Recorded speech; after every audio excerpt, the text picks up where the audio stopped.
Your Excellency, Mr. Babajide Olushola Sanwo-Olu, CON, GCOP, Governor of Lagos State, and Chief Host of this historic evening, ably represented by the Deputy Governor of Lagos State, Dr. Obafemi Hamzat.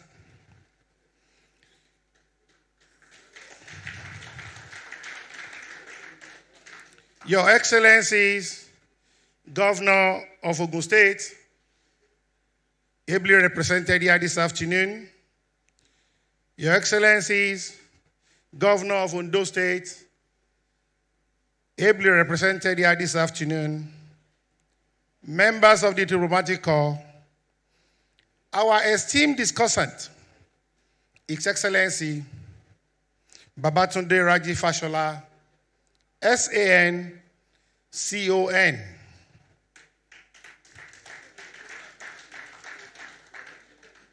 Professor Bolaji Akinyemi, CON. Chief Wole Olanipekun, CFR, SAN. Professor Patrick Locke Otieno Lumumba, you are welcome to Nigeria. Our eminent rapporteur, Professor Ehosa Osage, DG of Nigerian Institute of International Affairs. Captains of industries, trustees, and past chairmen of our great club, the Island Club, my colleagues in the management committee, our distinguished invited guests, ladies and gentlemen. It gives me profound pleasure and indeed a deep sense of national duty to welcome you to Island Club, the home of legacy, hospitality, and national reflection. As we gather to commemorate Nigeria's 65th independence with this lecture and award night, tonight is not a mere ceremony. It's a convergence of history, responsibility, and awakening. When the Island Club of Nigeria was founded in 1943, colonial exclusion and racial segregation sought to diminish the Nigerian spirit. Our founding fathers, courageous visionaries, built this club as a sanctuary of resistance, a citadel of dialogue, and an incubator of leadership. Here, ideas were sharpened, alliance forged, courage nurtured. From these very halls, whisper became movements. Movements became independence. 65 years after that dream was realized, we gather not only to celebrate but to reflect. The theme before us, Nigeria and the African reawakening, the giant that must not sleep, is neither slogan nor ornament. It's a warning, a reminder, a call to conscience.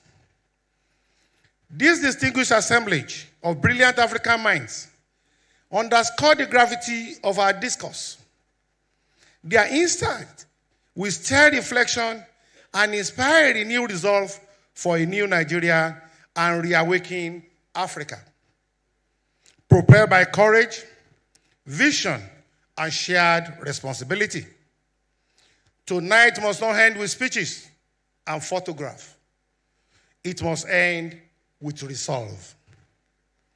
Our eminent speakers and panelists embody intellect, governance, diplomacy, law, and Pan-African courage. In their voices lies clarity. In their stories, lessons. In their conviction, the reawakening we seek. As we mark 65 years of nationhood, may this evening ignite with us patriotism without pretense, courage without excuses, and a collective commitment to build a Nigeria worthy of the sacrifice of our past and the dream of our children. Distinguished ladies and gentlemen, I thank you most sincerely for honoring our invitation. It is my privilege as chairman of Island Club and your humble host to welcome you to our evening of history, intellect, and inspiration. Welcome to Island Club since 1943, the home of legacy, hospitality, and hope. May God bless the Federal Republic of Nigeria. Thank you very much.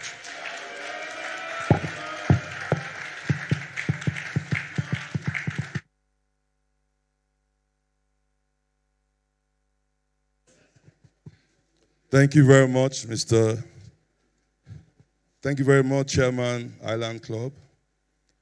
I would now like to do a few more recognitions before we go on to the business of the day. We have here with us General Absalam Abubakar, ably represented by Alhaji Umar Abubakar.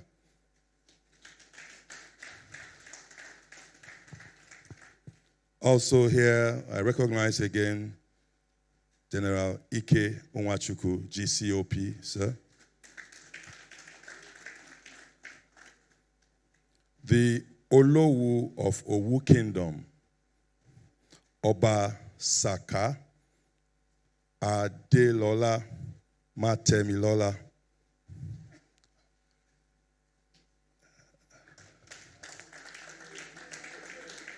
Kábíyèsí o.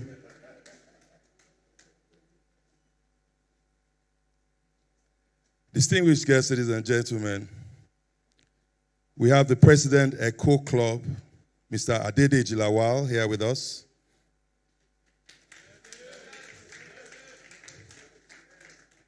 The Chairman, Yoruba Tennis Club, Brother Olaomi Gaspar.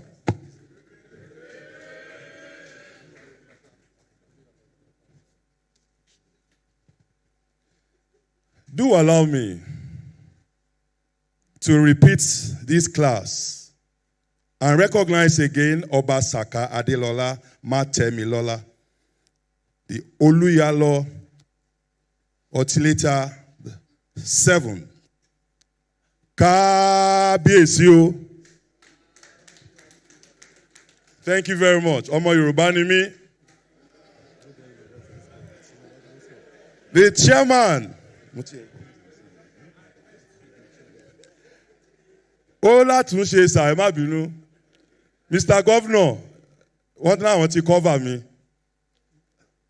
Distinguished guests, ladies and gentlemen, the chairman of the Ikoyi Club is here. Please welcome Mr. Akinwumi Akintola.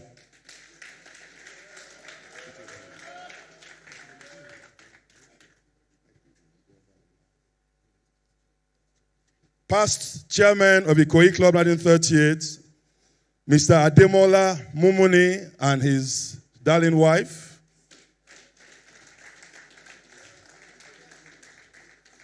Mr. Tafa Zubir Aliu, past chairman. Thank you very much. I would like to now invite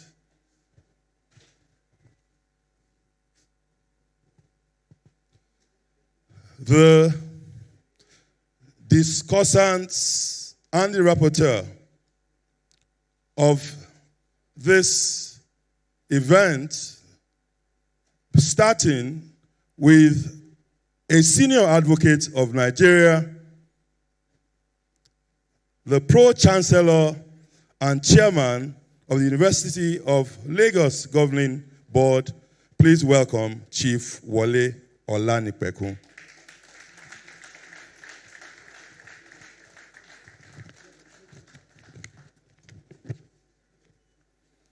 Also, as one of the discussants,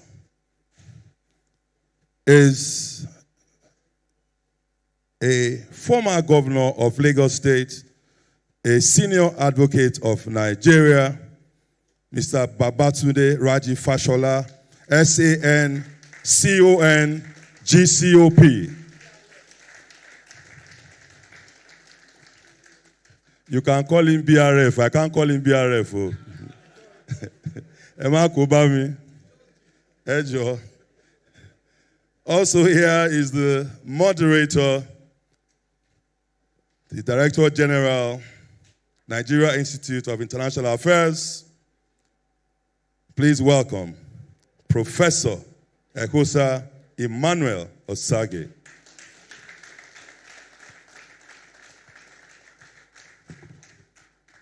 I have been asked to invite them and also move on. We are expecting another discussant. He is a former minister of the Federal Republic, Professor Bolaji Akinyemi, CON. I understand that he is in a bit of traffic and will be here very, very shortly. We are now going to invite the internationally celebrated Pan-Africanist and thought leader. When I was told that he will be giving the lecture today, I said to myself, we had all better be prepared, because he always spits fire. And today we are about to experience him. Distinguished guests, ladies and gentlemen, with a resounding round of applause, please welcome to the stage Professor Patrick Lumumba.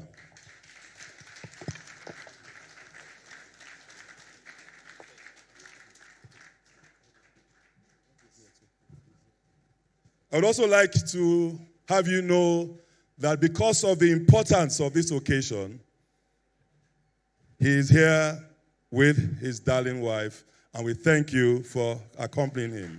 Thank you very much, man. It is now time for me to read the profile of Professor Patrick Locke Otieno Lumumba. Professor Lumumba is a professor of public law, a holder of an LLD, Doctor of Laws, on the Law of the Sea from the University of Ghent, Belgium, Master of Laws degree and Bachelor of Laws degree from the City of Nairobi. He holds an honorary degree of Doctor of Letters, D.Lit., honoris causa, from the University of Cape Coast in Ghana. He's also a holder of the degree of Doctor of Science, DSc, honoris causa, from Bells University of Technology in Nigeria. He has been trained on human rights at the Institute of Advanced Legal Studies, University of London in England, humanitarian law at the Raoul Wallenberg Institute of the University of Lund in Sweden, and on international humanitarian law in Geneva, Switzerland. He's an advocate of the High Courts of Kenya and Tanganyika and a certified mediator. He's a fellow of the Institute of Certified Public Secretaries of Kenya, FCPSK, a fellow of the Kenya Institute of Management, FKIM, an honorary fellow of the African Academy of Sciences, FAAS. He's a chairman of Farafina Investment Group in Monrovia, Liberia, an economic strategic growth and development initiative for Africa based in Nigeria. He is the immediate former director and chief executive officer of the Kenya School of Law, a former secretary of the Constitution of Kenya Review Commission, and a former director of the Kenya Anti-Corruption Commission, KACC. He's the founding trustee of the African Institute of Leaders and Leadership, AILL, and founding chairman of the Association of the Citizens Against Corruption, ACAC. He was the founding dean, Kabarak University School of Law, a former lecturer at the University of Nairobi, UON, the United States International University, USIU Africa, Widener University, USA, Nairobi Summer School, and Chancellor of the Unity University in Hargeisa. He is widely published and currently consults with Lumumba and Lumumba Associates, a member of the Africa Justice Group, and runs the PLO Lumumba Foundation with presence in 46 African countries.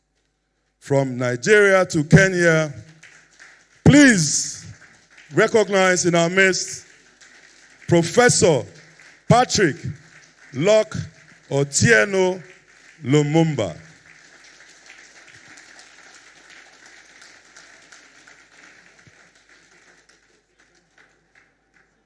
I did warn you that Professor Lumumba, obviously, he spits fire. And we are going to be experiencing him very soon, giving the Independence Lecture. Distinguished guest, as he approaches the lectern, I would request that you give him another resounding round of applause.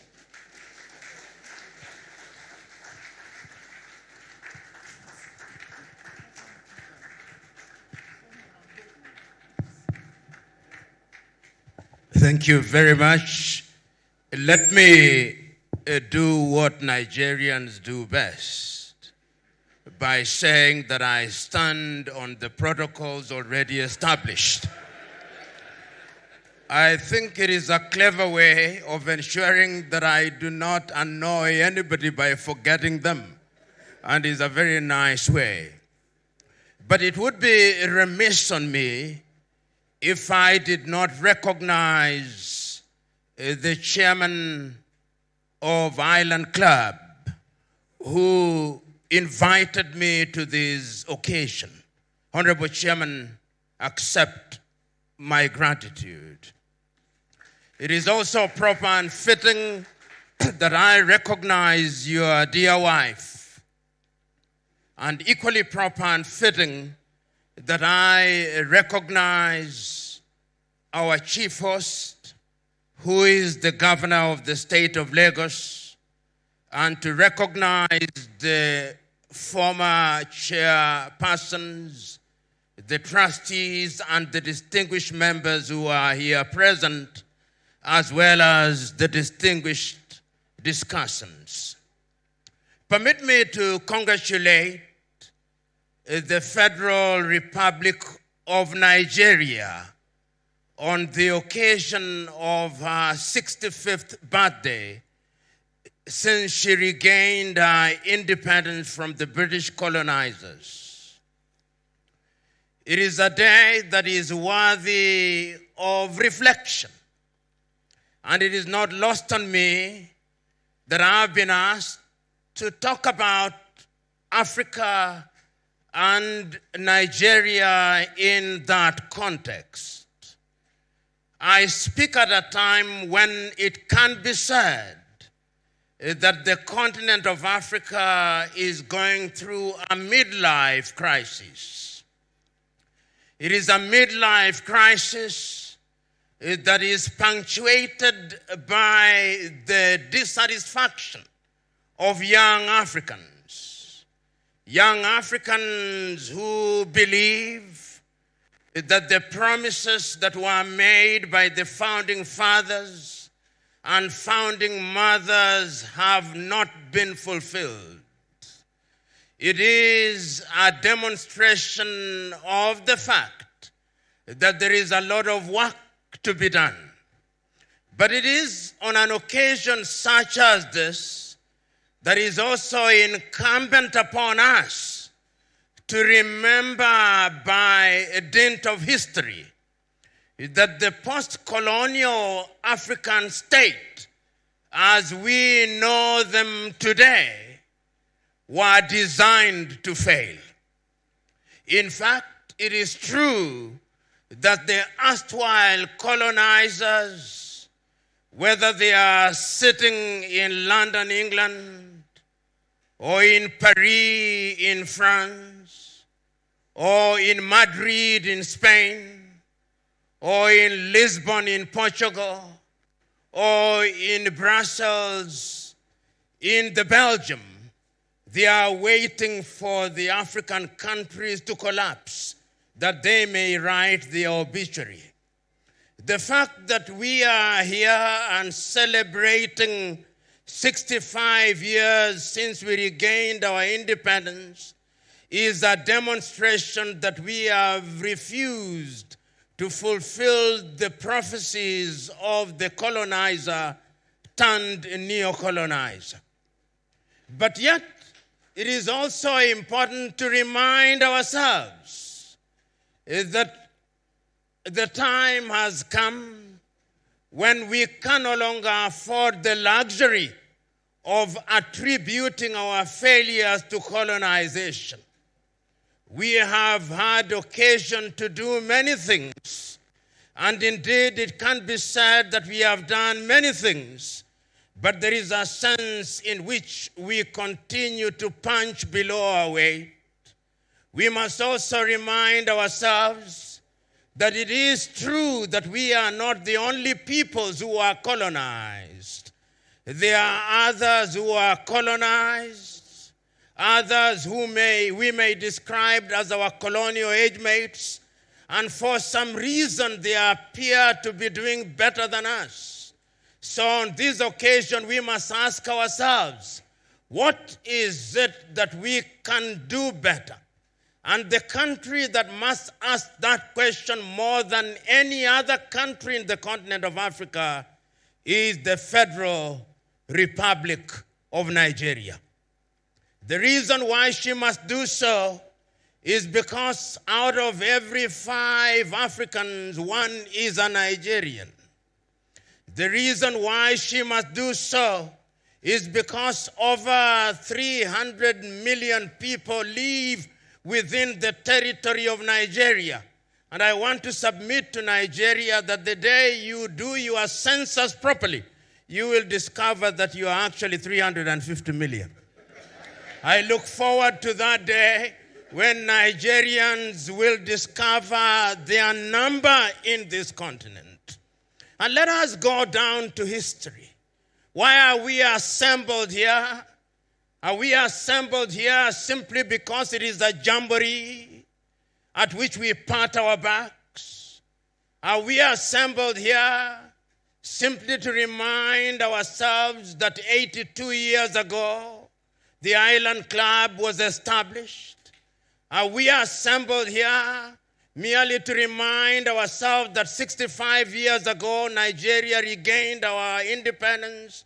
Or we are assembled here to do all those, but also to ask difficult and uncomfortable questions? You know, when we talk about Africa, we must also and always remind ourselves that the Africa we are talking about is an Africa that is divided into 54 artificial nations. Some say 55. Some even say 56. Some even say more.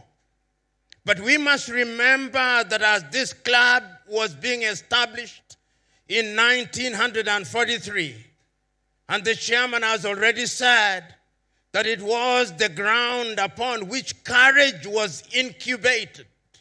I want all of you who are present here to remember what the men and women who are assembled here were thinking about.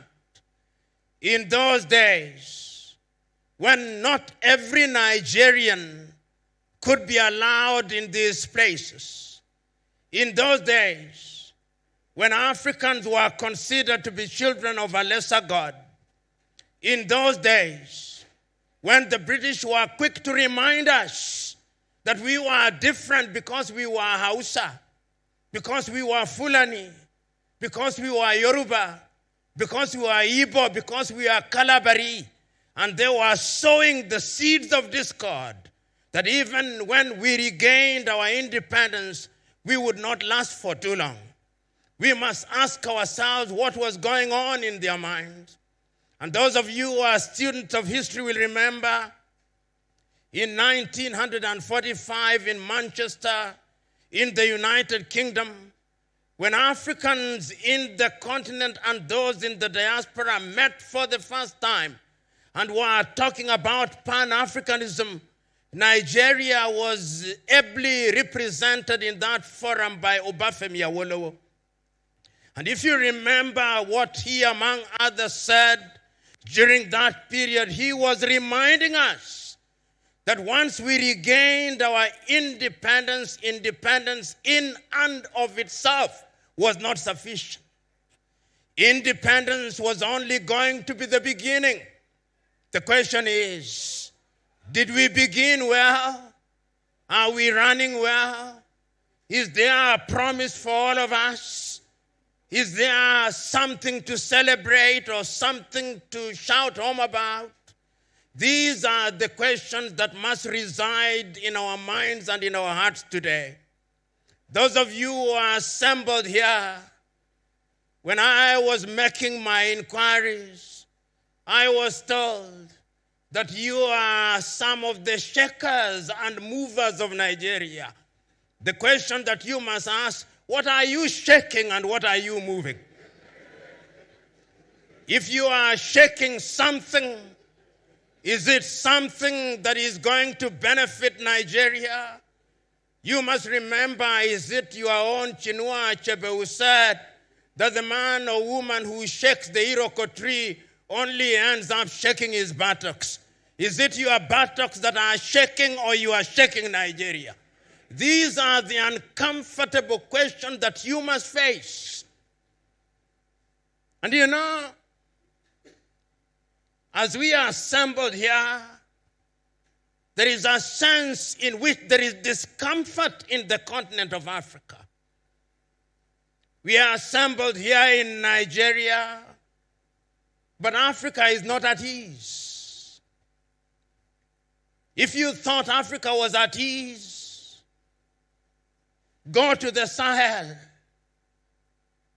The insurgency is there. The young men and women who are dying on a daily basis. Africa is not at ease. Go to Sudan. There is war. Over 3.5 million internally displaced persons. Africa is not at ease. Go to Somalia. She's not at ease. Go to Central African Republic. She's not at ease. Go to the eastern part of the Democratic Republic of Congo. She's not at ease. Go to southern Cameroons in Ambazonia. She's not at ease.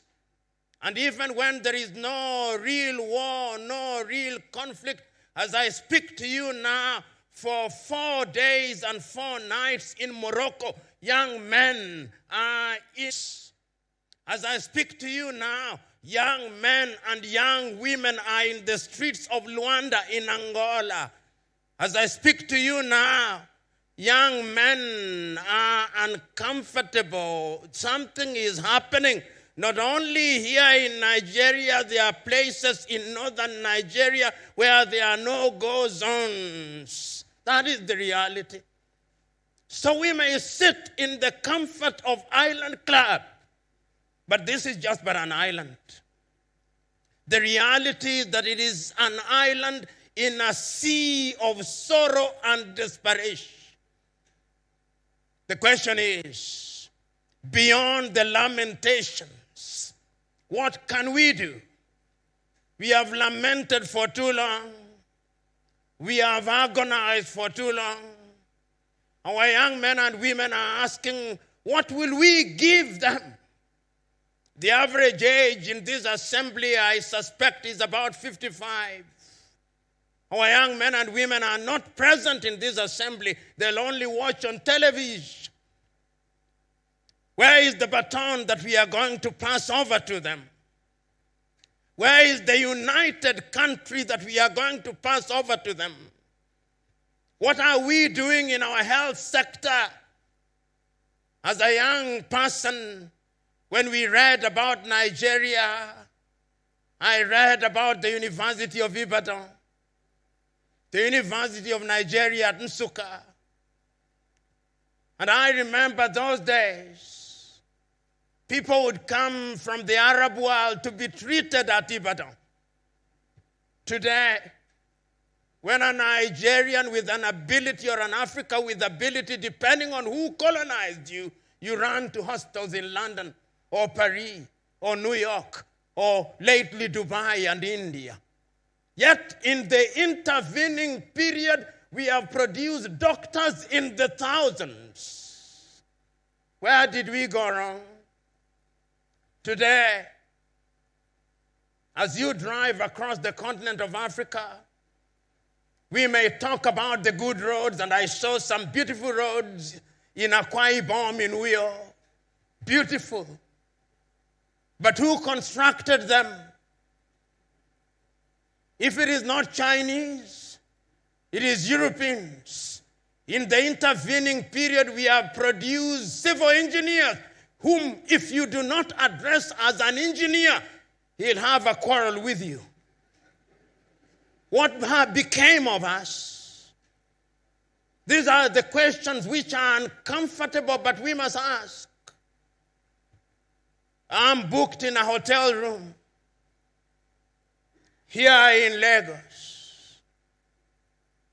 When I look at the free water that is given to me, bottled water, it is Evian, a product of Coca-Cola in Lagos, Nigeria, Africa's greatest country. Even water. And it's not only in Nigeria, it is in Nairobi, Kenya, it is in Accra, Ghana. It is everywhere. Even water, 65 years after independence. When I ask for coffee, I get coffee Nescafe from little Switzerland. That is the state in which we are. What went wrong? Those who love Africa are asking. These are the uncomfortable questions that we must ask. Because if we don't ask them, we'll not get an answer. So we are here to remind ourselves that there is work to be done. How is it that when I was a high school student, the literature that I read, it was Wole Soyinka with the road and the interpreters, with Kongi's harvest. It is Flora Nwapa that I read with the Furu. It is Chinua Achebe that I read with Things Fall Apart, No Longer at Ease, Antils in the Savannah. It is Eleki Amadi that I read with the Concubine. Today, when I travel across Africa and I ask, do you know Chinua Achebe? Do you know Wole Soyinka? No, they don't. What happened to us? When I read history, we were taught about Nnamdi Azikiwe. And we called him, even in Nairobi, Kenya, Zik of Africa. We are taught about Sir Ahmadu Bello, Abubakar Tafawa Balewa, Obafemi Awolowo. Later we learned about Olusegun Obasanjo. Agui Ronzi, whether you like them or not, is a different debate, but we were taught them. Today, you go to the capitals of Africa, you go to Benin, and you ask the Beninois, who is the president of the Federal Republic of Nigeria, 8 out of 10 do not know and perhaps do not care. What became of us? Why is it? Last week, there was the United Nations General Assembly. Even when the President of the United States of America was insulting everybody, African leaders sat there. But when their fellow African head of state is talking, they are busy doing other things. Who cast us? Who bewitched us? These are the uncomfortable questions that we must ask here. We have been too nice to each other for too long. The net effect is that if you go into any African environment, if you go to any African school and you ask young men and women, do you want to leave Africa? 9 of them want to run away. That is why they are dying in the Mediterranean Sea. That is why they are dying off the coast of Senegal. That is why they are being humiliated at embassies. You go to the embassy of any Western country, in any African country, and you'll see the humiliation. They ask you, even your great-great-grandmother who died long before you are conceived as an idea. Those are the circumstances in which we find ourselves. On average, many of you who are present here, allow me to be morbid, in the next 40 years, you'll be upstairs. The question is, what are you leaving for your children and children's children? What is it? These are the questions. These are the uncomfortable questions that we must ask. And these questions must be answered by Nigeria primarily. I've said not once, not twice, but times without number, that the day Nigeria wakes up, that is the day Africa wakes up. You know, a friend of mine once told me, if you go anywhere in the world, and you do not find a Nigerian, run out of that place. There is nothing there. And those of you who have had occasion to travel, you go to different parts of the world, you look for the best doctors, Nigerian. Look for the best engineers, Nigerians. Look for some of the best lawyers, Nigerians. The Nigerians are everywhere doing great things across the continent of Africa. And whenever Nigeria has decided to provide leadership, Africa has changed. You ask the Liberians with ECOMOG. When Nigeria stood up, that country was stabilized. When there was mischief in Banjul in the Gambia, and Nigeria stood up, that country was stabilized. When Nigeria did not do as well as she should have done in the Sahel, the problem is not stabilized. The question is, why is Nigeria a reluctant leader? Nigeria should be the leader economically. You know, when Nigerians say, and they debate with South Africa, and sometimes with Egypt, which is the biggest of the economies, I laugh.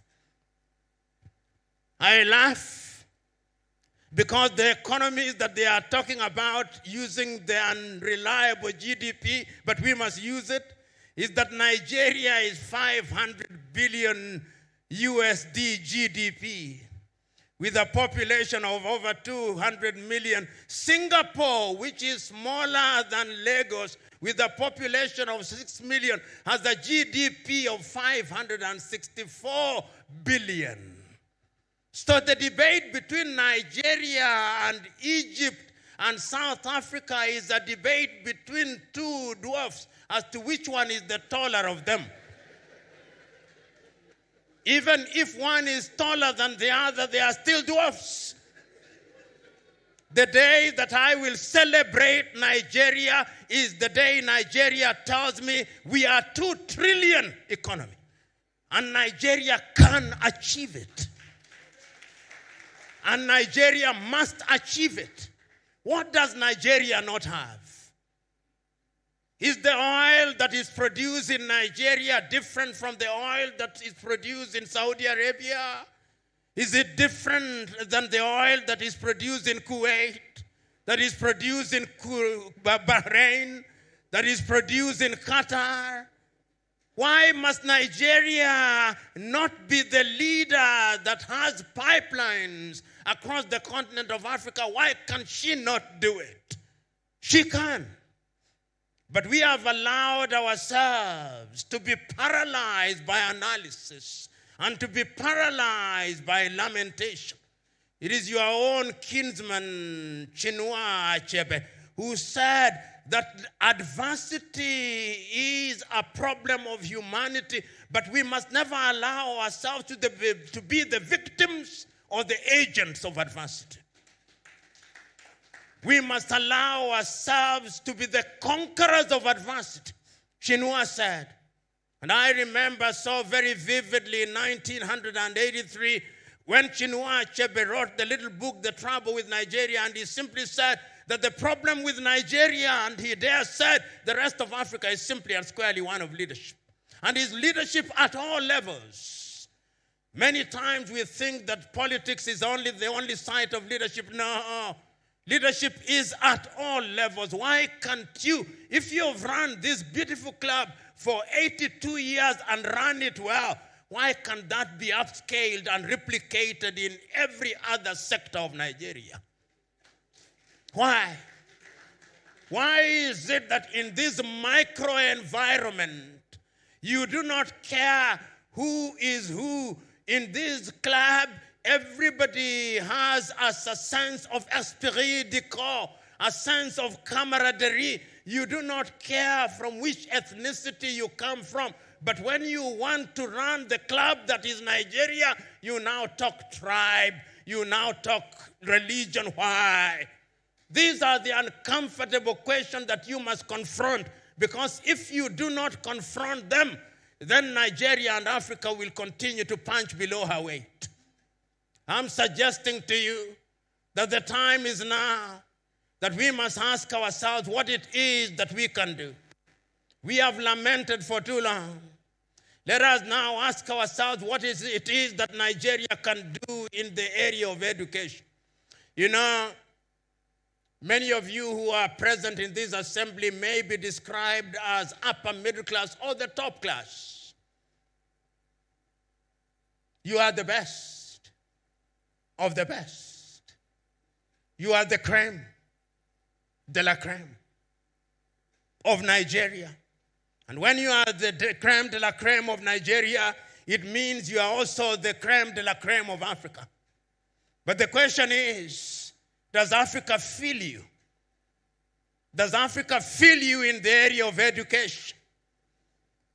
You know, not so long ago, I was at an African university. And at that university, they said that their greatest desire was that they wanted to be like Harvard and Cambridge. And I said, why do you want to be like Harvard? Why do you want to be like Cambridge? Why can't you not just be you?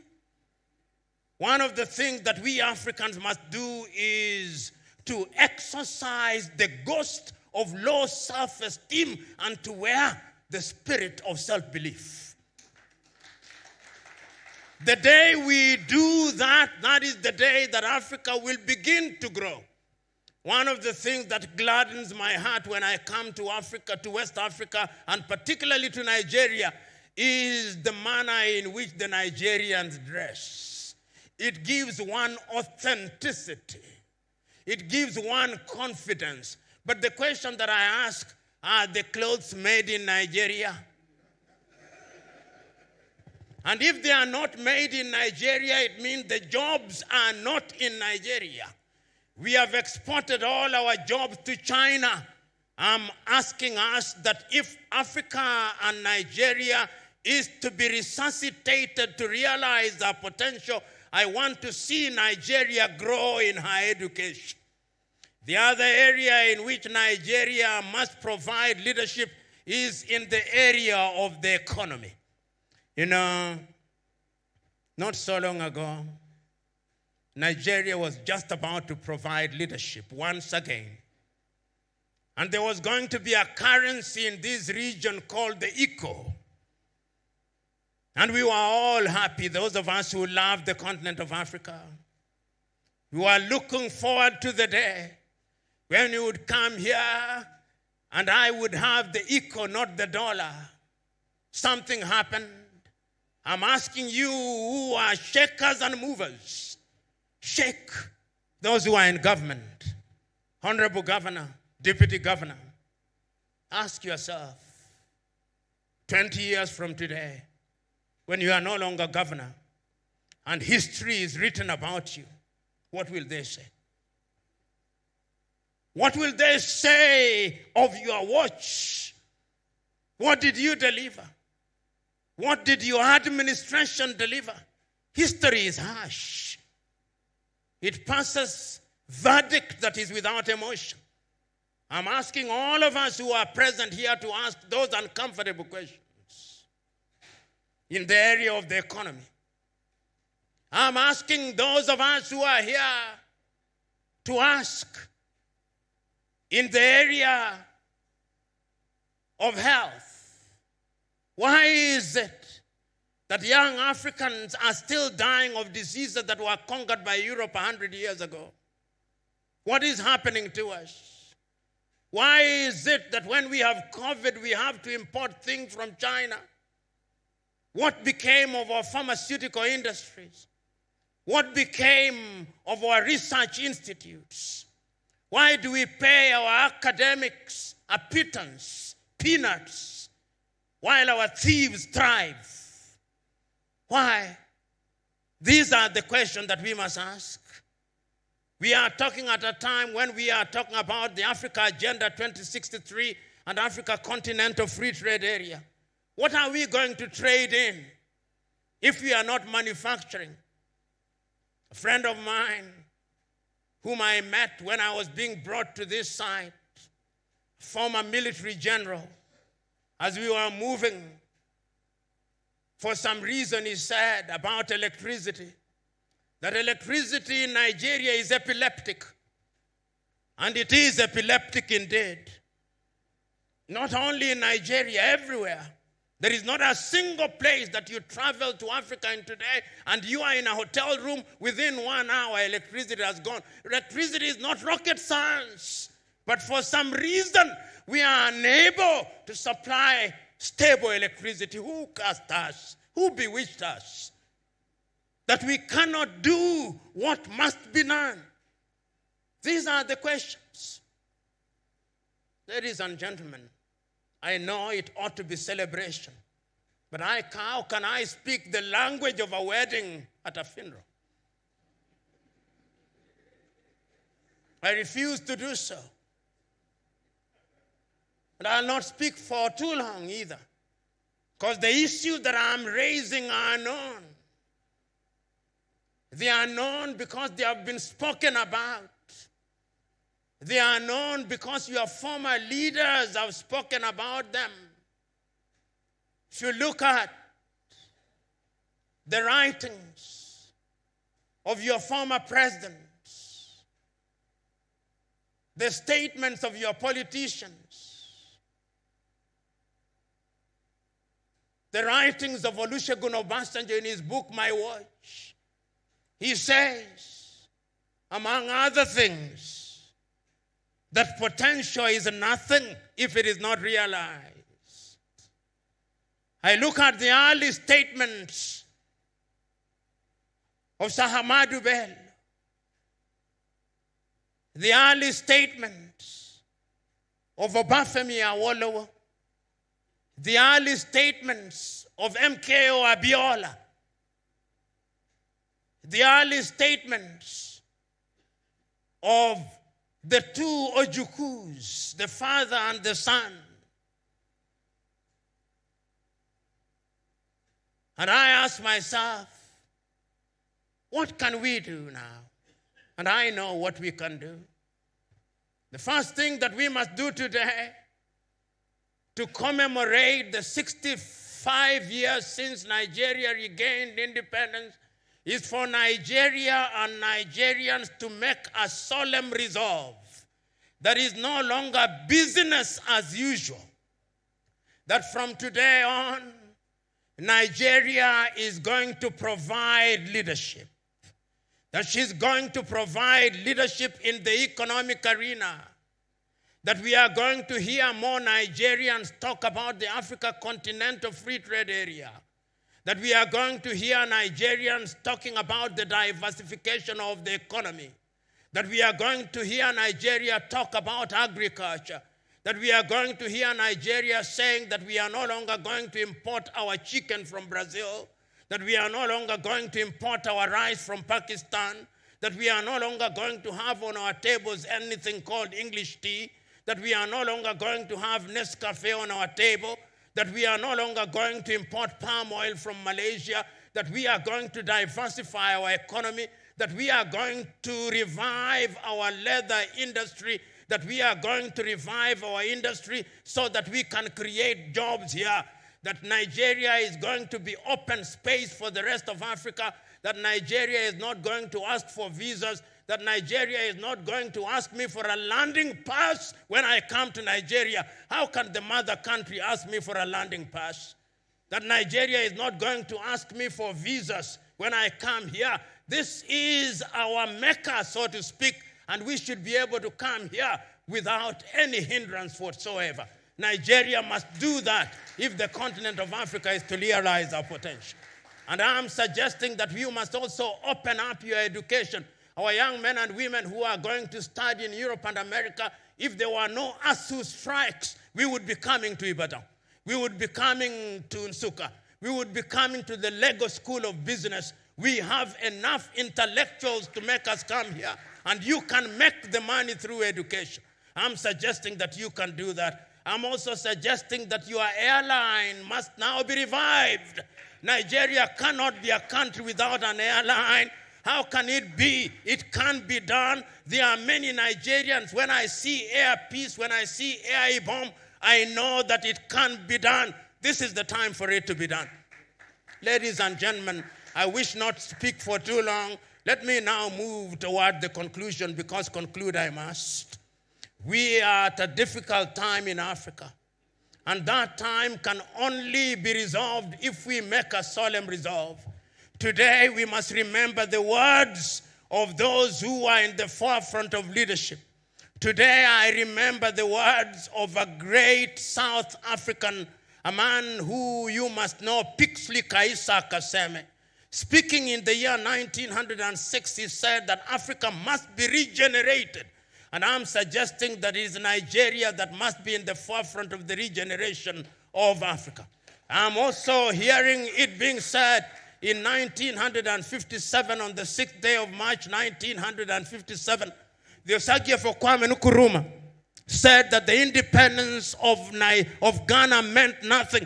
Today I'm saying that the new liberation of Africa will only happen if Nigeria is in the forefront. I'm urging you, you movers and shakers, go out there and move and shake the political leadership so that they are able to do that which is good and right. You have the ability, because if you don't do it, history will judge you harshly. Lastly, I want to conclude with these words of James M. Kwejiragri of Ghana, who said that we are eagles, but we have been fed on chicken feed for too long. Let us today abandon chicken feed. Let us become eagles that we may fly. We are lions who have had the taste for rats for too long. The time is now that we must reacquire the taste for antelopes. Only then will our lionhood be manifest. And I conclude with these words of Wole Soyinka, that a tiger does not shout about its tigritude. You follow the path of a tiger and you see a duiker dead and you know that some tigritude has emanated from there. So go out there and be what you must, lions. Go out there and be what you must, tigers. Go out there and be what you must, eagles. It can be done, and it must be done, and it's you whom are movers and shakers who must do it. God bless you. Distinguished guests, ladies and gentlemen, a round of applause for our guest lecturer, Professor Patrick Lumumba. Thank you very much. Thank you, sir. He says we are movers and shakers.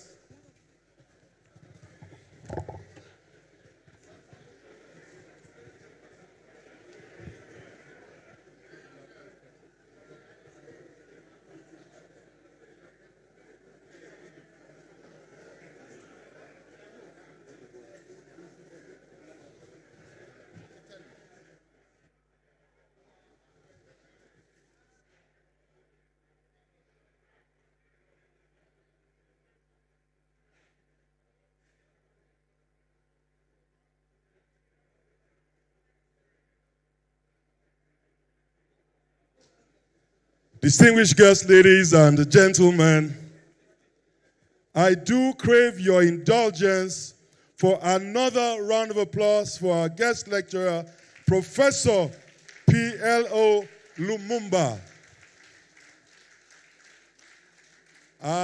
He hails from a country that we all love to visit once in a while. And I'll say to you again, sir, habari yako, asante sana. I would like to crave your indulgence to bring another discussant up. He is a past. How do I begin, sir?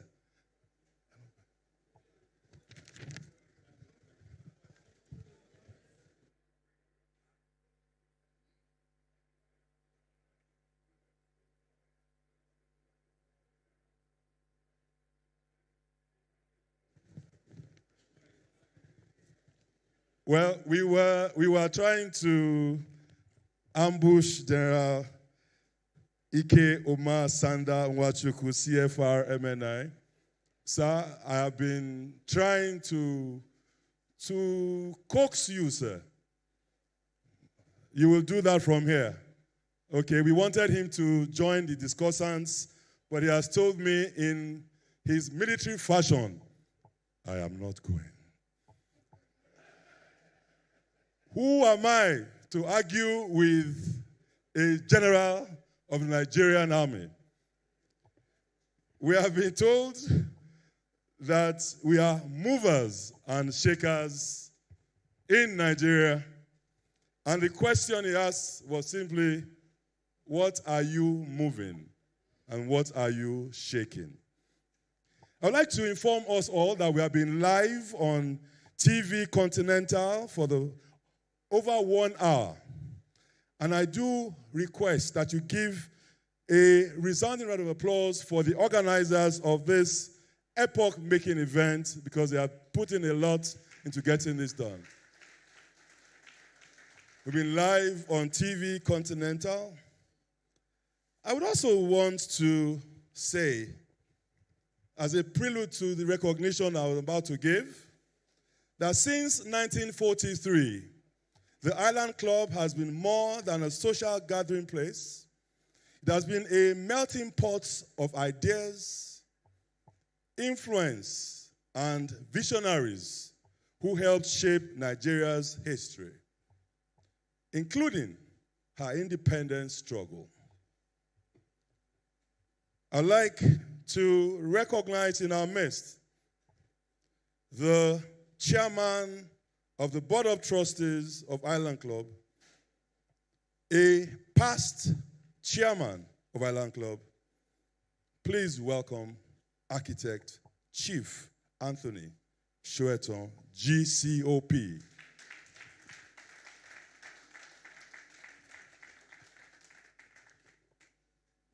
I thank you so very much, sir. I noticed you walked in when the lecture has been given.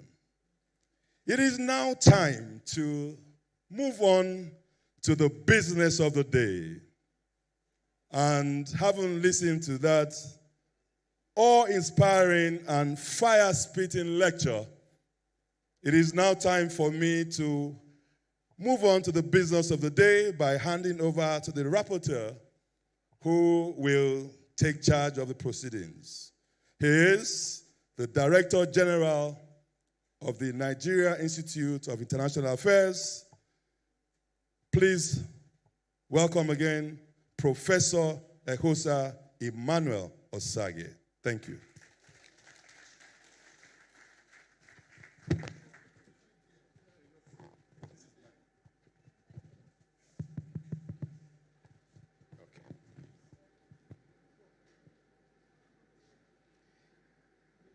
Your Excellencies, distinguished ladies and gentlemen, I am sure that if this was a speech given in the 17th or 18th century, we would have a revolution on our hands. That even the movers and shakers that have refused to be shaken and to be moved would finally get stirred up, and you would all rise and say, never again. But we have the resilience to take it in and to domesticate what we have taken in and then to begin to follow through. Lumumba. Well, you know where you come from. You say, Hakuna Matata. But there is Matata here. That's what you just said. Matata meaning Akwe Matata. There's trouble. And it's time to reflect on what he has said. We have very distinguished gentlemen, experts in their own rights, people who are like Lumumba, who are searching for solutions. I thought I was moderating. Your job as MC doesn't also include giving me a code of conduct. Thank you, thank you. Now, we have three distinguished discussants who would have been treated to another session with Professor Bolaji Akinyemi. He has asked me to convey his apologies that he's not able to be with us, but he's following all that we are doing, and at the appropriate time, we'll get the right responses from him. On your behalf, therefore, let me welcome first His Excellency Babatunde Raji Fashola. You know him. This is an esteemed Nigerian. He is a mover and a shaker.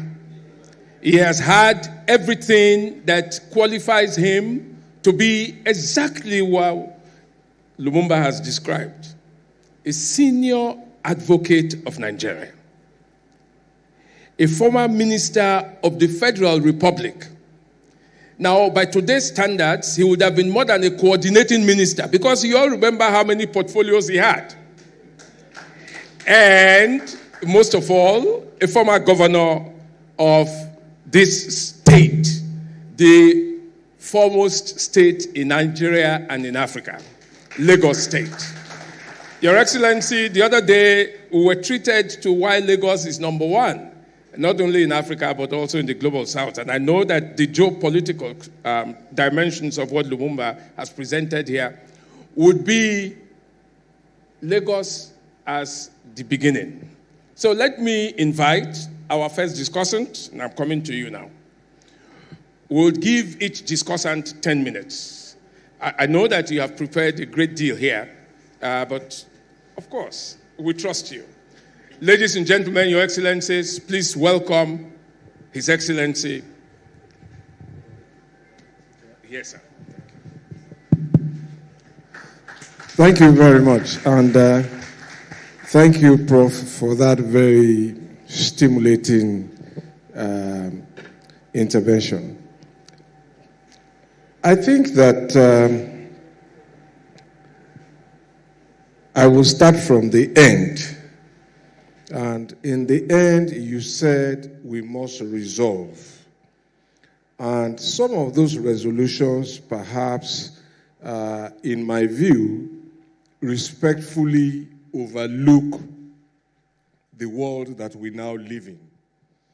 A globalized world where no nation is an island anymore. But in starting from the end, you alluded, I think twice, to whether we were cursed or whether we were bewitched. Those thoughts have crossed many minds, mine included, but I don't believe in witchery or sorcery. I believe that we can achieve everything we set our minds to. And I think the first resolution I want to propose here is whether we can agree on what the Nigerian dream looks like. Can we agree? What is the Nigerian dream and what does it look like? And perhaps from there, if we have a measure of what the dream looks like, we can have an agreement on what success will look like. So that when we get to the destination of success, we can really say and thump our chest that we have hit here. Of course, success is not static, so we can redefine and set new goals. But those are important resolutions I want us to ponder about whether we can reach.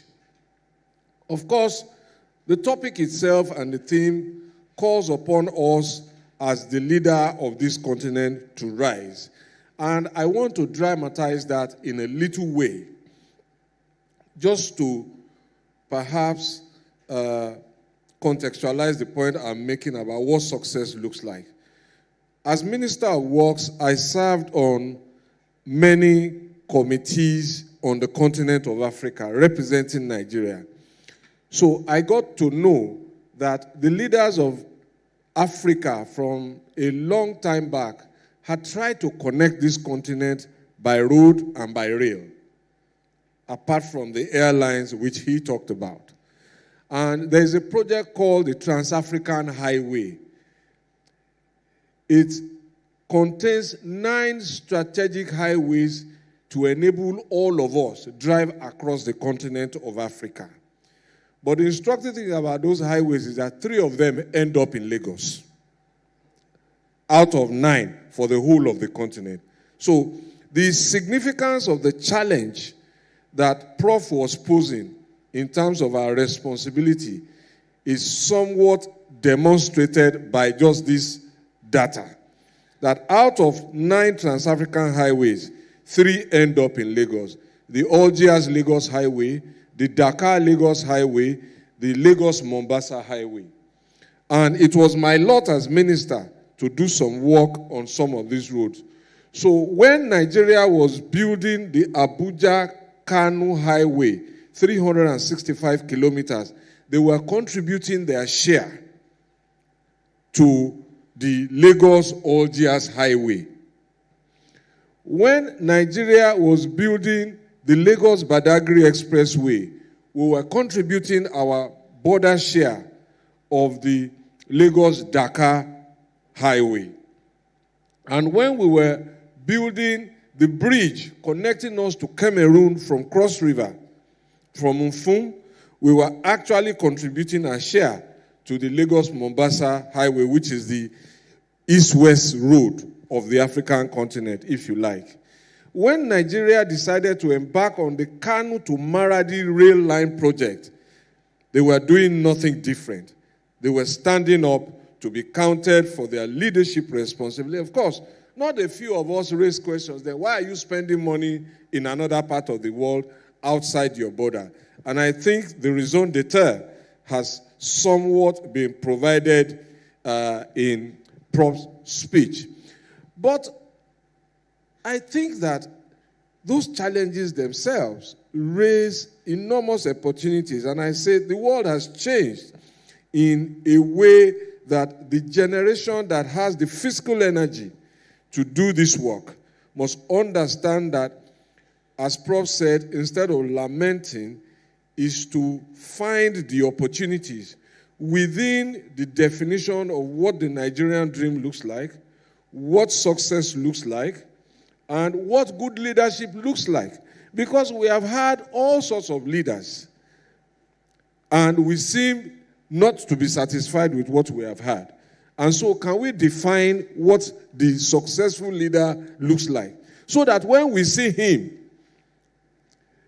we may recognize him, we may converge around him, so that we will not end up in those afterthoughts sayings, with due respect to the great men and women who said words to this effect like, the best president we never had. So I think it is important to then have resolutions around these very seemingly simple but profound ideas. What is our gold standard for good leadership? What is our definition of success? What is the Nigerian dream? And so I think if we, the movers and shakers of Nigeria, can come to an agreement on those very simple but profound things on this auspicious occasion, perhaps we can then begin to propagate to those who care to listen. Let me close by saying that something is moving, and I think that it is important for us to see it. I've been talking to a generation of people younger than me, and I'm seeing something different from what I saw. So growing up as a teenager, I was socialized on music, dress, food, fashion, and culture that was totally un-Nigerian. And perhaps that is why he asks, who bewitched us? Because we wanted to have Afro that was American, we wanted to have bell bottom, we wanted to listen to music that was from yonder, and all the movies that we watched were either Chinese, Indian, or American. But I think that is changing. That tide is slowly turning. The movies that the generation below us are watching are largely being produced from here. The music they are listening to is not what we listen to. They're listening to the music they are making. The food they are making, I mean, the debate on the continent about whose jollof rice is better is symbolic of the attention we are paying now, not to beef burger and hot dogs, but to indigenous cuisine. And I think that if we look back, not only did my generation consume that culture, we ultimately consumed the finished products that came with it. We consumed their shoes, their clothing, and their electronics. And I see that as that tide is turning, there's a unique opportunity to also now push with our music, our brands, push with our film, our finished products, push with our jollof rice, many finished goods that come from this part of the world. I think I will stop there. Thank you very much. I think it deserves a round of applause. Thank you very much. We will have an opportunity to summarize at the end of it all. Let's quickly move to the next discussant. I need to let you know that he was my chairman of council at the University of Ibadan. And today we have loaned him to the University of Lagos, where he's pro-chancellor and chairman of council. So, as a senior advocate of Nigeria and one who has seen it all, he can move mountains when he talks. Ladies and gentlemen, welcome His Excellency, Chief Wole Olanipekun. Thank you, sir.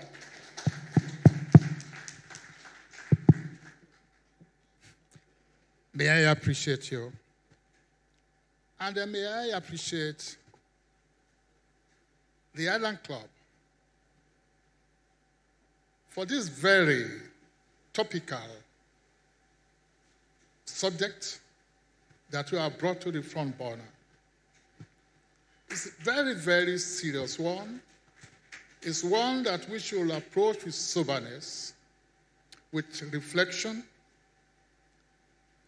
looking backwards, foraying into the future. And I want to appreciate my brother, the former governor of Lagos State, for the summary. What exactly? Let me modify, let me edit a bit. What do we as a nation? What is our vision? What is our mission? How do we want to get there? Professor Lumumba, God bless you. You have a good soul. You are a pride to the black man and to the black race. Over and over and over, Nigeria has been depicted as the whipping boy of the black race, as the one to be held responsible for either success or failure of the black race, for our past, for our present, and for our future. Well, it's good. And that reminds me of what that citizen of the world said about Nigeria in 2007.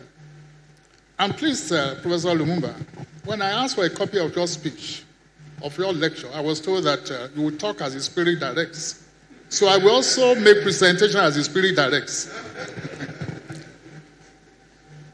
Mandela said about Nigeria in an interview in 2007, just the way you have spoken this afternoon, and the way you have spoken, at least in the past 3 presentations of yours, about Nigeria. You know, I'm not very happy with Nigeria. I've made that very clear on many occasions. Yes, Nigeria stood by us than any other nation. But you let yourselves down, and Africa, the black race, very badly. Your leaders have no respect for their people. They believe that their personal interests are the interests of the people. They take people's resources and in turn to personal wealth.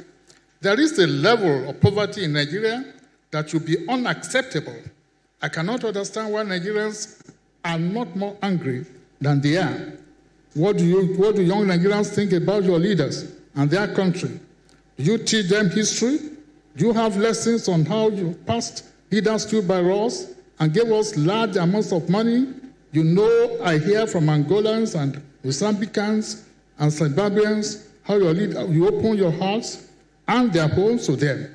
I was in prison then, and it was, bemoaning the role Nigeria should play, the role Nigeria was not playing. And your presentation this afternoon is in like manner. But again, I'm not defending Nigeria. I can hold brief for Nigeria. Let us all come together.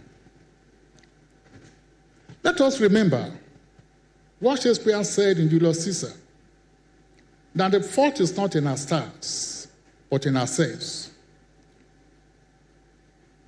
The fault is not in Nigeria alone. It's collective fault of Africa. You said something, that the African continents were not designed to succeed. Whether you look at it from the angle of what happened at Berlin Conference, where some people just looked at an imaginary map and they were bequeathing Africa to themselves, struggling which one to pick. Small countries, where they didn't know, where they didn't see, where they didn't read of. They knew nothing about Africa. And let us take Nigeria as an example. They did not want Nigeria to succeed, whether from before amalgamation and during amalgamation and up to now. Somebody woke up somewhere from her bed, telling a mistress, telling her her boyfriend that, look, let us amalgamate Nigeria. Different people from different backgrounds, multinationals, different ethnic groups. Yes, they did that. But what have we done thereafter? My brother asked this question: what exactly is the project of Nigeria about. I've been very passionate about it. And they also mentioned governance and leadership. Permit me, because you mentioned one or two names. When we were there, when we were growing up, we learned so much about Africans and Pan-Africanists. Nkrumah of Ghana, Jomo Kenyatta from your place, Albert Lutuli, Jomo Kenyatta, I mentioned it, Julius Nyerere, all of them. I read this book, Let My People Go. I read it when I was in primary school or so. We were doing history. We are changing, and gentlemen, this has been my forte for quite some time. I'm so passionate about it. You cannot play Hamlet without the Prince of Denmark. We must do it, say it as it is, because this is an elite club, and Nigerian elites are here. You pose some questions. Continent not designed to succeed. Post-colonial African states designed to fail. Who bewitched us? These are difficult questions. Where are we going for? Where are we heading for? Gentlemen, Awolowo said, you also mentioned Awolowo. He said it over and over and over. Let's go straight to the point. We will get nowhere. If your shoe is flat, don't keep on repairing it. Throw it off. Buy a new set of shoes. Look at the garments of Nigeria you spoke about, so glowingly, so gleefully. You say you like our garments. Whether the textiles are from Nigeria or not, let's forget about it. But if the garments keep on wearing out, tearing off, and you keep on saying you go to your tailor every day, if the garments become nauseating, throw the garment off. For every country of the world, for every nation of the world, the Bible talks of when you pray that you are born again. Yoruba will say, "Odia tumbi." Nigeria must be born again. And by what I mean, contextually, structurally, constitutionally, legally. Some people are talking that no, it is not the Constitution, it is people that matter. Come on, take that to the Marines. I am a lawyer. If you say the Constitution does not matter, then why do you have a Constitution at all? And for a country as big, as large, as diverse as Nigeria, we cannot run a unitary government. It is only federalism that can save us. Awolowo said it. Everybody keeps on saying it. Government and good governance. I was the president of the NBA in 2002 to 2004. I led a delegation of the NBA to then Mr. President, President Obasanjo, my big brother, my big uncle from the Yoruba axis within Nigeria. I told him, I said, Mr. President, this constitution will not work. He didn't want to hear it because he was president. If you read his latest book, Nigeria Yesterday and Tomorrow, he's now advocating for restructuring. When do we learn? Is it after we leave office or when we are in office? When you also look at Nigeria, the politics of Nigeria today is not politics of what will benefit the people. It's politics of self-interest. My people, your people, our turn, your turn. Let us be realistic about it. Tinubu is the president today. Whether he does anything right, some people will say it's not right. Not because it's not right, but because they believe it doesn't benefit their own people. Let's be fact. Let's be fair to ourselves. Let fair be fair. Let foul be foul. Apologies to Shakespeare. Then what do? We're in a country whereby politics is about self-interest, what you can acquire, what you can amass for yourself, not for what you do for the people. A politics where you don't believe in any manifesto, when you don't have any orientation, when you don't have any principle, is anything goes. Let people who are in opposition today learn even from the opposition party quote unquote, contextually too, by Tinubu. I'm not here to praise him, but I've been his lawyer, I'm not defending him. But because we are talking, and we're talking about leadership, and we are talking of what a one-party state, the evil that can bring to a state, to a nation. What we have, when we don't have opposition that is so, they are ice cream lickers. Anything goes, anything comes. No orientation, no focus. But for Tinubu, this democracy would have collapsed. Governor Fashola is there. Ladoja was crowned as the 44 of Olubadan a few days ago. Perhaps he would not have been alive. Fashola knows about it. It was Tinubu as opposition leader, though they were not in the same political party, who called people like her and said, look, this should not be done. You cannot remove a governor. It was he who put him somewhere in BTC. Ladoja didn't want to contest that deposition or removal. You talk of opposition leaders like Oshiomhole, like Mimiko, they were not in the same political party. He was encouraging them. He resisted a one-party state. Where are the opposition people today? Where are they? Who are they? Where are they operating from? When the president then announced over the radio that vice president, or when it was announced over the radio or television that vice president has been removed, he called me. He said, look, lawyer, it was it. They were not in the same political party. When the vice president was taken before the Code of Conduct Tribunal, he called on people like us, go and raise the best team. But where are we heading for? I'm not saying all this to praise him. Your Excellency, when you were to build, may God bless you, this Ikoyi Lekki Bridge, you whispered to me, you said, Egbon, help me tell President Moru Yaradua that we want to construct that road because there is a river there. It goes down. I went to the president. I told him, he said, what's my business? Fashola is doing very well. Let him do whatever he wants to do. Is that where we are now? Today, where we are unitalizing the country. You asked a question, very pertinent, and very germane to what Professor has submitted. Nigeria of tomorrow. The Yorubas will say,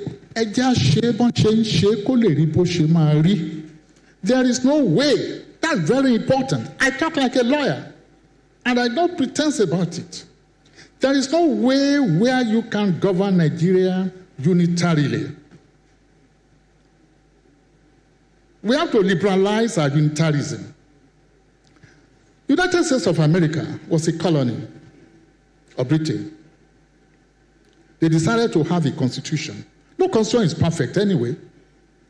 But they decided to have a constitution. Appreciating what they suffered under the colonial masters. That constitution has worked as though it is for so many years. Nigeria today, we do not have a constitution that will take us to the Canaan of our dream. And what the National Assembly is doing, we are passion. It's a question of us coming to sit down and reason together. God himself did not say, come, let us reason together. A constitution of a country is always negotiated. You come together, you appreciate yourselves. How do we live together? Is it parliamentary you want? Is it this presidential? And thereafter, we say, okay, this is the way we have to manage ourselves. Nigeria, unity must be in diversity, not diversity in disunity. It cannot be the other way around. I'm looking at it now from the jurisprudential angle and some other angles, but then you have given me 10 minutes. I don't know whether I've overshot the 10 minutes. I don't know. But, but I want to plead on this occasion too that, Professor, please help us appeal to our African countries. If you say someone is an elder, in this part of the country we respect elders, respect Nigeria, respect our feelings, respect also that we are human beings. In Ghana, we are being chased out. We are being abused here and there. In South Africa, we are being ejected. And we are talking of playing the role of the big man. How do we play that role? If I come to Kenya and you throw me out, in South Africa, if you go to South Africa, you invest there, you cannot take a dime out.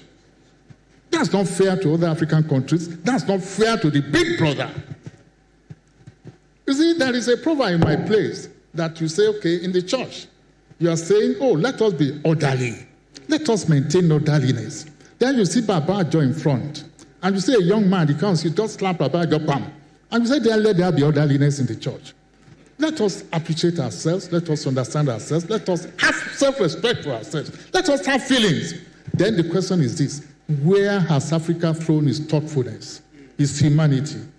Please, let us appreciate ourselves. Because I'm saying this, in the series of lectures we have been given, and I've read out what Papa said, Mandela. Please, mutual feelings, respect should be mutual, reciprocity of respect. And finally, to we Africans, when you read the history of creation, God respected Africans. God loved Africans. When I look at my Bible, within the first 2 chapters of the book of Genesis, you start seeing Ethiopia, Ethiopia, Ethiopia. Then I keep on asking myself, so Ethiopia was in existence right from the time of creation. When you talk of what is Garden of Eden today, it was within Africa. When you talk of the Queen of Sheba visiting Solomon, that Queen of Sheba was from Ethiopia, went to Israel. And when you look at the constitution of Ethiopia, before these military people came in, it said whoever will be the emperor must be from the lineage of the association between the Queen of Sheba and King Solomon. And again about Africa, generally. I will now round up. I'm sorry, Mr. Moderator. Look at us in Africa. When we concentrate on Nigeria, when we are not saying anything about other African nations, look at our neighbors over here in the Sahel region. Look at the problems they are giving us in Nigeria. They have 3 or 2 days ago, they said they have DAPA, that is, they have left the International Court of Justice. They have formed their own union. They might be right, they might be wrong. Look at what is happening in Sudan. Not Africans making. Look at what is happening even in your Kenya. Is it Nigerians making? So let everybody also take care of his own apartment, of his own corridor, of his own axis. My dear Professor, my dear Moderator, may I appreciate you. Thank you, because in court I will ask for 2 minutes more, but then let me. Thank you. God bless you. Thank you. Thank you very much. Please, a round of applause for the Senior Advocate of Nigeria. Your Excellencies, distinguished ladies and gentlemen, we are going to turn the microphone to our third discussant, who will talk from there, General Ike Nwachukwu. Do you have a microphone, sir?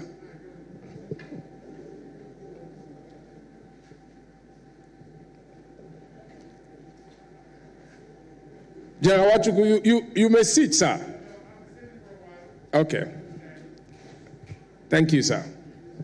The chairman of Island Club, Professor Lumumba, Discussant, distinguished ladies and gentlemen. Nigeria remains the beacon of the black race. And we've proved that time and time and time again. When I think of the liberation of Southern Africa, particularly Namibia, Angola, Mozambique, South Africa, and the commitment that Nigeria made and the efforts Nigeria gave and the total involvement in ensuring that if any one African is in bondage, us all are in bondage. We stood up for our brethren. Rather unfortunately, the leaders of those countries that we helped to liberate either did not school their people in what Nigeria has done for their liberation. We have our people been taunted, been thrown out, been disgraced in the countries where we spent money and time and blood in. I can remember in my time as foreign minister, traveling around Africa, how many times did I miss an air crash? All in the name of the emancipation of the African race. And we are proud to have done that.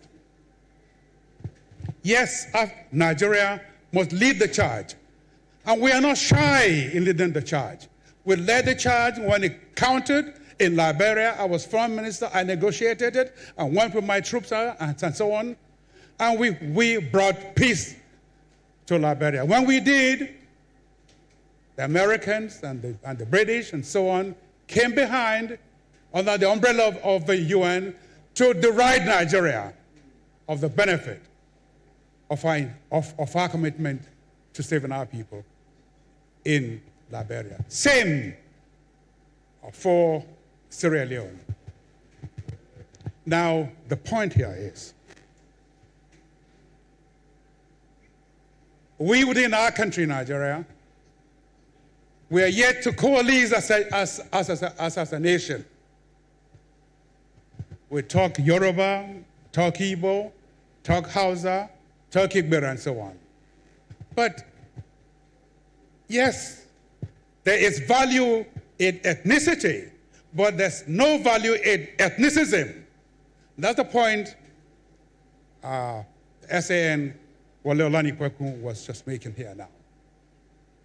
We cannot have a country that will remain as strong as we want it to be when we are pulling apart along tribal and religious lines. Therefore, I join you, Wole, in calling on President Bola Ahmed Tinubu, a Democrat that we all know, a man who fought for federalism as governor of Lagos State when President Obasanjo stopped his allocation because he created more local governments to be able to oversee the governance of his people properly. He went to court, and the Supreme Court gave judgment on his biddings. Therefore, what the point we must make over and over again is this: Nigeria cannot run as a unitary state. Our founding fathers, in their wisdom, created three regions in the first instance, and the fourth later. They were not stupid. They understood that unity is, like our government says, in diversity. Therefore, we must return to the proper people's constitution. I'm a military general, for God's sake.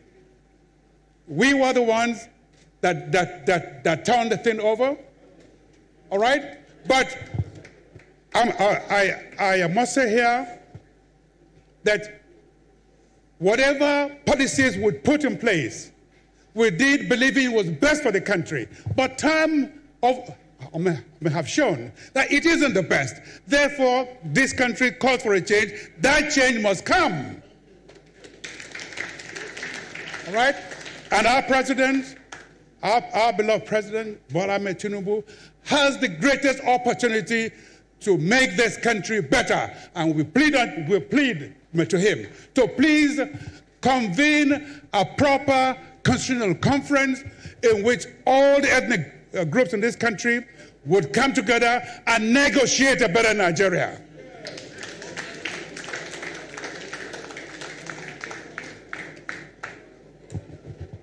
Now, for Africa, I am proud to be an African. Anywhere I went in my time, I wore my Nigerian toga. Proud to be Nigerian, proud to be African. I never, ever allowed any foreign minister, white, black, or yellow, to deride Africa whenever I was there. And I'm sure my colleagues that have taken over from me as foreign ministers are still defending that. We will continue to do that, but our brother Africans must also respect us. I mean, we did what we did, not asking for reward, but we did for the benefit of us all. And therefore, if your big brother has helped you out of trouble, the least you can do is show respect. So African countries must show love to Africans. You can't kick us out and expect us to continue to serve your mission and your desire. Because the more you put us down, the more the world puts down the black race. For as long as Nigeria remains on the stool, the whole of Africa will be on the stool. And we must get up at this point in time and work to make our country a better country, work to make Africa the bastion of development and respect. We're going there. Thank you.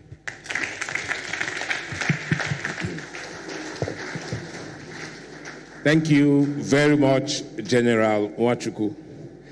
Now, I think the job of discussion is fairly well done, because I see that there would be opportunity to come back for a rounding up after the presentations and the awards that we're going to have. Permit me to give Professor Lumumba 5 minutes to respond to some of the things that have been said. But I want to draw your attention in particular to the focus on the return of the African spirit, the rebirth of Pan-Africanism as Africa as one, Ubuntu. This is what it is. What affects one African affects other Africans. And you have heard it said today, it's not just the sentiment of it, it's the reality. We need an Africanness that will guide even our continental free trade area framework. We need an Africanness that will guide, Africa's entry into an evolving global order. The opportunities are there, but it is time for us to think globally African. So Nigeria is ready. I think that's a point that has been made abundantly. Nigeria has always been ready. In this part of the world, we talk of Nigeria's manifest destiny. The fact that, the population that we have, the size that we have, the resources, all of these things were not given to us. They were not bestowed on Nigeria by accident. So that manifest destiny can only work for Africa if Africa, works for Nigeria also. But it's an opportunity for 5 minutes. Thank you. Thank you very much. I've had the opportunity of listening to the discussion, and in many ways we are saying the same thing in different ways.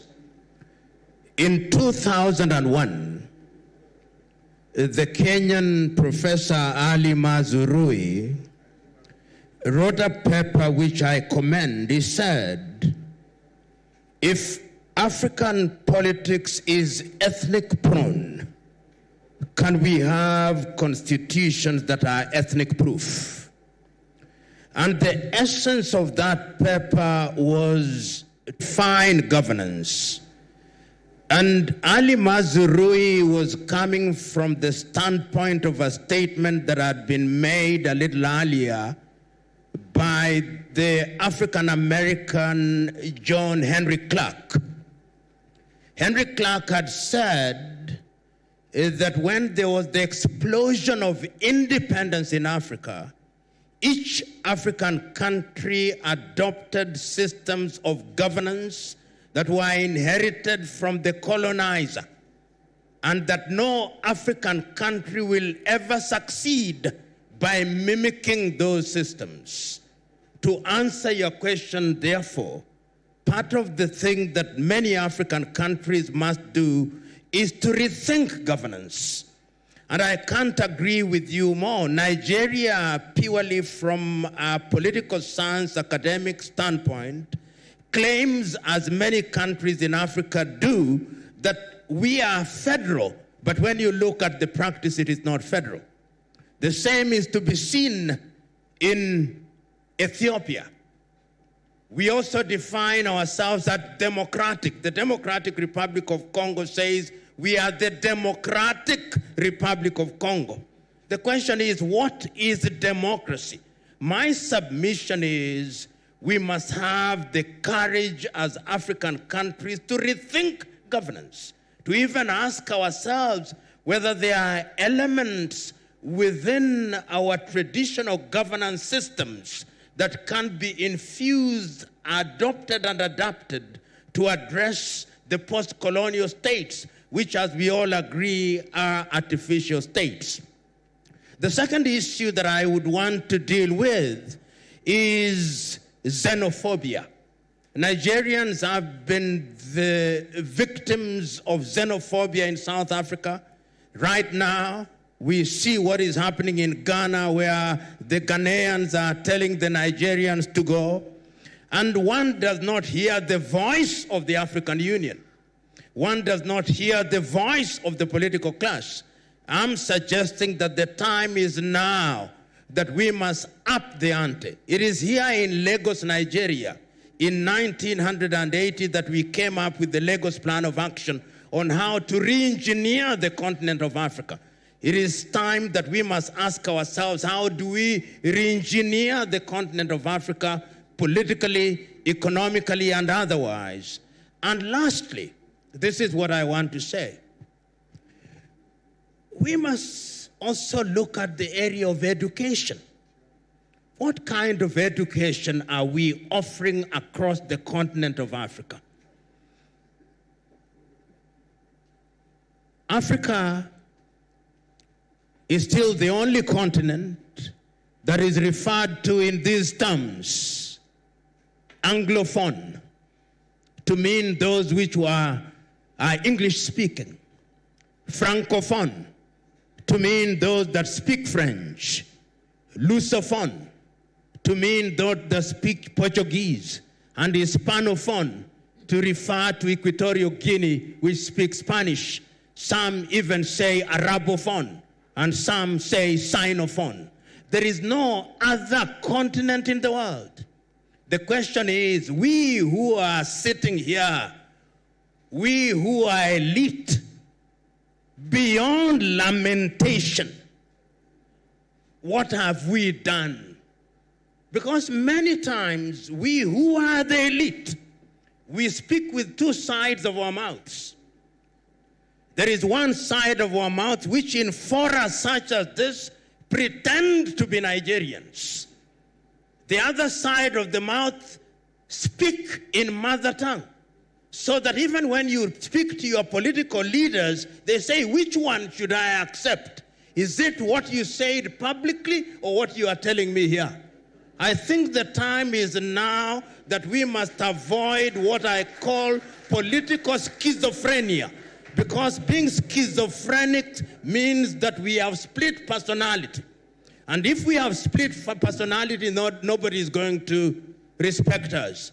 Very finally, I hold the view, like you do, Excellency, that things are happening. If you move across the continent of Africa, there are pockets of things that are happening, but they are too small. When there is a good election in Botswana, we appreciate it. When there is a good election in Namibia, we appreciate it, but there are 2 million of them. When there is a good election in Malawi, we appreciate it. But the big bang thing must happen in Nigeria. It must happen in Ethiopia. It must happen in the Democratic Republic of Congo. You said all of us must say our mea culpas. Yes, we plead guilty. But throughout history, there has always been an anchor country. Nigeria is the anchor country in Africa. The anchor country in Europe has been Germany. The anchor country in Southeast Asia is China. The anchor country in Africa must be Nigeria. And when you are a leader in my mother tongue, we say, Jatelo Gongo Guari. When you are the leader, thorns must scratch you. You must also be prepared for that. You are leaders, thorns will scratch you. Thank you.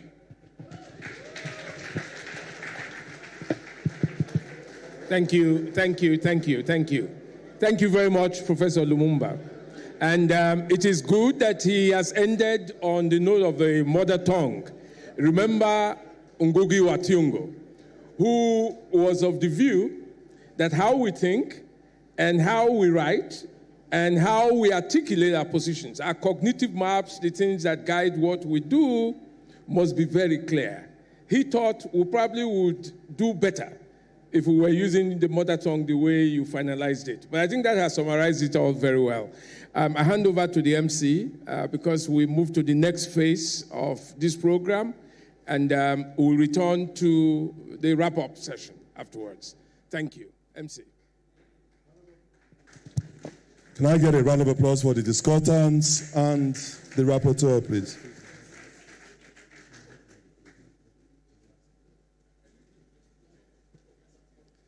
Distinguished guests, ladies and gentlemen, having listened to the lecture of Professor Patrick Lumumba, I feel so energized.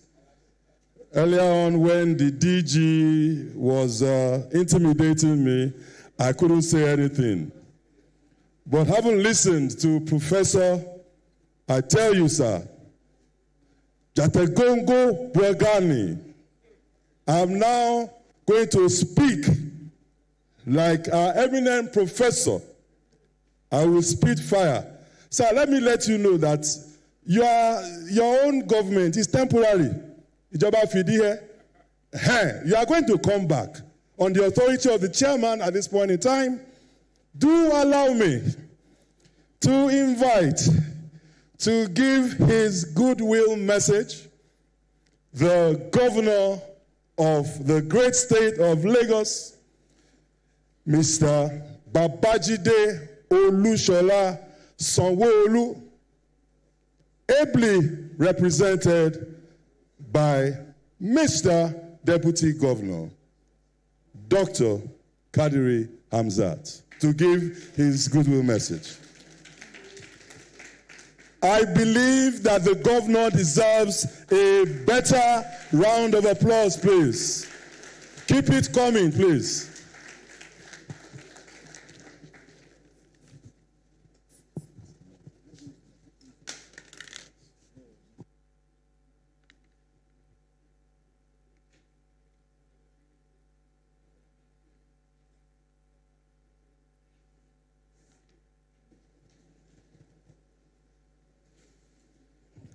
Well, the 13th governor of Lagos State and former Minister of Works and Housing, His Excellency Mayoga, Mr. Babatunde Fashola, Senior Advocate of Nigeria, thank you very, very much for your thoughts. The Chairman, Island Club, Dr. Rotimi Olasode Martins, thank you very much. All our fathers, too many to mention, I say good afternoon to every one of us. Our distinguished guest lecturer and keynote speaker, Professor Patrick Loch Otieno Lumumba. Thank you very, very much. And of course, our esteemed panelist, Chief Wole Olanipekun, CFR, Senior Advocate of Nigeria. Of course, I've mentioned the former governor of Lagos State and our father, General Ike Nwachukwu. Thank you very, very much. Distinguished members of Island Club, other invited guests, members of the press, ladies and gentlemen, thank you very much, Island Club, for this invitation. Like it's been said, I think it's very important that we have this kind of discussions. And like Professor Lumumba said, if you are the movers and shakers, we must talk about things about our country.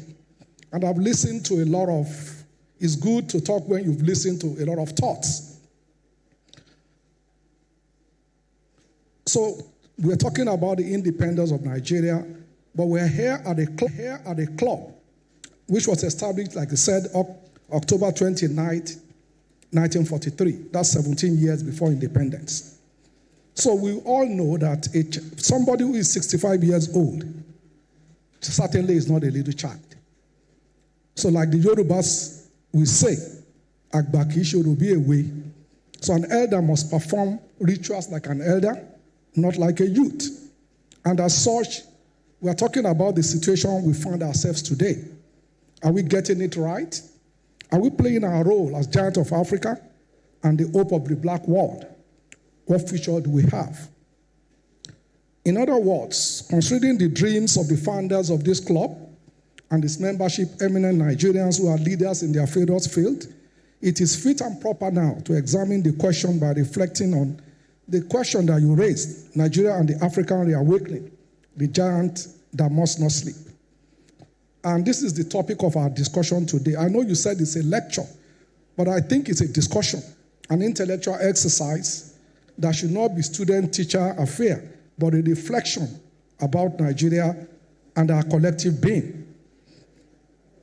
So I think that Nigeria stands tall, Africa's most populous nation with over 220 million people, a demographic dividend that is fueling growth.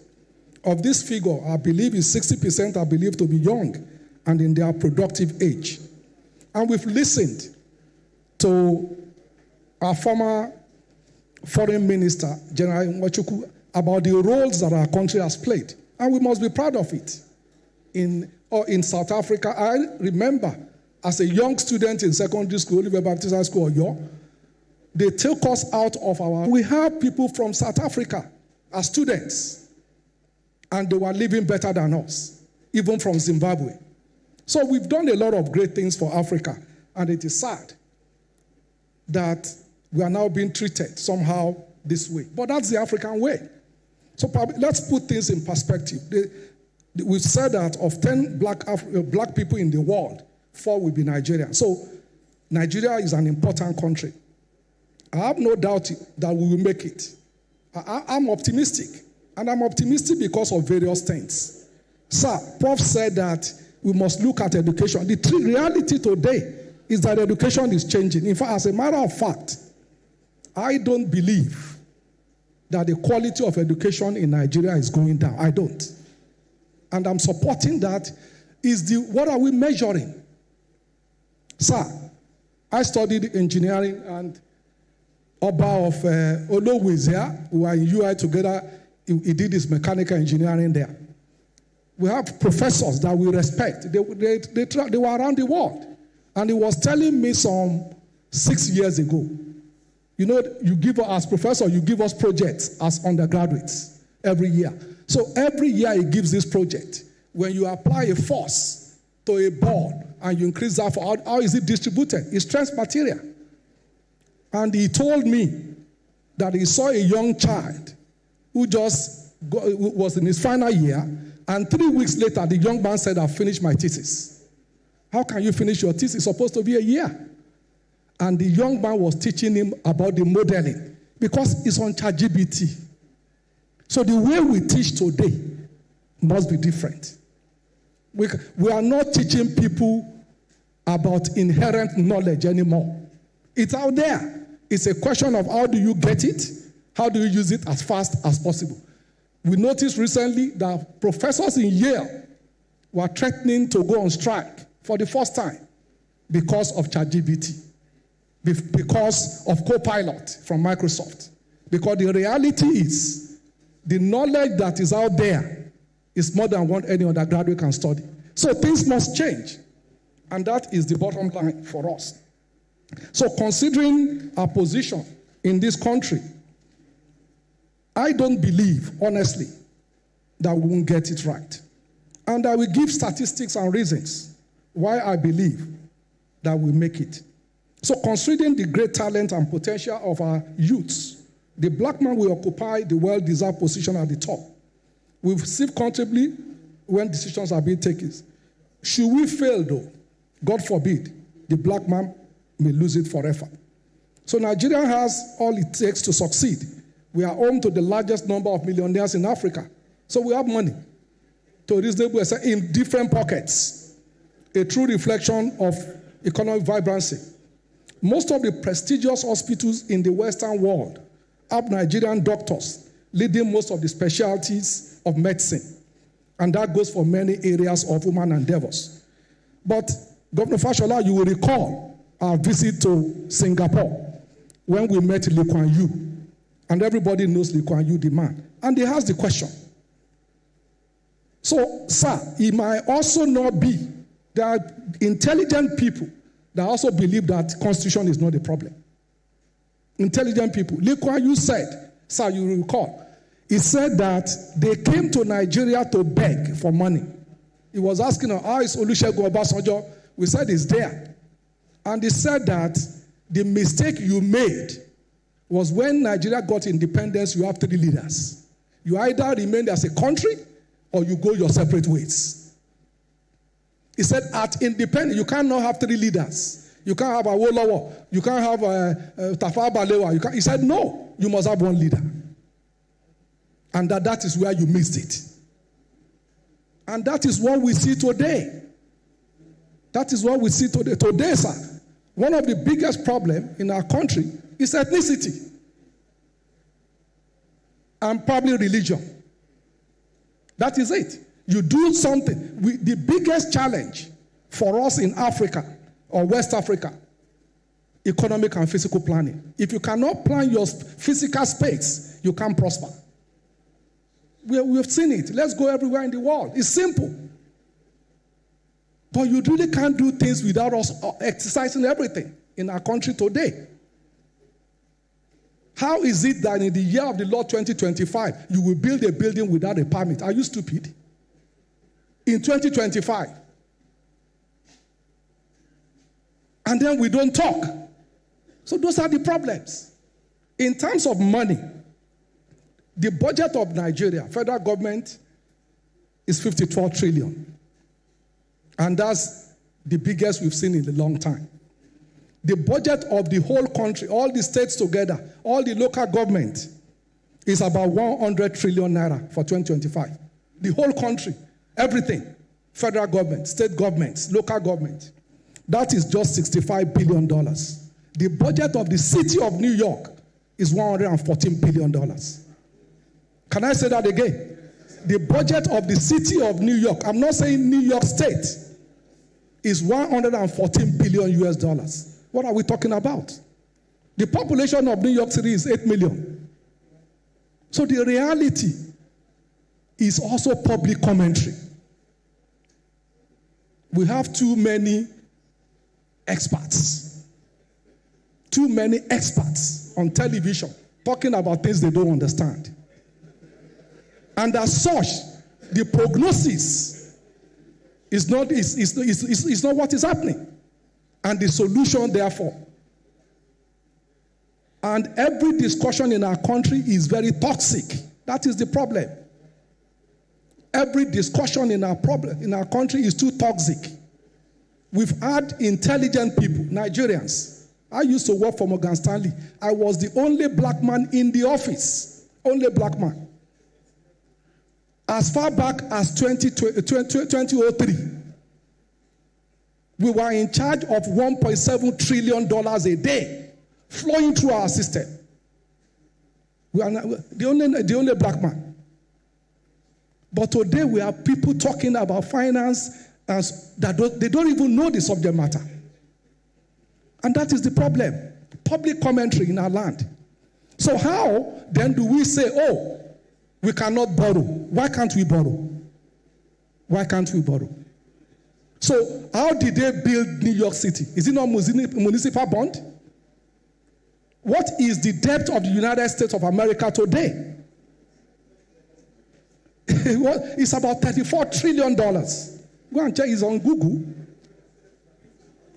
So the issue is, what are we measuring as a people? And that is the bottom line. What are we measuring? So people say, think about it. Governor Fashola, you recall, during the time of Governor Tinubu, we wanted to expand the Okwebi Lake Bridge. And he came to ESCO. Whether, like you said, sir, he's a Democrat. And like you said, it's not that I'm supporting him. Because we overruled him as governor. Not once, not twice. The ESCO will... Other governors told us, are you people stupid? What are you doing? He came to council to say, let us go and fund this thing. It was 2 billion to expand it there. You know it's 2 lanes. To sort it to 4 lanes. Compensation, everything 2 billion. We said, no, let's go and do PPP. We started looking for PPP. We've not found that PPP. If you want to do that bridge today, it's 39 billion. If we had borrowed, we would have done it and paid it off. When we did the first bond, 10 billion naira, people went to started shouting, oh, they've mortgaged the future of our... what are we talking about? So the challenge is shakers and movers that are not necessarily must talk. People that know the... So people in this room must talk about this country. So the problem is we cannot allow people that don't know to be the mouthpiece of our country.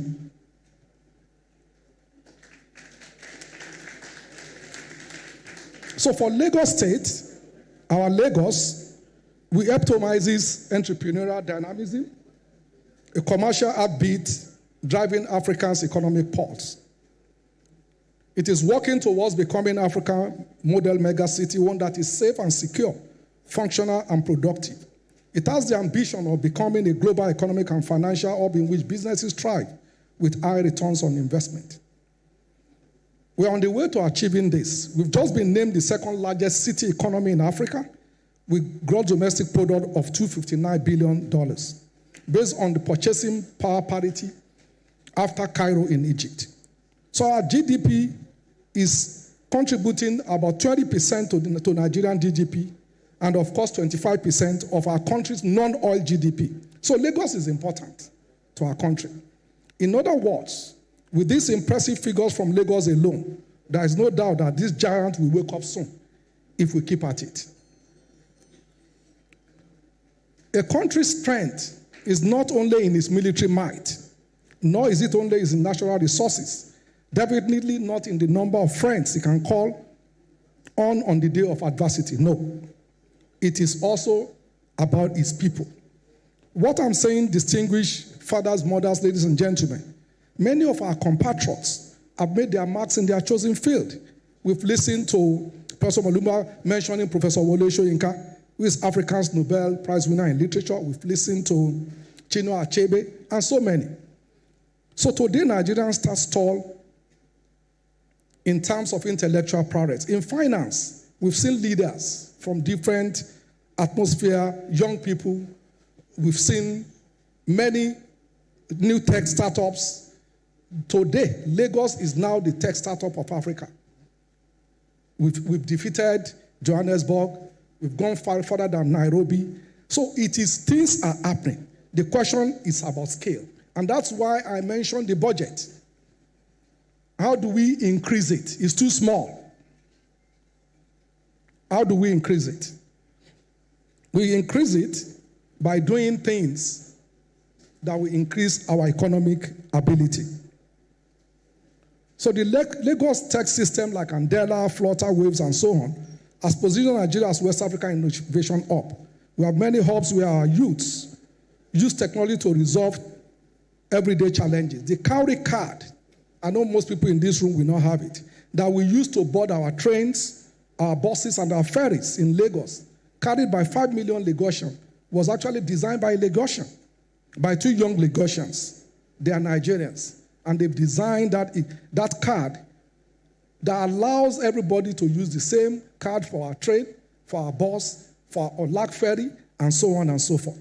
So Nigerian nominal GDP was estimated to be 100.73 trillion naira in second quarter of 2025, That's growing by 4.23% year on in that quarter.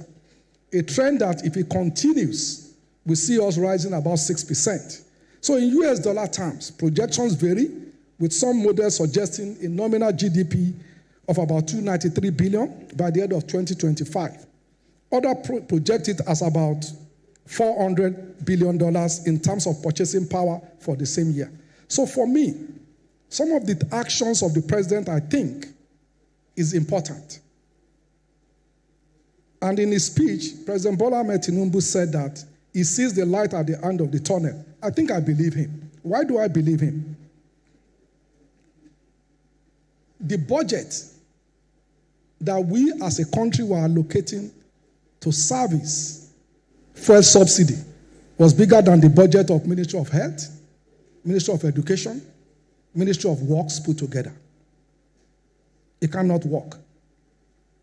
So his message is not just to whet our appetite for coming prosperity, but a wake-up call that the sleeping giant should rise and lead Africa to its Canaan land. The courage to stop the fuel subsidy is important. And for the first time in decades, Nigeria looks good to meet our oil production quota.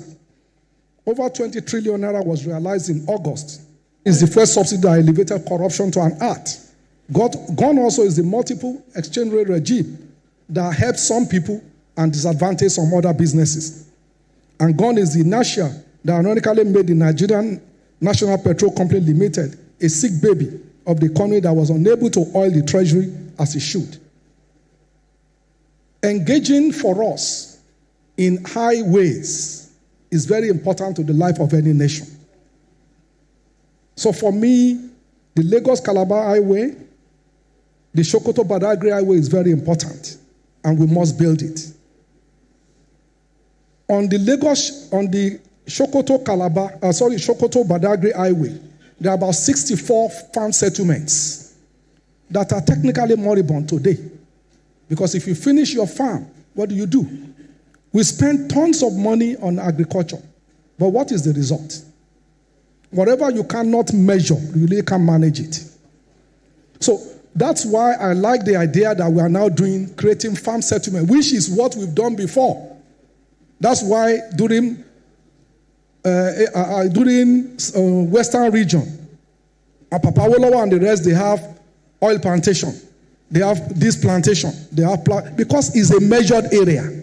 So if you put in fertilizer, for example, you know what do you expect. So what we do today is we buy fertilizer, we send it to farmers. Okay, farmers get it. But how do we measure the results? We don't know. And that is the challenge. So we must go back to the housing estate, and roads is the way to move a lot of these goods apart from rail. So beyond the stabilization of Naira, there is also restoration of fiscal health, with debt service to revenue ratio has been cut in half. And Nigeria now consistently recording a surplus. So for the first time in 4 decades, oil is being refined locally. In fact, Nigeria is Africa's now leading aviation fuel importer. Isn't this important if we can keep it up? So we've made tremendous progress in different areas, but we still have a lot of work to do. And it is about the breakup of families, which is the biggest challenge in our country today. SARS, I get a lot of text, people wanting support, help, and so on. But I keep seeing every time, I'm a widow, I'm a widow, I'm a widow. So I started wondering, are the men dying? What is happening? So I was interested. So I got 2 sociologist professors, one from Unilag and one from LASU, to study it. And they actually studied, and they came up with names, a lot of names. I took this to one of our Christian leaders and to some of our Muslim leaders, and what are we teaching in our religious houses? Because what is happening is that our men, they are not dying, they are just leaving their family. So those women that say they are widow, their husbands are alive, but they are just not present. And the reality is that When you just abandon your children and say, I'm just leaving, you have killed those children. And that is a big problem in our country today. We won't resolve anything if that persists. So the family unit is breaking up in our land. So our churches, our mosques, our government must do something drastic about it. Like I said, we must heavily invest, of course, in our family, in education, in agriculture, for food security. Now there's a global recognition of Nigeria's progress with sovereign rating agencies upgrading national outlook, capital markets surging to historic levels. So are we there? No, absolutely not. But can we continue to make progress? Yes, we can. So what is next for us? So we need to join hands and fight to ensure that Nigeria hits its potential in all areas of human endeavors. With our huge population, Nigerian youthful demographic is a potent access for innovation and market. So with private sector leadership or collaboration with captains of industry, like esteemed Island Club members, this giant of a nation will wake up, will move up and stay up. Lagos State, for us, we are committed to contributing its quota as a hub of enterprise, creativity and progress to Nigerians' bright future and Africans' awakening. Distinguished ladies and gentlemen, permit me to leave you with the following quote. It says, and I quote, "We, the people, recognize that we have responsibilities as well as rights, that our destinies are bound together, that a freedom which only asks for what is in it for me, a freedom without a commitment to others, a freedom without love or charity or duty or patriotism is unworthy of our founding ideals. Those who died in their defense." That was President Barack Obama, American 44th president, on the importance of patriotism.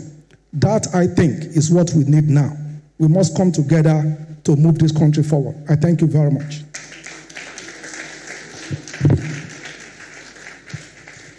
Can I get another round of applause for Mr. Governor, ably represented by Mr. Deputy Governor. Distinguished guests, ladies and gentlemen, Your Excellency.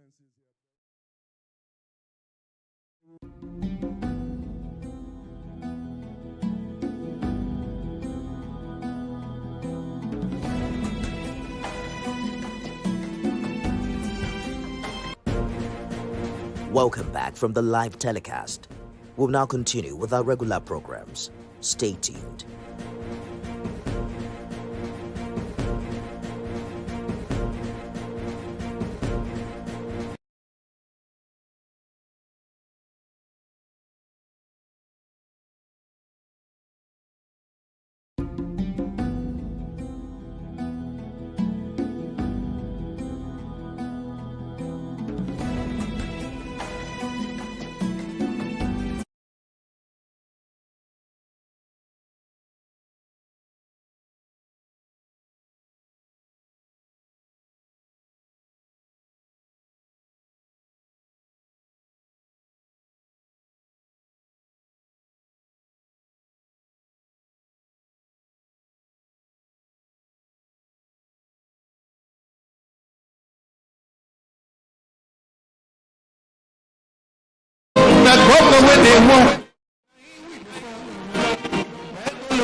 Your Excellencies, ladies and gentlemen, shall we please rise for the national anthem of the Federal Republic of Nigeria.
Stay standing, Your Excellencies.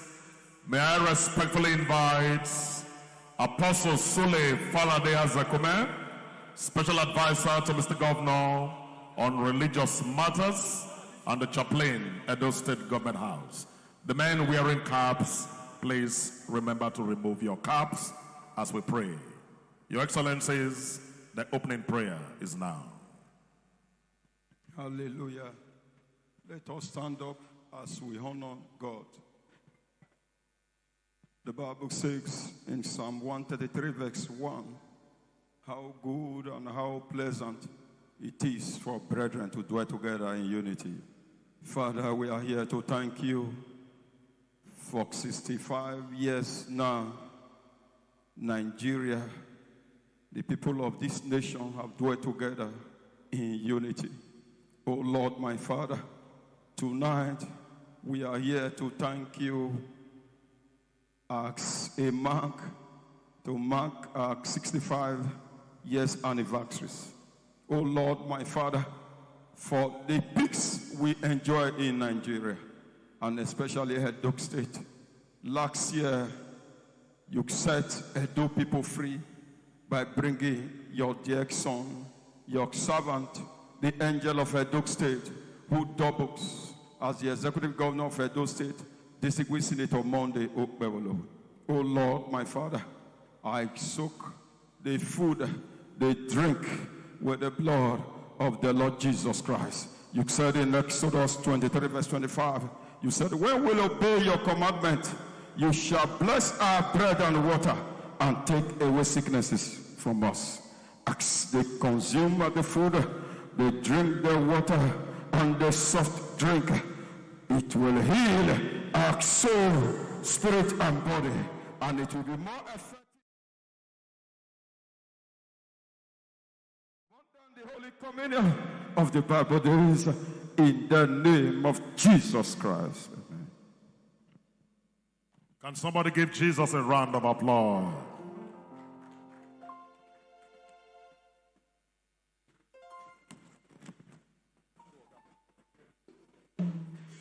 His Excellency,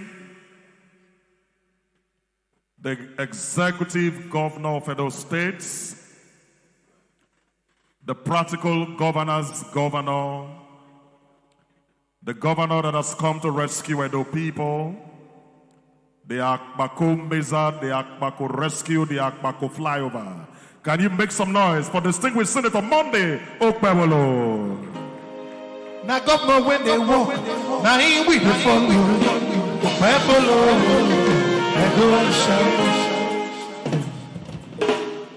His Excellency, the Deputy Governor of Edo State, the Right Honorable Dennis Idahosa.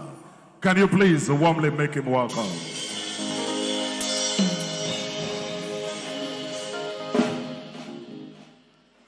Today, His Excellency, the government and people of Edo State is proud to host one man that has enjoyed God's grace. One man that the Lord indeed has made in his image and in his likeness.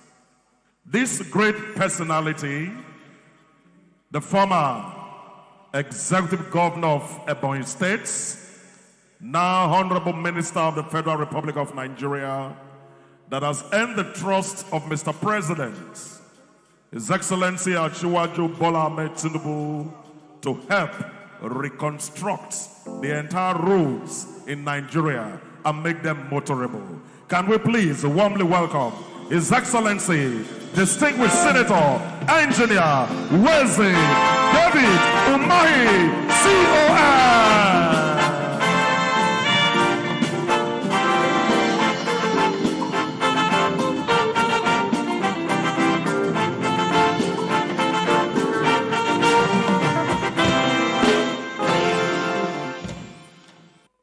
Permit me, Your Excellency, to welcome First Deputy Governor of Edo State, His Excellency Reverend Dr. Peter Obada.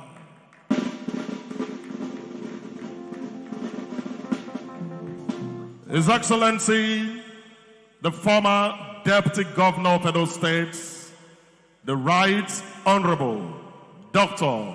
Pius Egbirane Otubo. We are indeed proud to have two great sons of Edo that has earned the trust of their people and speak in the red chambers of the National Assembly of the Federal Republic of Nigeria.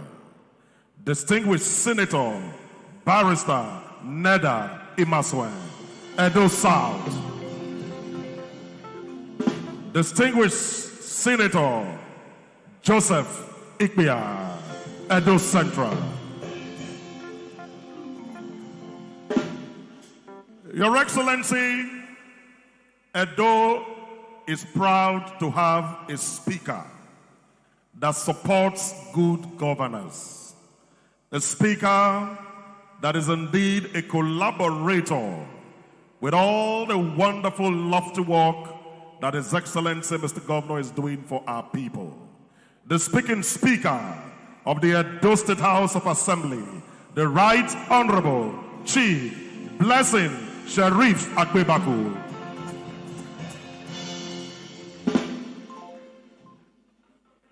Permit me, Your Excellencies, very distinguished guests, to warmly welcome the First Lady of Edo State, Our Excellency Princess Edesili Okpebolo Anani. Can you please warmly welcome Coordinator, Office of the First Lady.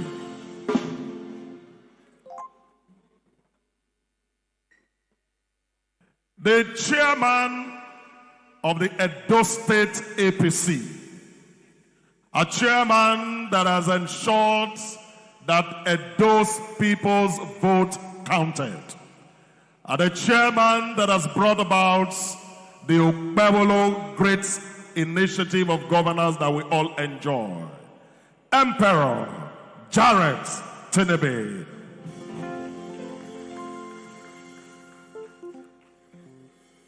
The Secretary to the Government of Edo State, Uma Ikilo Esquire.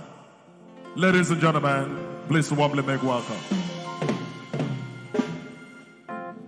The Honorable Member of the House of Representatives of the Federal Republic of Nigeria, the Right Honorable Marcus Onobu. The Deputy Speaker of the Edo State House of Assembly, the Right Honorable Osamoyi Atu. The Deputy State Chairman of the APC, Honorable Sylvester Agbabo. The Chief of Staff to the Government of Edo State, Alhaji Gani Audu.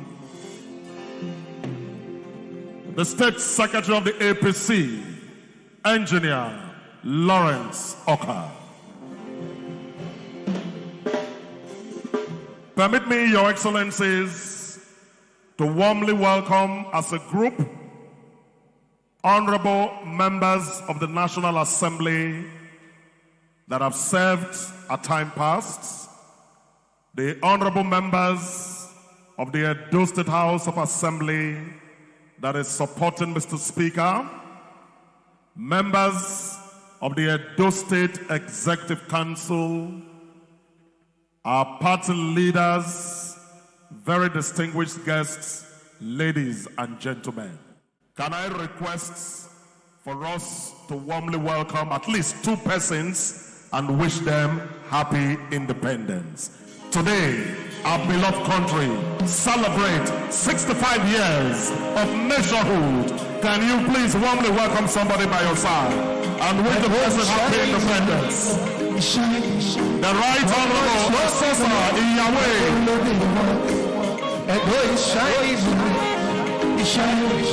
The governor is walking,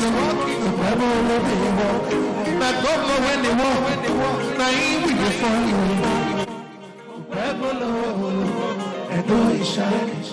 Now governor when they talk and do, now he will be follow.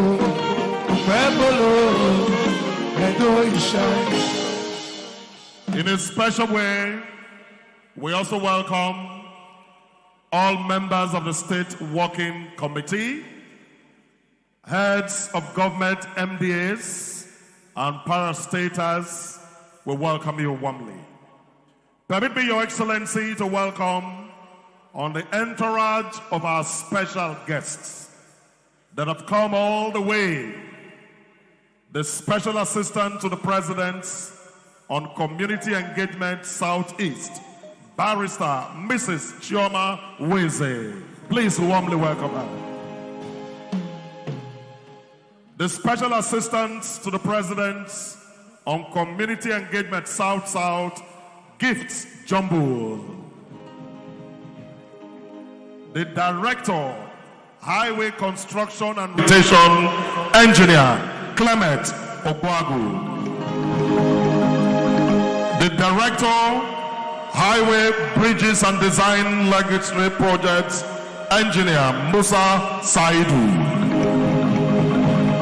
The Managing Director, High Tech Construction Limited, Danny Abod, and other MDs of construction companies and other aides of the Honorable Minister. Can you please warmly welcome all of them to Edo?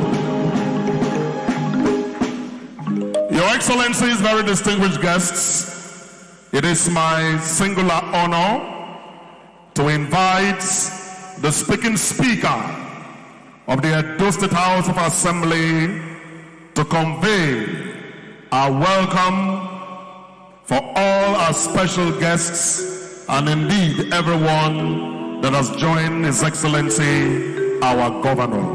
Can I invite Mr. Speaker for the welcome remarks? The Right Honorable Chief Blessing Akpebako.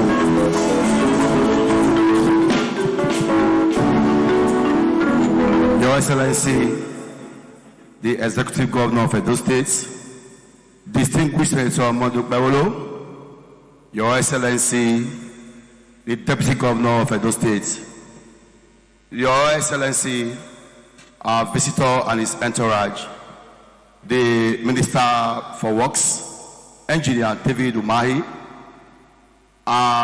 the party structure in Edo State, all the leaders present here today, please permit me to stand on the existing protocol. Let me welcome all of you today for coming here to join the governor to celebrate Nigeria. Today, Nigeria is 65 years old. We are celebrating the green today. I welcome all of you to this green occasion. Excellency, let me also thank you for putting this green occasion together. If you go outside, you will see the crowd outside. It really shows that everybody wants to recognize with you. So we thank you for putting up this green occasion this evening. To all our visitors that came from far and near, we say welcome to you all. As we celebrate Nigeria today, may God give us good leaders that will pilot the affairs of Nigeria properly, so that our generation yet unborn will see good life. On that note, I want to say once again, welcome to this green occasion this evening. God bless you all. Your Excellency, can we please applaud the speaking speaker? I am proud to be in Nigeria. And Nigeria is indeed a country that has been blessed by God. Our weather is the best. No natural disaster. And after 65 years, our territorial integrity, we are still intact. Can we applaud the Lord that has kept us together?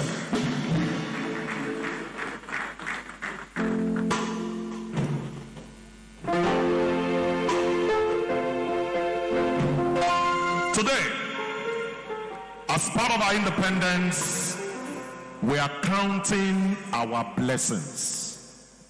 The blessing that His Excellency Asiwaju Ahmed Tinubu, our dear President, orchestrated in the coastal road that cuts across Edo State to other parts of this country. And the driving force for all of that to happen is the Honorable Minister for Works. And that is why we have chosen to honor him today and to say thank you to him and Mr. President, that Edo people is appreciative of his efforts.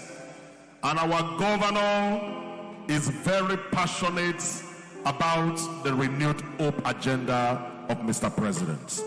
And so today, ladies and gentlemen, we are going to have an opportunity to speak. But we're going to invite Franchise for a snatch of music to welcome the Honorable Minister to Edo, a land of rich culture, a land where the king is truly king. I make bold to tell you there are two notable kingdoms in the world: the United Kingdom in England and the Great Benin Kingdom where you are. A land that had the arrival of the white men in the 18th centuries, and they called them the Portuguese, where our forebearers was able to do so much for our people. Ladies and gentlemen, can you celebrate this great city?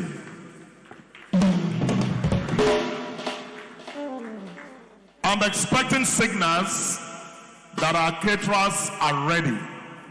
And then His Excellency will lead his guests for dinner. And when we have finished our meals, we will have an opportunity to interact a little more.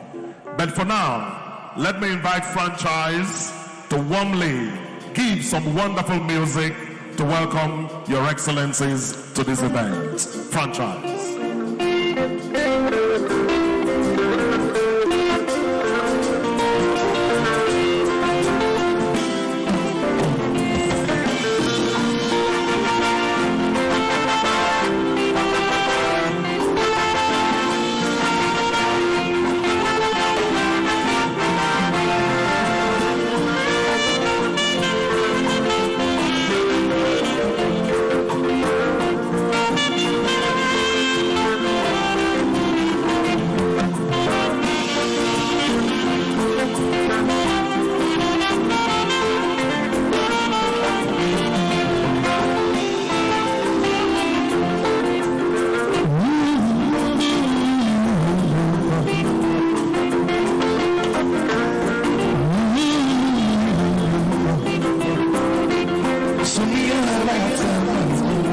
Somebody who got time.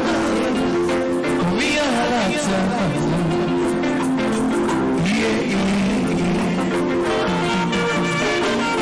Can we once again applaud the distinguished guest of honor?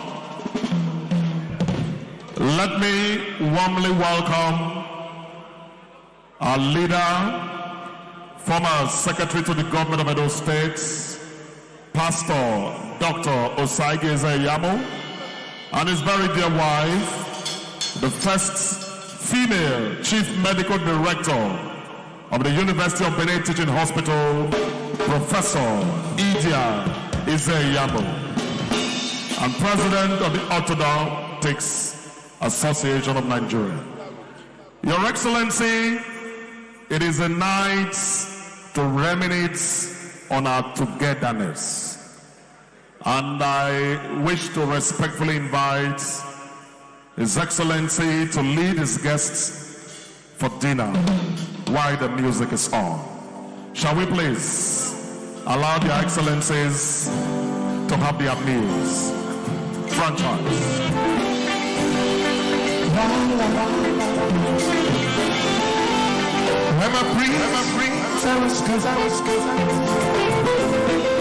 Raise the roof, made of sin.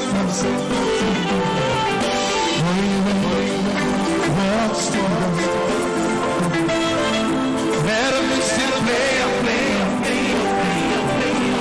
Everybody see, everybody. This is a happy white room. We got to reach forever. Come on and sing the Lord. We got to reach forever. Come on and sing all night.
Ladies and gentlemen, can we put our hands together for Frontal?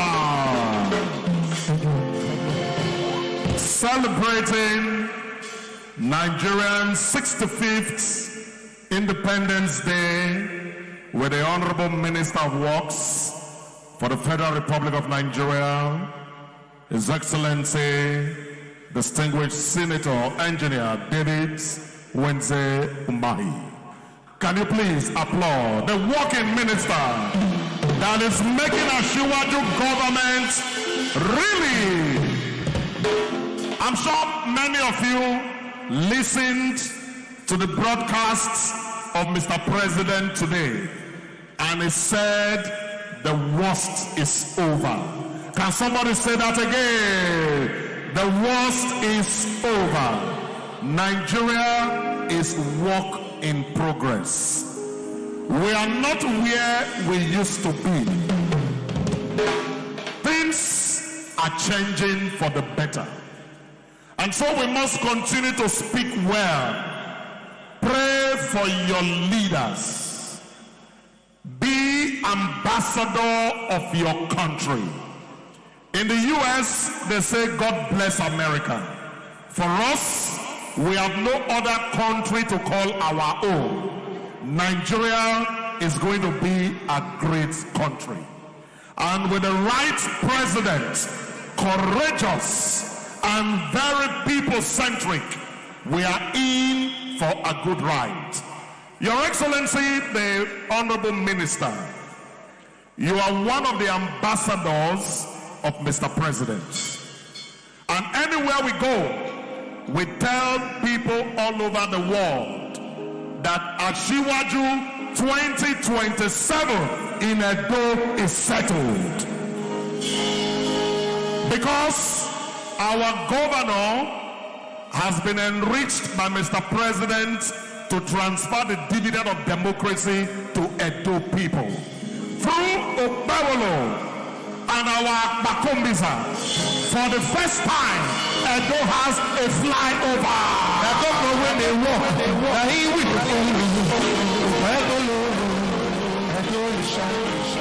And Mr. Governor has accredited all of this to the love Mr. President has for him and for the people of Edo State. The last time I was in the UK, an Oyibo man said Nigerians claim to be the giant of Africa. And I told him, I take exception to that. It is not a claim, it is indeed a reality. Nigerians are industrious, Nigerians are hardworking, Nigerians are intellectual. And anywhere they put them, they excel. And he said, are you aware that Nigeria was once a British colony? And I said that was over 60 years ago because some of us were not around. That even the English, the British taught Nigerians, some of them are not logically correct. And I told him only this one. A reported speech, a book that belongs to a female. If you want it returned, what do you say? Give her her book. When the book now belongs to a boy, what are you supposed to say? If the girl has 2 hair, what are you supposed to say? Give him book. What about when the book belongs to us? What do you say? Give us book. What about when the book belongs to them? Give them book. It means nothing is perfect. Everything is work in progress. And for us in Edo, we have assured Mr. President that Edo is for him. Can I now please welcome the Honorable Minister with another round of applause again. All the highway in Edo, Mr. Governor have already told the minister what to do. May I respectfully at this point invite the musician to give us some more music. Now, our special guest of honor wants to make some remarks, and please watch the projector. Can you please respectfully welcome him to the microphone? Can we rise to welcome His Excellency, Distinguished Senator Engineer David Umahi. Thank you. Please be seated. Thank you. Thank you.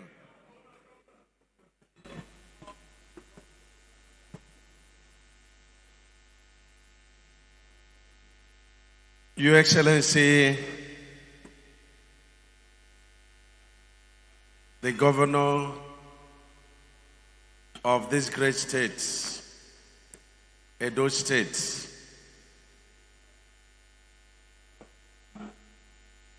I call him my colleague. We were in the 10th Senate together before fate took 2 of us out. If we can suspend the food, then you will hear this message. Senator Monde Opolebo, Your Excellency, Right Honorable Idahosa,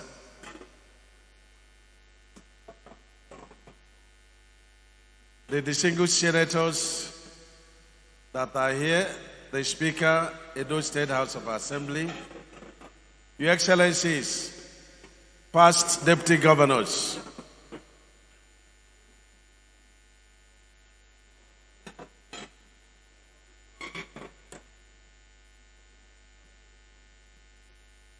the SSA to Mr. President,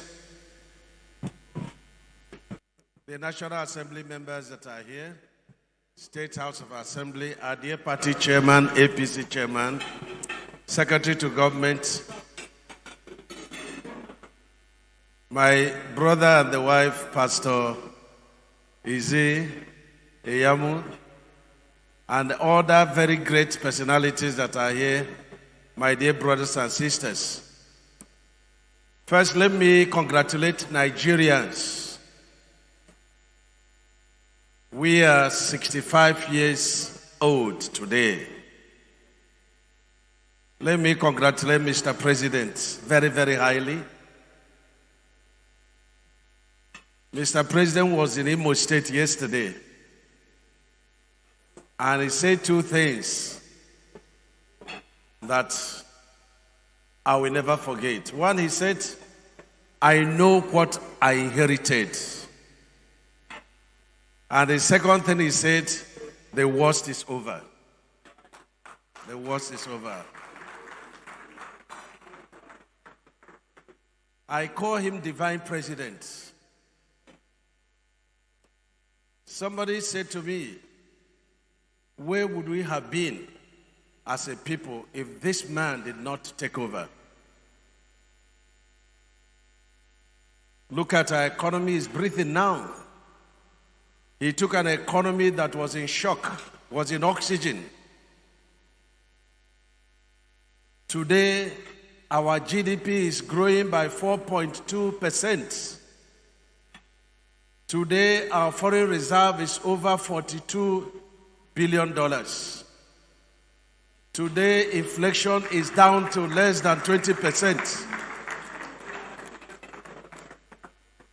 For the first time, you can see the stability of the naira against the dollar for more than 6-8 months.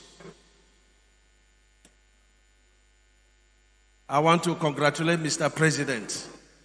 He came at the time that he should come. And we bless God Almighty for his coming. You know, the job is very easy when you are not the one doing it. And I want to thank the governor very, very highly. Your governor is a gift to Mr. President. It's a gift to him. Your governor is a miracle to the administration of APC. And go and mark my words. This man is going to lift Edo State to what the founding fathers of Edo State desired. I'll tell you this. When you see a man that is committed to infrastructure, why are we succeeding? It's because you can't separate Asiwaju from infrastructure. He did it in Lagos. He instituted an irreversible economy that could compare with the economies of other nations, Lagos State. He's a great thinker, he's a great planner, and I've seen your governor. Infrastructure is in him. We visited a number of places, and very unusual. You see people without being prompted. We were running away from the hold-up on Bini, Sapele Road, and we come to that. And we took another route, and you see people coming out to be clapping for the governor. Why? He has taken your infrastructure headlong. He's always on the road. When I was governor, people sought appointments with me. I gave many appointments on site. Today, you find the governor more on site than in the office. Can we put our hands together for him? Contractor thought that meekness is weakness, and they think that they will joke with him.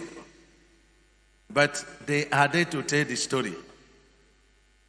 This is a man whose legs are on the throttle 24 hours. I've seen the quality of the work you are doing, and I want to commend you and I want to thank you. Road, for me, is everything. When you don't have roads, it amounts to being in prison. When you can't move from one point to the other, it means that your freedom is restricted. And that's why the road infrastructure is the GDP that grows other GDP. A man in India was asked, how will a nation be great? He said the only way a nation could be great is to build roads. So I congratulate you very, very highly. This is my third time in Edo State since you took over. The other time, I only passed. But this time, I came.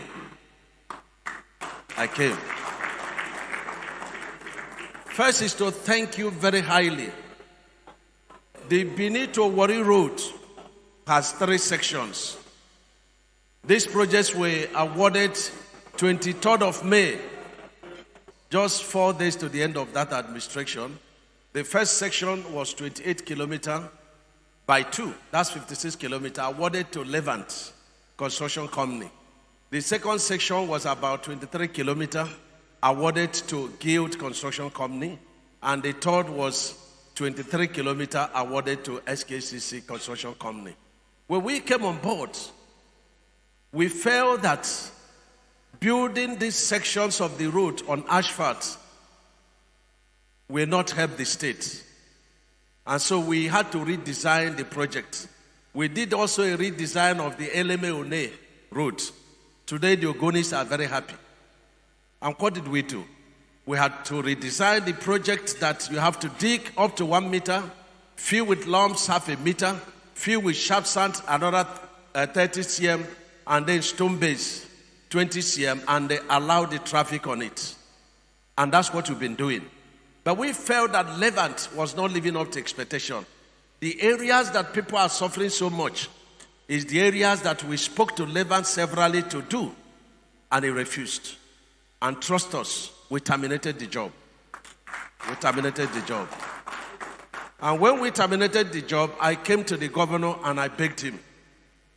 And the governor, without questions, he said, look, the welfare of Edo State is first in my mind. And he said, who are the people using this road? And today, the governor is building 23 kilometers of that road.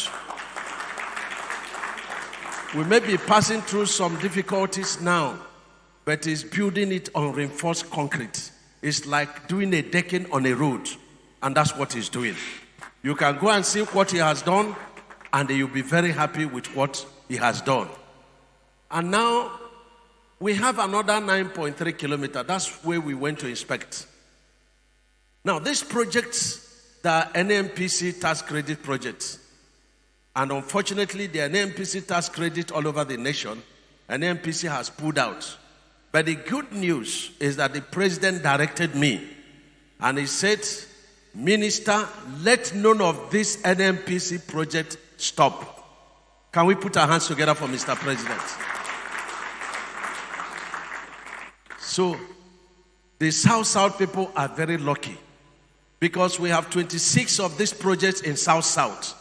We have 26 of that project in North-Central. Unfortunately, in the president's zone, it's only 5%, and in my zone, it's only 4%. But the president has taken the entire country as one united family. And that's why he doesn't care. He's building all the roads. So that's the good news. But the governor is intervening. And I want to commend you very highly. This 9.3 kilometers, you have taken over. I will go back and report to Mr. President. But each time you take over any part of the federal road, I go back and report to him. A day of reckoning is coming. And I'm sure as father and son, you'll be able to sort out matters. But let me thank you very highly. The guild section is not going to stop. The governor of Delta State, I begged him, and he took 5 kilometers from that Efru Junction, by 2. And that is going on. So we are committed to ensuring that from Chene Zero at that junction down to Efru Junction, that the road is fully completed in concrete pavement. That is what we ensure you. Tomorrow, we are inspecting the bypass road. Tomorrow, we are inspecting the Ewu-Abo road. I'm here on the invitation of the governor, but I'm also here with a message from Mr. President. I'm sure you want to hear that. Very good. So why the governor is taking the Ewu-Abo? Because of funding. And I want to make it very clear that it's very difficult to construct all that the president inherited within 2 years, within even 4 years. When the president says, I know what I inherited, I can tell a bit of what he inherited on road and bridge infrastructure. Before the president came on board, there is no state that you will say you would have identified 100 kilometers of road without a problem. And I challenge anyone anywhere to let us know. But today, the president is not constructing road, he's building road. He's building roads. Mark the differences. This one will last between 50 and 100 years. This is one of the differences. Our economy is growing because we are no longer importing bitumen as we used to. Everything we need to construct a durable road is within us. And of course, Edo State has got a lot of the raw material, the limestone. So I want to thank you very highly. Tomorrow, I will be handing over that Ewu-Abo road with 2 hands and 2 legs to you to intervene, for us.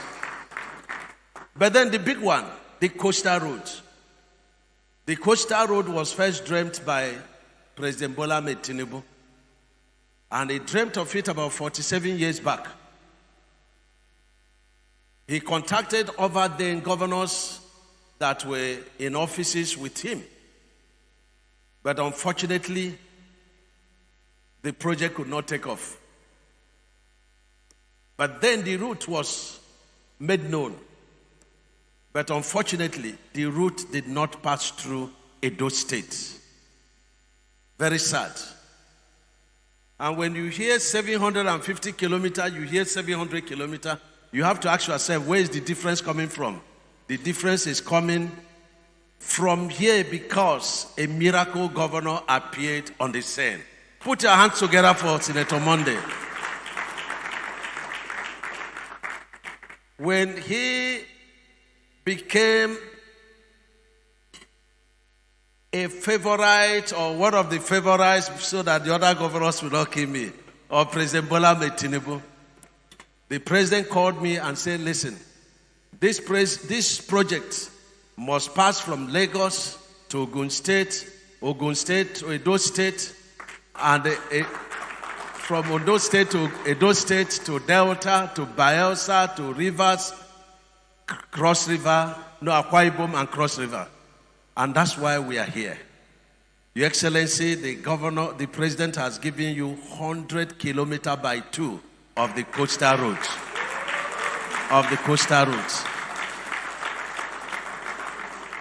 What is in Lagos State is just about 100 kilometers. Ogun and Ondo is 82 kilometers. Akwa Ibom is 65 kilometers. Cross River is about 27 kilometers. So you have a bit of the chunk of Lagos-Calabar Coastal Highway.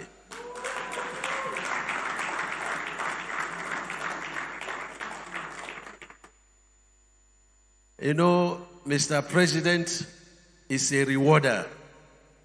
He's a rewarder of those that have love for their people. And that's why he directed me to come here and they run this new gift of President Bola Ahmed Tinubu to the people of Edo State, led by His Excellency Senator Monday, the governor of Edo State. Today, we will show you the route. We will show you the route, and the miracle contractor is here with us, the high-tech. the High-Tech Construction Nigeria Limited, I insisted that the MD should come, because whatever thing I can do to honor Senator Monday, I will do it, because he loves the president very highly. He respects the president very highly. And Edo State is 100% APC and Faswaju. Can we put our hands together?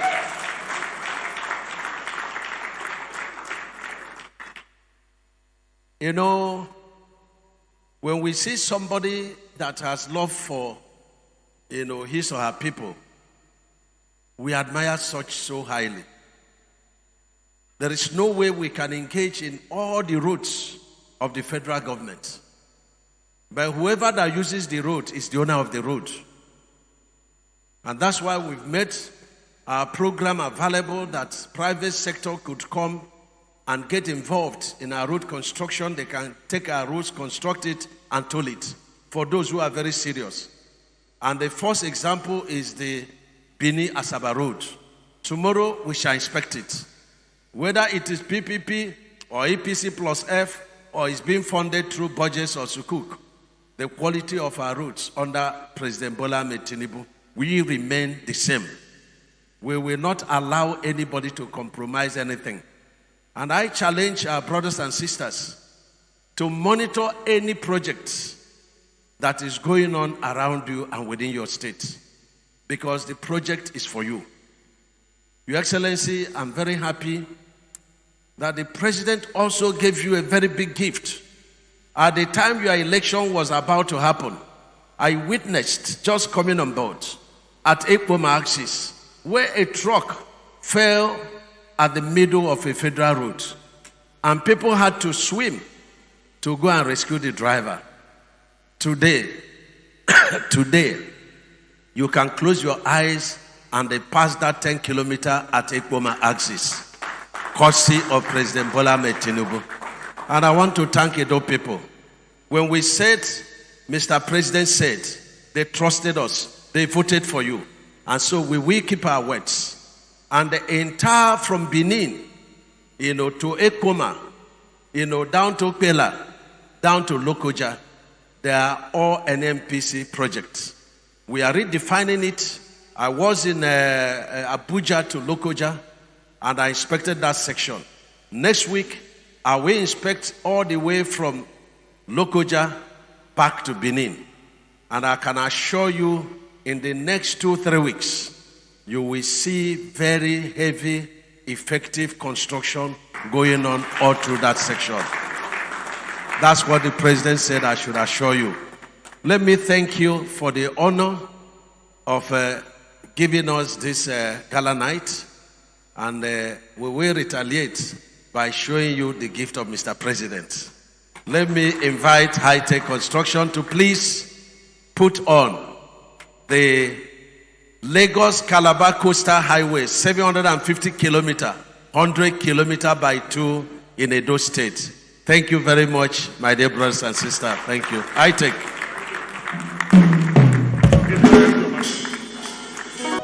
The MD of High-Tech will continue from here.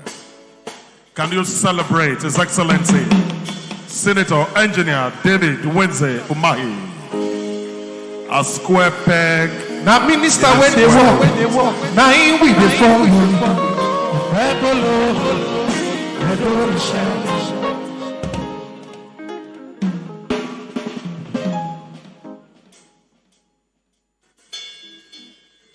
Wonderful gift for Mr. President. Loyalty pays. Thank you, our governor, for earning the trust of Mr. President. The MD of High-Tech will take it up from here. Please applaud him. Thank you. Your Excellency, the Executive Governor of Edo State, Your Excellency, the Deputy Governor of Edo State, Your Excellency, the Honorable Minister, distinguished ladies and gentlemen, all protocol duly observed. Happy 65th Independence Day. Thank you for the opportunity to present the Coastal Highway together with the Director, Engineer Musa. As His Excellency rightly said, the Coastal Highway has started. High-Tech Construction Company Limited started in many sections of the road. We have already started in Lagos 2 sections, Section 1, 47 kilometers, Section 2, 55 kilometers, Section 3A and 3B being partially in Akwa Ibom and in Cross River. We have 27 kilometers in Akwa Ibom as a first stage, 38 kilometers in Cross River. We have been awarded recently Section 4A and 4B, which is 28 kilometers in Ogun State and 57 kilometers in Ondo State. And now we are showing the alignment that run throughout the Edo State boundaries and areas. So we have defined some of the areas. It is still subject for more geotechnical investigation to make it more viable. We have so far identified 65 kilometers and we are seeing more areas in order to bypass some of your areas that are reservations and conservations. We don't want to affect the environment. All what we need to do is to make something robust, rigid, and durable. From this area, it continued to Delta State, and as His Excellency rightly said, it passes from Delta all the way to Bayelsa, to River State, to Akwa Ibom, and ends in Cross River. I would thank you for listening to me. I will give the mic to Engineer Musa to have all the other information. Thank you very much. Have a blessed evening. Thank you very much. In continuation of the design that we carried out in the other section of this road, Your Excellency, the towns and villages are shown in the map. We are presenting this design for you, Your Excellency, for review. Yes, show it from the beginning. Yes, look at it there. Okay, Your Excellency, we start the design of this Edo State section from the boundary of Ondo State. When we presented the similar one in Ondo, the governor was there with the stakeholder like this, and we present it for analysis, review, and your input. We are doing the same thing this night for your input, Your Excellency, and the stakeholder, because the road starts from Ijosun border in Ondo State, passes through Bogwene community, which is like 3 kilometers away from the proposed alignment. And the road passes through the Okumo community. Then it go up to, please go ahead. Yes. Yes. Your Excellency, it may interest you that this road passes through green area. Greenfield is a complete virgin road. So it requires less compensation. Where necessary, we review. And this is a proposal. It's subject to review based on the soil investigation that will be carried out later. And we are now also presenting it to you, Your Excellency. You look at the villages that passes through kilometer at the road passes through Ufanama, which is 2 kilometers away from the road. We pass through Ajire, then Ajimaje, up to, and it crosses the river at Oburogwene. Thank you very much. Oburogwene. Then go ahead. You pass it through Pabe, all in the green field area. Pass it through Ologbo. No, we didn't pass through Ologbo Game Reserve, but pass it through the site so that we will not go inside the game reserve. We have reviewed this one to pass through the Ologbo Game Reserve. From there, it goes to, go ahead, it goes to Aja Mogwa, Ajoki, then it's ended at this boundary of Edo and Delta States, Your Excellency. We are presenting this design proposal to you for the review and the stakeholder input. Thank you, Your Excellency, sir. Thank you. Can you put your hands together for Mr. President and say thank you, Achiwaju? And the loyalty of our governor has brought luck to Edo people. When the righteous are in authority, the people rejoice. Your Excellency, we are going to invite comments. First, the state chairman of the APC, and we're also going to invite one leader from each of the 3 senatorial districts. And after the state chairman of the APC has spoken, we'll go to Edo Central, where the Right Honorable Marcus Onobu will speak. We'll go to Edo South, where His Excellency Right Honorable Dr. Pius Egberame Odubu, the former Deputy Governor of Edo State, will speak. And we'll go to Edo North, where the first Deputy Governor of Edo State, His Excellency Reverend Dr. Peter Obada, will also speak. Can I crave your indulgence to welcome the State Chairman of the APC, Emperor Jared Tenebe. Franchise, welcome the Chairman with music. The performing Chairman, the hard-working Chairman. I see what to 2027 is settled.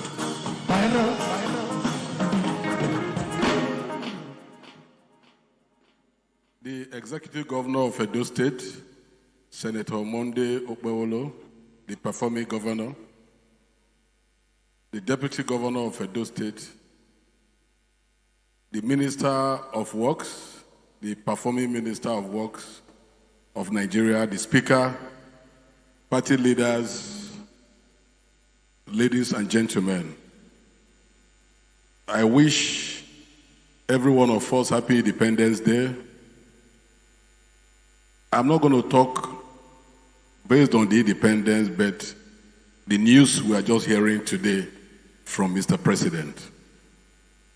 From the party angle, if you see the cap I'm wearing, that is the slogan of Edo, that 2027 for the president is settled.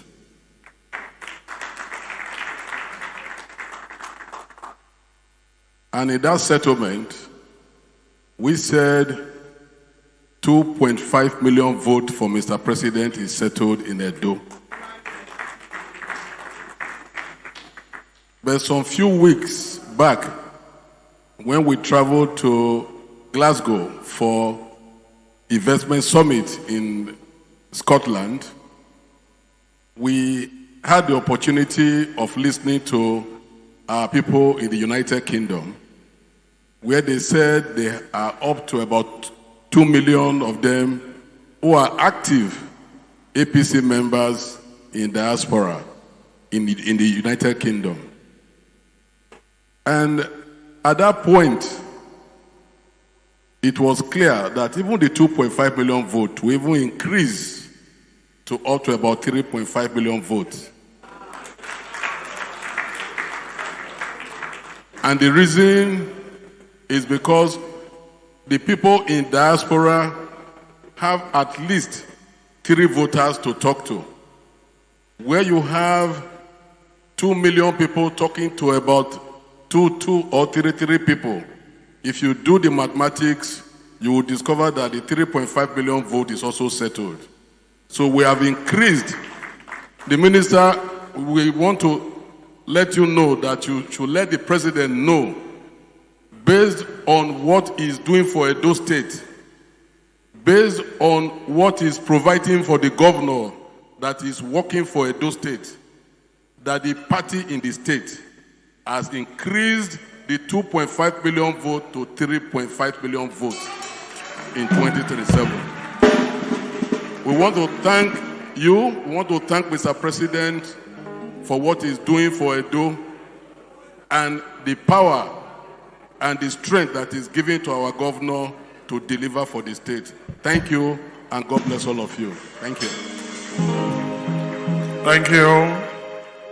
The performing state chairman of the APC, Your Excellencies, to speak next is a great son from Esan land, the former Speaker of the Edo State House of Assembly, now Honorable Member of the House of Representatives of the Federal Republic of Nigeria, the Right Honorable Marcus Onobu.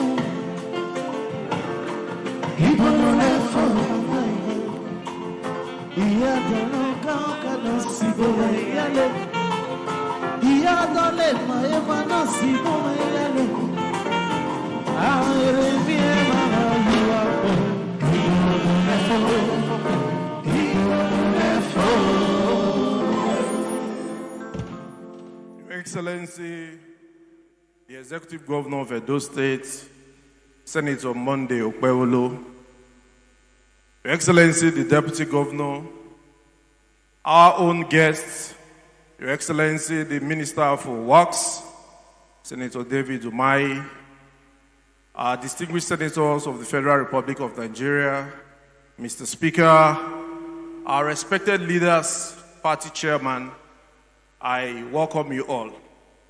I have listened to the presentation of the Honorable Minister for Works. Indeed, I was very proud that we have a working governor who is a darling son to His Excellency, the President of the Federal Republic of Nigeria. And if you listen carefully, I'm sure you would have noticed that while the minister was making his presentation, he did mention that at some point there is some kind of argument whether the road is 700 kilometers or 750 kilometers. And that what has changed is the fact that Mr. President has instructed that Edo should be captured as part of those beneficiaries for the coastal road. Your Excellency, we are indeed proud of you. And indeed, Edo is shining. And Nigeria is working. Mr. Minister, the assurance we want to give to you today, thank God or thankfully that most of us members of National Assembly are here, is that we will give the needed support starting from Edo, and come any national issue, be rest assured that you have Edo 110%. So on behalf of our leaders, the leaders of Edo Central and the leaders of Edo State, we want to say we are most grateful for this opportunity that you have given to us. And indeed, we will give our governor the needed support to making sure that more developments come to Edo State. Thank you, and God bless you all. Now, governor, when they walk, now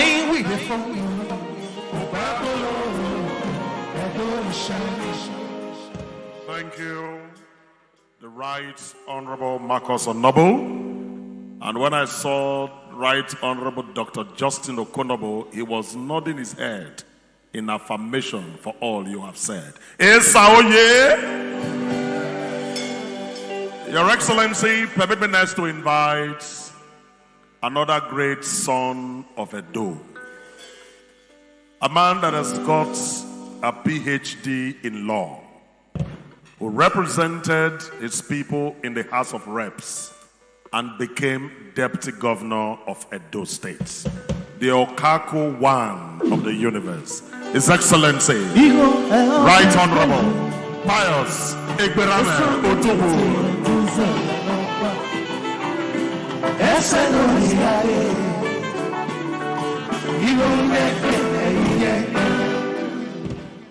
Your Excellency, the Governor of Edo State, Distinguished Senator Monday Okpewolo, Your Excellency, the Deputy Governor of Edo State, Right Honorable Dennis Idahosa, our August visitor, though we are in October, the Honorable Minister, permit me to adopt the protocol already established. I said to myself today if I'm given the opportunity to speak here today, I will talk to this minister. I say I will remind him how our governor, Senator Monday Okwewolo, our candidate as he then was, and our leader in Edo State, Comrade Adams Aliu Shomole, visited Mr. President in Abuja on the eve of our election, and also they visited you. Mr. President directed you to come to Edo State. I said I will remind you that you came, and you visited some areas in Edo State. I said I will remind you that your intervention has made that portion of the road very motorable now. But I said I will remind you, I will appeal to you that you should up the tempo of your intervention in Edo State. Mindful of the fact that Edo State is an artery. Edo State is the gateway to all the other parts of the Federation. To the southeast, to the south-south, to the southwest, and to the northern region. But you have just told us now that you are already working on Benin-Lokoja Road, Benin-Onitsha Road, Benin-Warri Road. And I said, I will also tell you that our governor is already providing some palliative intervention on some federal roads in Edo State. For our governor, federal roads or state roads, it doesn't matter to him. What matters is that the roads are safer and motorable. But you have just told us that Mr. President and our governor, they are like father and son. I was going to ask you to tell Mr. President that he should refund some money to Edo State. But you have told us that our governor and Mr. President, they are father and son. So what do I not tell you? All I have to tell you is that, Honorable Minister, please convey our good wishes to Mr. President and ask you, as for you, to enjoy your stay here in Edo State. And to the rest of us, happy Independence Day and happy New Month. God bless you. Okako One. Thank you, Your Excellency, for thanking the Honorable Minister for making that part of the road motorable. Edo is grateful. The first Deputy Governor of Edo State, a seasoned accountant and a chartered one, a reverend and a doctor. His Excellency, Reverend Dr. Peter Obada. Yes, sir.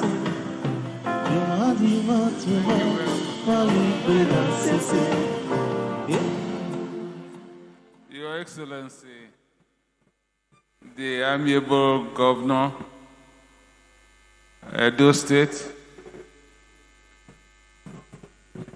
our Deputy Governor, our great visitor, the Honorable Minister,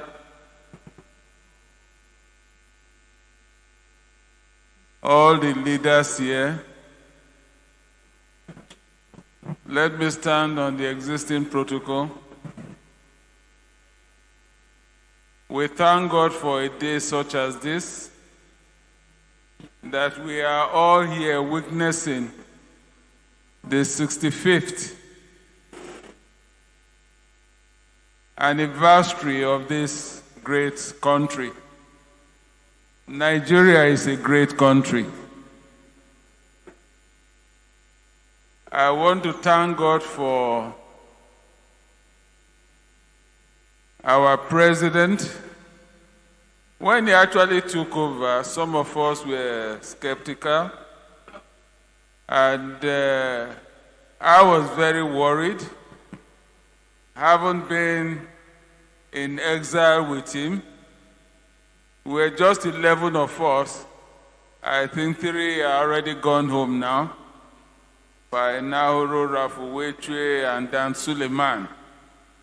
And one was wondering, whether he was off the track.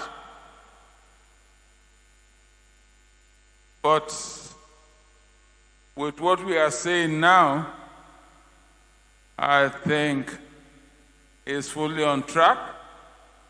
He's doing what all of us conceived in exile, and he's bringing back the lost glory of Nigeria. For our governor, I want to just give a brief testimony. You know, I am a member of Church of God Mission. When you talk of Church of God Mission, where Benson Idahosa was, today in the country, aside from Mrs. Idahosa, I'm the oldest member of that denomination. You know, so I've been there from beginning. And you don't come to Church of God Mission to present your party. And people are always worried about it.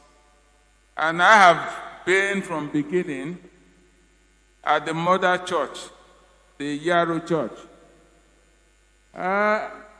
It's a very unique branch of Church of God Mission where the gospel is preached. That is where we develop all the Sunday school manuals and others. Each time you stand to talk about your party, they say, no party here. And when the governor was coming, I tried to penetrate, I tried to talk. Some accepted and some said no. But something happened on Sunday that changed not only the whole church, but I think it's changing the whole Church of God Mission worldwide. A lady whose husband is a pastor stood up and said, I have a testimony. Our school was closed. We had no hope. Salaries unpaid.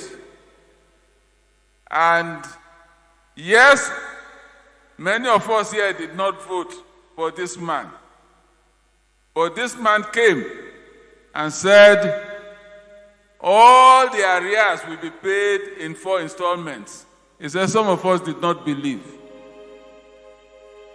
He said, I woke up one day and discovered that there was an alert received. And what was it? All that was owed her, the first installment got into her account. You know? And when she said it, the whole church rose in jubilation. And he said, that was the man you people said was not going to work, but that is the man that is working for us. You know? So God uses maybe the very little things men despise to glorify his name. We have a wonderful governor. We have a man that is turning the state around. The miracle of Ogbemudia, people kept talking about it. But I want to tell you, greater than Ogbemudia is here. God bless you all. I can see everything. Ladies and gentlemen,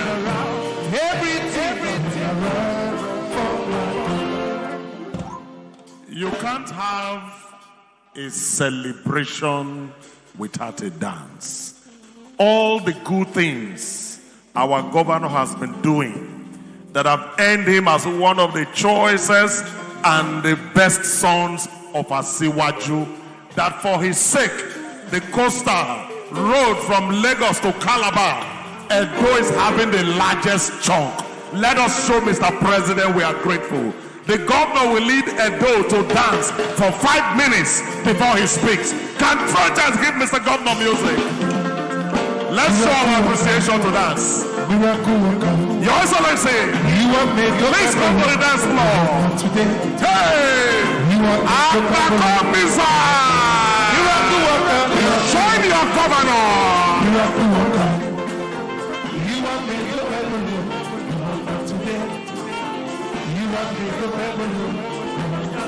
Yahweh, Yahweh, Yahweh. Your name is Yahweh. Join your governor. The miracle working one. To dance to the glory of God. And God is shining. Oh, Babylon is walking. I see what you appreciate at all. Hey! Yahweh, Yahweh. Your name is come and see, oh.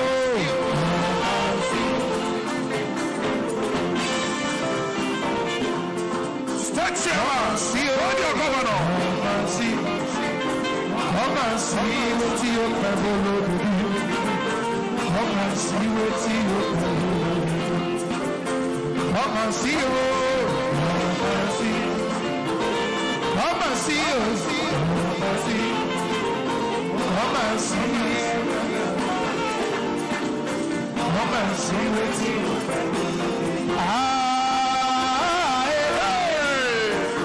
this guy got another one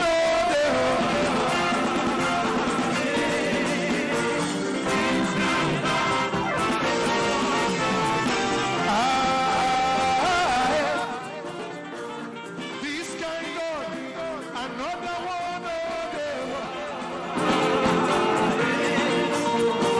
these guys are another one.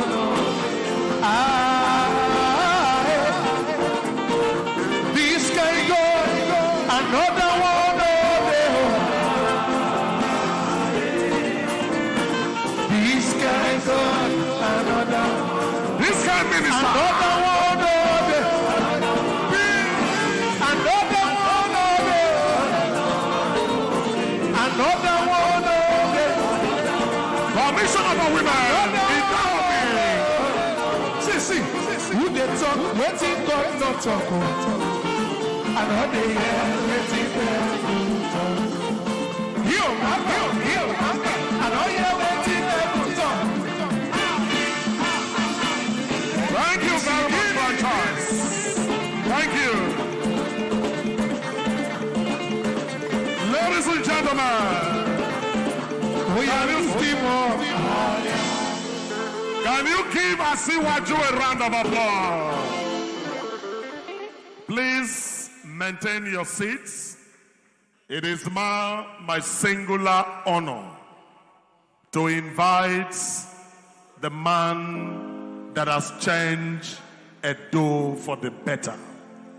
The man whose loyalty and dedication to the cause of Mr. President is undisputable.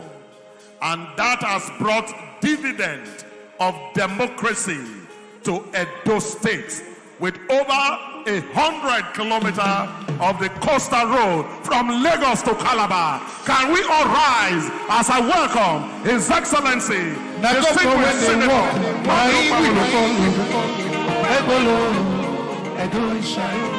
Now God know when they talk and do. Now he will be Edo is shining. Edo is shining. He's shining. The governor is walking.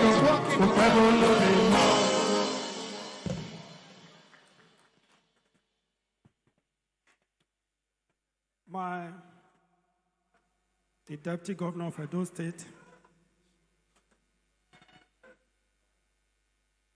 my senior brother, former governor, senator, presently Minister of Works,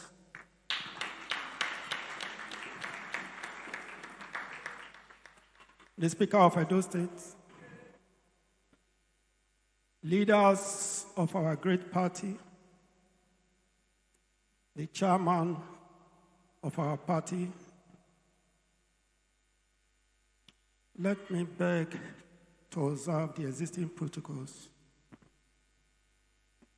First of all, let me say a very big thank you to the minister himself.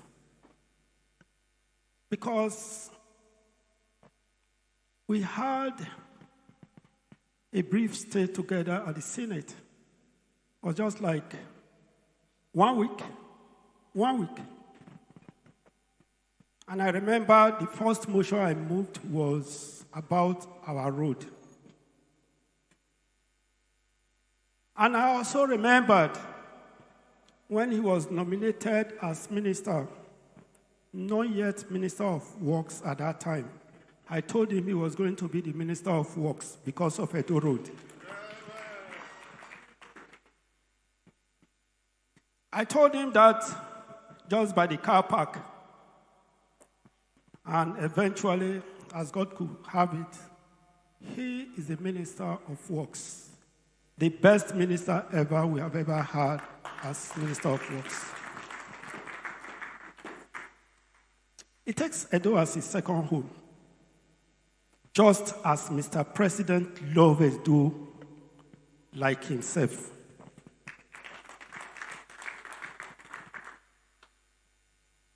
It's no longer news that the president took me as his son. It's known to the whole Nigerians. And he's demonstrating it.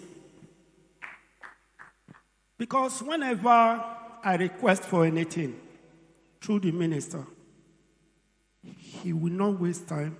We will always have express approval. Edo is very lucky to have the president, Bola Ahmed Tinubu, as the president of the Federal Republic of Nigeria. What can Edo say? Nothing else can we say, if not Asewaju. If it were another person, we won't have it the way we are having it today.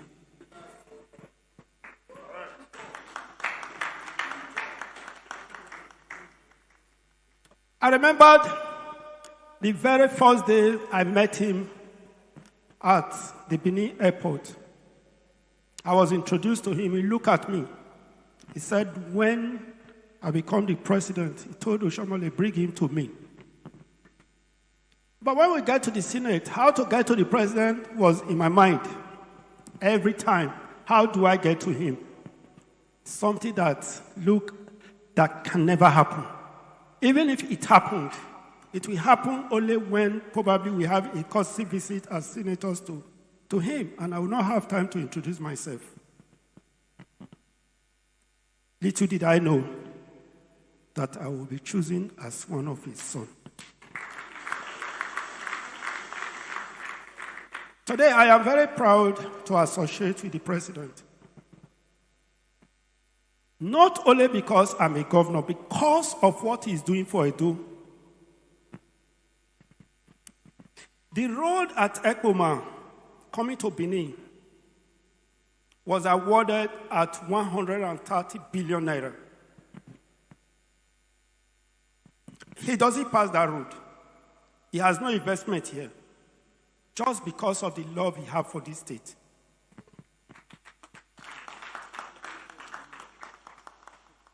Now, let me tell you something that will shock you.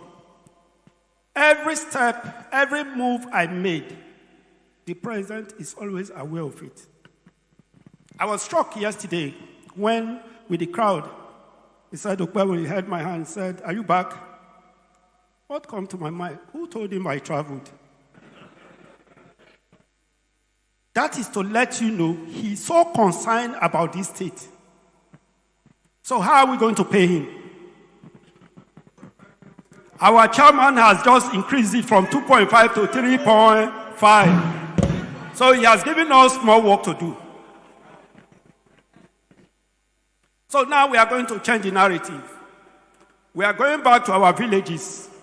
We are going back to everywhere to tell people, churches, nightclub, everywhere you can go. The chairman has changed it to 3.5. In this case, we don't have break. We must deliver 3.5 million votes. Let us talk about the coastal road. When it was flagged off in Lagos, little presentation was made. I saw the kind of construction that was going on. I stylishly whispered to the minister, I said, Minister, you forget a door. He said, A few days ago, he said, Mr. President, have approved over 100 kilometers for a door.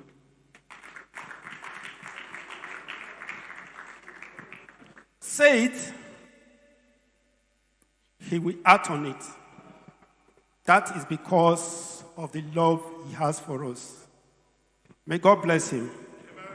Minister, may God bless you. May God bless all your entourage.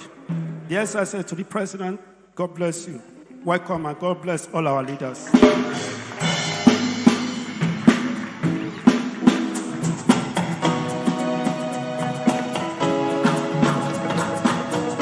Thank you.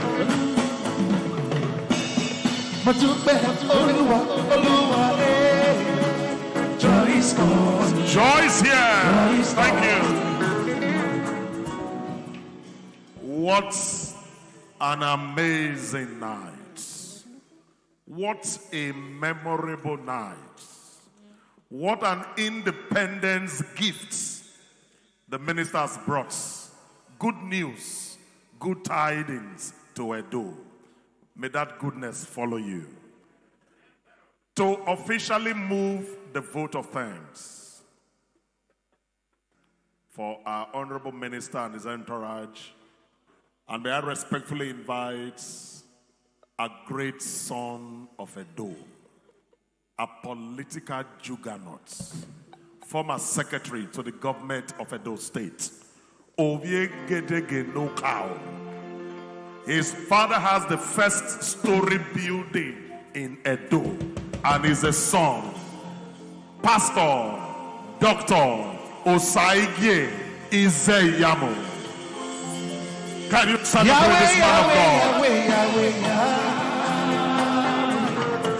Your name is Provincial Pastor will redeem Christian George. You are the miracle working God. Your name is God.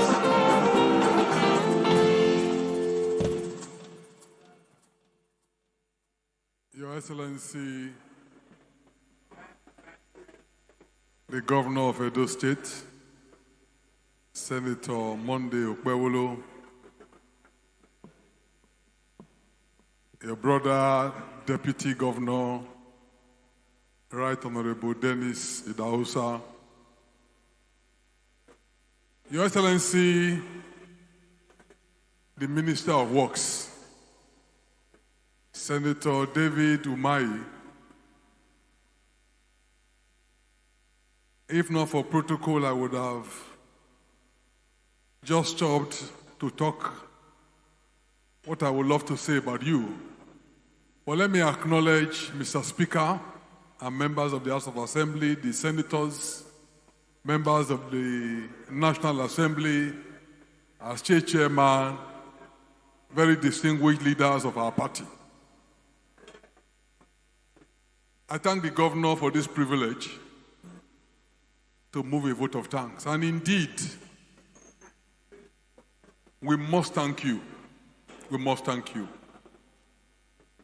I remember when we were flagging off the Benin-Asaba Road, and I had the privilege to say a few words. I mentioned that you have shown uncommon interest in our state. In the past, it's very rare to see a minister of works coming personally to our state. Very rare. A lot of times, the best we see is the director of works. But we have seen you time and time without number. And every time we see you, your words are matched with action. Our state before had become totally landlocked. impossible to come in, impossible to go out. And to fix these roads was very, very expensive. And to our surprise, you embarked on the construction of these roads. Whether it's the one going to Benin Wari, or the one going to Asaba, or even the one going to Lagos, you reopened our state. You showed commitment, you showed sincerity. In fact, we cannot talk about our success in the last election without mentioning the role you and Mr. President played. Because your intervention convinced our people that supporting us was the right thing to do. So, Honorable Minister, sir, I want to thank you. And thank you very, very much. I would also like you to please extend our gratitude to Mr. President. Mr. President is a man that keeps his words. When he came to Edo for nomination, he met us at Constantial Hotel.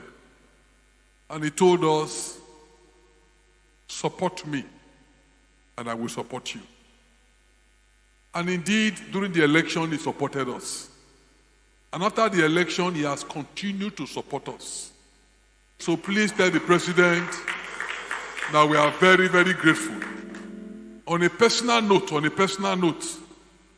we also thank him for making my wife the CMD of UBTH. Still on a personal note, you should not forget me and many others who are still waiting. But having said that, sir, permit me to also thank our governor. I want to thank him, sir, because the president has a reliable son in the governor of Edo State. If there's one governor who is not afraid to express his support for the president at all times and anywhere, he's the one. He was in Glasgow, Scotland, and he told them that he's fully with Mr. President because the president has been supporting us. So, Honorable Minister, the governor, please tell Mr. President that if there's one governor who is totally loyal and committed to him, is the senator of Edo State. All he thinks about is how to maximize the votes for the president. Because for him, even when we did not do well in terms of votes, the president still did what he did. So now we must repay him, and the only way to do so is to give him maximum votes. So I want to thank the governor for showing to the president that we know how to appreciate. What Reverend Obada mentioned, sir, is a case in point. The College of Education, Ekeadolo, was closed by the former governor. All their benefits not paid. The College of Education in Igwebe was closed. And the money to pay them ran into billions. So nobody even actually believed that our governor would do it, considering the projects that he's embarking upon. But to the surprise of everybody, he said, well, this money is much, but I will break it in 4 tranches, and I will begin to pay. And truly, he has paid the first tranche. So, Your Excellency, we want to thank you. And we want to thank your team. We thank your deputy. We thank the speaker. We thank your SSG. We thank your administrator. You know, the governor has somebody who is coordinating the office of the First Lady. She's a young woman I admire so much. She's doing a fantastic job. So, administrator, we also want to thank you. But Honorable Minister, Edo is a united house. We are with the governor, we are with Mr. President. I want to assure you, by the grace of God, we will do our best. So a lot of the fantastic work we haven't seen right now on the Benin Wari Road is being done by the state government on behalf of the federal government. And we are grateful because we are the ones who plied that road and we cannot leave it like that. So we are very grateful, sir. I want to assure you by the grace of God, in 2027, Edo will not disappoint. Edo not go carry last. We will do our best. Thank you very much, sir. Wonderful vote of thanks from a man who means his words in every sense of the word. With that, Your Excellencies, very distinguished guests, it has been a memorable Independence Day. Happy Independence to everyone. And with this, shall we please rise for the national anthem of the Federal Republic of Nigeria franchise. The Patriot James Osaze Orere is my name.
Welcome back from the live telecast.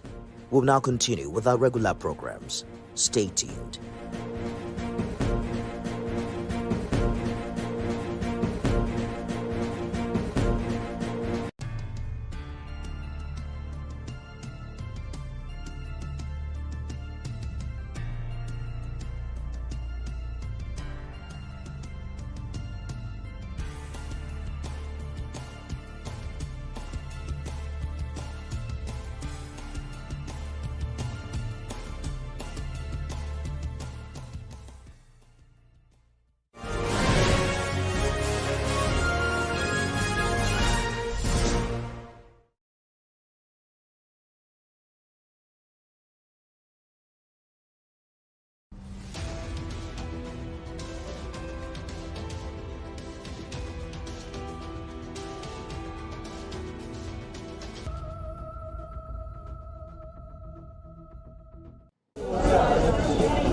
This is no ordinary marketplace.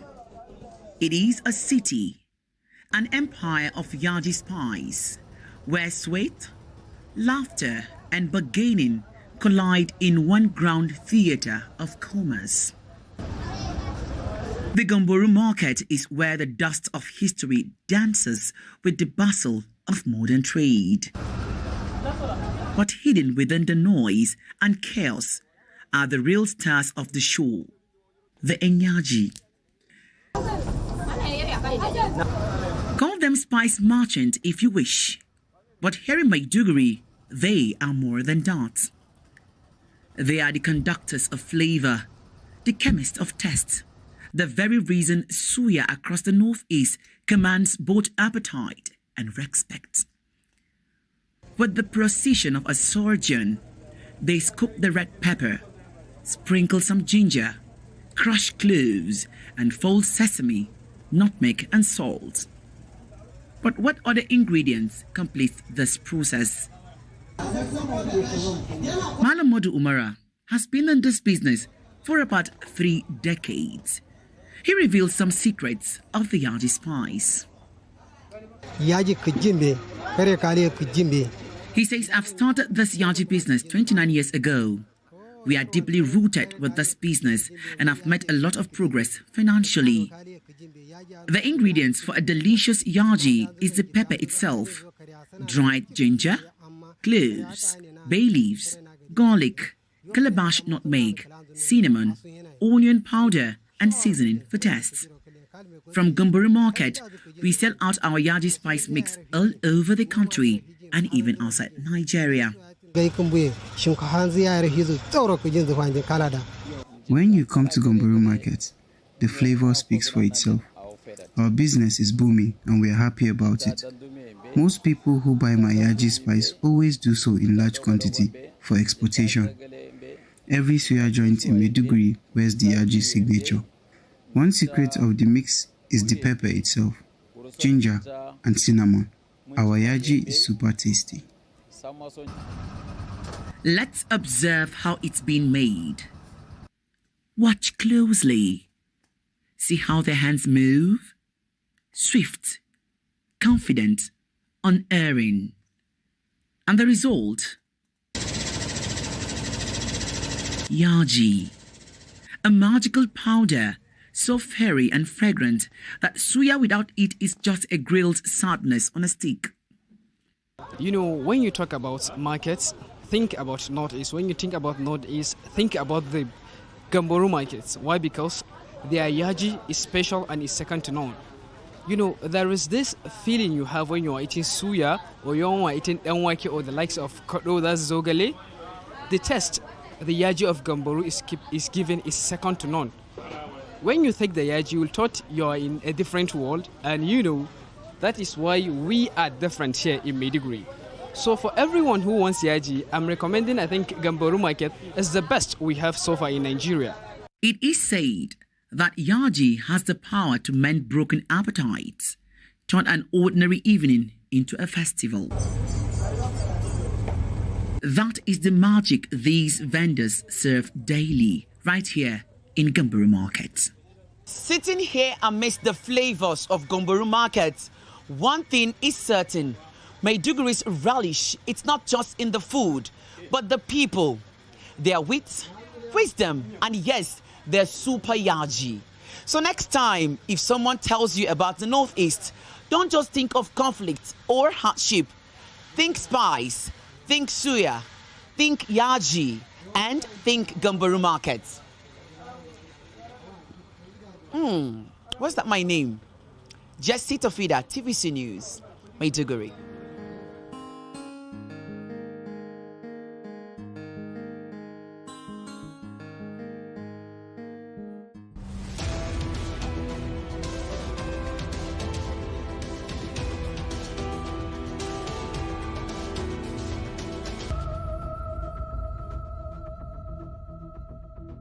Ring the bell for the comedy show. Sheila, the Mike Tyson's 20 years on stage. Featuring Terry Akbala, Fido, Small Doctor, Nasbo, Shagun Johnson, Precious Emmanuel, Dickin Albino, MC Casino, Acapella, Dandy Humorous, Senator, MC Adopikin, MC Shakara, Mr. Tall, ATM Comedian, Wilmau, Jukes the General, and many more. President. Also featuring DJ Jamsmith, DJ Rose, DJ 2 Plus, and DJ Rolex. Hype Man, Hard Advantage, Geek Teju, and Hyenana. Venue, Bamboro Hall, Federal Palace Hotels, Victoria Island, Lagos. Date is Sunday, 5th October 2025. Red carpet 6 p.m. and showtime 7 p.m. Fashion Runway by Remy Classy. Ticket, standard tickets, 20K. Tickets on the table, 250,000 naira. Platinum table of 10, 2.5 million naira. Tickets are available at ariatickets.com. This event is sponsored by Baba Ijebu, Premier Lotto, Aman Tequila, Gold Bar, Angelus, Mazzetti, LIRS. For sponsorship and inquiries, call 0805-556-4045. Sheilo, the Mike Tyson, media partner, TVC. The following is a paid presentation by ShopX TV. Are you ready for a clearance sale deal that will transform your kitchen? Tired of spending endless hours in the kitchen, struggling with bulky appliances? Cooking should be a delight, not a chore. Tired of messy cleanups from kitchen tools that never seem to perform as expected? Do you wish there was a single solution to handle all your blending, chopping, and grinding needs? Introducing the CookX 4-in-1 Blender, the ultimate kitchen tool to revolutionize your cooking. It's a food processor, mixer, grinder, and blender. All in one, the incredible CookX 4-in-1 Blender comes with 3 versatile cup sizes, each tailored to handle a specific task perfectly. The CookX 4-in-1 Blender elevates your cooking, allowing you to effortlessly create truly smooth smoothies. No more stopping, stirring, or straining. Just smooth, consistent results every time. This adaptable blender includes 3 convenient cup sizes, each designed for specific tasks to simplify your life. The 650 milliliter cup, the 450 milliliter cup, the 1.8 liter cup. Additionally, the CookX 4-in-1 Blender features a convenient filter, allowing you to create smooth, pulp-free juices. The secret of the CookX Blender lies in its 800-watt motor, combined with a precision extractor blade, providing the power to transform ordinary foods into extraordinary dishes. And with multiple speeds, you get complete control over any recipe you create. Savory stews, delicious egusi in just 10 to 30 seconds, perfectly blended beans for a kara or moi moi in 1 to 3 minutes, and everything in between. The CookX 4-in-1 Blender has been a game changer for me. It takes the hassle out of meal prep and lets me whip up healthy treats for my family in no time. The CookX 4-in-1 Blender is the only blender I use in my kitchen. Its variable speed control lets me achieve the exact texture I need for each dish. The CookX 4-in-1 Blender is now available exclusively on ShopX TV. For a limited time, we're offering an exclusive clearance sale price with up to 50% off. Typically, you might pay up to 350,000 naira for a blender that doesn't even break down and pulverize stems, seeds, and skins. But call now and get the CookX 4-in-1 Blender. Not for 250,000 naira, not even for 200,000 naira, but just 100,000 naira only. That's a saving of over 120,000 naira. Incredible! And that's not all. Call the number on your screen now or scan the QR code to order the CookX 4-in-1 Blender, and we'll also deliver the CookX 4-in-1 Blender to your door for free. But hurry, this clearance sale deal is for a limited time only. Stock is running out fast, so don't miss this opportunity to upgrade your kitchen at an unbeatable price. Proceeding is a paid presentation by ShopX TV.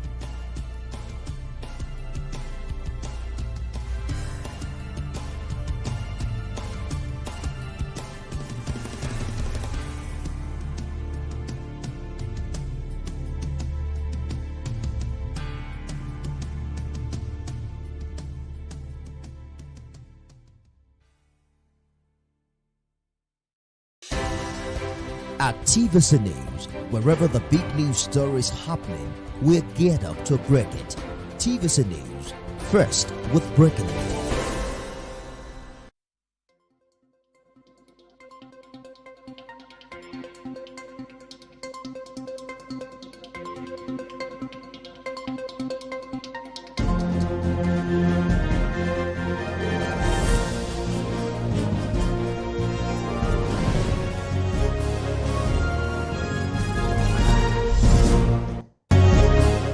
Tonight on TVC News at 7, court dismisses suit against President Tinubu over proclamation of state of emergency in Rivers State.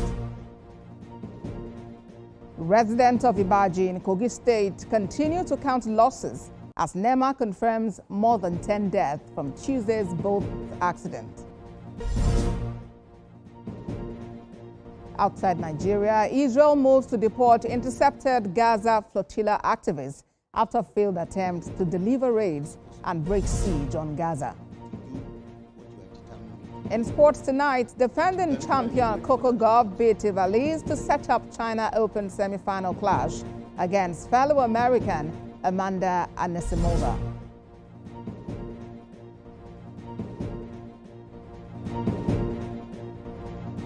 Hello and thanks for joining us on TVC News at 7. I am Abosedi Adenimadiremi. Tonight, we start off in Abuja, where Justice James Omotosho of the Federal High Court in Abuja has dismissed a suit filed against President Bola Tinubu challenging the proclamation of a state of emergency in Rivers State. Delivering judgment in a suit filed by Belema Briggs and 4 others, Justice Omotosho held that the 5 plaintiffs lacked the legal power to institute the case. Justice Omotosho says President Tinubu's statement that he imposed a state of emergency to avoid a looming breakdown of law and order was not challenged or disputed by the plaintiffs.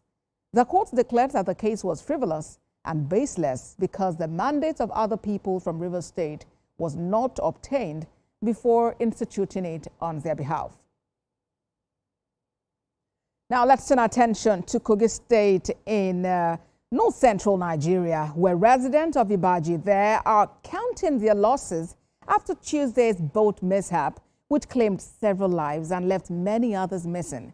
The residents are seeking urgent measures to make water travel safer. Michael Ila reports. Nigeria's waterways span about 10,000 kilometers, with over 3,000 kilometers of navigable waterways. But frequent boat mishaps continue to claim many lives each year. The latest incident in Kogi State occurred when an ill-fated boat carrying over 80 passengers departed Onugwa community in Ibaji and capsized on its way to Ilushi Market in Edo State. NEMA officials, alongside state agencies, security operatives, and local volunteers, are in the area providing support. They say search and rescue operations have saved 24 passengers, while 42 others remain missing as efforts continue. And not just to come and see, to also provide necessary search and rescue support to see how we can rescue people who are still trapped in the various waters. So that whatever measure, whatever effort that is already ongoing at local level, at community level, we are all here to support the mechanism to see how, as much as possible, we can save the lives of people. What the social media have been saying, and what we are hearing is very, very conflicting. So as we are here before you today, we will be able to get facts, and definitely the state government is going to intervene. But from the river bank to family homes, grief hangs heavy. For Omachonu Merit, who lost his 2 daughters in the mishap, the tragedy is one too many for a community already struggling with hardship. 2 kids had died for a man, just a day. If not God has saved my wife, today how will I feel? Okay, I will die, follow them. If I die, follow them, my family never finish. Nothing government will pay me that will make me feel happy or that will have them back. I have never seen such a calamity like this. It has been happening. Maybe 1 or 2 people or 3 people. No, not this magnitude. The National Inland Waterways Authority blames frequent boat mishaps on overcrowding, poor maintenance, aging vessels, and lack of safety gear, among other factors. Michael Ila, TVC News. We should focus now to Kwara State, where Governor Abdurrahman Abdurazak has visited Okiode in Ifelodun local government to sympathize with the community and other areas recently hit by bandit attacks. 12 persons and 1 community leader were reportedly killed by the bandits, who also abducted 5 persons from the community. During the visit, the governor received briefings from security operatives and community leaders who expressed concern over the recurrent attacks. He assured residents that government and security agencies are working tirelessly to restore lasting calm. Governor Abdulrazak commended the combined efforts of security forces, forest guards and vigilantes in repelling the attackers and pledged stronger measures to end such incidents. I lost about 13 people and 5 people adopted. About 5 people are in the hospital presently. So, but with what is happening now, I think I'm happy that the governor has been here. This is not the first time he's been here. He's been here and he has addressed all our issues. And I know, even since that day, things have been happening here and peace is returning gradually. So I want to use this opportunity to appeal to everybody that is living that they should stay still. We cannot leave our home for visitors. I came to commiserate with the community over the bandits' attack and also to commend the security agencies, forces for repelling them and bringing peace. Yes, it's been challenges we have to cope with, and things have been put in place to mitigate it and make sure it never happens again. Our senior reporter Ibrahim Alege joins me now on the news at 7 for more.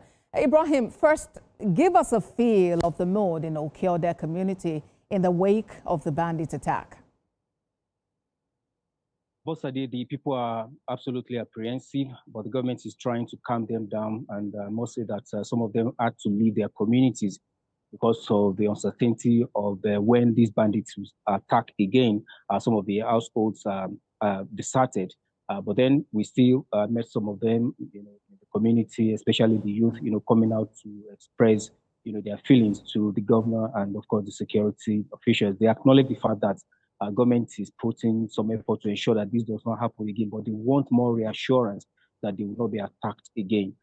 Okede is the latest to be attacked. That was on Sunday, where the leader of the community was killed alongside 12 others, and 5 were abducted. So that's why the people are actually, agitated. But the visit of the governor has been able to calm some frayed nerves, to assure them that the government is on top of the situation, not only Okiode or Ifelodun local government, also in Edu, Patigi, and of course, the governor is actually meeting some leaders of Kwara North, particularly Edu and Patigi, in his office. The governor is still in his office now, meeting them, telling them what the government has been able to put in place to ensure their safety, and also to placate them, to also, tell them need for them to cooperate with the government so that the internal collaborators among them can be identified so that governments will be able to deal decisively with the bandits.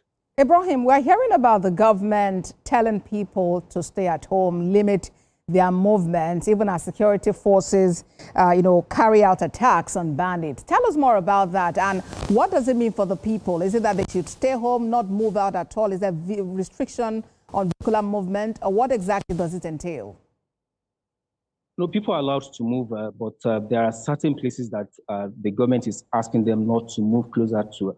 For instance, in Ifelodun local government, we have a lot of forests, around that area that, shares boundary with Kogi State, Edu, moving towards Niger State. So government is asking them not to, go towards this forest, because this is where the bandits, are said to be hibernating, so to say. So government is trying to take the fight to them. So that's why government is asking them, to limit their movement around this area, so that wherever they meet in the bush, government will certainly categorize them as bandits. So that's why government is asking them, to restrict their movement. And also, they also need to watch one another to ensure that bandits do not mix with them. So this is why government is asking them to limit their movement around this area. All right, Ibrahim. Well, for people who ply their businesses around farmlands, we really wait to see how it all goes. Ibrahim Alege for us in Ilorin, Kwara State. Thank you, Ibrahim. Thank you. Let's take you to River State, that's in South Nigeria. The Nigeria Customs Service says it has foiled plans by a syndicate specializing in impersonating security agencies. The Customs Area 2 Command in River State announced this after the discovery of camouflage uniforms illegally imported through the Onne port. Correspondent Uche Okoro has more. At first glance, a 40-foot container seems to hold harmless fabric bales. But a closer inspection by port officials revealed something dangerous. Customs personnel discovered camouflage fabrics belonging to military and law enforcement agencies during a thorough search. The service warned of the dangers to society if these goods had bypassed security and reached the market. The seizure recalled incidents of armed robbery, kidnapping and other crime committed by fake security personnel. Most of the belts are laden with camouflage uniform belonging to different security agencies in Nigeria and outside Nigeria. You could see from the configuration and the collection of these camouflage, some of them are not even used by Nigerian security agencies. Some are for Nigerian security agencies, and God knows where they are heading to. And you know the level of insecurity in our country. You cannot discount the fact that this may end up in the hands of unauthorized personnel who will use them as military personnel, police personnel, or any security personnel. And the due diligence of our officers brought about this. That is why we always insist on thorough examination of containers coming from foreign. This bust underscores the customs' determination to eradicate smuggling through Nigeria's seaports. There is a clear way of bringing this type of highly security-sensitive materials into the country. And clearly this one is in violation of those procedures and processes. Investigation is on to apprehend those who are responsible for bringing this container into the country. And we'll tell you how far we have gone with our investigation as it progresses. The command vowed to continue deploying personnel and technology to intercept persistent attempts by smugglers to compromise the nation's health and safety. Uche Okoro, TVC News, on air. When TVC News at 7 returns, we'll continue our Nigeria at 65 special reports as we spotlight national security and the calls for decentralization. Stay with us.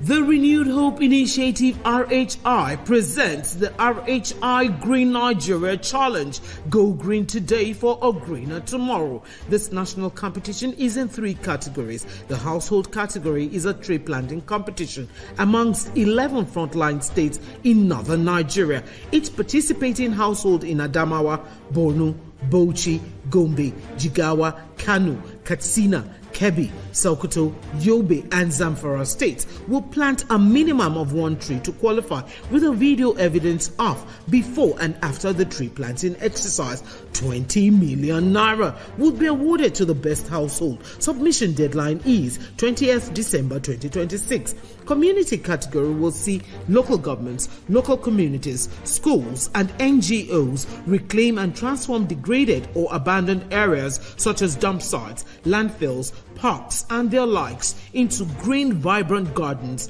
parks, and eco-friendly spaces.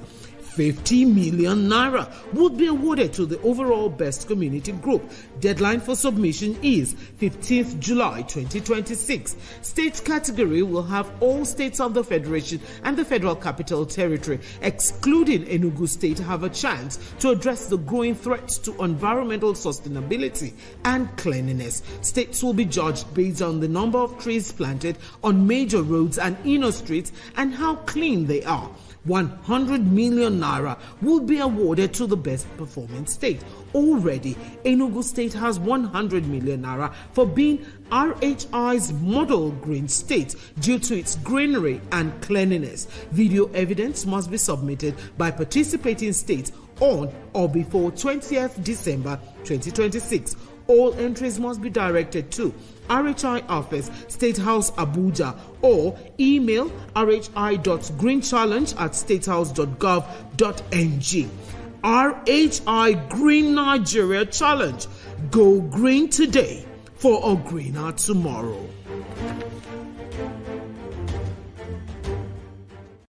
The House of Representatives Ad Hoc Committee on the Economic, Regulatory and Security Implications of Cryptocurrency Adoption and Point-of-Sale POS Operations in Nigeria cordially invites stakeholders, including commercial banks, merchant banks, the Central Bank of Nigeria, and the general public to the inauguration of the committee and a cross-industry review of cryptocurrency, POS and digital payment operations. This committee has been mandated to engage key stakeholders in developing a balanced framework for Nigeria's digital economy. Date: Monday the 6th of October 2025. Time: 2 p.m. at Room 028, House of Representatives, Abuja. Special guest of honor, Right Honorable Tajuddin Abbas, PhD, GCON, Speaker, House of Representatives. For further inquiries and correspondence, contact Committee Secretariat on 0818 383-4202. Honorable Olufemi Richard Bamishile, PhD, Announcer.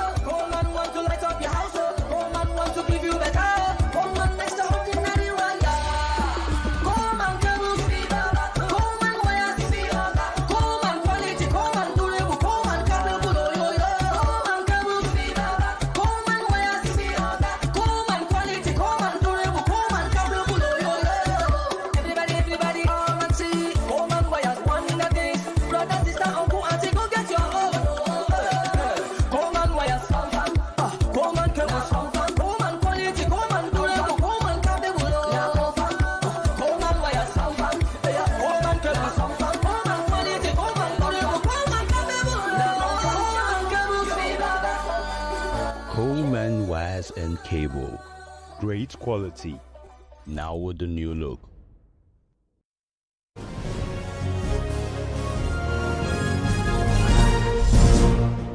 Watching TVC News at 7, and here is a reminder of our top stories. Court dismisses suit against President Tinubu over proclamation of state of emergency in Rivers State. Residents of Ibaji in Kogi State continue to count losses as NEMA confirms more than 10 deaths from Tuesday's boat accident. Outside Nigeria, Israel moves to deport intercepted Gaza flotilla activists after failed attempts to deliver raids and break siege on Gaza. In sports tonight, defending champion Coco Gauff beats Eva Lice to set up China Open semi-final clash against fellow American Amanda Anisimova.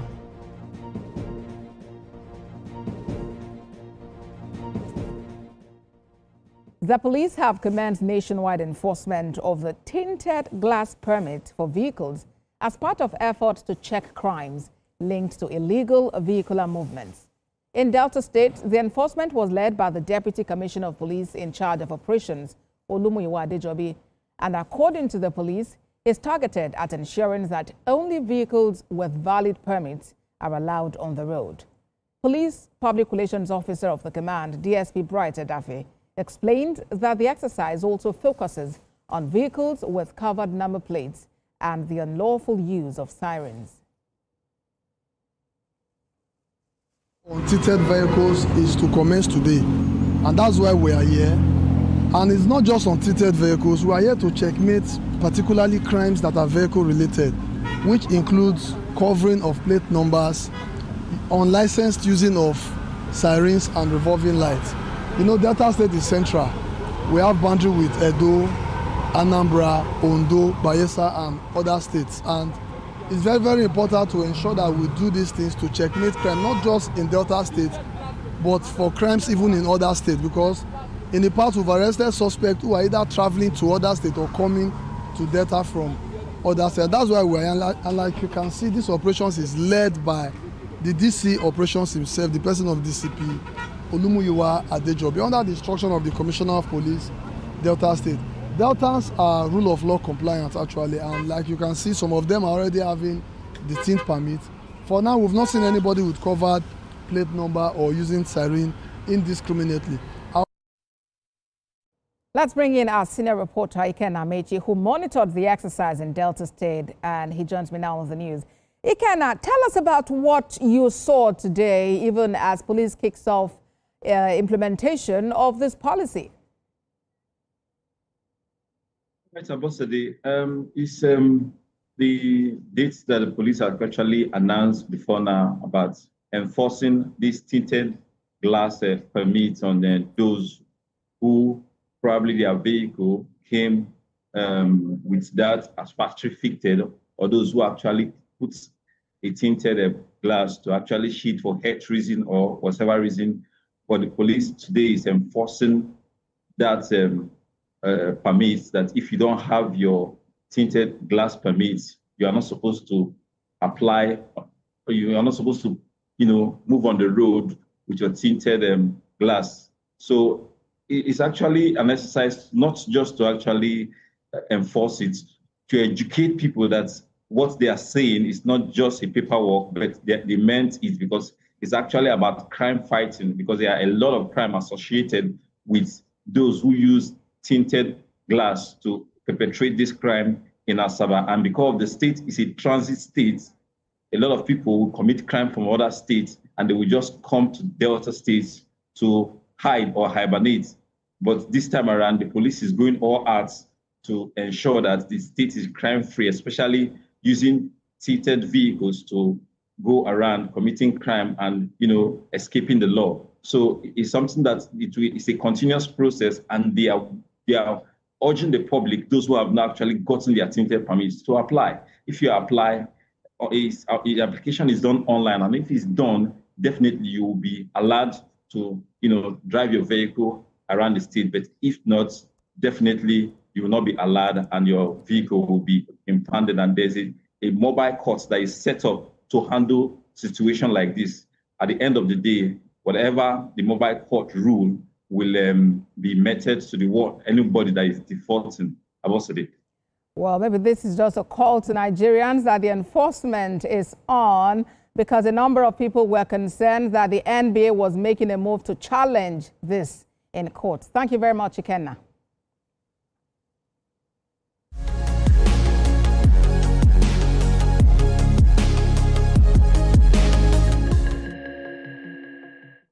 As Nigeria marks 65 years of independence, one thing that the country has continued to grapple with is security. Conversations such as decentralization of the current police structure, role of vigilantes, and enhanced community policing have been on for years, but implementation has been a challenge. Senior correspondent Ivy Kano reports. Continuous rising incidences of regional insecurity has continued to raise its head, putting Nigeria's security agencies under pressure.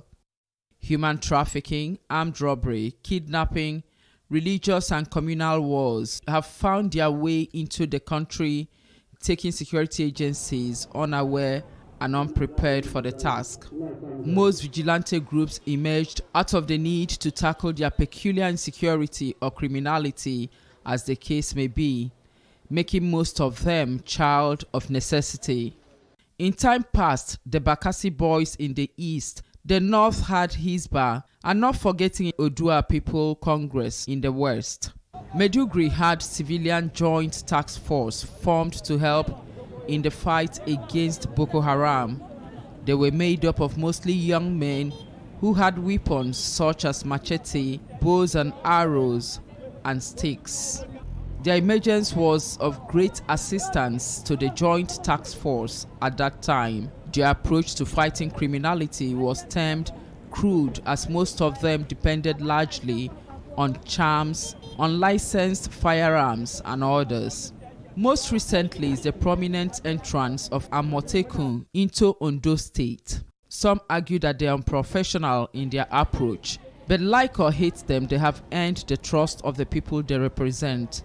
Many have often confused community policing to mean vigilante, but Deputy Inspector General of Police, retired and now directing staff, National Institute for Policy and Strategic Studies, Leye Oyebade, says there's distinct difference between the two. In essence, is a strategy that the police use to prevent crime rather than being reactive. It is not complete policing. Should be, if people are taking laws into their hands and people are using jungle justice. That is not community policing.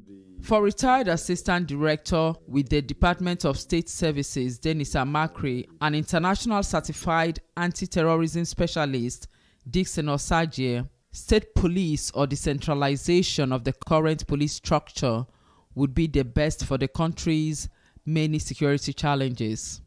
With state police, the level of trust, increases where the people in the community actually know the policeman.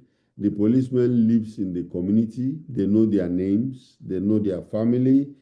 And then, of course, they will not hesitate to call on the police officer if there is something. State policing will be very good for the country, to allow them to, take charge themselves and have an effective leadership system in place. We advise the country to decentralize our policing system. Like here in America, I tell you that they are practicing an effective state policing system, and it's working for the country. So if it can work for a country like this, I think it can also work for Nigeria. I tell you that Nigeria is overdue for state policing, and the time is now. Vigilantes may be successful in some areas, but replicating such as seen in Ondo State, in all states, they say it's not the best. It is like a stopgap. It's not supposed to be a permanent feature, not as a major issue like in Ondo State where they have uniforms, they do parade, they salute and all the rest. No. This may just be the right time to take another look at the call for state police or decentralization of the current police structure. Ivy Kano, TVC News, Lagos. Still on Nigeria's independence anniversary, founder of the Household of God Church International Ministries, Chris Okotie, says Nigerians must place patriotism above all others in all they do. He was speaking at a church service to mark the 65th independence anniversary. It was another colorful celebration at the Household of God Church. From the decorations to the members dressing in their native attires. It all pointed to how they feel about the country as they danced and worshipped. His entrance into the auditorium charged the atmosphere as he took over the service.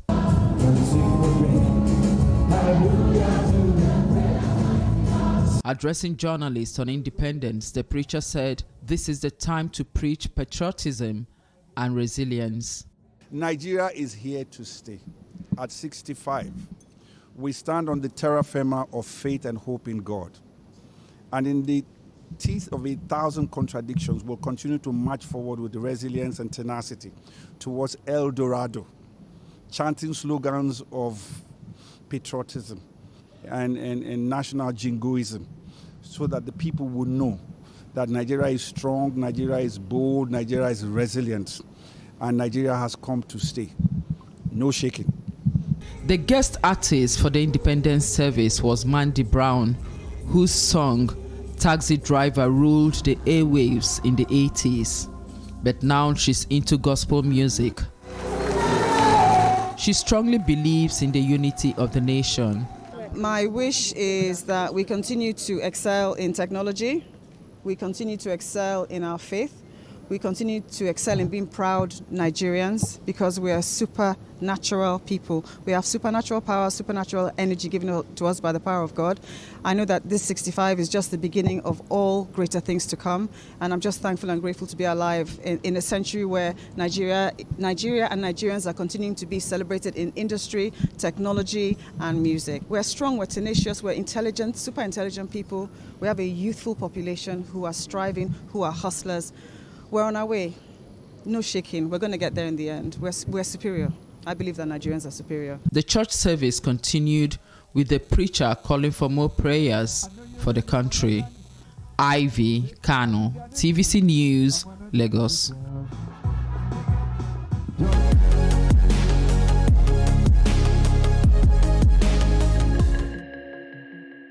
Now to other stories. Governor of Kaduna State, Uba Sani, has carried out an on-the-spot inspection of major projects across the state. From the Ahmadu Bello Stadium to road and healthcare projects, The governor says the interventions reflect his administration's commitment to sports, health, and infrastructure. Lupe Asom reports. To inspect ongoing reconstruction and remodeling works. This facility, last upgraded in 1965, is being transformed into a state-of-the-art arena that meets FIFA and World Athletic Federation standards. This is not renovation. This is reconstruction of a new stadium entirely. The most important thing is that Ahmadu Bello Stadium, like you all know, is one of the most iconic stadiums in the whole of Nigeria.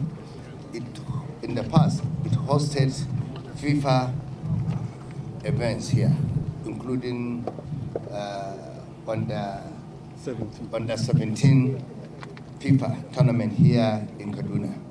Unfortunately, this stadium was abandoned, although we cannot blame anyone because it was a federal government facility. But I'm happy to say that President Bola Tinubu finally have concluded the transfer of this stadium to Kaduna State government. Kaduna is one of the major centers when you're talking about tourism in Nigeria. Governor Obasani expects the project to be completed within 10 months, a move he believes will restore the stadium's global relevance, create jobs and boost tourism. Our plan is 10 months. 10 months. So I'm happy that you are working within our schedule. Today, most of our matches have been hosted in Uyo, that is in Akwa Ibom State. But I'm sure when this study is completed in the next 10 months, most of those matches will be hosted here in Kaduna. The governor also visited Kike Dambushia Asphalt Road project in Millennium City. Once completed, the road will open new economic corridors, ease movement and reduce traffic congestion in one of Kaduna's fastest growing settlements. And we realized that this is a very important road that connected about 17 communities. From here to the end of this road, which is 15 kilometers, about 15 communities lives in this very important road. Put in a lot of money to ensure that we construct an asphalt road that will connect these 15 major farming communities. And of course, not only farming. He also emphasized that these interventions are a demonstration of his administration's resolve to place Kaduna at the forefront of sports and infrastructural development. Lupe Asom, TVC News, Kaduna. A bit of health now. First Lady of Nigeria, Senator Tinubu, has declared open the first Gombe Health Summit. The gathering of policymakers and health experts focuses on reviewing achievements of the state and charting a path for universal health coverage for all residents. Lanre Adeyemi has details. The theme, Transforming Health Systems in Gombe State, Accomplishments, Challenges, and the Next Frontier, captures the essence of the summit. Wife of Nigeria's president joined experts, development partners, and policymakers to reimagine the future of healthcare in Gombe State. The approach is bottom-up, solving challenges, strengthening systems, and improving healthcare outcomes. A healthy state, or a healthy patient, is a wealthy one. And you've done that, and he said today that health is no longer just a necessity, but a place where you had enhanced productivity, if I heard you right, prosperity, and human dignity. And I can leave you capture for this. And I feel well in educational goals, health gains and so on. Water, sanitation, agriculture, education. Want to set forum, also water. That's why what you're doing, your excellency, I think it's worthy of the stadium. Governor Nwachukwu outlined improvements made in the last 6 years, from expanding primary healthcare access, strengthening maternal and child health programs, to introducing digital innovations to improve service delivery. The emphasis is on holistic transformation and quality service delivery. From revitalizing our primary healthcare centers and modernizing our sponsor facilities to establishing raw health team and co-fiber represent the deliberate creation of a seamless, comprehensive healthcare ecosystem in Gombe State. This integrated system is designed to deliver quality care from the primary to the tertiary level, ensuring that no one is therefore higher. After opening the two-day health summit, Nigeria's First Lady proceeded to Kumo to commission the new Federal Medical Center built by Gombe State government. Nigeria's First Lady just declared open the first Gombe Health Summit. It is focused on reviewing the achievements of the past 6 years and also charting a path forward to ensure universal health coverage for every resident of Gombe State. From the International Conference Center, Landry Adiemi, TVC News, Gombe. Away from that, in a vibrant Independence Day celebration, Sony unveiled the expansion of its ULT Power Sound series, designed to make you feel like you have dived into the front row of the arena. The new party speakers were launched at an exclusive event in Lagos. Designed for personal, home, and undergo listening, the lineup combines festival-level bass, portability, and smart connectivity to match Nigeria's energetic lifestyle. The launch drew influencers, top media houses, lifestyle and tech bloggers, as well as industry partners for live demonstrations and curated listening sessions, and a chance to win exclusive giveaways. The introduction builds on Sony's 2024 debut of the ULT Power Sound series in Nigeria, which broadened its high-power portable audio footprint. Nigeria is all about music, dance, and celebration, with many festivals and Grammy Award wins that celebrate this. We will continue to innovate our product offerings to bring massive bass and ultimate vibes here in Nigeria. With the ULT Tower 9, ULT Field 5, and ULT Field 3, Sony is bringing that same immersive sound into compact lifestyle-ready designs. You know, I know I'm an influencer, I'm a creator, and sometimes people take our words with a pinch of salt, but these products are great, you understand? The Bravia 3, the cinematic production and entire thing, the fact that the rare speakers are wireless, it's a lot of fantastic products. Don't take my word for it, you need to buy, or at least go into an experience center, feel the product, and then you will know that this is really good. When you're talking about quality of sound, both in television and the home theaters, you go for Sony, and the picture quality. You know, one thing I love with Sony, when we want to have party at home, there are times some brands when you raise their volume high, you can't listen to the music. But with Sony, it's powerful. You can listen to the highest size point of the volume of your sets, and you also understand the lyrics and enjoy the music. Sony Middle East and Africa FZE is a 100% subsidiary of Sony Corporation and is the regional headquarters for the Middle East and Africa regions. The company is engaged in the business of Sony consumer electronics, mobile electronics, broadcasting and professional products, and computer entertainment products in more than 40 countries in the region. It's time for business news with Theophilus Ilama. Let's go to business news. Nigeria's maritime sector is attracting global attention as the Secretary General of the International Maritime Organization visited the headquarters of the Nigerian Maritime Administration and Safety Agency in Lagos. The visit is expected to shape conversations on seaport development and how to unlock the full potential of the nation's marine and blue economy. TVC News senior business correspondent Ifunanya Eze reports. The Secretary General of the International Maritime Organization was received by the Minister of Marine and Blue Economy, Adegboyega Oyetola, alongside the Permanent Secretary of the Ministry and heads of agencies. The high-level engagement centered on a number of critical issues, from modernizing Nigeria's seaports infrastructure and strengthening regulatory frameworks to enhancing maritime safety and security in line with international standards. Deep Blue Project has become a game changer, not only in Nigeria, but in the Gulf of Guinea. And in the last 3 years, we have achieved zero piracy in Nigerian territorial waters. Other discussions highlighted Nigeria's role in global shipping, seafarers' development, and investment opportunities across the blue economy. We will encourage you to establish maritime green corridors with main ports that would allow you to review what is the pathway of these new trades, what is the capacity that will be required then for your ports, and where your investments can go in. This is something that the Green Maritime Corridors is providing. It's the type of fuels that you will be required, the type of trade, the type of ships, and that will also guide the development of the port in the future expansions. Your insight, expertise is valued in shaping our policies and initiatives. The Maritime Academy is an institution that has the capacity to train seafarers for the entire world. We talk about 200. We can do more than several 200s.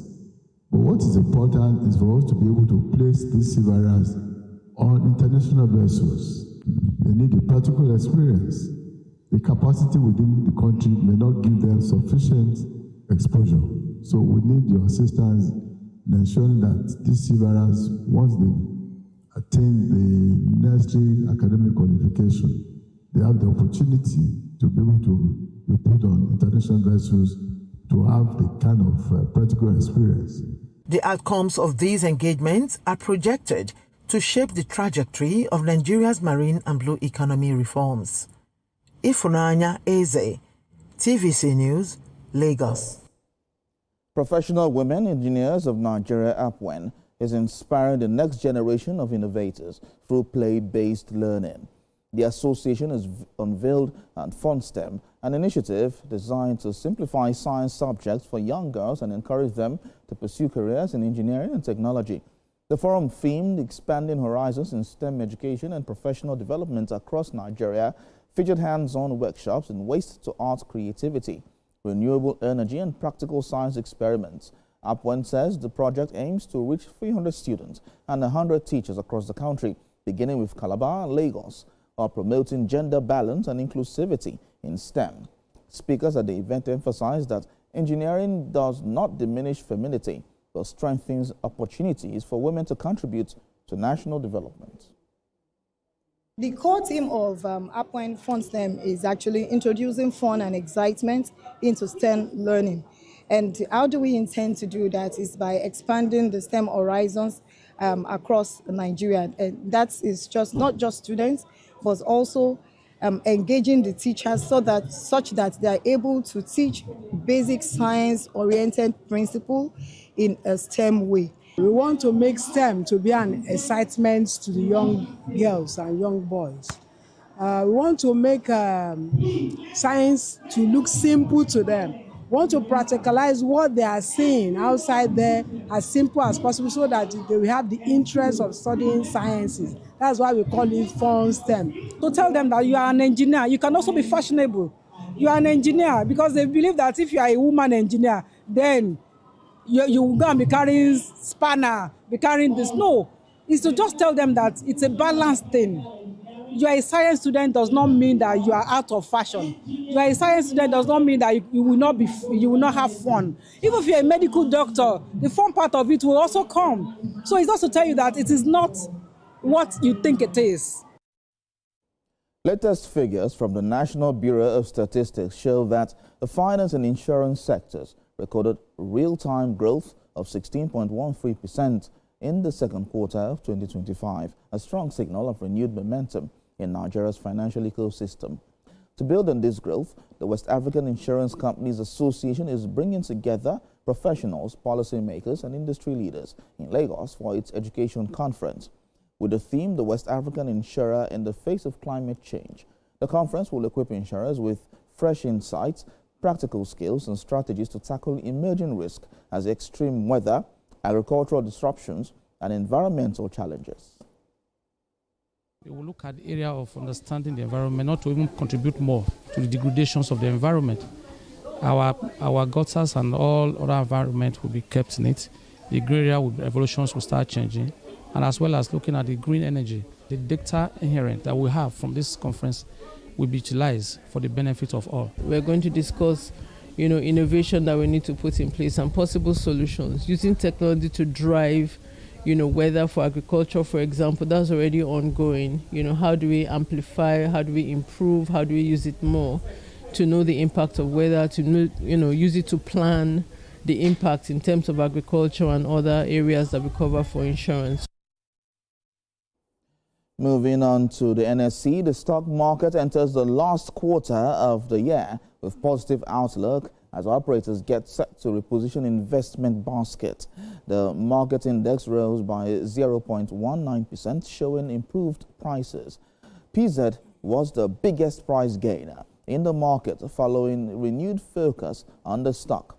Others were Eternal Oil, Champion Breweries, Royal Exchange, and Sterling Bank. The price losers included International Energy Insurance, Berger Paints, Sovereign Insurance, Fidelity Bank, and Mutual Benefits. And that's it on business news. Sports is up next.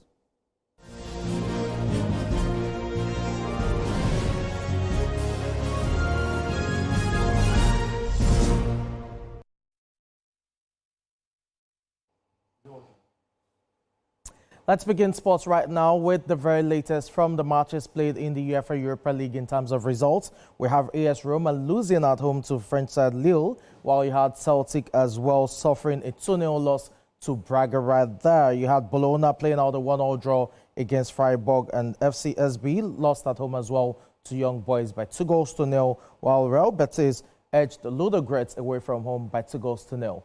Now to some fixtures to expect. More matches in the offing with games kicking off in less than 20 minutes. Let's take a look at what the fixtures are in Switzerland. It will be Basel against German side FB Stuttgart. South of Vigo welcome Park of Greece to Spain.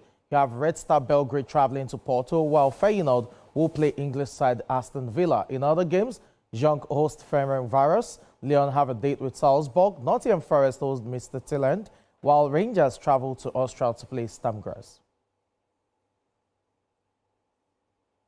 Away from that now, Nigeria's Flying Eagles will look to get their campaign back on track at the 2025 FIFA Under-20 World Cup when they take on Saudi Arabia later tonight. The encounter, slated for Estadio Fiscal in Tauca, will kick off at 12 midnight Nigerian time. The Flying Eagles lost their opening fixture by a lone goal to Norway on Monday. Now, Aliou Zubairu's side must avoid defeat against Saudi Arabia to put themselves in contention for a place in the knockout round. Saudi Arabia also lost by a lone goal to Colombia in their first game, and Zubairu has vowed that his team will go all out for a win against their Saudi Arabian counterparts. On the European scene, Barcelona's return to the Camp Nou has been delayed again after the Spanish champions revealed on Thursday that the stadium would not be ready to host the club's next UEFA Champions League match against Olympiacos. The Catalan giants had been hoping to gain a permit from the City Council in time for the third game of their European campaign on October 21st. But instead, that match will be played at the Olympic Stadium. Barcelona were beaten 2-1 by Paris Saint-Germain on Wednesday at the same ground. More than 2 years since the start of renovation works, the famous stadium is still not ready to host matches, even with a reduced capacity. The final capacity of the Camp Nou is expected to be 105,000, and the grand opening was originally slated for November 2024, but works have been hit by several delays. The city's fire department said there are still problems with evacuation routes, among other safety issues. Barcelona estimated to be paying 1.5 billion euros for the Camp Nou rebuild. In the sport of tennis, defending champion Coco Gauff reached the semi-finals of the China Open for the third successive year after beating hard-eaten Everleigh 6-3, 6-4 on Thursday. The world number 3 took 1 hour and 28 minutes to overcome a German opponent 6-3, 6-4. Gauff, a two-time Grand Slam winner, broke Lees 3 times in the opening set, converting 3 over 4 breakpoint opportunities. The 21-year-old, who has struggled with a serve at times this season, had an impressive 79% first serve percentage throughout the match. Gauff, who was knocked out of the opening round of Wimbledon after winning the French Open earlier this year, is now the highest-ranked player left in the competition.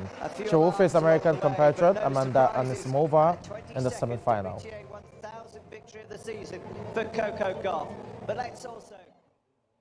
In the other quarterfinal, third-seeded Anisimova had a longer struggle, coming back to beat sixth-seeded Italian Jasmine Paolini in 3 sets, 6-7, 4-7, 6-3, 6-4 in a grueling 2 hours and 47 minutes. There was a moment of tension in the second game of the third set when Paolini coughed and the umpire replaced Anisimova's ace with a first serve. Anisimova, who lost the US Open final to Aryna Sabalenka last month, survived 6 breakpoints to level at 4 games apiece and closed out. A win in the Chinese capital and a first ever appearance at the season-ending WTA final. Remarkable. And pay attention.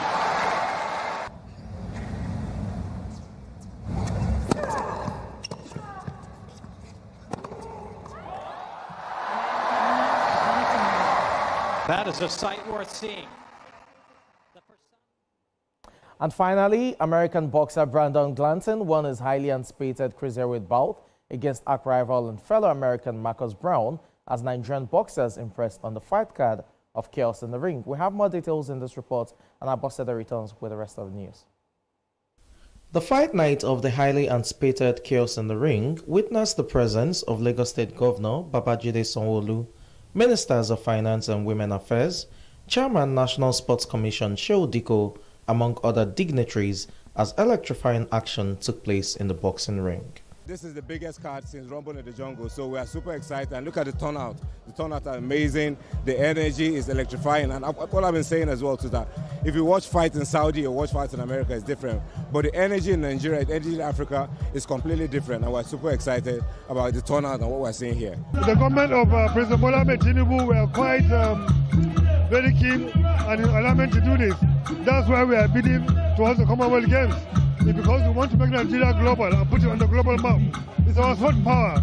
The Balmoral Group Promotions and AK Promotions Fight Night produced thrilling fights as Nigerian boxers impressed, with Yusuf Adeneji emerging WBA Africa Featherweight Champion.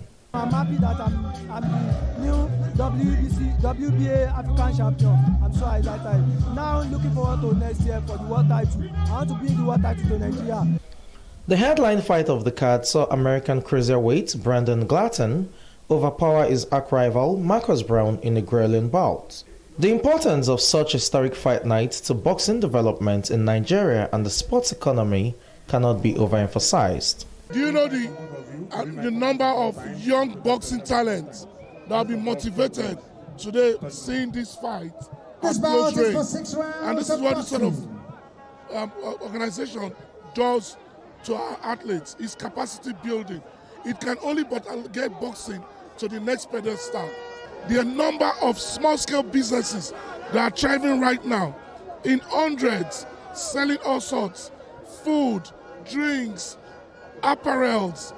This is what this sort of event does to the economy.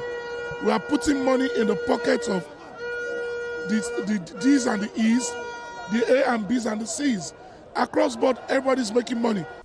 With the huge success of the Chaos in the Ring fight card, boxing fans are more optimistic that Balmoral Group Promotions will stage more world-class title fights in Nigeria.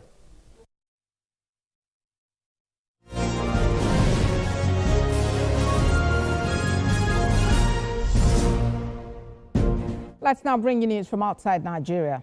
Israel has announced plans to deport pro-Palestinian activists on an aid flotilla intercepted at sea as they headed towards Gaza. The global Samud flotilla of about 47 vessels began its voyage last month with politicians and activists, including Swedish climate campaigner Greta Thunberg. The first boats were stopped about 70 nautical miles off the Gaza coast in international waters and others closer. It is estimated that about 440 persons were detained from the boats and alleged that many were assaulted with water cannon.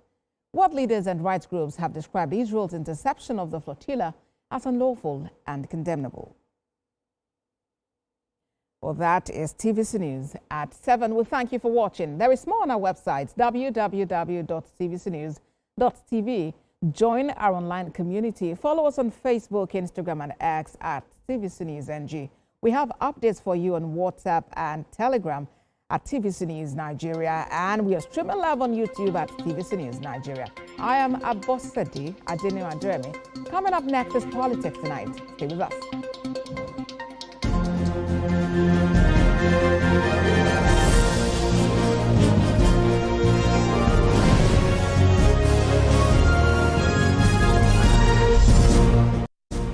Following is a paid presentation by ShopX TV.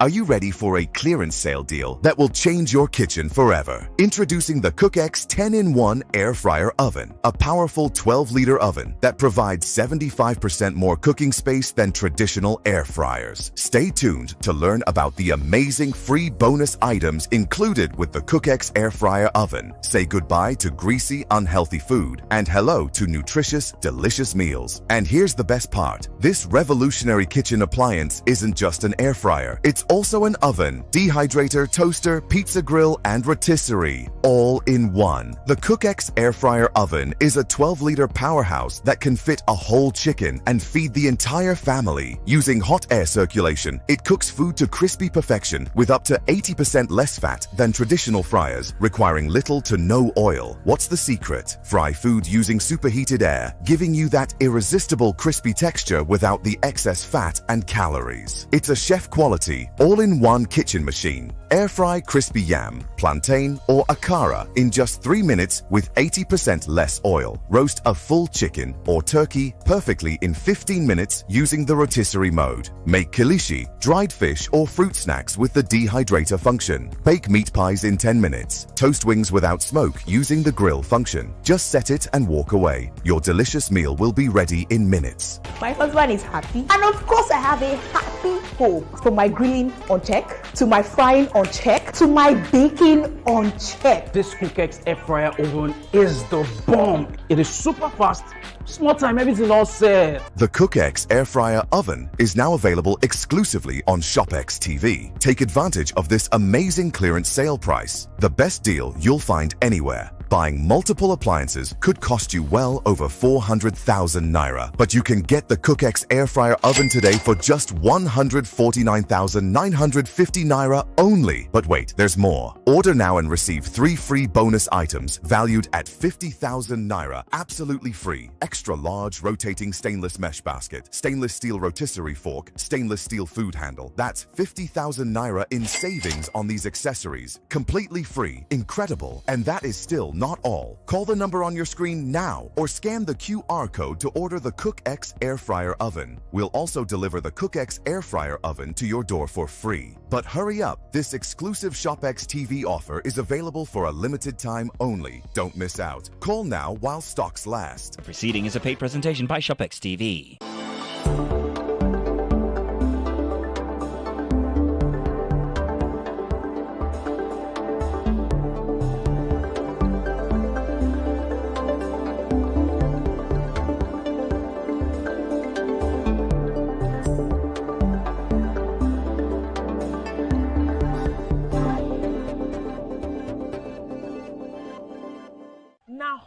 Carry us. Even when wahala dey choke, we stand gidigba.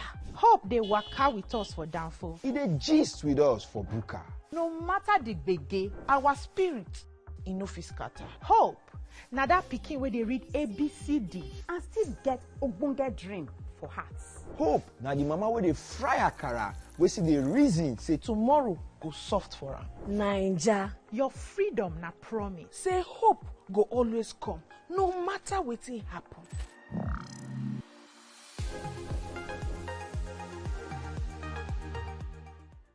This is Automotive Hour, Nigeria's first ever dedicated automotive TV program. Get ready for a powerful ride through the heart of Nigeria's automotive industry. From cutting-edge innovation to game-changing policies, impactful insights, and the latest industry developments. Automotive Hour is proudly powered by the National Automotive Design and Development Council, NADDC, under the visionary leadership of Oluwemimo Joseph Osanikni. Catch Automotive Hour every Monday at 8:30 on TVC. I will not miss it.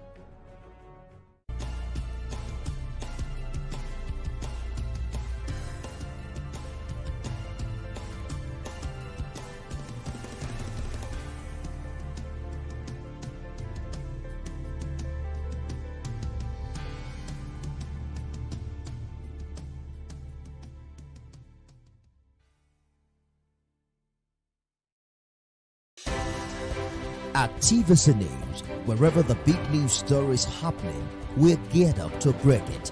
TVC News, first with breaking it. The Tonight, we continue our conversation on Nigeria's independence celebration as we discuss key takeaways from President Bola Tinubu's Independence Day speech. And I will be joined by political affairs analyst Ayodele Adewale. Good evening, everyone. Welcome to Politics Tonight. I am Olajumoke Olatunji. Thank you for staying with us. Now, let's begin with some political developments. The Governor of Kaduna State, Ubasani, has carried out an on-the-spot assessment of major projects across the state. From the Ahmadu Bello Stadium to road and health care projects, the governor says the interventions reflect his administration's commitment to sport, health and infrastructure. Governor Ubasani arrives at the Ahmadu Bello Stadium in Kaduna to inspect ongoing reconstruction and remodeling works.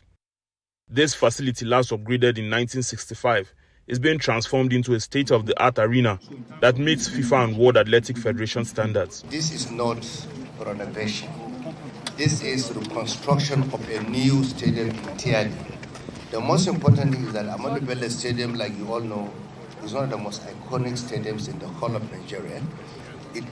In the past, it hosted FIFA events here, including Under 17 FIFA tournament here in Kaduna. Unfortunately, this stadium was abandoned, although we cannot blame anyone because it was a federal government facility. But I'm happy to say that President Bola Tinubu finally have concluded the transfer of this stadium to Kaduna State government. Kaduna is one of the major centers when you're talking about tourism in Nigeria. Governor Ubasani expects the project to be completed within 10 months, a move he believes will restore the stadium's global relevance, create jobs and boost tourism. Our plan is 10 months. 10 months. So I'm happy that you are working within our schedule. Today, most of our matches have been hosted in Uyo, that is in Akwa Ibom State. But I'm sure when this study is completed in the next 10 months, most of those matches will be hosted here in Kaduna. The governor also visited Kike Dambushia Asphalt Road project in Millennium City. Once completed, the road will open new economic corridors, ease movement and reduce traffic congestion in one of Kaduna's fastest growing settlements. And we realized that this is a very important road that connected about 17 communities. From here to the end of this road, which is 15 kilometers, about 15 communities lives in this very important road. Put in a lot of money to ensure that we construct an asphalted road that will connect these 15 major farming communities. And of course, not only farming. He also emphasized that these interventions are a demonstration of his administration's resolve to place Kaduna at the forefront of sports and infrastructural development. Lupe Asom, TVC News, Kaduna. We'll take a short break now and return for a conversation for tonight. Please stay with us, everyone.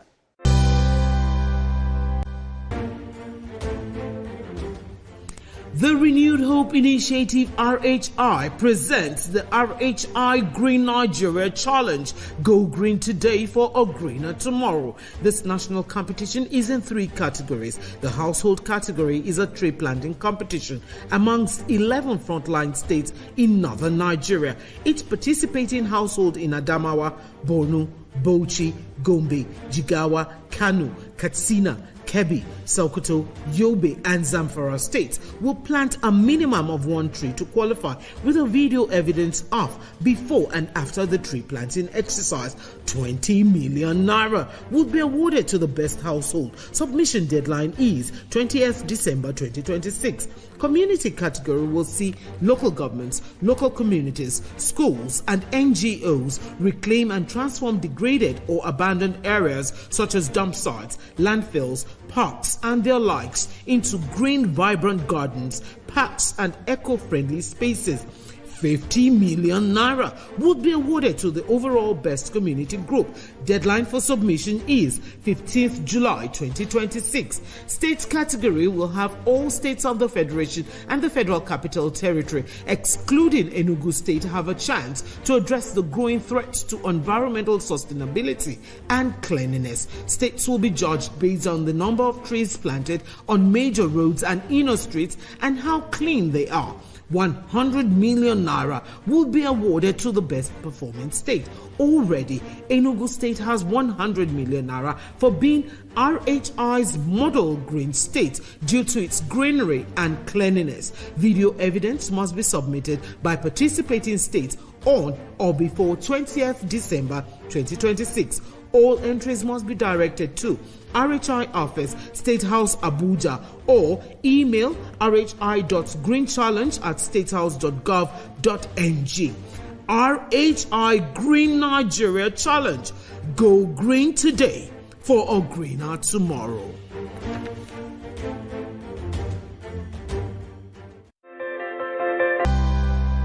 Thank you for staying with us. Nigeria 65.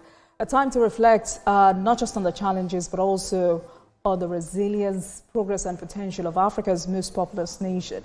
In the President's Independence Day speech, President Bola Tinubu highlighted key reforms, the strength of the Nigerian spirit, and the renewed commitment to building a more prosperous nation for all.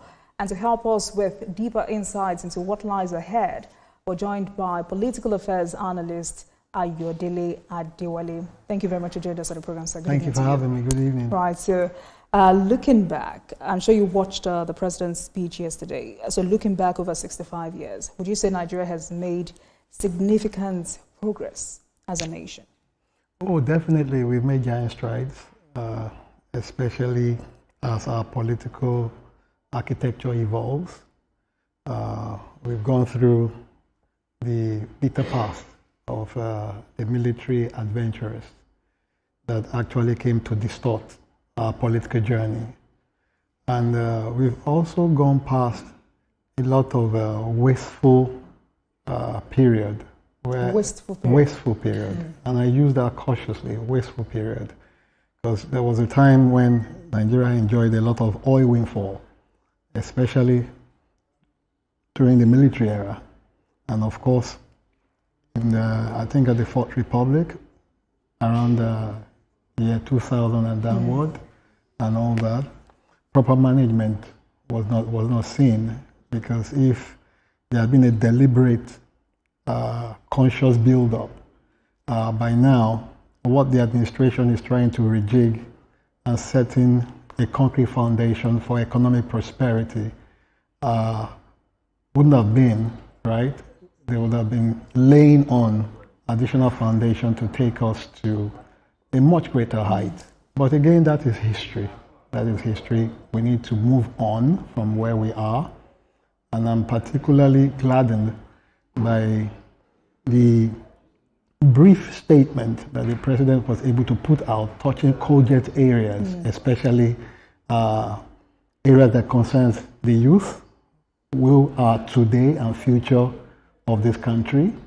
He also talked about the economic architecture of this country, spoke about the tax, that the rich will have to, try to cover the gap for the poor.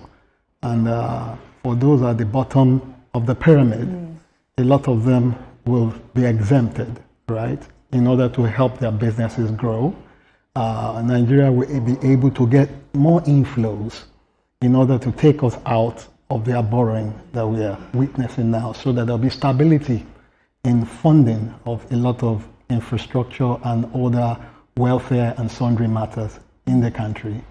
He also spoke on security, what the security professionals have been able to do in the country, and how they've been able to stem down what we're witnessing now. That is not to say that it is in right? He also spoke about the involvement of the private sector and how a lot of them have come on board to support the economy, and foreign direct investment, how it's coming on board. Spoke about so many things. Yes, and also the president talked about some challenges, which, impressively enough, he has not been able to shy away from those challenges. He embraces them because he knows that these are pertinent challenges, and he says he's ready to solve and address some of these challenges. But for you, beyond what the president has said yesterday, what do you consider the biggest challenges still facing Nigeria 65, and why do you think they have persisted? The biggest challenges is in the power sector. The power sector. The power sector and security. If we're able to get the power sector adequately right, and of course, work so strongly to create a very secure environment where a lot of people will be able to go back to the farms, and more people will believe in the security of the country, definitely things would take shape faster. If you had the president here and you needed to advise him on how to go about securing every Nigerian in this country across all regions, what would you tell him? Security is not a one-man business, right? The president is the leader, is in front, but he also needs the support of everyone. The support of everyone. Does he have it? He's getting it, and he's getting more of it as we journey on. And more people believe in his administration. And I've been privileged to govern a little space, so I think I should have some quantum of authority as it concerns security matters. You see, we don't just leave it to the security professionals alone, and I mean the state actors, right? We must embrace a sense of community policing. Like the president is also fast-tracking state police structures and all of this.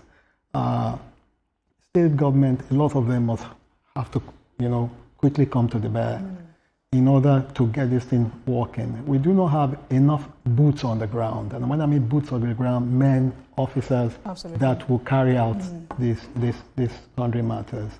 So we need state government to play their part, local government to play their part, but all Nigerians to also decide that, look, yes, we have men and officers of various security agencies to protect us, but we must protect ourselves.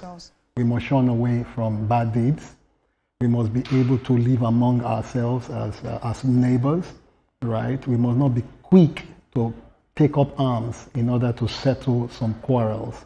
If we're able to do that, then the security professionals will have less work to do. We must also embrace, technology, right?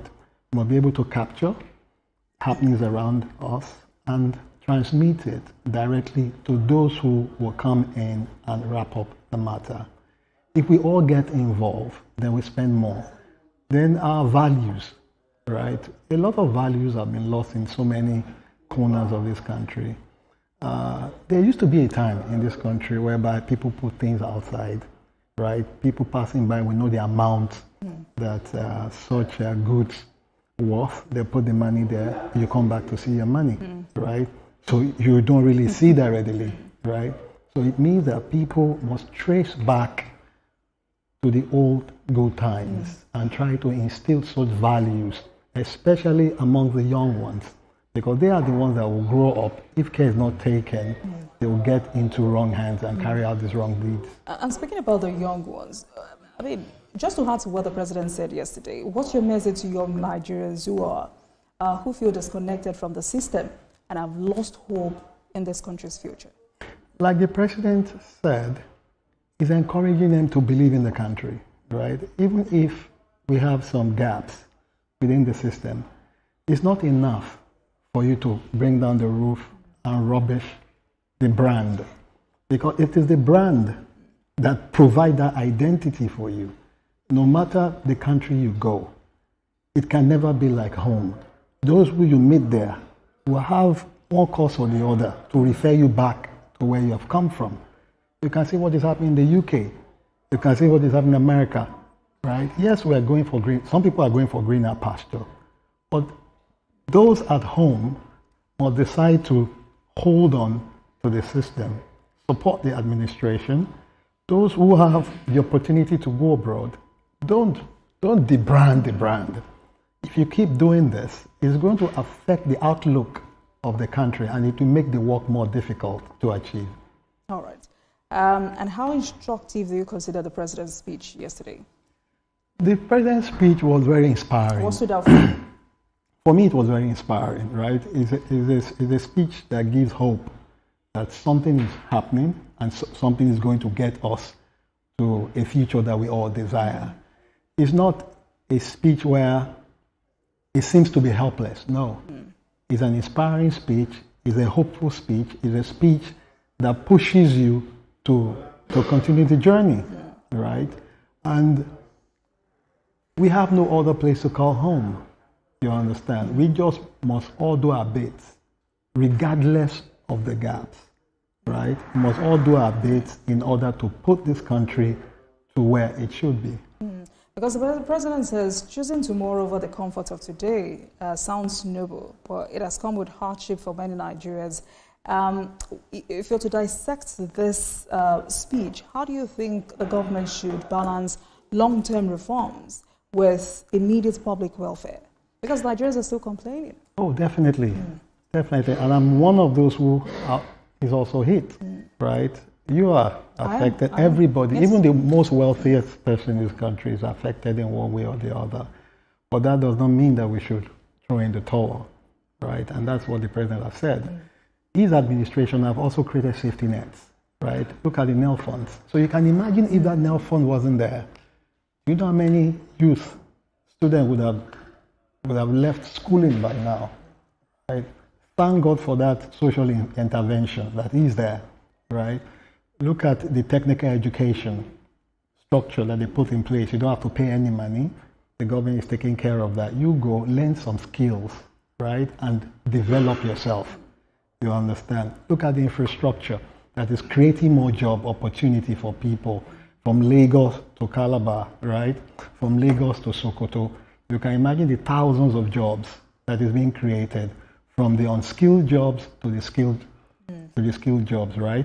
Even those interconnecting roads that they are putting across the country. Look at the gas pipeline that they're continuing. Even project from the Buhari administration, like the Maradi railway line is near completion, right? The CNG gas, right, is on board. Some companies have come to partner with some state government to provide electric vehicles for transportation. The list is endless, Mr. Adewale, but do you think the communication around these reforms have been adequately or have been clear enough to the public, especially the grassroots?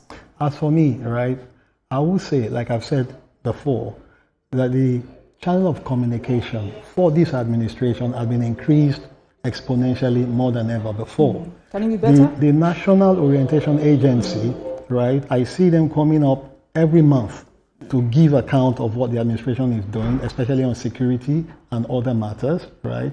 I've seen their social media engagement is more robust than where it was. I've seen collaboration between the mainstream media and the government, right? Pouring out a lot of these workings that they've embarked on. But I think more searchlights need to go into the local government, right? And state government, especially the local government, because the federal government, the President Tinubu administration have created more fund base, right, for the local government, the 774 local government. So they also need to cushion, right, the developmental strides that is going on. If they're able to achieve that, then there'll be less dependency on the center. The grassroots will create more opportunities. Then a lot of the state governors must also do pro-people's program because they're getting more money, right? They need to push out more of this developmental action in order to stem down the challenges that we confront in society. By the people, but also how can the government carry the people along in understanding some of the sacrifices being made? People are being told what is happening, right? People are being carried along in many programs, right? Even all of the programs. Our population also have been, dissected into smaller bits in order to carry the people along. Recently, the First Lady used her birthday to raise funds in order to complete the National Library, right? That's human capacity building. A lot of people are going to benefit from the end point of that project, and along the journey of developing that project, jobs will be created. Similarly, First Ladies across the state must also pick from that, use their platform in order to create opportunities and also solve problems. First Ladies in local government should also use their platform to create such things, right? They set a template and people should start picking from it.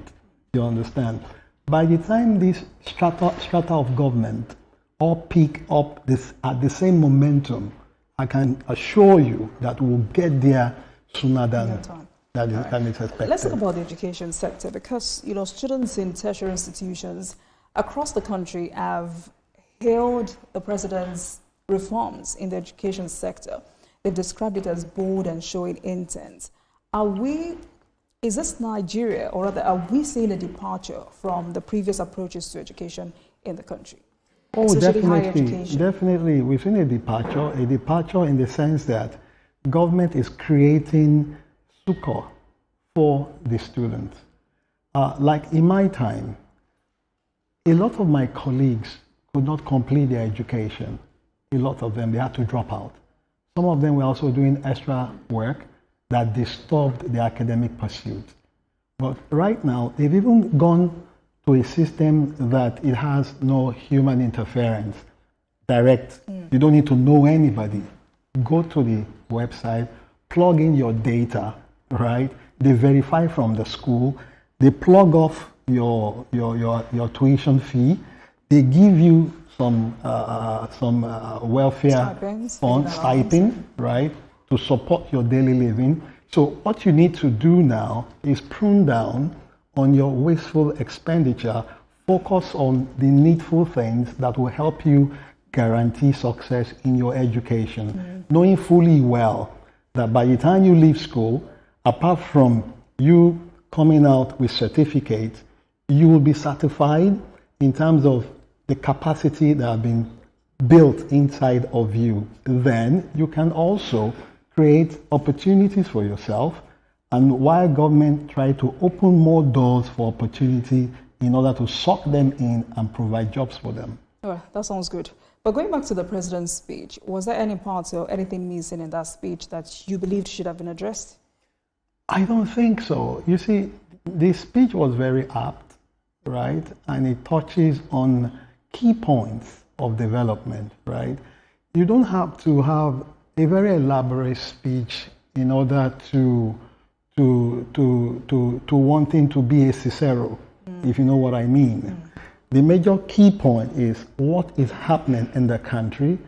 He delved on it, put some assurance, show them area that is work in progress, show areas where they've been able to achieve great milestones, also show areas where they are going to embark on developmental action, and giving them a sense of assurance. 66 next year. What would you like to see government focus on in the coming year? By next year, I want to see our energy sector, public energy, right? I want to see a system where state government will start producing energy, because the Buhari administration have been able to unbundle these things to the extent that state government can produce, private sector can produce, and when this production is all over the place, thank you so then much. becomes We're out of time. saturated. Thank you so much. Political affairs analyst Ayodele Adewale, thank you so much for your time. Thank you for having me. having me. And happy Independence Day once Thank again. you. Thank you so much. And thank you for watching, everyone. That marks the end of today's episode of Politics Tonight. But before we go, let's tell you that the views and reactions of our business persons are theirs and have no connection with TVC News. Meanwhile, you can watch the repeat broadcast of this episode at 12:30 a.m. Get in touch with us on our social media handles, Facebook, Instagram, and X at TVC News NG and at Olajumoke using the hashtag Politics Tonight. We're also on YouTube at youtube.com/TVC News NG. I am Olajumoke Olatunde. Good night, everyone.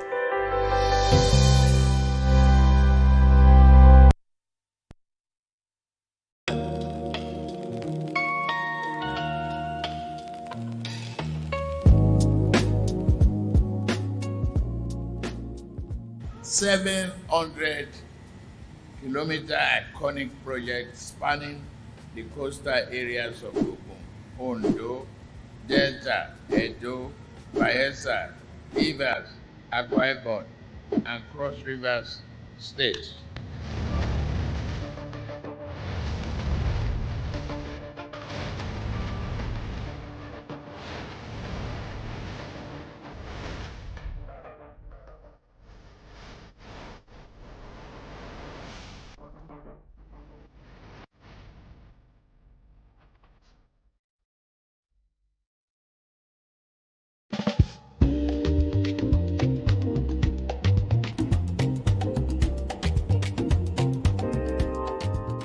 The Lagos-Calabar Coastal Highway is not just another infrastructure project. It's a bold, legacy-defining masterstroke from the stable of President Bola Ahmed Tinubu and a confirmation of what it means to dream big, plan well, and build deliberately.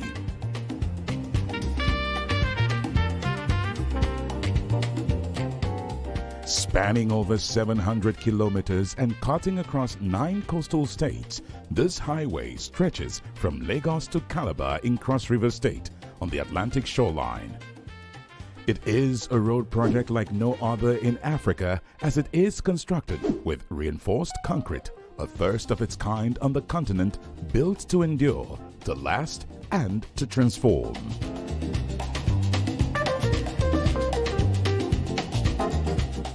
His Excellency Engineer David Umahi is a former governor, a trained engineer, a man with technical precision and a track record that speaks louder than words in the construction industry. He invites a cross-section of the public, including civil society leaders, top media executives, and even members of the opposition party to witness the progress at the coastal highway firsthand. Even by the sections completed, the GDP of the nation is already, witnessing it. The GDP of Lagos State is already witnessing it. And you can see, go and check the amount of bitumen that has been imported. It's very minimal because President has innovated a new way of road construction. Now, while critics have continued to cast doubts and spin narratives questioning the need, timing, or route of the highway, President Tinubu remains unswayed. That's because he believes that real leadership is about charting unprecedented course that will in no time translate into huge economic benefits for everyone.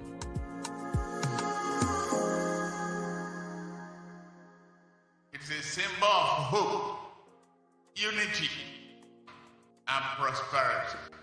A Wole community connect communities, bring prosperity to people, create opportunity for millions.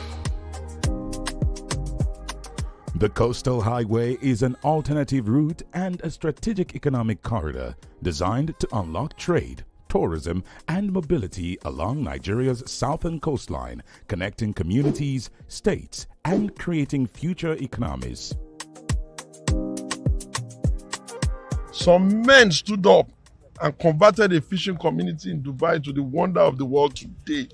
I think we have begun to give ourselves the courage to build the kind of thing that we too will say, yes, Nigeria has turned the corner indeed, and we will now go full throttle, making sure that by the time we do the next 65 years of our country, we'll invite them and say, yes, we also have built it. Come visit and come and see.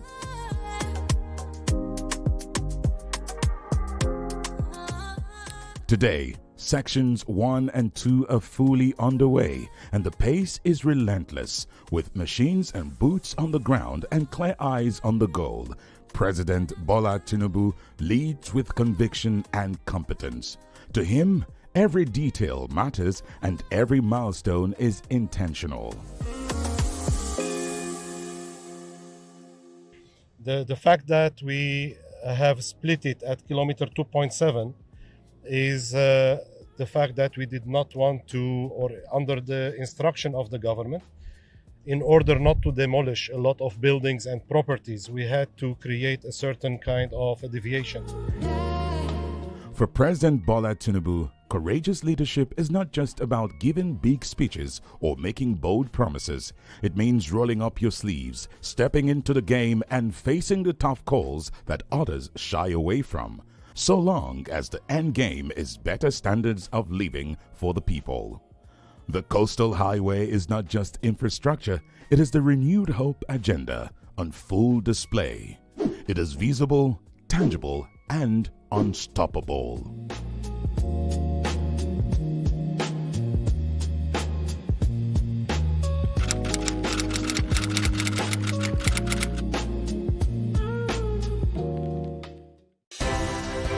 At TVC News, Wherever the big news story is happening, we're geared up to break it. TVC News, first with breaking news.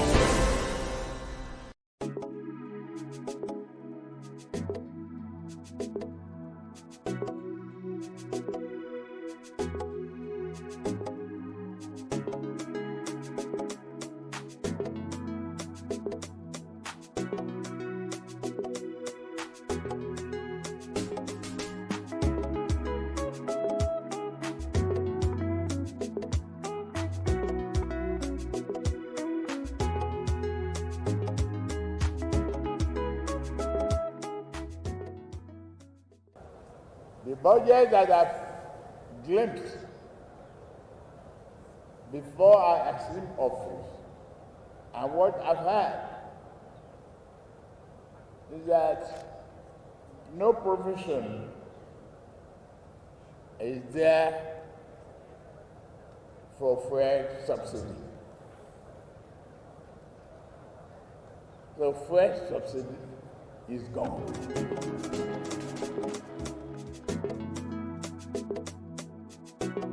At inauguration on 29th May 2023, President Bola Ahmed Tinubu made a bold, courageous, and definitive policy pronouncement to embark on crucial but necessary reforms in order to build a buoyant, productive, resilient, and sustainable economy. He announced the official deregulation of the downstream sector of the Nigerian oil and gas industry. Subsidy on premium motor spirit, also known as petrol, was gone.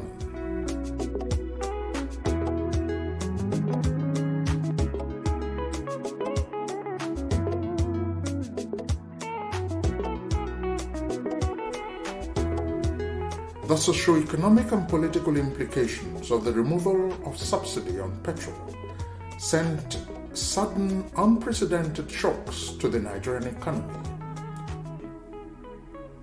Fuel queues and the resultant increase in the cost of transportation.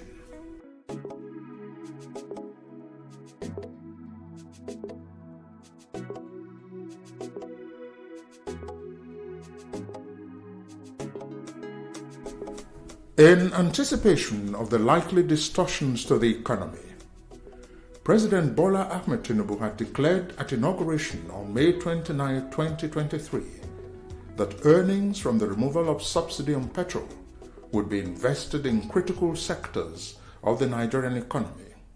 Subsidy can no longer justify its ever-increasing cost and the wake of dry resources.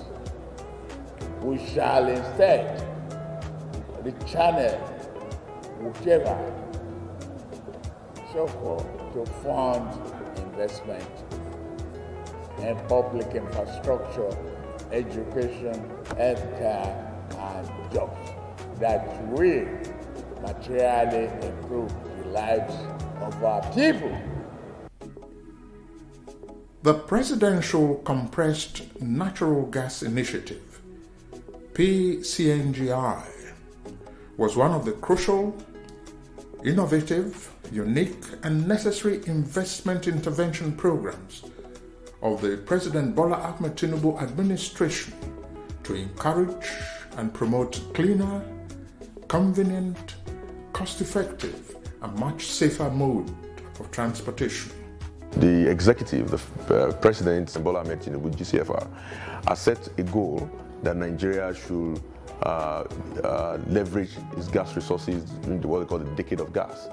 And this requires us to then begin to identify the verticals where these gas can be utilized. And one of it is transportation. And the President has approved this program to ensure that we transition Nigeria from the use of PMS and diesel, which are not friendly to the environment, in addition to the fact that they are just unreliable when it comes to availability in Nigeria. We are very used to queues for the past 30 to 40 years, and we just don't refine. As of today, we have some capacity, but we're just about to bring them back on stream.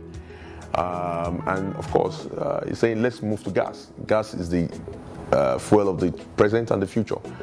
We have it in abundance. It's cheaper, it is cleaner, it is safer, it is more reliable.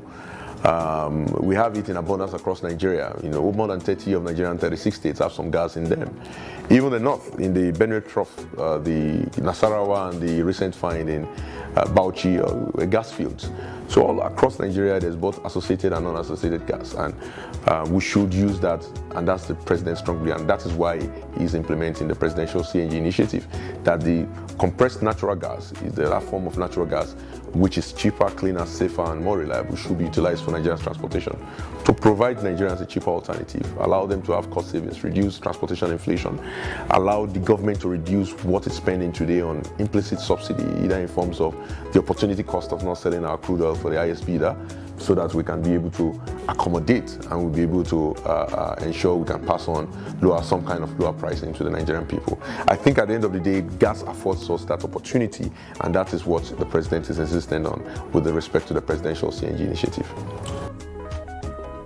With an initial takeoff grant of 100 billion naira, part of savings from the removal of subsidy on petrol, the onerous task of designing the program structure, defining the processes and deliverables, as well as driving the CNG rollout program, fell on the sturdy shoulders of engineer Michael Oluwagbemi, an electrical engineer who trained in prestigious universities in the United States of America, capping it with an MBA from the University of London.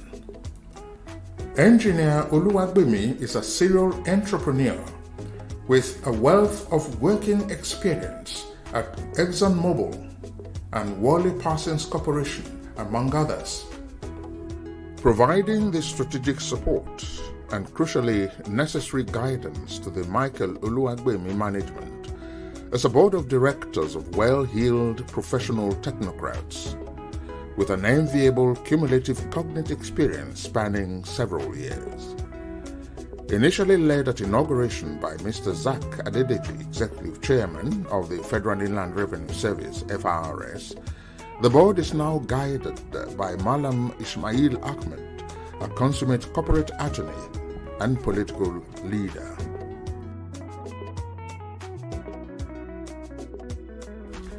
Alongside his team, Oluwagbemi soon embarked on developing and building innovative structures to drive delivery processes. Working with the Ministry of Finance, that of course expended this money on our behalf to acquire the assets. I'm talking about conversion kits, tricycles that is powered by CNG, buses that are powered by CNG. Provide grants to some convention centers so that they can start. Because again, these are small pilots that they can then give us the confidence to scale. So that's what the 100 billion has been utilized for. We are partnering with the commercial sector, providing unionized drivers under NURTW, Raytheon and NATO with 100% discounts on the kits, and even providing them installation vouchers so that they can have installation done for free. And then for ride shares like Bolt, Uber and LagRide, we are partnering with them to provide those kits at 50% discounts, and not just 50% discounts, we're also paying the installation cost. At inception, one of the initial major challenges was getting the buy-in and cultivating the understanding of Nigerians who had for long been used to running their vehicles on diesel and petrol to switch to CNG as a cleaner, less costly, safer, and more convenient means of mobility. One of my friends called me, say I should come here. Where they do transporter. So that's why we come. If this one be easy, it's better for me. How can I manage the price of petrol? This one is easy. We have been informed earlier before now, and we have been seeing people that have been using it, and we have seen that it's very easier than petrol, PMS right away. Apart from a pilot project in Benin City, Edo State by a private investor to experiment with the use of CNG on taxicabs, there were no conversion centers anywhere else in Nigeria, the PCNGI had to identify and engage with relevant stakeholders in the private sector to activate an aggressive program of conversion workshops, encourage the establishment of CNG training institutions, and create opportunities for the trainees to be employed in the conversion centers that were springing up across the country. This center here is at the Portland Naseni Kia Motor site in Utako here in Abuja. And we are saying that there's been quite a bit of response here. We have even members of the union who have come here to actually show up with their members to convert. We understand that some considerable inspection, more than 50, has already been done today, and some conversions, well over 4, has already been conducted. We inspected a couple of vehicles conducted, and we're confident that the turnout is going to continue. So far, we've activated well over 53 centers across 7 states, and those numbers will continue to go up. And I'm confident. I see all the vehicles around this area, and they're all getting converted or getting inspected. That's a good thing for the CNG revolution of Mr. President. The stakeholder engagement sessions also inspired the establishment of Private Sector Alliance for Accelerated CNG Growth, PRA-CNG.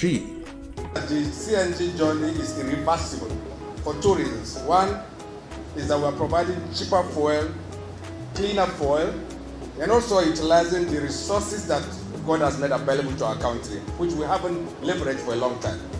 And this won't happen until you have a focus. And at this point, I would really particularly want to thank Mr. President for giving us the push. And it's fantastic that Nigeria is utilizing its own natural resources to bring affordable energy to the people of Nigeria. And NNPC Retail is very proud to be part of this journey. Today is the second commissioning after the one that I did in Lagos. And as you have heard, it is going to be done simultaneously in 12 other stations within Nigeria and Lagos, which demonstrates the willingness, determination of the federal government to drive the CNG project. And of course, as the President will say, Gas for Prosperity Renewed Hope program is in progress. Even so, a lot more Nigerians are buying into the CNG program as a safer, surer, and sustainably affordable alternative to petrol. Every state you go to in Nigeria, you should be able to see these CNG buses. And that's what is so important, that there are CNG buses and they are supposed to bring down the cost of transportation. It is a great inspiration for me to receive these buses on behalf of the government, making a significant innovation to transportation system. These buses, along with the CNG and being convertible, is very encouraging and promising to enhance our transportation system. And in Nigeria, commercial vehicles make up about 80% of our petrol demand, costing us trillions of naira each month. The solution is here. We have it. We will work on it. We promise you, definitely, things will get better. Prosperity will be achieved.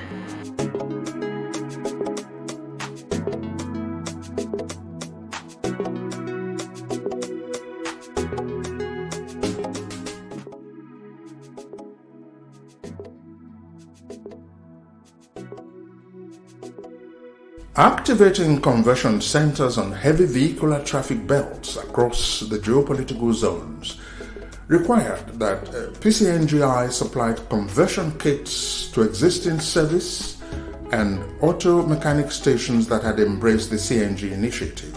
This kit is a pre-kit from government. This kit is a pre-kit from government.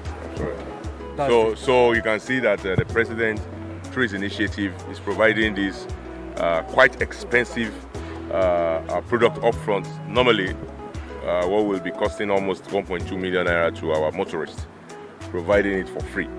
And the reason why this is very important is so that these vehicles can begin to run on natural gas.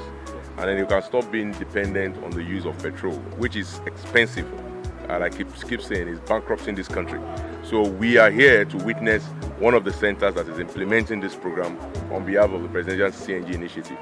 Around the country today, there are well over 75 of these type of centers and many more in development.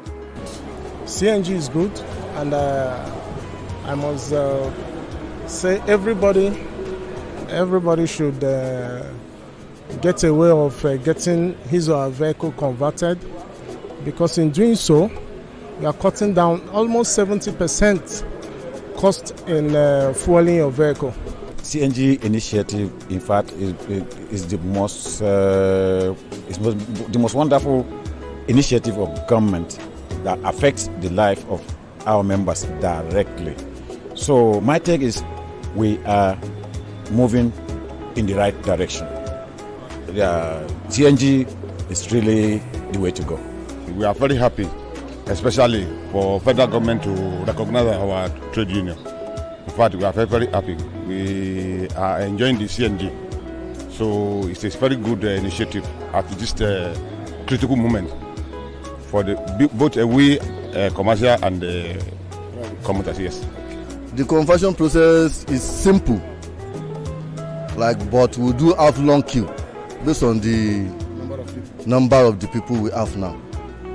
We do have long queue, but it's very, very okay.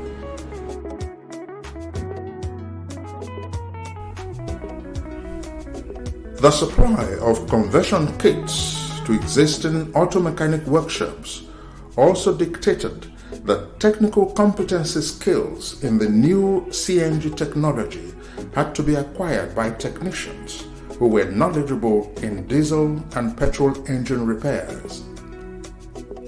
Besides, fresh hands had to be trained and employed to engage in retrofitting, open loop conversion, gas processing, as well as production and distribution infrastructure. I can do everything in the front stage, like starting from refilling valve, pressure regulator for the gas, and this is the injector ring. I can fix everything. Most of it is the wearing INEX. I can fix everything in the front here. So this is an injector ring, pressing regulator. The gas can be coming from cylinder from back, reaching here, it will stabilize it, to regulate it from here to gas filter, from here to the map sensor, then filter coming to the injector and go back to the manifold direct, so that it can spark very well for the engine to move smoothly. Since the initial inspiration for the CNG alternative was the removal of subsidy on petrol and the attendant astronomical jump in commercial transportation costs for most Nigerians, the PCNGI developed a commercial vehicle conversion incentive program, CVCIP, to specifically address free of charge the conversion of union-registered vehicles. Therefore, the PCNGI went into partnership with the National Union of Road Transport Workers and other transport unions to ensure compliance. The conversion is absolutely free to our members. Nobody take a dime from anybody for the purpose of conversion. It's free. You can ask anybody.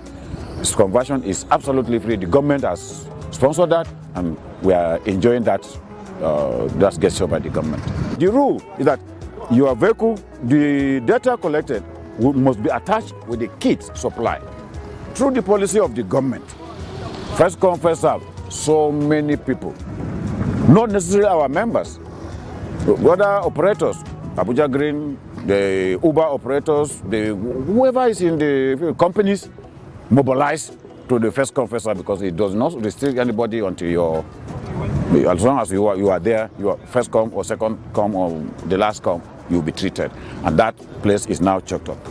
Now the challenge is they have taken the information, the data necessary, forward to PCNGI. Now to supply the kits. Ultimately, the way to go is CNG. And that is why the government has for a long time been clamoring for people. In fact, most recently, there's even free combustion. The Presidential Committee on CNG, like for us, they have made us almost all our states in the country, 36 plus FCT. They've given us about 100 kits free, so that we combat and we ensure that the vehicles that we combat use transport passengers at a lower rate. So it will translate to also other people who are not commercial users to also key into the CNG. By that virtue, it means that the consumption of the PMS will reduce. So even the pressure to bring it as well as distribute it will also reduce. The implication of the free commercial vehicles conversion program, particularly through the open loop process for vehicles with carburetor, is the astronomical drop in the cost of intracity and intercity transportation for commuters. What we do is all the vehicles that has already been converted, if a passenger, if you are loading, because we have our loaders at every pit, if you are loading, if it's a converted vehicle, we made a reduction. If they are picking 500, we make a reduction of 200 naira, making it 300 naira, making it that the passenger is saving 200 naira. Do you have a way of telling the passengers? Yes, of course. We have the stickers and we have our members, especially like within our own domain. We tell the passengers that CNG is operating. We have the stickers, we have the flyers, and we also educate. In fact, some people are even asking what is CNG. It is even us, the drivers now, that we're trying to enlighten them that CNG is this, CNG is that. Some people will tell you, no, it will spoil my car. How does it operate? We will not tell him that, look, come down, come and open my boot. You see gas tank. Come and open this, you see it. People will be surprised. At the end of this, so CNG is good, then the information is going. If the government can, as they are assisting us now, because the government have looked into our side, that it's not easy for we common man to convert our vehicle. We are sure, and we assure the government that we can regulate it with our member to bring the cost of the transportation down. The price here in our park where we are loading definitely have to crash, because we have a CNG. When you are entering a CNG, if we load from here to Gogolada with petrol in 1,200, we load CNG 700, because we are running less price.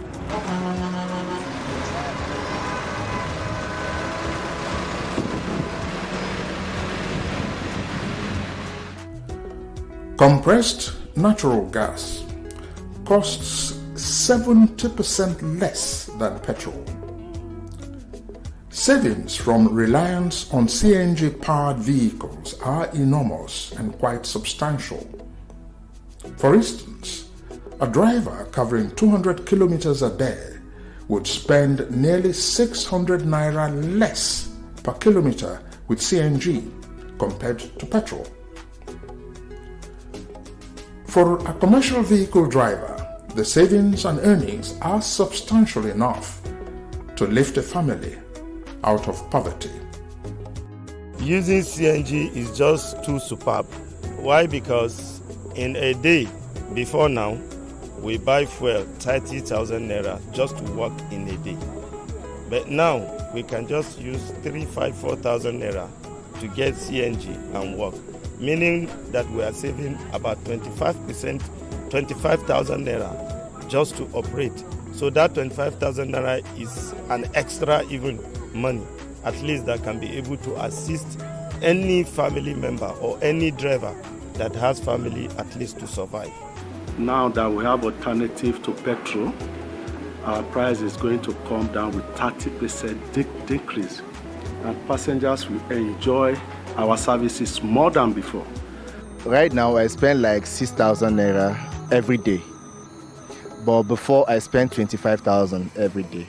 We that use it for business, we enjoy it better than fuel. Sometimes if we use it for, it's like we are using our own blood to drive. So we feel like this CNG of a thing is just a breakthrough for us, the poor masses. Then in economic aspect of it, it's okay. It saves, I think, 75% of your expenses in terms of buying fuel.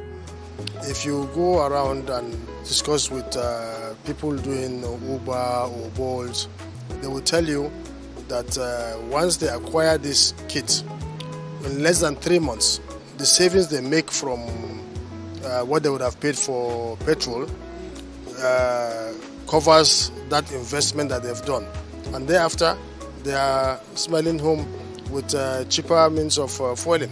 Energy security is one of the very important aspects of security. And with the introduction of the compressed natural gas, it will enable cost-saving measures for the army. It will enable us deploy faster. It will enable us channel resources to other areas, thereby enhancing security of the country. We have worked hand in hand with the National Union of Road Transport Workers. We have converted a lot of their vehicles, and based on the agreement that we have with them, of course, is for them to reduce the prices for the general public so that the effect of the fuel subsidy that was taken off, the burden will be reduced on Nigerians. So I'm here representing the project director to announce to you that here in Area 1, as of today, Area 1 Park, in conjunction with the leadership of National Union of Road Transport Workers, we have come here to start enforcing the price reduction. As of today, what we agreed with the National Union of Road Transport Workers, they have given us the prices, the fare amount from Area 1 to different destinations when they were running on petrol. And we have come together, made an analysis, and achieved a 40% reduction in the fare, in the transportation from Area 1 to all other destinations.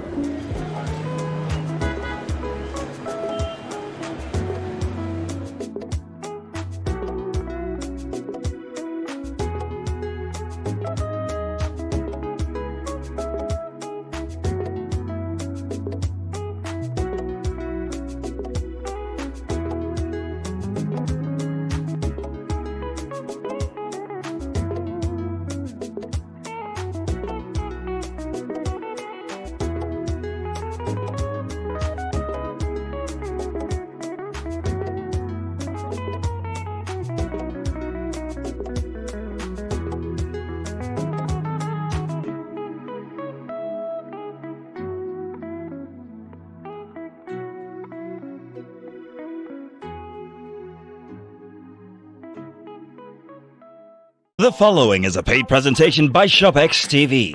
Are you ready for a clearance sale deal that will transform your kitchen? Tired of spending endless hours in the kitchen, struggling with bulky appliances? Cooking should be a delight, not a chore. Tired of messy cleanups from kitchen tools that never seem to perform as expected? Do you wish there was a single solution to handle all your blending, chopping, and grinding needs? Introducing the CookX 4-in-1 Blender, the ultimate kitchen tool to revolutionize your cooking. It's a food processor, mixer, grinder, and blender, all in one. The incredible CookX 4-in-1 Blender comes with 3 versatile cup sizes, each tailored to handle a specific task perfectly. The CookX 4-in-1 Blender elevates your cooking, allowing you to effortlessly create truly smooth smoothies. No more stopping, stirring, or straining. Just smooth, consistent results every time. This adaptable blender includes 3 convenient cup sizes, each designed for specific tasks to simplify your life. The 650 milliliter cup, the 450 milliliter cup, the 1.8 liter cup.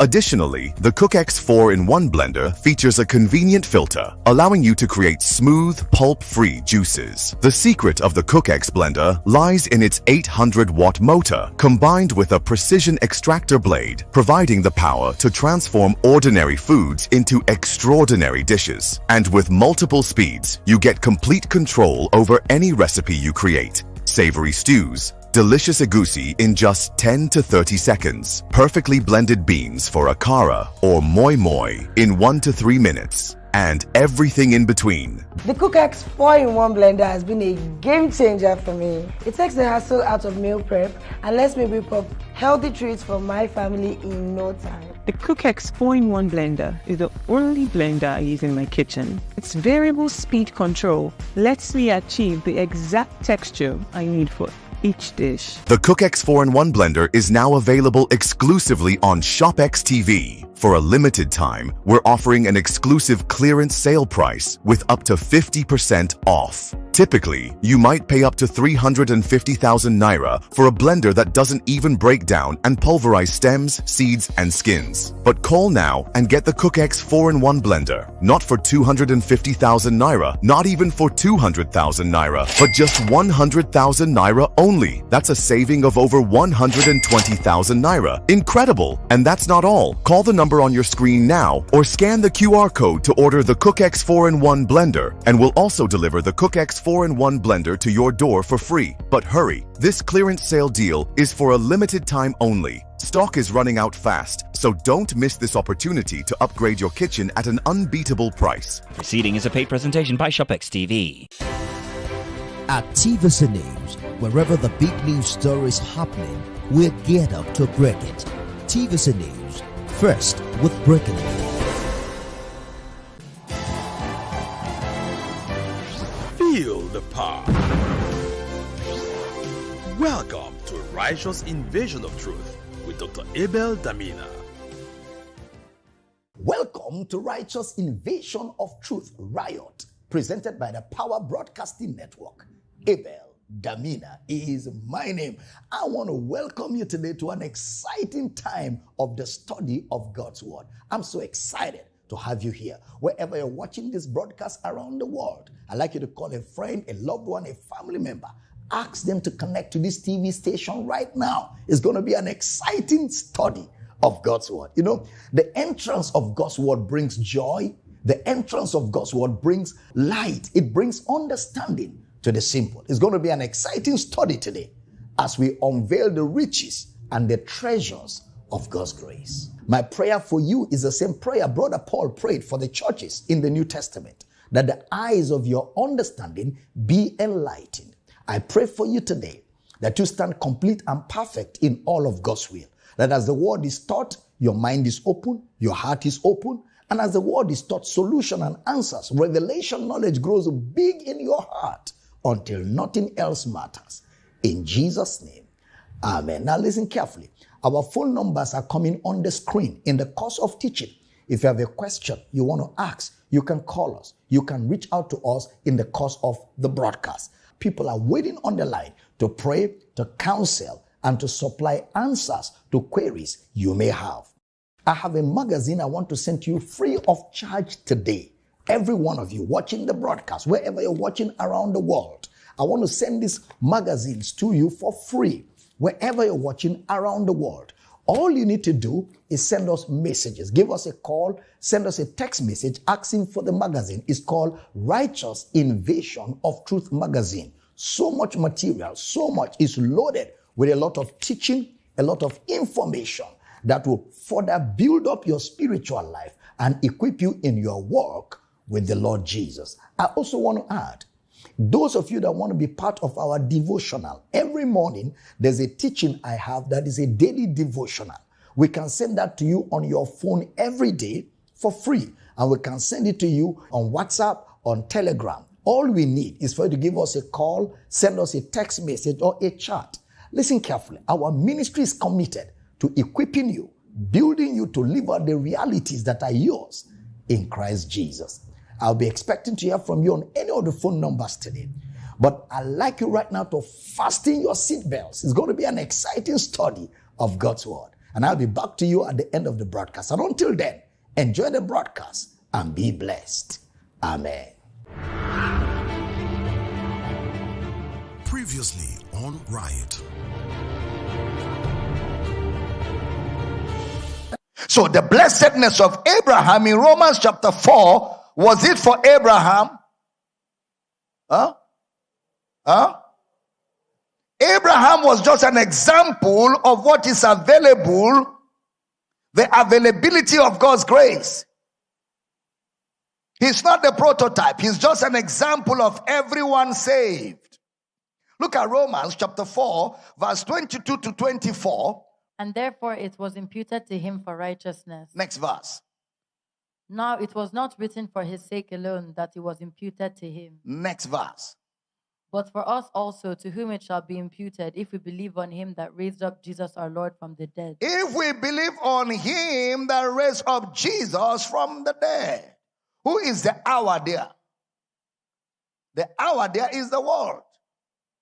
So, nobody is going to hell because of Adam's sin. Nobody is going to hell because of Adam's sins.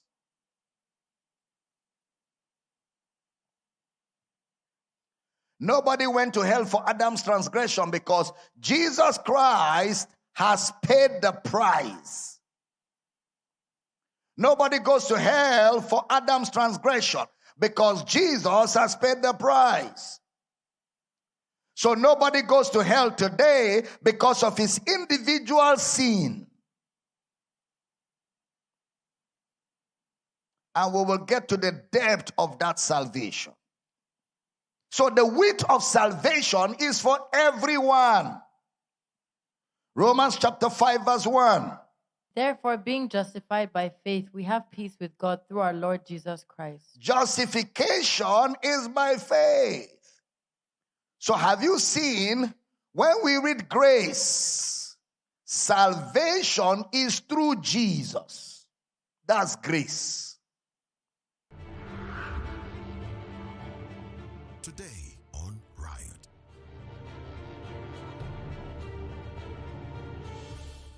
Because you cannot explain salvation personally. It is only explained through Jesus and in Christ. Now look at Romans chapter 5 verse 6 to 8. For when we were yet without strength, in due time Christ died for the ungodly. Next verse. For scarcely for a righteous man will one die, yet peradventure for a good man some would even dare to die. Next verse. But God commendeth his love toward us, in that while we were yet sinners, Christ died for us. God commended his love towards us. Who are the us? The world. In that while we were yet sinners, the world, Christ died. So our state did not interfere with the death of Christ. Our condition did not neutralize the death of Christ. Our status did not hinder the payment of the price.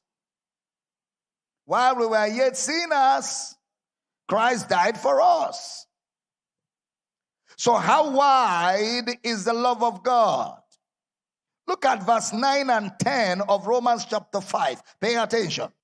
Much more then, being now justified by his blood, we shall be saved from wrath through him. Next verse. For if when we were enemies, we were reconciled to God by the death of his Son, much more being reconciled, we shall be saved by his life. Much more, we were enemies. He didn't pray for us to fall and die. If when we were enemies of God, he reconciled us by the death of his Son. In our state as enemies, he reconciled us by the death of his Son. We shall be saved through him. We are being saved by his life. Question: who has been reconciled to God? The world. So how wide is the love of God? Very wide, enough to accommodate the whole world. Don't forget, reconciling the church to himself. Reconciling the world. God was in Christ, reconciling the world to himself. That reconciliation is the death of Jesus. Now notice the distinction he will make, so that you will not live here saying everybody is saved. Everybody is saved. No. Watch carefully. Pay attention to details. Romans chapter 5 verse 11. Shortly after he said when we were enemies. Verse 11 now, PJ. And not only so, but we also joy in God through our Lord Jesus Christ, by whom we have now received the atonement. By whom we have now received.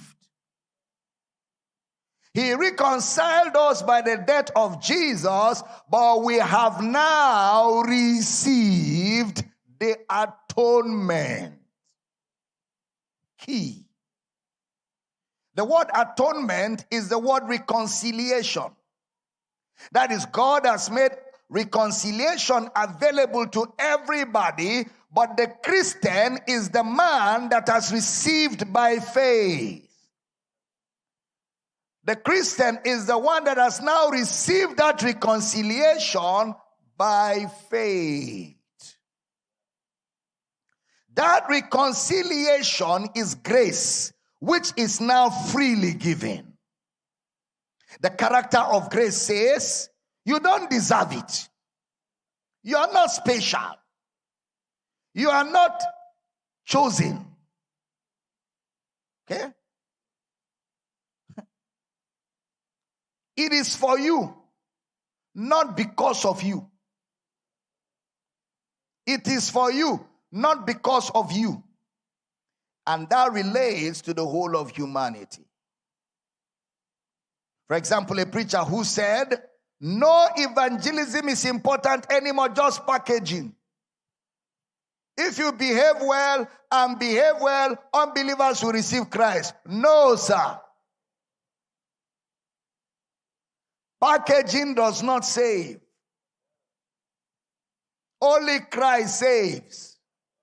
And how can they believe on whom they have not heard? Acts chapter 2 verse 47, PJ. Praising God and having favor with all the people, and the Lord added to the church daily such as should be saved. Some people don't preach because they believe that God will add to the church those that will be saved. They believe that those that will be saved will be saved. Why worry yourself? Those that will be saved will be saved. No, sir.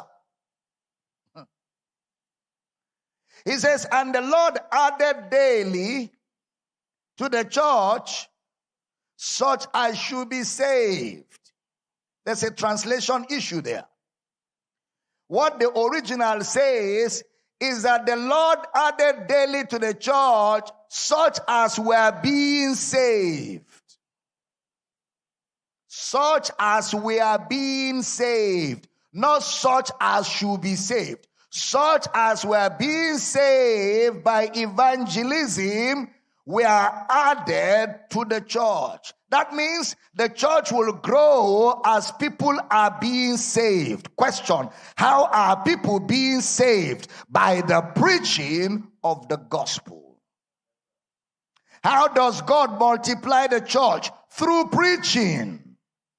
So as people are being saved, the church is being added to. Okay? Another scripture, Acts 13:48 and 49, PJ. And when the Gentiles heard this, they were glad and glorified the word of the Lord. And as many as were ordained to eternal life believed. As many as were ordained to eternal life. That's another translation issue. As many gives an impression that there are people God has already ordained. Don't waste your time anymore. As many as were ordained. The original says, as many as believe were appointed to eternal life. That's the original. As many as believe were appointed to eternal life. So the believing was the qualification to be ordained to eternal life. The believing. It was not the qualification that made you ordained or that determined it. But as they believed the gospel, they were appointed to eternal life. In this series also, we're going to examine foreknowledge, predestination, election, and we're going to look at this Jews and Gentile dichotomy. We're going to do some clinical analysis from Romans, the 9th chapter, to demystify certain naughty mindsets. As they believed, they were appointed to eternal life. So it is faith that differs individuals, not God. It is faith that differs individuals, not God. Ephesians chapter 2 verse 8. For by grace are you saved through faith. For by grace are you saved through faith. Saved by grace, not saved by faith. Saved by grace, not saved by faith. For by grace are you saved, saved by grace through faith. What is the grace he was mentioning? What has the grace been? The grace is what Jesus did. What did Jesus do? He paid the price. He paid the price. That is grace. Ephesians chapter 4 verse 4 to 8, PJ. There is one body and one spirit, even as you are called in one hope of your calling. Next verse. One Lord, one faith, one baptism. Next verse. One God and Father of all, who is above all and through all and in you all. Next verse. But unto every one of us is given grace according to the measure of the gift of Christ. Next verse. Wherefore he said, when he ascended up on high, he led captivity captive and gave gifts unto men. He is talking about what Christ did, which did not preclude anybody. So faith doesn't save. It is grace that saves through faith. Saved by the grace of God, but now it becomes yours through faith. Our faith in Jesus calls us saved. It means that we have received what Jesus did. That explains verse 9. Ephesians 2:9, not of ourselves. It is a gift of God, not of works, lest any man should boast. I know myself, I've been a good boy. That's why I'm holy. Not of works. I fast 10 hours every day. That's why I'm holy. Not of works, lest any man should boast. Where is boasting then? It is excluded. By what law? The law of works? Nay, but by the law of faith. So the grace of God refers to here is the gift of God, the Doron, the Doria, the Dorima, the Dori, and the charisma, the grace of God. It's not biased, it's not restricted, does not exclude or include anybody, is available to all. Titus chapter 2 verse 11, PJ. For the grace of God that bringeth salvation hath appeared to all men. The grace of God bringeth salvation. So Jesus is the grace of God. Jesus is the grace of God. Jesus is the gift of God. So salvation is by grace. Salvation is by Jesus. Salvation is not faith. Faith is the gift of God in the sense that we get faith from God as a gift. But salvation is by grace, through faith, which is also a gift. But you know, faith is an act of the human will. Faith is an act of the human will. What Jesus did is referred to as grace, not what we do. What we do is faith. What Jesus did is grace. So that's why it is grace through faith. The world is not saved. It is the man that receives this grace through faith that is saved, even though it has been paid for. So I am saved by grace through faith. Again, the definition. Grace is God's riches at Christ's expense. What Jesus did. The width of this love is that no one can be qualified and no one can be seen for any group of people in any place, in anywhere. This grace, this love is for the whole world.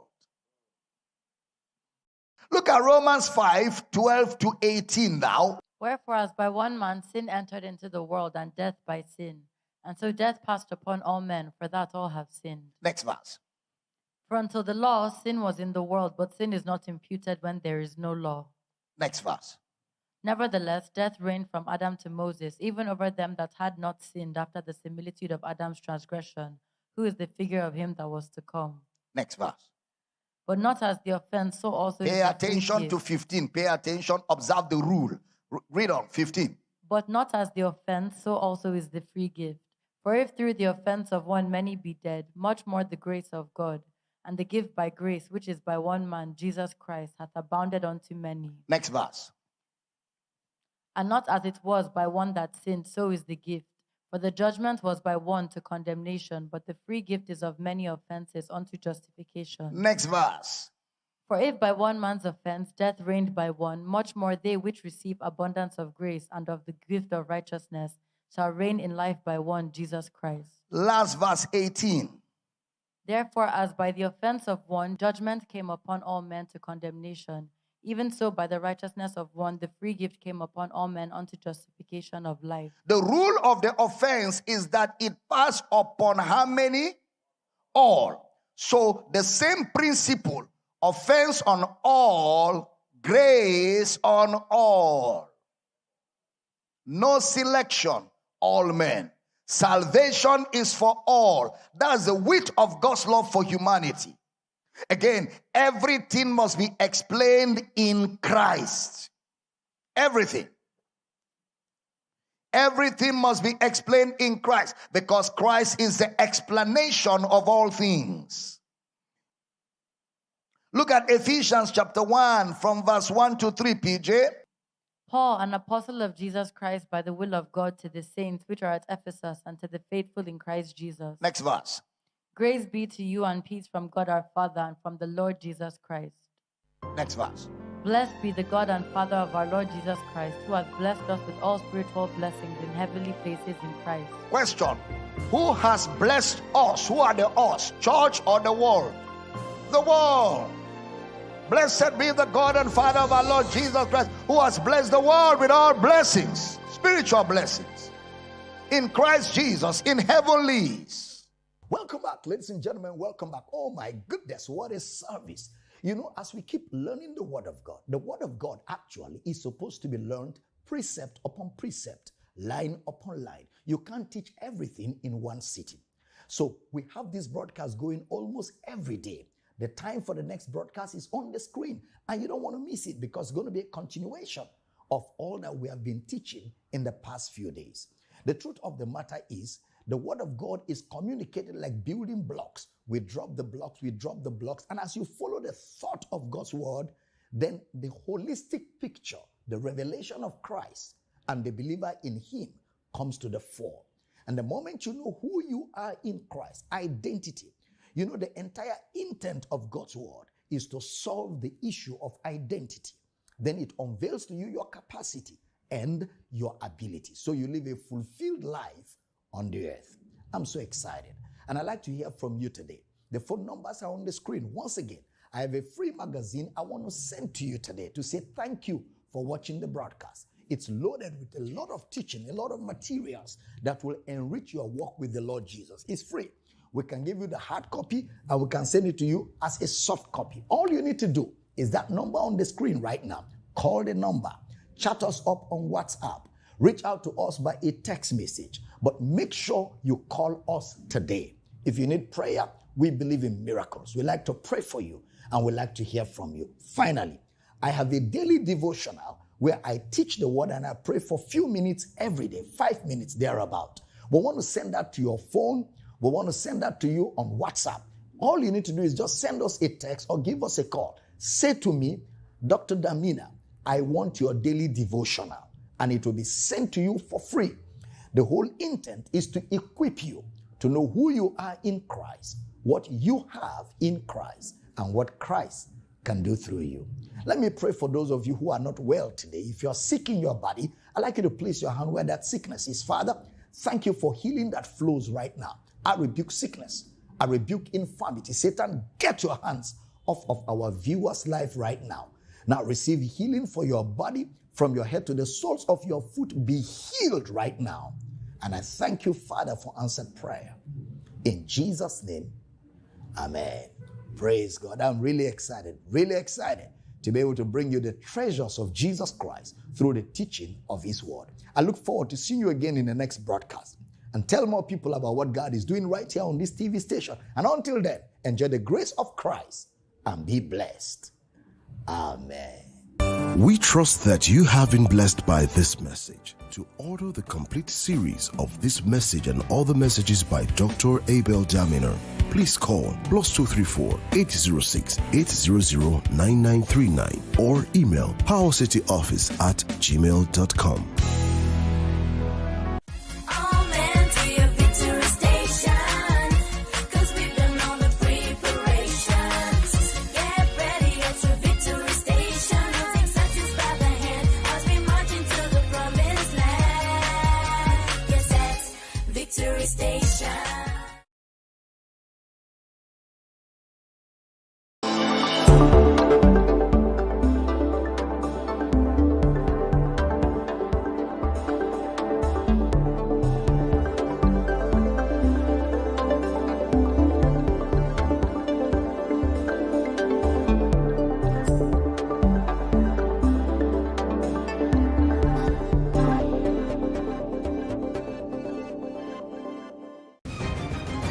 It is time for consolidation of recovery efforts in Borno State, devastated by years of insurgency and terror.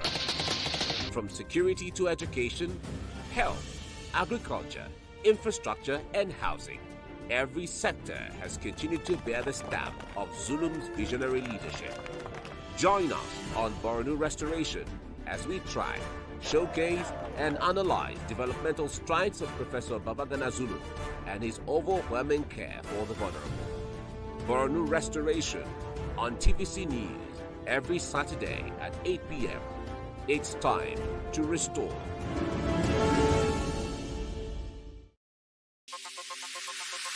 Stay ahead with the biggest news stories. Go beyond the news headlines. Experience impactful investigations. Enjoy resourceful news coverage in real time. TVC News at 7 and TVC News at 10 p.m. Live every day on this channel. TVC News. First with breaking news. At TVC News, wherever the big news story is happening, we're geared up to break it. TVC News. First with breaking news.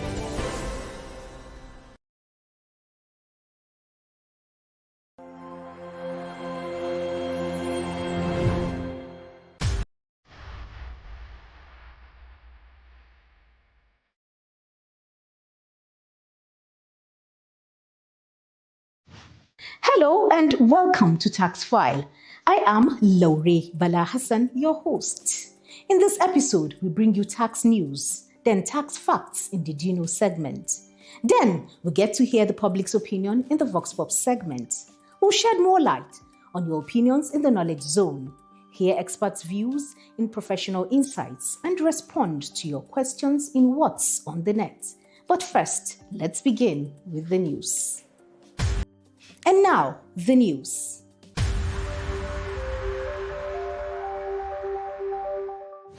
The chairman of the Presidential Committee on Fiscal Policy and Tax Reforms, Taiwo Oyedele, has moved to clarify public concerns about the new Tax Administration Act and the use of tax identification numbers. In a post on social media platform X, the chairman explained what the new law means for individuals and businesses. Ejura Etu Okpanachi has the reports. Oyedele stated that Nigerians do not need to apply for a new tax identification number. For individuals, their National Identification Number NIN already serves as a valid tax ID. For companies, the CAC registration number is automatically recognized as their tax ID. He added that existing TINs remain valid and the reforms are meant to harmonize the system, reduce duplication, and make compliance easier. The clarification comes as many Nigerians express concerns about whether they must obtain a separate tax ID before operating bank accounts, registering businesses, or carrying out transactions. According to the Tax Reform Committee, the aim is to ensure fairness by widening the tax net while protecting low-income earners. The federal government has assured Nigerians that there are no immediate plans to introduce the proposed 5% fuel surcharge. Speaking in Abuja, Finance Minister Wole explained that while the new Tax Administration Act will take effect from January 2026, the surcharge will not automatically commence. He said any such charge requires commencement order, which has not been issued. Aisha Abdulkader reports. The assurance follows a 14-day strike threat from the Trade Union Congress, which warned the government against any plan to increase fuel costs. Edun clarified that the 5% fuel surcharge is not a new tax by the Tinubu administration, but a long-standing provision from 2007 under the FEMA Act, intended to fund road maintenance. Also reacting, Chairman of the Presidential Committee on Fiscal Policy and Tax Reforms, Taiwo Oyedele, said no date has been fixed for implementation. He noted that the surcharge, when applied, will be carefully timed to minimize inflationary impact and that funds will be dedicated strictly to road infrastructure. Both officials stressed that the government's priority is to strengthen tax governance, block leakages, and ease compliance, not to worsen the burden on Nigerians. The Federal Inland Revenue Service has unveiled a new initiative called the Wall of Knowledge, designed to deepen tax awareness and promote voluntary compliance. The Wall of Knowledge, launched by the Taxpayer Service Department at the FRS headquarters in Abuja, showcases key tax information in a simple and accessible way. Ejura Etu Okpanachi has the reports. Unveiled recently, the Wall of Knowledge features highlights from the Nigerian Tax Act, the Tax Administration Act, the FIRS Establishment Act, and the Joint Revenue Board Act. It also provides insights into ongoing reforms, including e-invoicing for large taxpayers. The initiative is aimed at promoting tax awareness, empowering staff and taxpayers with accurate information, and supporting the service's drive for improved voluntary compliance. The Wall of Knowledge is expected to serve as a permanent visual tool across the corridors of the department, keeping staff and visitors informed on Nigeria's tax laws and reforms. And that's a wrap on the news segment.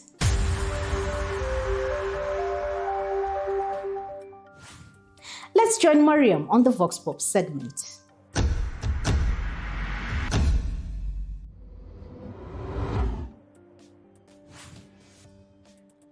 Hello and welcome to the segment of the program. My name is Mariam Julie Adura. Today we'll be looking at tax investigation and the factors that trigger such an investigation. We are on the streets of Surulere, Lagos. Come along with me. What is tax investigation and what are factors that trigger a tax investigation? Okay, we can say that tax investigation is an in-depth analysis or review into the financial records of companies with a view to unraveling or trying to find out if the triggers you previously had in mind are actually true or not. Such triggers could be consistent reporting of losses over several years, a company making losses and still in operation. One will need to find out why are they making it. And then for companies that have not been audited for 6 years, 7 years and upwards, such companies need to be investigated. And non-filers too, a company who is into business and has refused to file needs to be investigated. One of the triggers of tax investigation is evasion. And in the tax office, where there's arbitrary turnover, sometimes there's arbitrary loss, returns, when they are filing their returns and there's arbitrary loss, it can trigger tax investigation. It's seen that the company has, for example, change in accounting date often, or the company has been in a situation where they have been firing key management staff in the organization. It can trigger investigation. And we also have whistleblowers. Someone can, inform FIRS. Tax investigation is like an in-depth examination into the company financial affairs with a view, of unraveling some kind of predetermined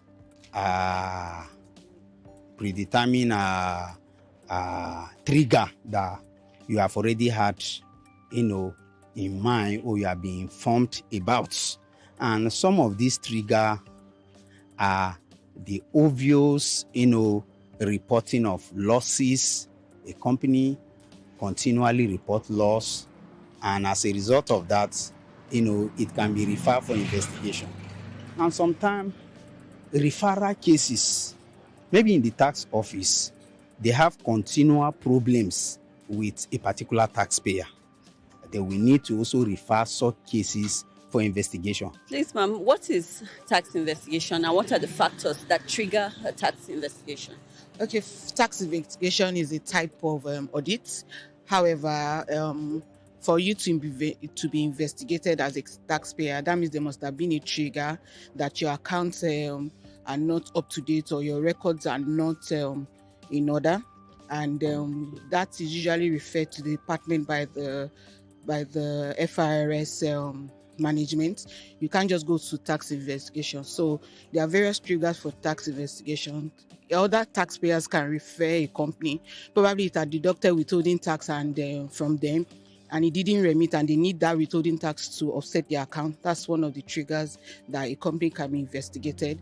Another trigger is probably maybe the industry-wide, because I know recently, not so recent, the telecommunications industry were investigated because they found out that one of the clients or the taxpayer had been paying more than the others.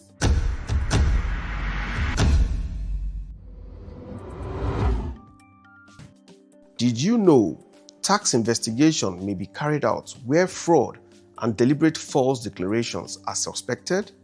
For more information, please visit www.firs.gov.ng. Ashu Abe takes us on the Knowledge Zone.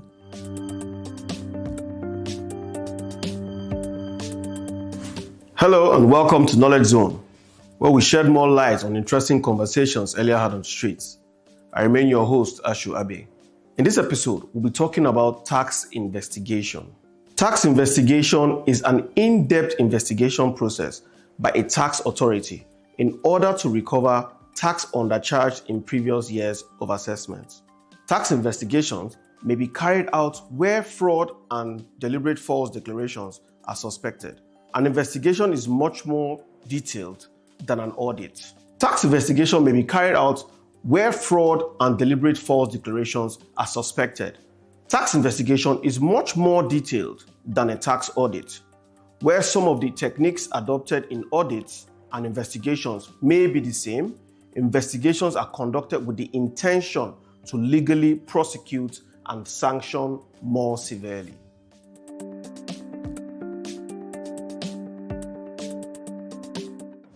And now to our professional insight segment.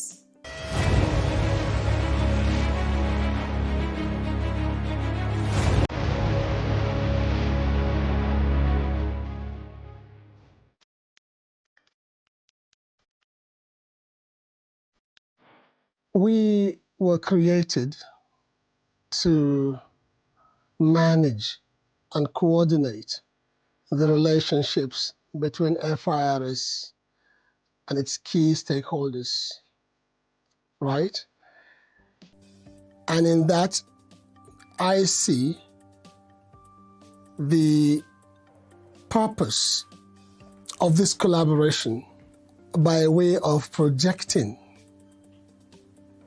the image of the service favorably, and thereby creating a positive perception of the service in the public domain. So basically, we are the face of the service, yeah? And that whatever we do must be that we are, okay, portraying the service favorably out there. Nobody wants to see the taxman. It is the tradition that people see the taxman like some police officer, like some enforcement agent. Of course we do enforcement. We do enforcement, know that. We enforce some kind of rule, some kind of regulation. Okay, but we want to, and that's why I like the paradigm shift from enforcement to voluntary compliance. So when you see the taxman, do not see him as somebody who has come to merely enforce some rule. No, see him as somebody who is a partner in progress, someone who has come to say, hey, come, let's cooperate. Let us see the payment of taxes as a bounden duty, a civic responsibility. And so it is the role of the Intergovernmental Relations Department to ensure that that kind of synergy, that kind of cooperation, that kind of engagement is possible, it's achievable. So that's basically what Intergovernmental Relations Department does.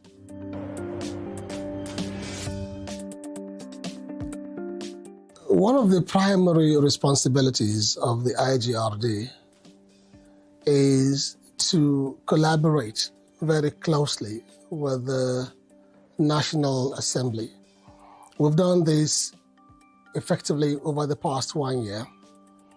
And you know that there are quite a number of activities that we do in the FIRS, which have a lot to do with engaging with the National Assembly.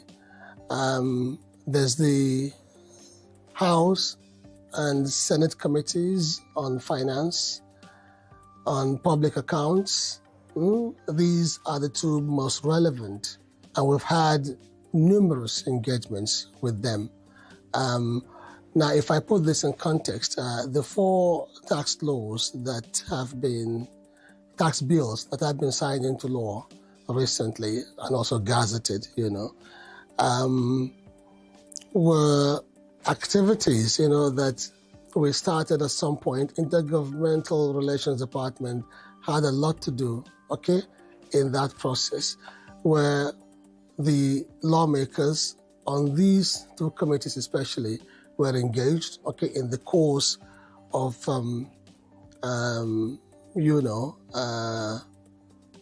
developing, if you like, the bills. In all the processes that, were taken, all the procedures, that were in place to ensure that we have the laws as they are today. The department was involved in every,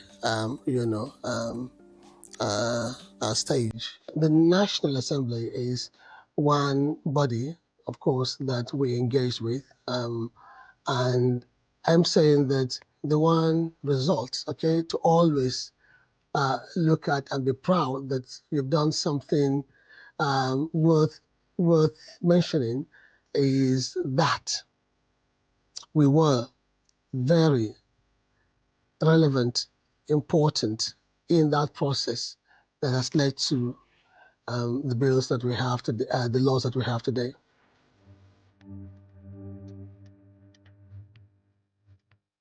So we've had a lot of interagency engagements over the past 1 year. Interagency meetings, okay, joint projects.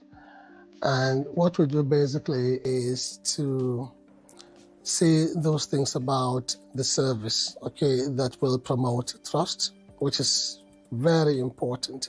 As I said earlier, many people view the taxman as somebody you can't trust, and that is because of the work he does. The taxman is like a messenger, okay, and that's why I said the most important stakeholder in the work that we do is the government. Okay, is the government. If the government gives you a target today and you're not able to collect, okay, to meet that target at the end of the day, you're likely to be queried, okay, like that. The taxpayer is important, okay, but I'm saying that the government is, for me, your number one priority. You have to meet the target that the government has given you. Now, IGRD plays a role there because if there is, apathy, okay, to tax revenue collection, there's a tendency that the work of the taxman becomes even more difficult. Okay, but if there's cooperation, if there's voluntary compliance, which will come as a result of intensive advocacy, consistent advocacy that talks about how important paying taxes, okay, is, then you're likely to have people, okay, who will voluntarily, okay, comply. People are talking about cooperative compliance, which goes beyond voluntary compliance. Now that happens only if, okay, the taxpayer is in tune, with that maxim that says paying taxes is a bounden duty on every citizen. Well, how do you create that trust? That's the question. There has to be a department, okay, that is responsible, okay, for managing, okay, that relationship between the service and the taxpayer. But I tell you that IGRD, since its creation in April or in March of 2024, has been playing that role.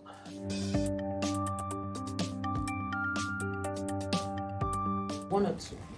Okay, there's a collaboration with the Nigeria Governors Forum, that is the education initiative by the forum where IGRD was involved, and we made a case for the teaching of taxation, okay, in primary and secondary schools, just so that from that level, students at the primary and secondary school levels are aware, okay, of what taxation is. The taxpayer education is something we must take very seriously. And once you begin from that level, okay, like catching them young, okay, it becomes very easy for such people, okay, to voluntarily comply when they have to pay taxes later in life. And we have also been involved in the design and development of curricula or curriculums at the university level, BSc, Masters and PhD, okay? This started many years ago, but of course Intergovernmental Relations Department is picking up the gauntlet, okay? We're trying to project this even more forcibly, or forcefully if you like, to ensure that taxation is taught, okay, vigorously, okay, at all levels of education. So yeah, the NGF initiative is one, and there's also the initiative with the some CSOs, okay, some civil society organizations where we have met, particularly those who have an interest in what we do, okay. We have shared some vital information with them, and the purpose is, of course, to project taxation, to do aggressive taxpayer education, okay, to the public.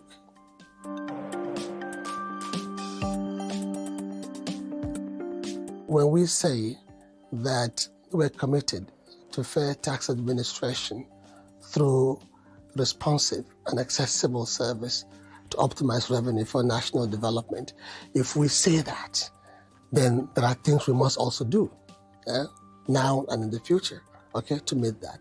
Now, if our mandate is also to assess, collect, and account for revenue accruing to the Nigerian Federation and administer relevant tax laws, there are things we must also do, okay, now and in the future to ensure that, okay, we are always in tune with that mandate. So what IGRD does, always we take inspiration from those key communications, okay, and we're able to define our future based on those.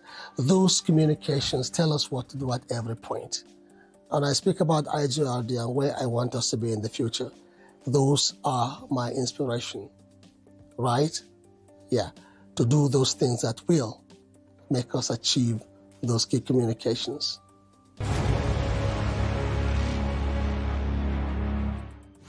Over to Swateku for what's on the net.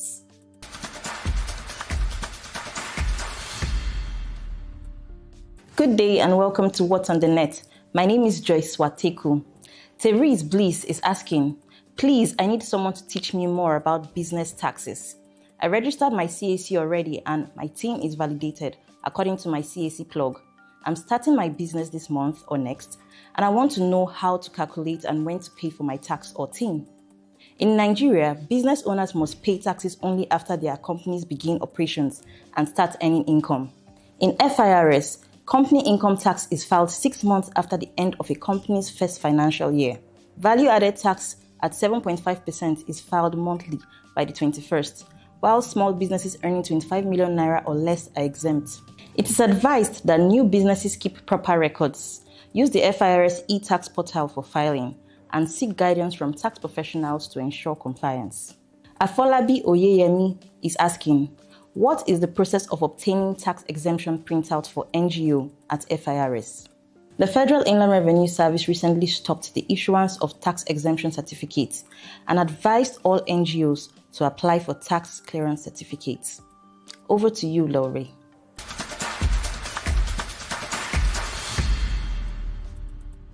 Thank you, Swat, for that beautiful segment. That's it for today on Tax File. I hope we learned something new. Join us on social media to share your thoughts. I am Laurie Bala Hassan. Stay compliant and keep watching Tax File. FIRS, simplifying tax, maximizing revenue.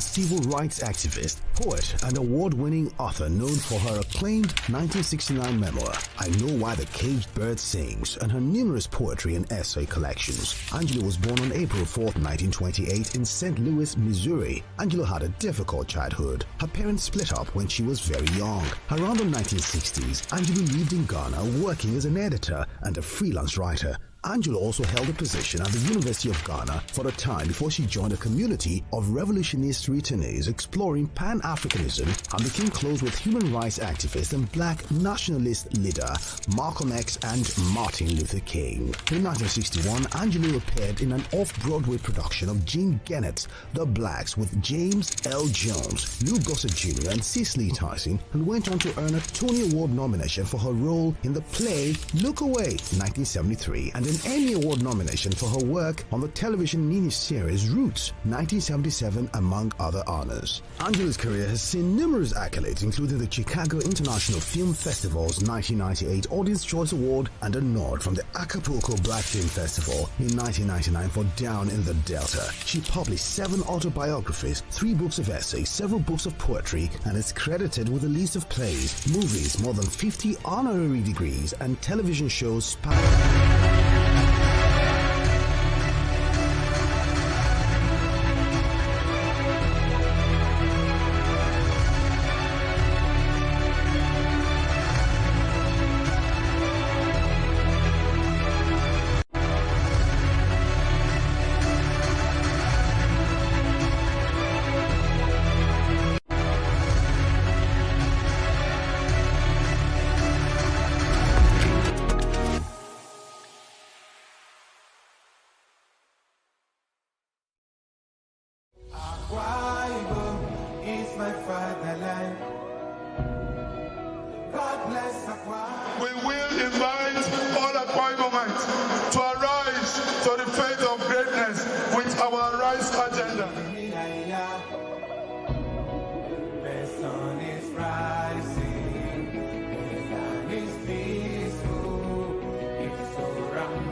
Stay ahead with the biggest news stories.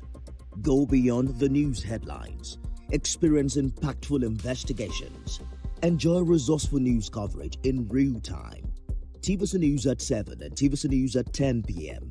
Live every day on this channel. TVC News. First with breaking news.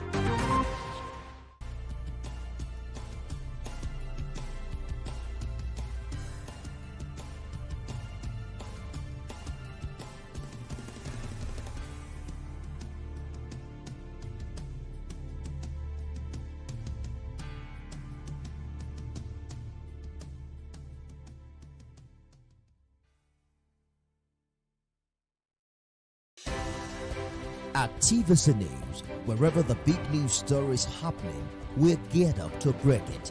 TVC News, first with breaking news.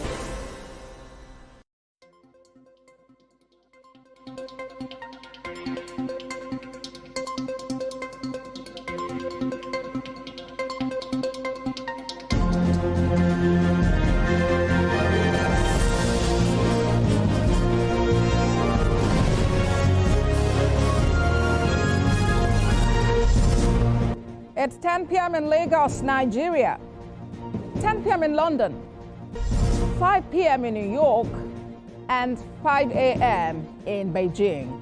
This is TVC News. Our top stories tonight. Court dismisses suit against President Tinubu over proclamation of state of emergency in Rivers State. Residents of Ibaji in Kogi State continue to count losses as NEMA confirms more than 10 deaths from Tuesday's boat accident. Outside Nigeria, Israel moves to deport intercepted Gaza flotilla activists after failed attempts to deliver raids and break siege on Gaza. In sports tonight, Lille goalkeeper... Hello and thanks for joining us tonight on TVC News at 10. I am Abosedi Adenuadreme. We are monitoring development in Abuja where Justice James Omotosho of the Federal High Court has dismissed a suit filed against President Bola Tinubu challenging the proclamation of state of emergency in Rivers State. Delivering judgment in a suit filed by Belema Briggs and 4 others, Justice Omotosho held that the 5 plaintiffs lacked the legal power to institute the case. Justice Omotosho says President Tinubu's statement that he imposed a state of emergency to avoid a looming breakdown of law and order was not challenged or disputed by the plaintiffs. The court declared that the case was frivolous and baseless because the mandates of other people from Rivers State was not obtained before instituting it on their behalf.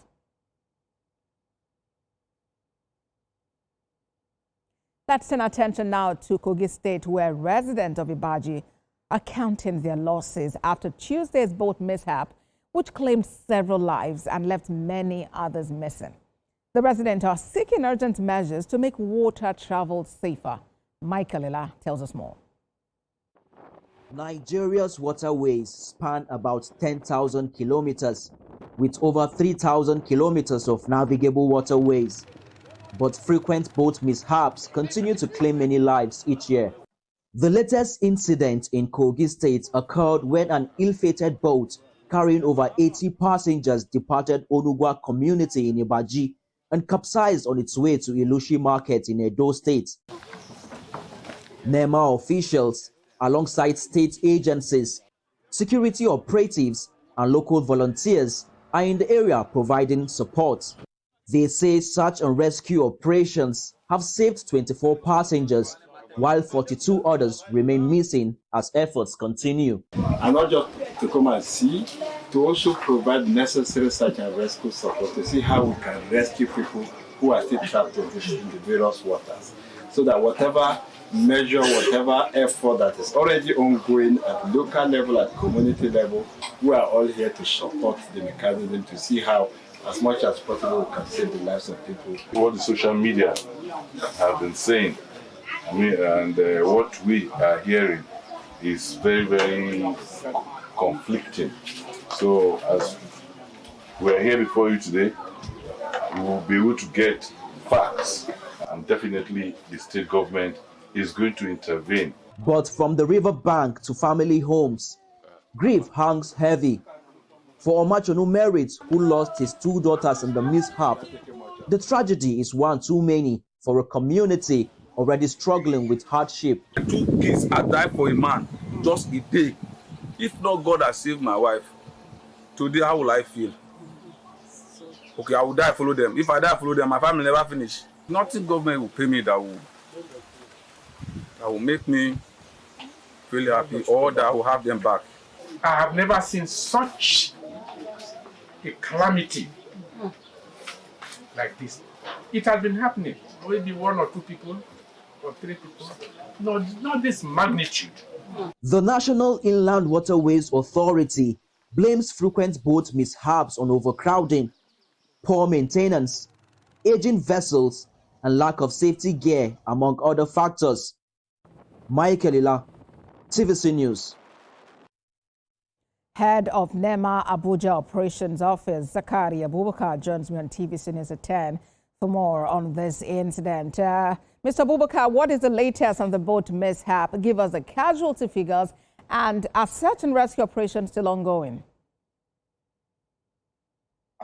Good evening once again. It's unfortunate the incident that happened in Onugwa in the Ibadan local government. Immediately it happened, we activated all the necessary stakeholders that have role to play in disaster management. We all come together in collaboration, activated search and rescue operations so that we can rescue all the people that were affected by the mishap. The boat actually was conveying 80 passengers from Onugwa village in the Ibadan local government en route Olushi along the River Niger when the unfortunate incident happened. And immediately it happened, 24 passengers who were wearing their life jacket, had their life saved, as in they were rescued alive immediately. And we had the local divers, some other community divers who went back into the river to rescue additional 20 people. So far, 20 plus 24, that is 44 people have been rescued alive.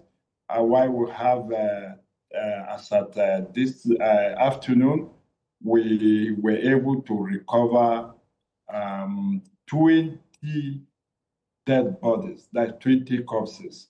So we still have 16 persons missing. And that is why the search and rescue operation is still ongoing. From preliminary investigations, what are your findings about the possible causes of this mishap? Well, but from our interaction with our community leaders who were there when these passengers boarded the boat, and from the interaction we had with the survivors from the mishap, they said that the boat, had an impact with an obstacle in the river that resulted to the breakage of the boat, where water had penetrated into the boat and upturned the boat. So that was the message, that was information that was available as at the time we visited the scene of the incident. So in what ways is NEMA supporting the victims and their families, and what are the biggest challenges you've encountered in the operation? Yeah, what is most important for us for now is to try as much as possible to recover all the people who boarded the boat, whether alive or dead. We have to ensure that we're able to recover all the bodies. Like I said, 16 are still missing, and that's why the search and rescue operation is still ongoing with all the other critical stakeholders. As soon as we get that done, then we now have to come by way of supporting people who have lost loved ones, lost their means of livelihood, by way of relief provision in collaboration with some other critical stakeholders and the state government, that is Kogi State government, where this incident happened. All right, then, Head of NEMA Abuja Operations Office, Zakari Abubakar, thank you for your time on TVC News at 10. Yeah, welcome.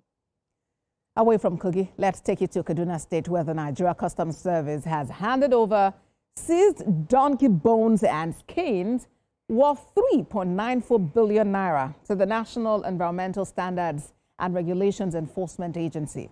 Controller of Customs, FOU Zone B, Aminu Zule, highlighted the ecological and socioeconomic risks of the donkey parts trade, vital for rural livelihoods. He says the handover underscores enhanced interagency collaboration. The Nigerian Customs Service Federal Operation Unit Zone B, Kaduna, formally hands over 700 bags of seized donkey bones to Nigeria. The competent authority in charge of imposing Nigerian environmental and wildlife protection regulations. The duty paid value of 1,806,000,000 naira. This is a significant milestone in our ongoing fight against illegal wildlife trafficking, which remains a serious threat to biodiversity, national security, and international reputations. TVC News at 10 returns. Local governments seek more legal authority to deliver good governance at the grassroots. That's on our Nigeria at 65 special. Stay with us.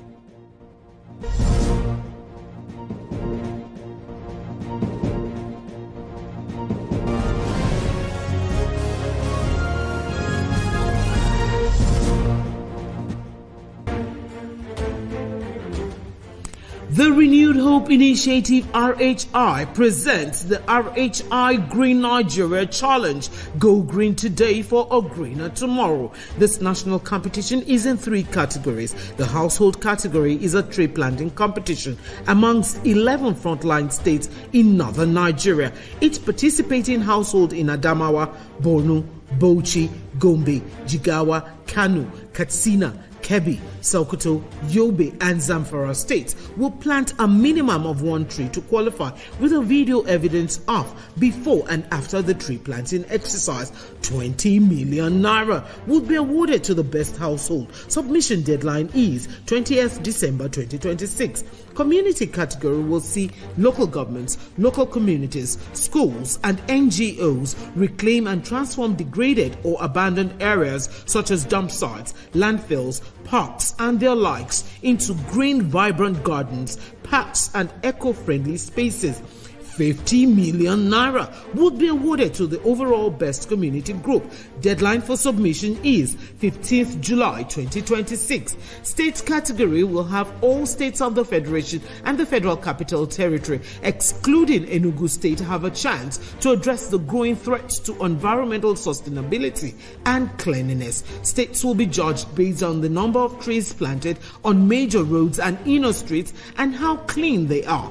100 million naira will be awarded to the best performing state. Already, Enugu State has 100 million naira for being RHI's model green state due to its greenery and cleanliness. Video evidence must be submitted by participating states on or before 20th December 2026. All entries must be directed to RHI Office, State House, Abuja, or email rhi.greenchallenge@statehouse.gov.ng. RHI Green Nigeria Challenge. Go green today for a greener tomorrow.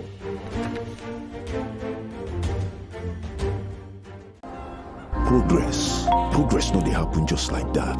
It dey come from support when you need help. Mommy, I got the school fees. You too much.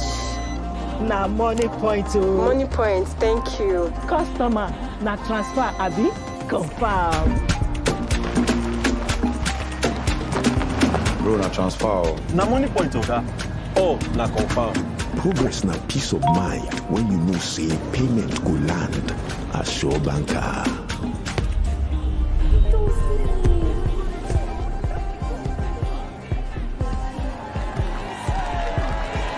Progress na small wind where they carry person go far. No worry, yourself go make am. Mo go Bible. Victor, even you they use money point? Of course now, they use money point. Confirm. Money point, made for your progress. L is for the way. O is for the only one I see. V is very, very extraordinary. E is even more than anyone that you adore can love. Is all that I can give to you. Nivea Black and White Deodorant, now with 72-hour protection. But what does that mean? 3 cities in 3 days and no fear of sweat and odor. 120 dances with skin as smooth as the moon. Sweat, stain and odor protection. Nivea Black and White Deodorant. Skin is for embracing life. Nivea is for skin.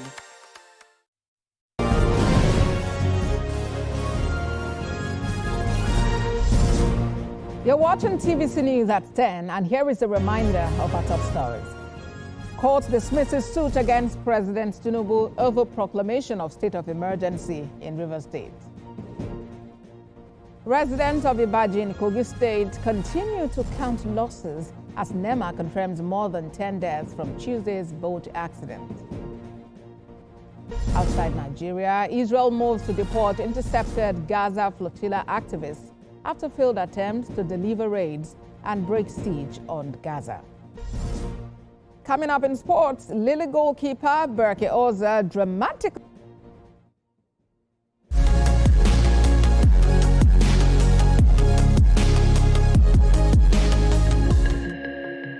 Now to our special coverage of Nigeria at 65, that independence anniversary. Administrators at the third tier of political administration in Nigeria, the local government, are seeking more legal authority to deliver good governance at the grassroots.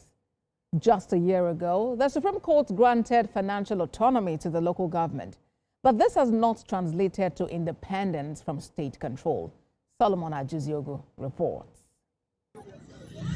This is the story of the local government's search for relevance and impactful governance on the grassroots level.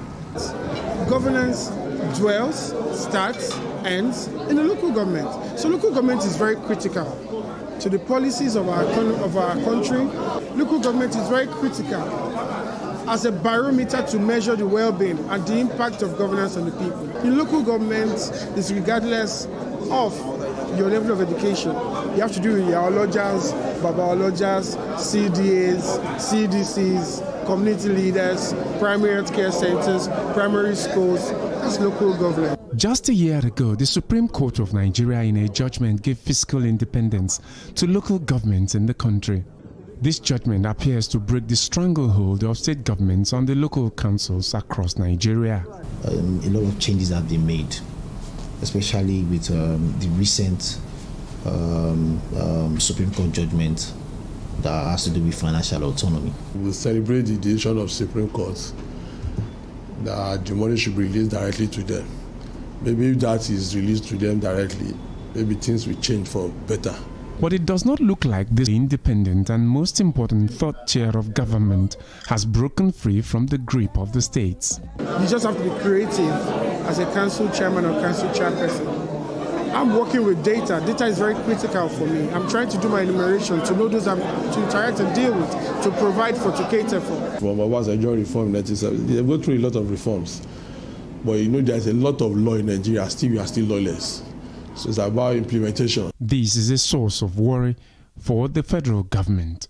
We are not there yet, but as you can see, with the increase of funds from Mr. President Bola Ahmed Tinubu, which we must commend him for.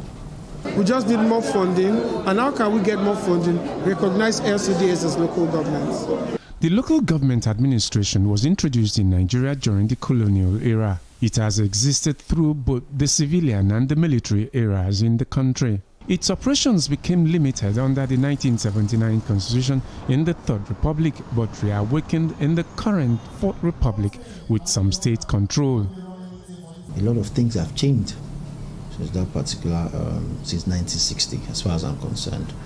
Don't also forget that in 1976, there was a reform in regards to local government, which listed them into the Constitution of the Federal Republic of Nigeria as the third tier of government.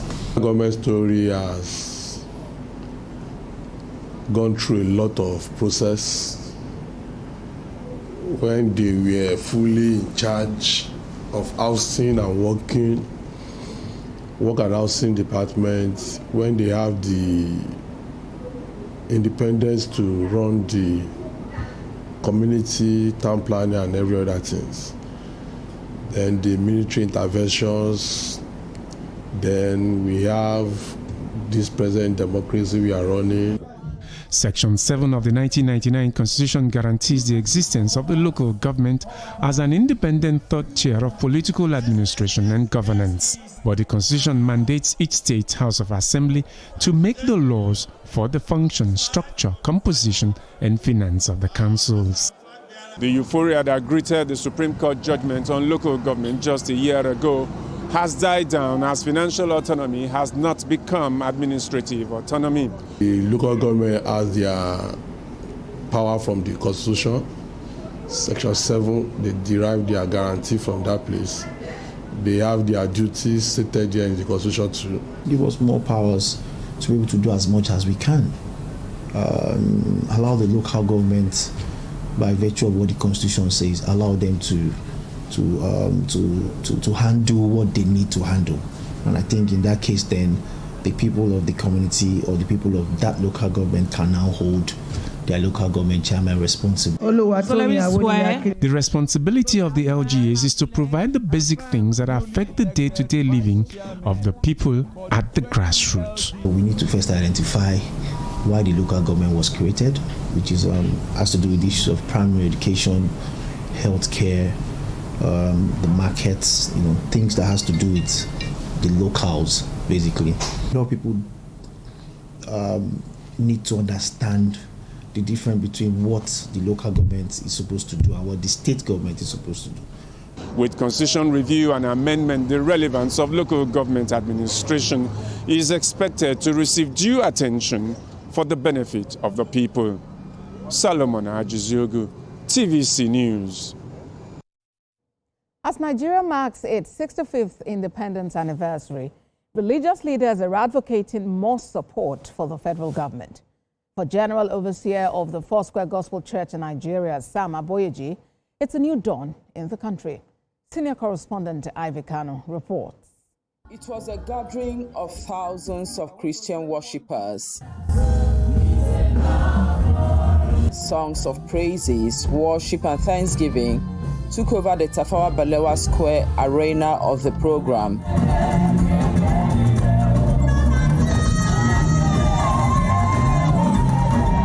The preachers said the program, coinciding with the 26th Independence Anniversary Day, is a sign that Nigeria is out of the woods and the manifestation will be visible soon.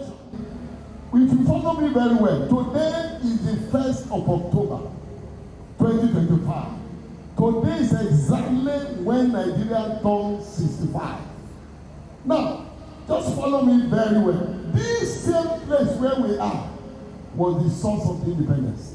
This is where the Union Jack flag was lowered and the green-white flag was raised up. So we are here fulfilling prophecy. We are here fulfilling what God has ordained from the foundation of the world. Under normal circumstances, we should not be here now. But because God has orchestrated it and He has an assignment to do, that is why He has made it possible for us to be here. He wants to restore and perfect Nigeria's blessing. The Executive Secretary of the Nigerian Christian Pilgrims Commission and Chaplain of Aso Rock, Right Reverend Stephen Adebite, while praying for those in authority, said, "Unto the Lord shall the gathering of His people be, and the prayers of the saints for Nigeria shall not be in vain." That is said, it all started here. 65 years ago, I was not born that time. But we have come to this place today not by accident, not coincidence. It's providential. We left the parade in the State House, and I said to all CAN executives, we are going to TBS. There is a praise worship going on. We must join our people, and the First Lady, Mr. President, said, I must join them to celebrate Nigeria. They encourage Nigerians not to give up hope in the President Tinubu-led administration, as the reforms will yield fruits for the country. Ivy Kano, TVC News, Lagos.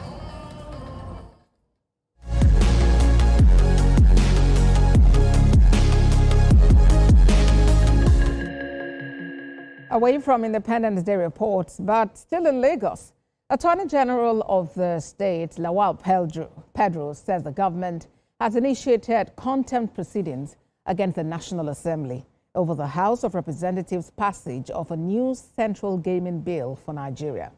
He insists the move by the lawmakers is in clear breach of the provisions of the Nigerian Constitution. Kemi Foladiemo has more. The AG of Lagos is addressing journalists on his milestones, challenges, and vision since assuming office 2 years ago. Lawal Pedro SAN says along with other executive bills, his ministry sponsored a review of the tenancy law of the state to address challenges facing both landlords and tenants. If passed into law, he says this will boost investment in real estate. The issue of housing deficit should not be a problem in Lagos. People should be able to build and be guaranteed that they will collect their rent.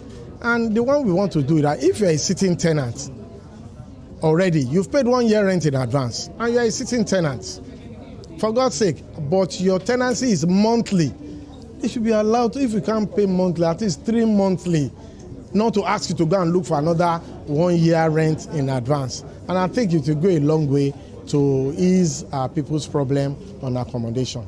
If the law on registration of marriages is also passed, it shows that anybody that contracts marriage under customary law, Sharia law, or under Christian marriage law in churches without going to the registry will have opportunity to have a certificate that is recognized by government, a certificate that's a proof of that marriage. But he is displeased that a new national gaming bill recently passed by the House of Representatives is now awaiting concurrent passage at the Senate after Lagos State secured a decisive judgment at the Supreme Court in November 2024 to the effect that lotteries and games of chance are residual matters for states and not the federal government. The Senate can save the day in their own concurrence by limiting its application and operation to the Federal Capital Territory, like a state also, and that will be in order. But to pass it as if it's a law that will govern the whole of Nigeria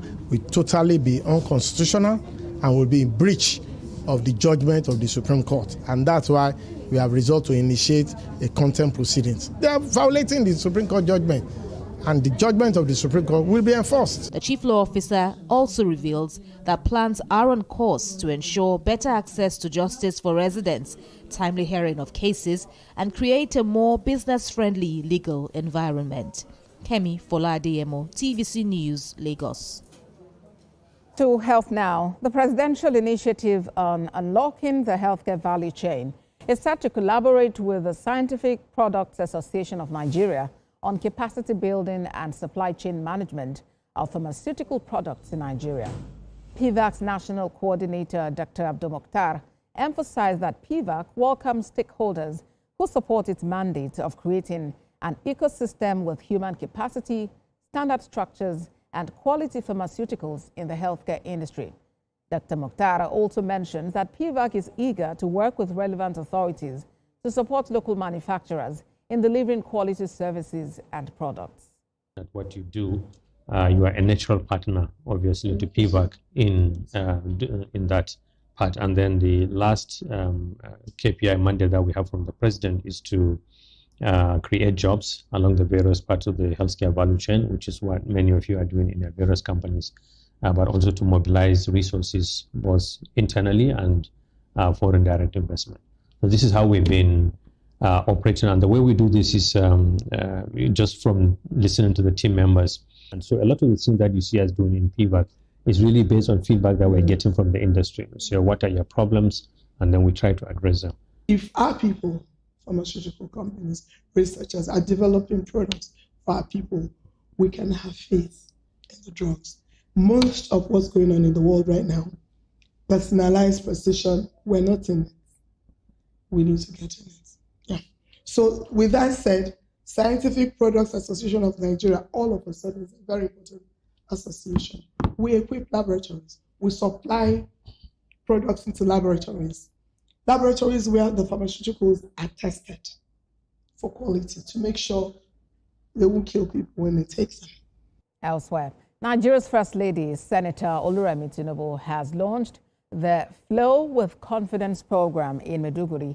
The initiative aims to empower hundreds of thousands of schoolgirls with free sanitary pads and renewed hope for their future. Senior reporter Jessie Tafida has details. For too long, menstrual stigma has kept many young Nigerian girls out of school, often forcing them into silence, shame, and missed opportunities. But today, the First Lady says the silence must end. At the launch of the Flow with Confidence program in Maiduguri, Senator Oluremi Tinubu, represented by the wife of the Vice President Nana Shetima, announced that 370,000 girls across 7 states will each receive a 1-year supply of disposable sanitary pads. Each of the 7 states of Borno, Ekiti, Enugu, Gombe, Imo, Kebbi, and Lagos will benefit 10,000 schoolgirls with a focus on rural and undeserved communities. The Flow with Confidence program is addressing an often neglected aspect of women's dignity and well-being. This is indeed the true spirit of motherly leadership, practically sensitive and impactful. It is about restoring confidence, protecting health, and ensuring that no girl is denied the opportunity to pursue her education and dreams because of natural biological challenges. Elsewhere, the First Lady extended a hand of support to vulnerable families in the state. She handed over assorted food items to the RHI coordinator, Dr. Falmata Babagana Zulum, for onward distribution to vulnerable groups and persons with disabilities. These items are expected to go a long way in alleviating the sufferings of the women. The Renewed Hope Initiative has promised to continue empowering women and youth in the country so as to make them self-reliant. Jesti Tafida, TVC News, Maiduguri. Now to agriculture, where the governor of Adamawa State, Ahmadu Fintiri, has visited Origin Group in Lagos State. Governor Fintiri was received by the management team of the agro-industrial company, where discussions focused on strengthening partnerships in agriculture, agro-processing and investment opportunities that could benefit Adamawa State.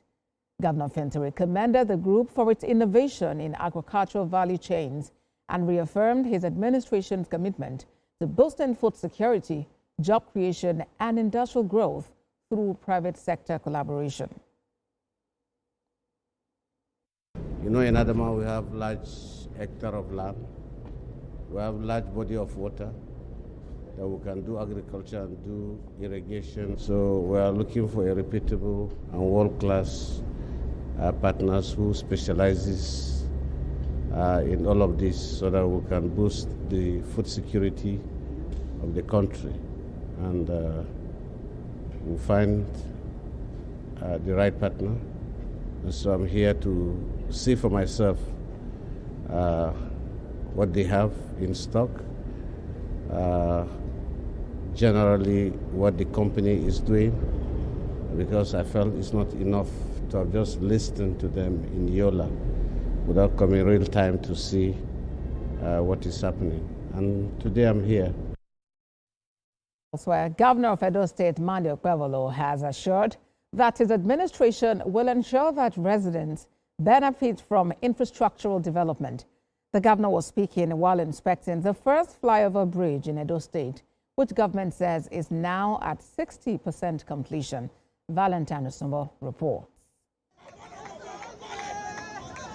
At Durama Park, the site of heavy machineries and ongoing construction works signal steady progress on a project many had long considered impossible, Edo State First Flyover.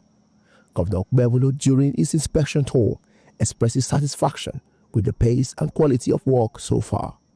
He stressed that the funds allocated to the state under President Bola Tinubu's Renewed Hope agenda are being prudently managed for the good of the people. This is the strength, the renewed hope of Mr. President. The money he's giving us, our aim is to use it for the people, and that is exactly what we are doing. The contractors, we cannot start them for anything. Anytime they need money, we'll give it to them. So we want this project completed at a record time so that Edo people will see the difference between the evil party called PDP and the party called APC, the progressive. The governor's convoy began the inspection from Ute Road through Palace Road and Upper Mission Extension before arriving at Rama Park, where excited residents and traders cheered him up.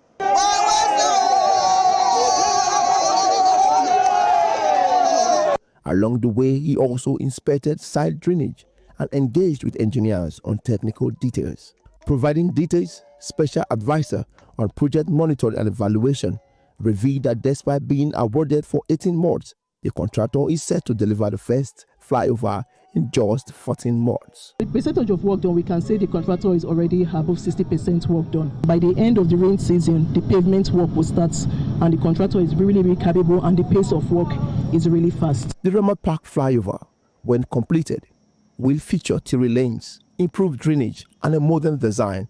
More importantly, it is expected to decongest traffic, improve mobility, and transform the infrastructure profile of Benin City and its environs. Valentine Osumbo, TVC News, Benin. President Bola Tinubu has congratulated the management and staff of Cresta Laurel Limited on the 35th anniversary of the indigenous elevator company. The president records the space support provided by the company to him and his transition team in 1999 when he put together his technocratic cabinet, which took charge of Lagos affairs from May 1999. President Tinubu commended Cresta Laurel for its enterprise discipline. He emphasized that its longevity could only have come from resilience, effective management, and sound business practices. The president thanks the company for its support and unwavering belief in the Nigerian market.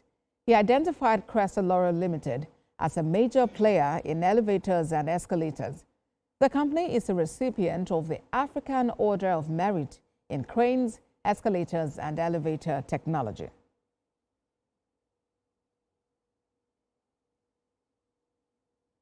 Time now for business news with Theophilus Ilama. Thank you very much, Abosede. Nigeria's maritime sector is attracting global attention as the Secretary General of the International Maritime Organization visited the headquarters of the Nigerian Maritime Administration and Safety Agency in Lagos. Now, the visit is expected to shape conversations on seaport development and how to unlock the full potential of the nation's marine and blue economy. TVC News senior business correspondent Ifunanya Eze reports. National Maritime Organization was received by the Minister of Marine and Blue Economy, Adegboyega Oyetola, alongside the Permanent Secretary of the Ministry and heads of agencies. The high-level engagement centered on a number of critical issues, from modernizing Nigeria's seaports infrastructure and strengthening regulatory frameworks to enhancing maritime safety and security in line with international standards. Deep Blue Project has become a game changer, not only in Nigeria, but in the Gulf of Guinea. And in the last 3 years, we have achieved zero piracy in Nigerian territorial waters. Other discussions highlighted Nigeria's role in global shipping, seafarers' development, and investment opportunities across the blue economy.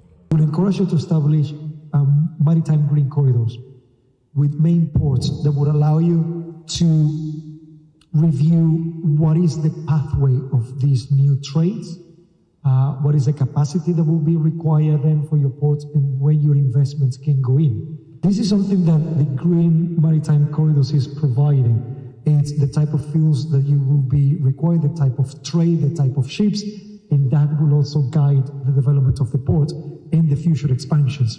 Your insight and expertise is valued in shaping our policies and initiatives.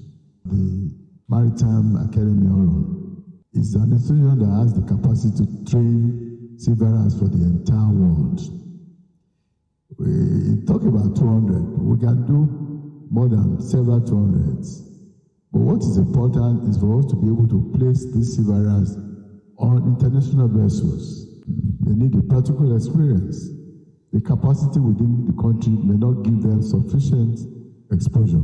So we need your assistance in ensuring that these seafarers, once they attain the necessary academic qualification, they have the opportunity to be able to be put on international vessels to have the kind of practical experience.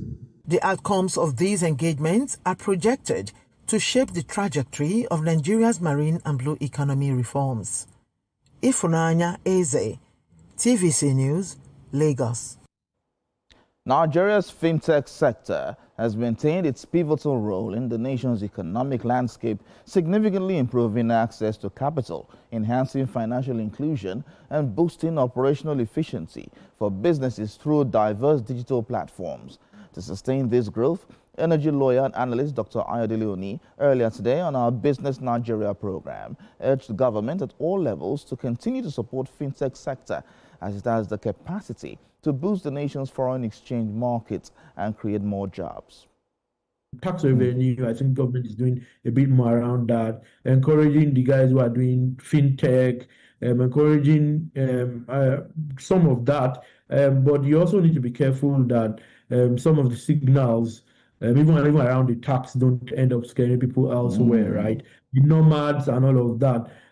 Because the world, like you said, data, tech is becoming the new oil. And I think that as a country, we're not doing that badly in terms of the individuals. I think government needs to do a lot around encouraging people in that space, right? Then you see a few non-oil around agriculture.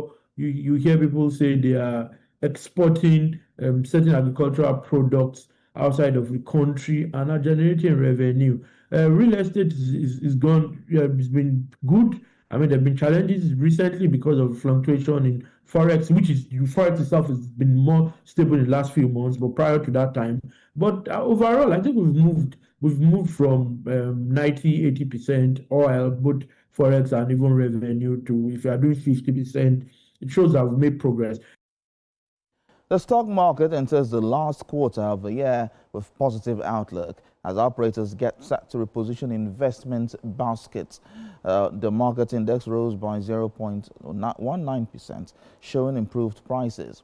PZ was the biggest price gainer in the market following renewed focus on the stock. Others were Eternal Oil, Champion Breweries, Royal Exchange, and Sterling Bank. The price losers included International Energy Insurance, Berger Paint, Sovereign Insurance, Fidelity Bank, and Mutual Benefits.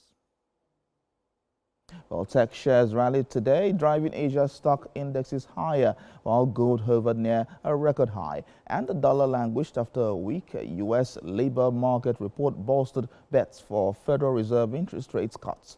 The promise of an easier policy environment helped lift Wall Street to fresh record highs, and the Philadelphia SE Semiconductor Index climbed more than 2%.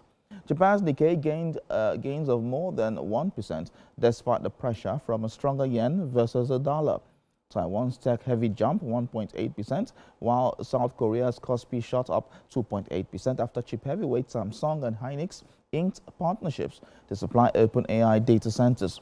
Hong Kong's Hang Seng added 1.6%. Pan-European stock 50 futures pointed 0.5% higher. The Republic of Congo's Minister of Hydrocarbons, Bruno Jean-Richard Itour, announced that the parliament is expected to approve a new gas code this month. Now, this move aims to attract increased investment in a sector that is central to the nation's development plans. Mr. Itour explained that once enacted, the new code will provide a clear and transparent legal framework for gas monetization and long-term governance of the sector. This initiative aligns with the country's ambitious gas development strategy and its goal to double oil production to 500,000 barrels of oil equivalent by 2030. Prime Minister Anatoly Kulit Makoso also emphasized the government's commitment to collaborating closely with energy sector operators, ensuring that the country leverages its natural resources for sustained growth. Crude oil prices rose today following losses in the previous 3 sessions as the potential for tighter sanctions on Russian crude lent some support, though concerns about oversupply in the market capped gains. U.S. West Texas Intermediate crude rose to $61.80 per barrel with an uptick of 0.03%. Brent crude futures sold at $65.37 with an upward price margin of 0.03%. Bonny Light sells at $78.62 per barrel with a decline of 2.84%. For the OPEC basket, dealers offer $69.20 per barrel with a price decline of 1.82%.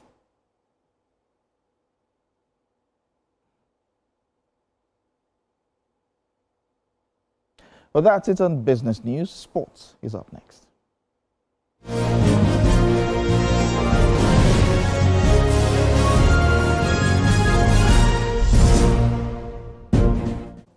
AS Roma were beaten by a lone goal by Lille in their first European home match of the season. Akan Araldson's 6-minute goal prevented enough for the visitors. Roma's best chance arrived with just under 10 minutes to go when VAR awarded a penalty for a handball by Umadi. However, chaos followed. A substitute. Lyon beat Salzburg by 2-0. Porto beat Red Star Belgrade by 2-1. Celtic lost at home to Braga 2-0. Bologna and Freiburg played out a 1-1 stalemate. Ludogorets lost at home to Real Betis by 2-0. Basel defeated Stuttgart by 2-0. Celta Vigo edged Park FC by 3-1. In the UEFA Europa Conference League, Crystal Palace continued their impressive starts to the season with a new club record as they opened their Conference League campaign with a comfortable victory against Dynamo Kiev in Poland. The Eagles have now extended their beaten streak to 19 games. Aberdeen lost a 5-goal thriller to Shakhtar Donetsk. Fiorentina edged Sigma Olomouc by 2-0, while you had Slovan Bratislava losing at home to Strasbourg by 2-1, and Sparta Prague thrashed Shamrock Rovers 4-1. Legia Warsaw lost at home as well to Samsunspor, the Turkish outfit. On the Nigerian scene, the Professional Football League at home continues to heat up as Abia Warriors earlier today squared up against the defending champions Remo Stars. The hosts emerged 2-0 winners courtesy of goals by Obioma in the first half and Megwo, who converted from the penalty spot. It would be Remo Stars' first loss of the season and a setback in their title defense. In Ilorin, Kwara United put aside their CAF Confederation Cup exit when they defeated Plateau United by 2-1 in front of their home fans. This is how the NPFL table looks like, with Nasser United sitting at the top with 13 points after 6 matches, 1 point above Enyimba in second, while Rivers United, Abia Warriors, Niger Tornadoes are the other teams in the top 5. Still in the world of football, Nigeria's Flying Eagles will look to get their campaign back on track at the 2025 FIFA Under-20 World Cup when they take on Saudi Arabia tonight. The encounter slated for the Estadio Fiscal in Takal will kick off at 12 midnight Nigerian time. The Flying Eagles lost their opening fixture by a lone goal to Norway on Monday, and Aliou Zubair's side must avoid defeat against Saudi Arabia to put themselves in contention for a place in the knockout round. Saudi Arabia also lost by a lone goal to Colombia in their first game, and Zubair as Valdez team will go all out for a win against Saudi Arabia. Meanwhile, Morocco pulled off one of the biggest shocks of the FIFA. In the sport of tennis, defending champion Coco Gauff reached the semifinals of the China Open for the 3rd straight year after beating hard-eaten Everleigh 6-3, 6-4 on Thursday. The world number 3, I beg your pardon, took 1 hour and 28 minutes to overcome a German opponent in straight sets. Gauff, a 2-time Grand Slam winner, broke Lees on 3 times in the opening set, converting 3 over 4 breakpoint opportunities. The 21-year-old, who has struggled with a serve at times this season, had an impressive 79% first serve percentage throughout the match. Gauff, who was knocked out of the opening round at Wimbledon after winning the French Open earlier this year, is now the highest-ranked player left in the competition and will face America's Amanda Anisimova in the semifinals. For Coco Gauff, but let's also salute the week. In the other quarterfinal fixture, you had third-seeded Anisimova having a longer struggle coming back to beat 6th-seeded Italian Jasmine Paolini 6-7, 4-7, 6-3, 6-4 in a grueling 2 hours and 47 minutes. There was a moment of tension in the second game of the 3rd set when Paolini coughed and the umpire replaced Anisimova's ace with a first serve. Anisimova, who lost the US Open final to Arina Sabalenka last month, survived 6 breakpoints to level at 4 games apiece before closing out the game. A win in the Chinese capital and a first ever appearance in the WTA finals. And pay attention.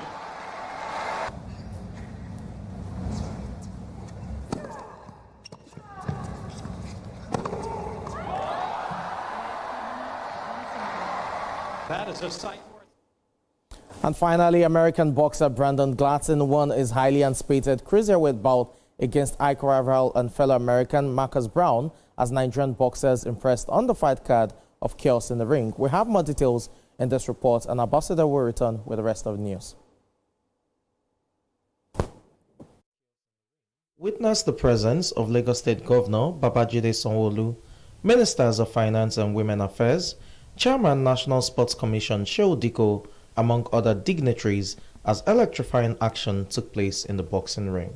This is the biggest card since Rumble in the Jungle, so we are super excited. And look at the turnout. The turnout are amazing. The energy is electrifying. And what I've been saying as well to that, If you watch fights in Saudi or watch fights in America, it's different.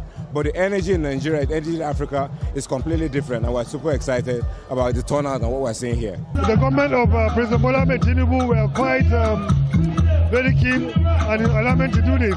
That's why we are bidding towards the Commonwealth Games. It's because we want to make Nigeria global and put it on the global map. It's our hot power. The Balmoral Group Promotions and AK Promotions Fight Night produced thrilling fights as Nigerian boxers impressed, with Yusuf Adeneji emerging WBA Africa Featherweight Champion.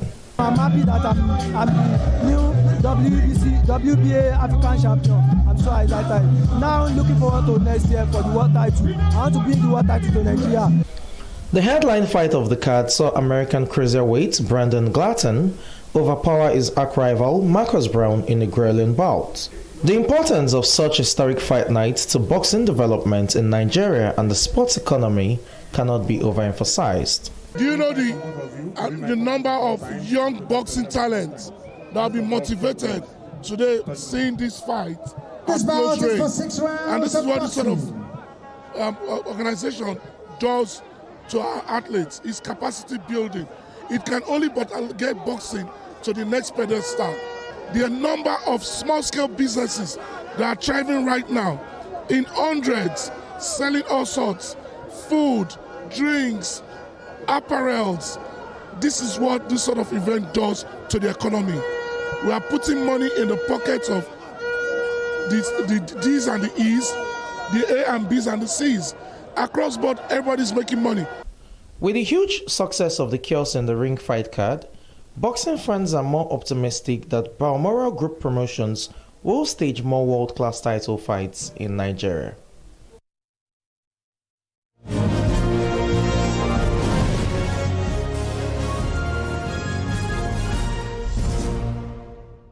Outside Nigeria, Israel has announced plans to deport pro-Palestinian activists on an aid flotilla intercepted at sea as they headed towards Gaza. The global Sumud flotilla of about 47 vessels began its voyage last month, with politicians and activists, including Swedish climate campaigner Greta Thunberg. The first boats were stopped about 70 nautical miles off the Gaza coast in international waters and others closer. It is estimated that about 440 persons were detained from the boats, and allegations that many were assaulted with water cannon. World leaders and rights groups have described Israel's interception of the flotilla as unlawful and condemnable. That is TVC News at 10. For more updates, visit our website, www.tvcnews.tv. Follow us on Facebook, Instagram, and X at TVC News NG. We have updates for you on WhatsApp and Telegram at TVC News Nigeria, and you can watch us live on YouTube at TVC News Nigeria. Many thanks for watching. I am Abosadi Adeniwadiremi. Up next is a repeat of Journalists Hangout. Have a good night.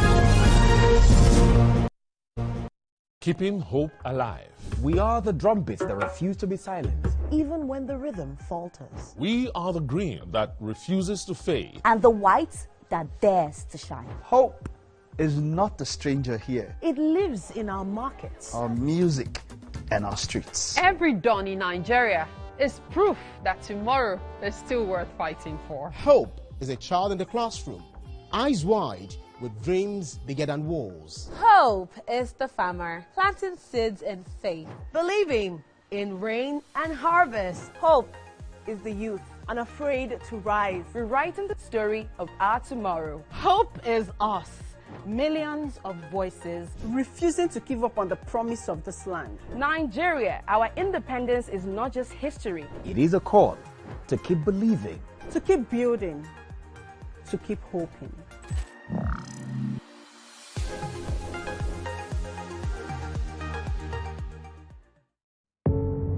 Doubt and fear doesn't occur at the canvas, it shows in the canvas.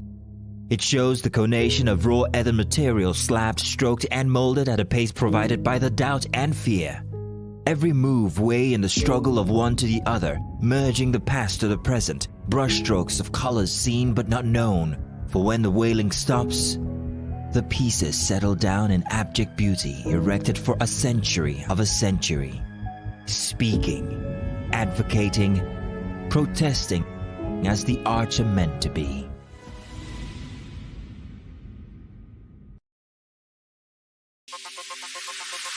Stay ahead with the biggest news stories.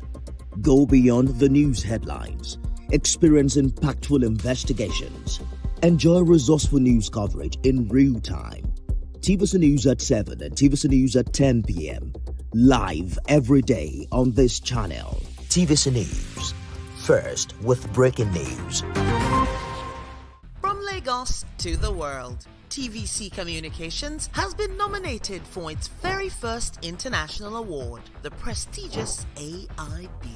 It's a recognition of our voice, vision, innovation, and relentless drive to push beyond boundaries. TVC Communications, Nigerian excellence on the world stage. There is always more to a story than the screaming headline. The part of a story that is not told casts a shadow. It's like the part of an object that is not reached by light. On TVC News, I'm able to explore the many angles there are to a story, talking to stakeholders, asking the difficult questions, and digging for facts. I believe the viewers are able to make a better decision if they're well informed and understand not just a part, but the complete story. TVC News, first with breaking news.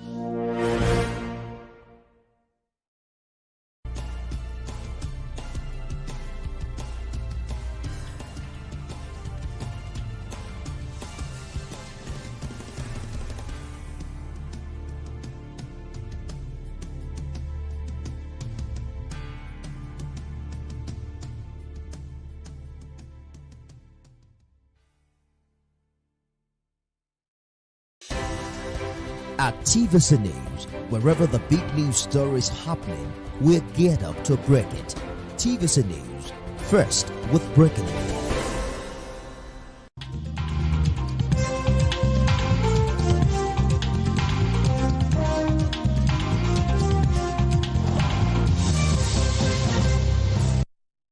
Hello and thank you for joining us on the Thursday edition of Journalist Hangout.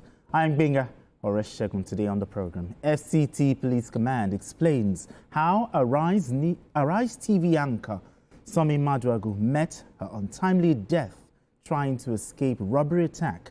Federal government brokers agreement between Pengassan and Dangote refinery. And later on the show, President Tinubu inaugurates renovated National Theatre, renamed Wole Soyinka Center for Culture and the Creative Arts, laud the Nobel laureate's contributions to literature, freedom, and nation building. Well, I'll be hanging out with Babajide Kolade Otitoju, and Charles Adele will join us later on the show. Journalist Hangout starts right now.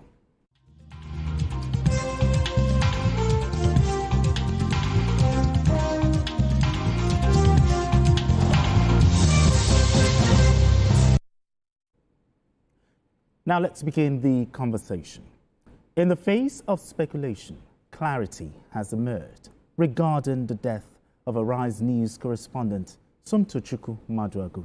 The FCT Commissioner of Police, Ajawu Adewale, has confirmed that Maduagu died after jumping from the top floor of a 3-story apartment building in Katampe area of Abuja during an armed robbery. According to Adewale, police officers found her unconscious at the scene and immediately rushed her to Maitama General Hospital, where doctors attempted to resuscitate her using CPR but were unsuccessful. This clarification comes in response to earlier reports suggesting that her death was due to alleged medical negligence at the hospital. All right, may also continue to rest in peace, and our heart goes out to, the management of Arise News. But, Mikhail, now that the police has confirmed, explained to us how she died and how the robbers escaped, do you think her death could have been averted if adequate security was existed in the Katampe area?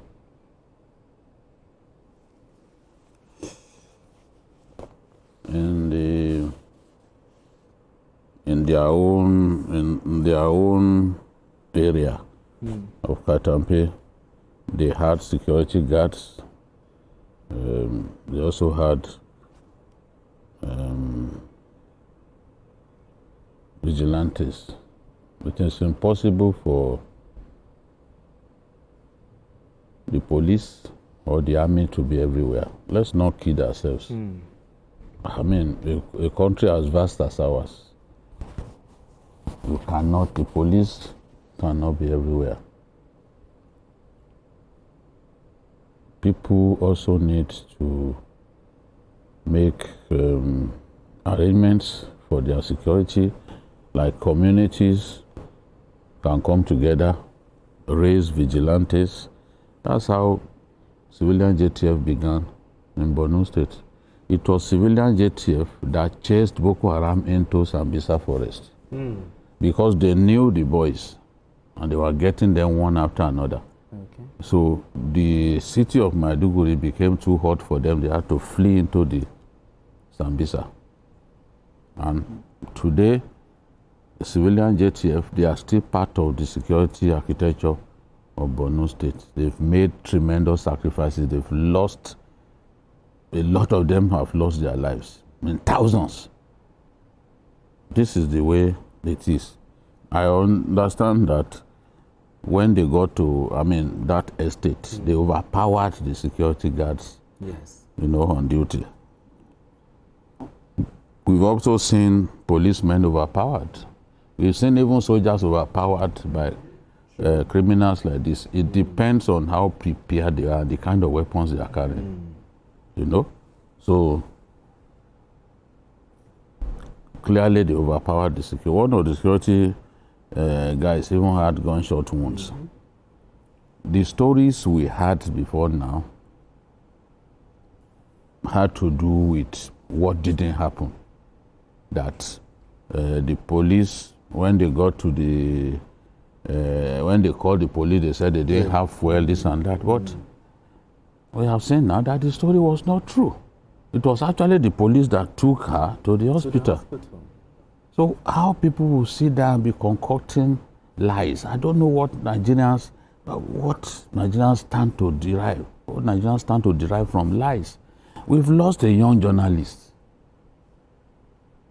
But we have no reason to lie about the circumstances of her death.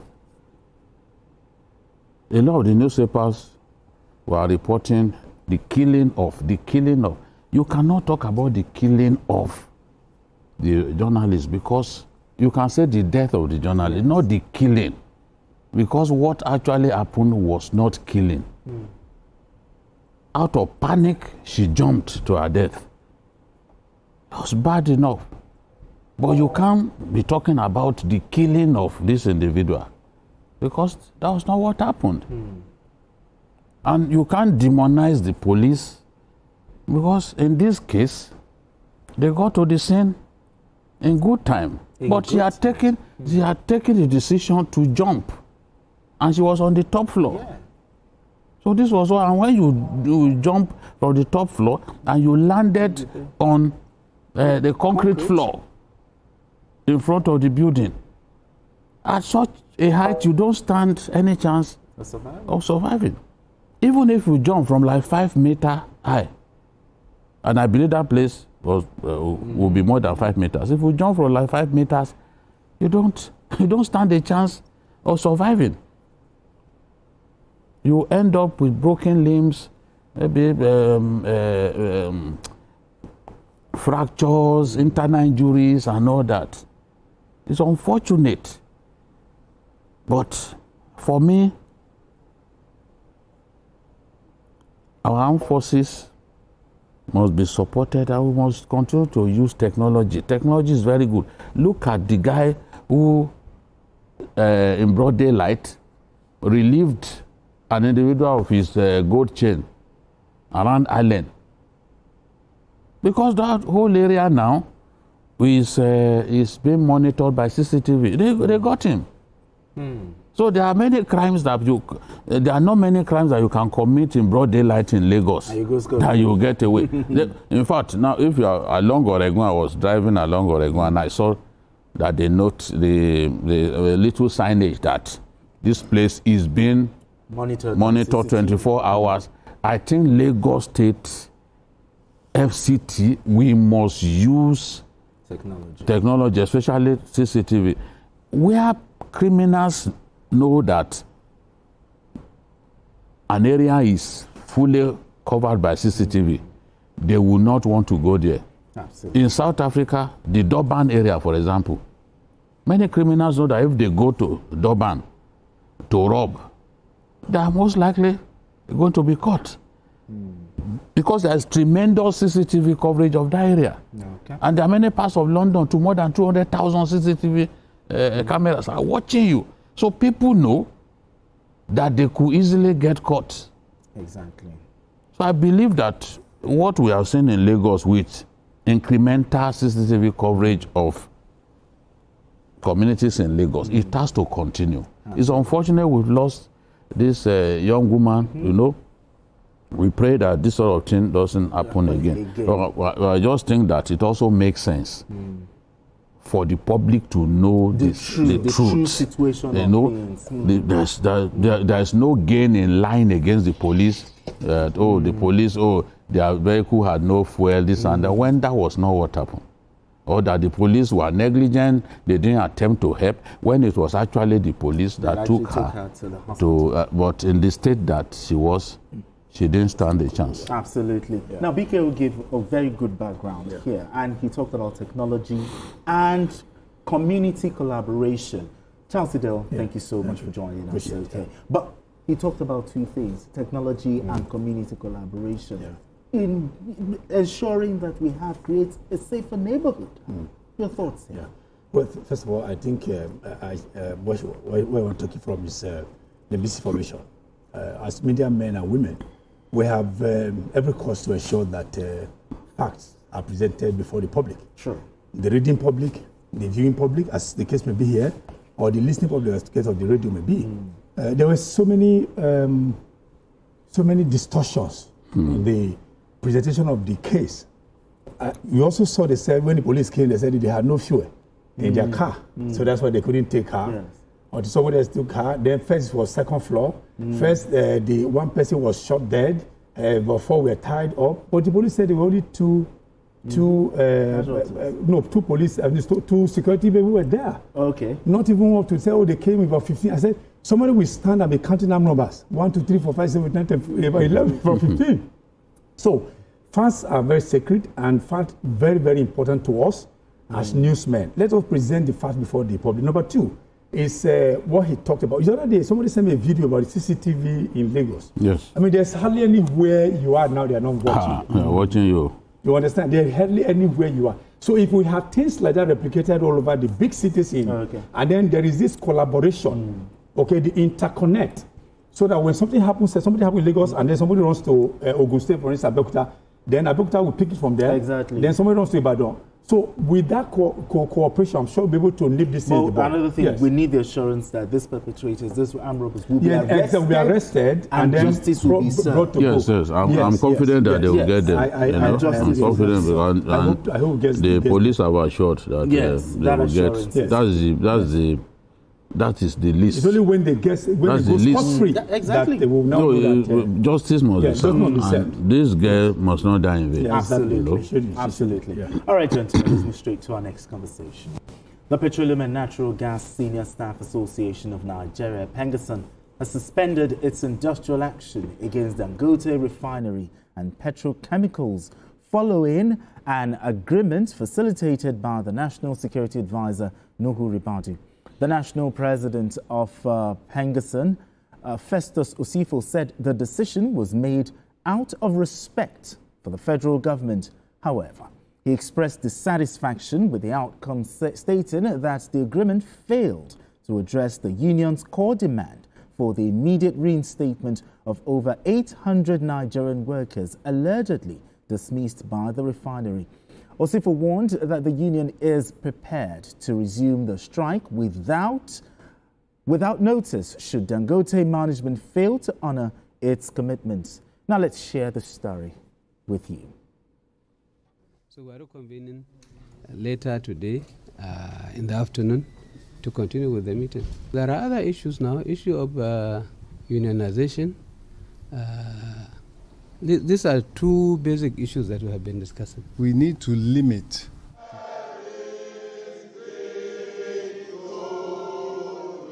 Respite has now come to the oil and gas sector after 2 days of government's intervention in the crisis between Ferguson and Dangote Group.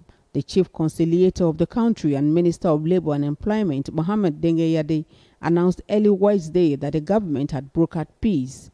After the stalemate on Monday, the meeting shifted to the office of the National Security Advisor on Tuesday and ended in the early hours of Wednesday. The government says Ferguson agreed to start the process of calling off the strike, while Dangote begins the process of taking the disengaged staff to other companies within the Dangote groups with no pay loss. Hours after the meeting, the Oil Workers Union says it is not satisfied with the outcome, but respects and appreciates the intervention of the government and hopes the oil company keeps to each side of the bargain. Even with our misgiving that the document did not clearly represent what we have asked for, that we will go ahead to suspend the industrial action that we started on Sunday, 28th day of September 2025. But Ferguson warns it will resume the suspended strike without notice if Dangote Group fails to absorb the sacked workers. Remember, we are suspending and we will be monitoring. We will be following closely any slip on the part of Dangote, any part of this agreement or any part of this communique as put up by the Ministry of Labour that is broken. We will not give any notice. We will not give any warning. We will resume the suspended industrial action immediately. The association began an indefinite strike on Sunday, 28 September, over the sack of more than 800 staff of Dangote Refinery who voluntarily joined the union, seeking improved welfare and better conditions of service. The strike grounded activities in the oil and gas sector and also rubbed off on the national grid as power generation fell from over 4,000 megawatts to about 3,200 megawatts. Jokeyats, TVC News, Abuja. All right, thank you for that report. Now, Bikio, thank God, the strike has now been suspended. But talk to me. Let's look at the nitty-gritty of it. What specific concessions or compromises, made this agreement possible after weeks of rising tensions? Well, what I know is that Ferguson, they said they didn't sign the agreement. Yes. So I believe that out of respect for government, they decided to yes, because we don't need these strikes. The reason, and as I said earlier, I will not come here and say, this person is bad, this person. The same way I will not tolerate people demonizing workers. Okay. It's the same way that I will not also stand anyone demonizing Dangote, call him all kinds of names, a capitalist, is this, is that, is the true enemy of state. Anybody who sets up a business employing thousands of Nigerians the way Dangote has done. There are a lot of his peers who have money but are not interested in giving back to society. Absolutely. And what he has done, and he keeps expanding, and the more he expands, the more other people get opportunity to feed off him. You can see he's going to build another seaport. The seaport will employ more people. He's building a new cement plant. The cement plant will employ more people. Before now, we were largely importing cement, bulk cement, that will be rebagged in Nigeria and sold to people. But we now have capacity thanks to Dangote, we have capacity now to export to other African nations. We are exporting now. That was not the case before. But somebody took the plunge to say, okay, let me build big cement plants. So I'm happy with what Dangote is doing in terms of giving jobs to our people. But I also do not believe that workers should not join a union. I do not believe that I am a victim of that kind of scenario. Okay. I've been a victim. So if you put a gun to my neck, I will not agree with you that workers should not have a union or should not join a union. Because I have been a victim. The whole idea is let people join unions so that through those unions they can fight for their rights. How are doctors able to get a better deal from government now? Is it not because there is NMA? Is it not because they've all come together as health service providers? So, and if the Constitution says people can join a union, Dangote must be ready to accommodate that if it is in the Constitution. And the minister said that right is guaranteed in the Constitution. He must be able to agree. But we also know that where you are entitled to rights, there are also limitations. Yes. I've always talked about that here. You cannot use your belonging to the union to undermine his business. Because when you undermine his business, everyone loses. Today, at least by virtue of the fact Dangote refinery is producing. Diesel prices have gone down. Even petrol prices are going down because we now have competition and all that. So to me, anything that will cause a disruption of fuel supply in our country, I don't want it. That was why I said, let Pengassan end this strike. NLC should not come in. Remember? I said that 2 days ago. Yes. NLC don't come in. This matter should end at the level of Pengassan. It has not reached the point when the National Labour Body will now come in and subject everybody to unbearable pain. Because of what? You know? So I said at the level of Pengassan, and I'm happy. Pengassan said, okay, we agreed, but we are watching. At this point, anything that will cause further disruptions, that people will see that, oh, from your end, Mr. Dangote, you are the one who caused this, I think you should avoid it. I think you should avoid it.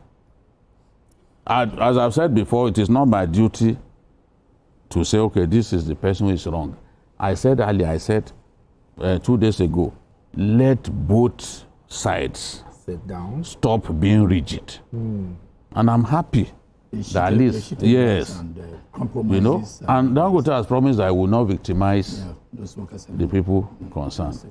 You know, one thing that Penga is saying is that if you accused our guys of sabotage,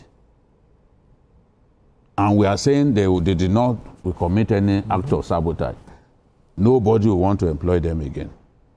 They'll be discredited. That's eternal discredit. To say, oh, they were fired because they sabotaged. So it was one of the issues that they were pushing, that know that we did not commit any act of sabotage. You are free, you can do your reorganization, but he has said he will not sack people. I think that is also a very good commitment coming from Dangote. But he reserves the right to move people around in the business. That's why I have but they are thinking that he wants to do that.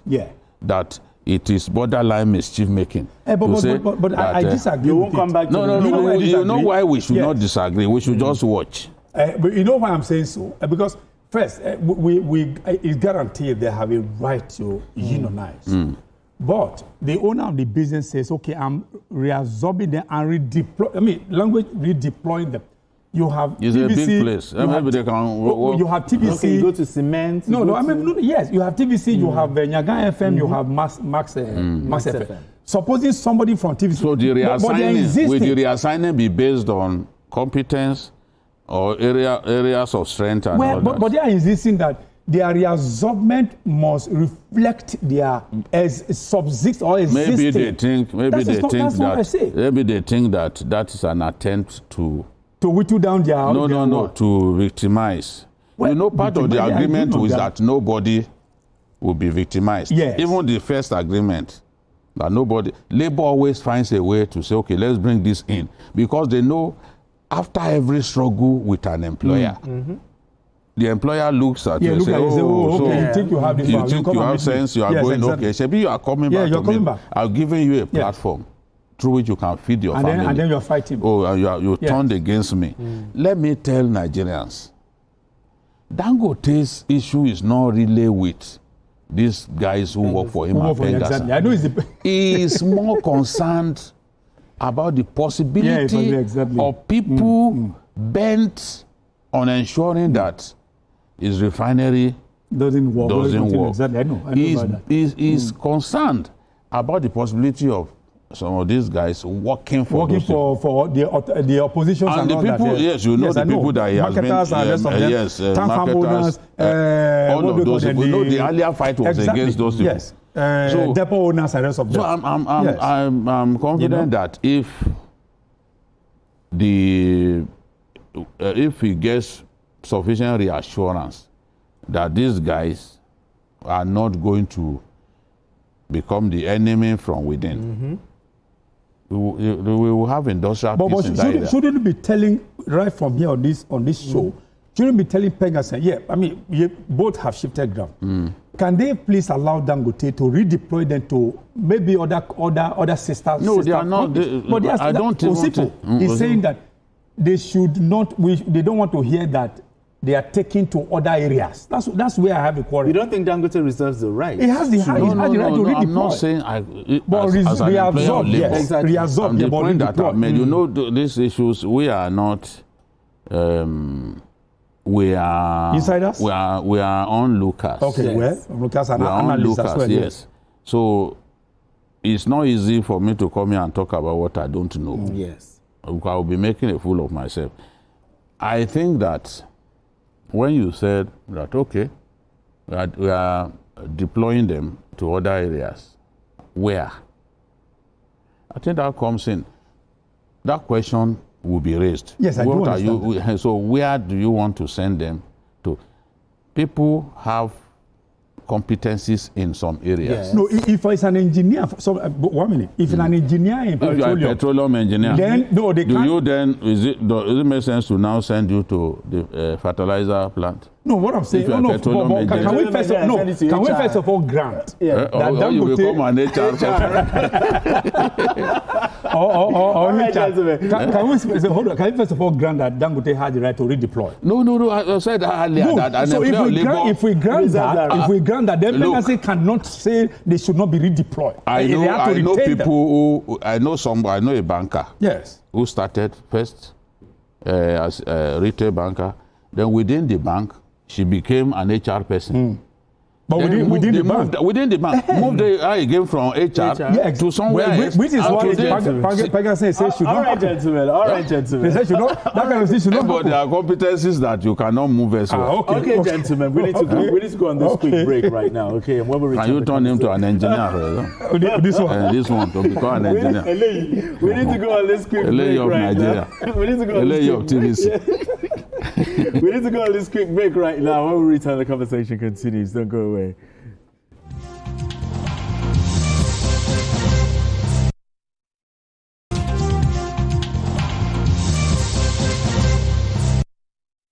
All right, still journalist hangout. I still have Vicky right here with us, and also Charles Sidell. Still talking about the Pengassan. And what advice do you have for the players? Yeah.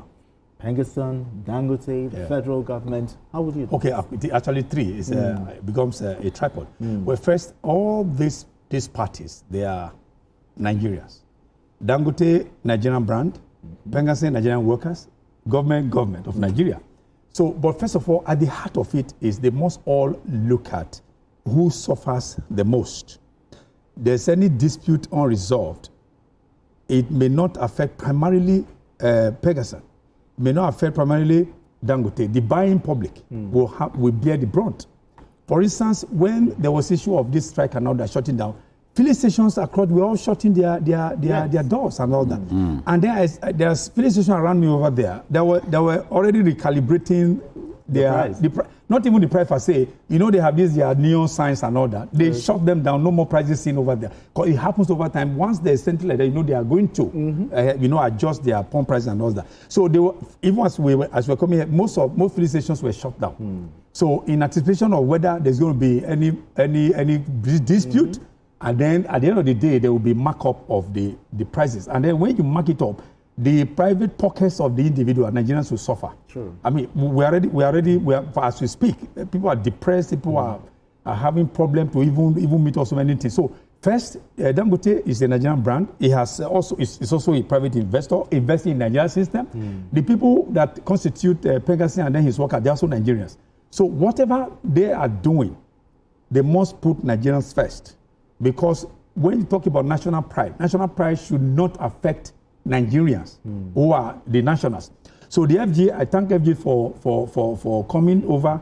I mean, not insisting on this, doing that, and all that thing, brokering this agreement.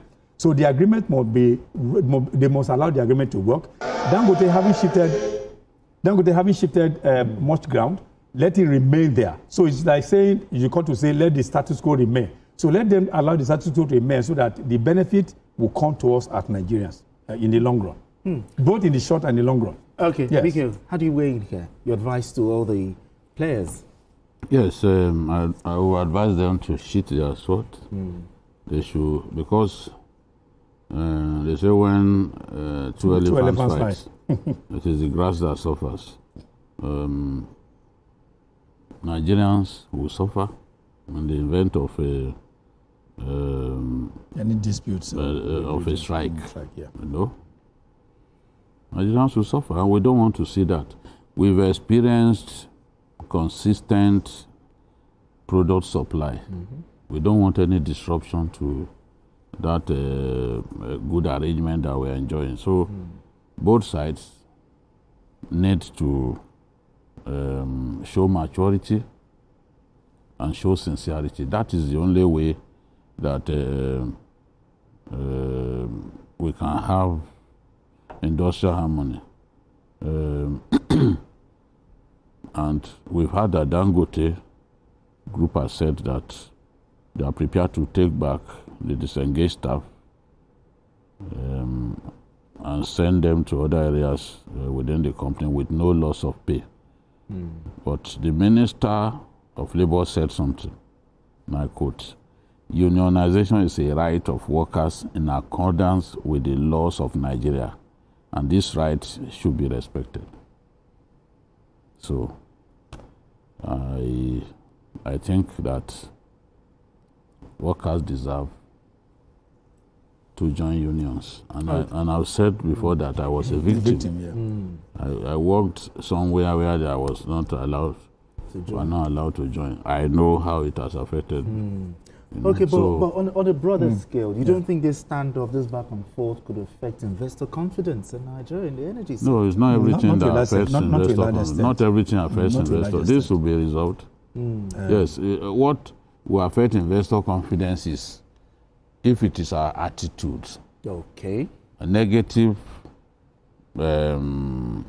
occurrences within the business space. Or there's also that violence. look like an attitudinal thing. No, attitudinal, yeah. They don't just take decisions like that. We've not had any disruption for a long time. So those investors will not be because of this matter. The company will still be there. I agree with you. Yes, they still retain confidence in us. Yes. They will still be willing to come here, and that space is expanding. Exactly. That space is expanding. Dangote will open another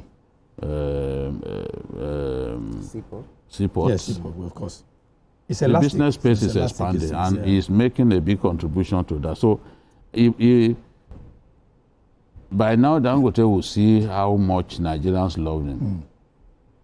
because on this matter, he has a lot of goodwill, a lot of support. Unlike before that we say, yes, exactly. People can see, in the past, people said all sorts of negative things, but they've seen that, look, he's committed to product refining locally within the Nigerian space. And we are seeing the result of that. Prices are coming down. So people are happy with him.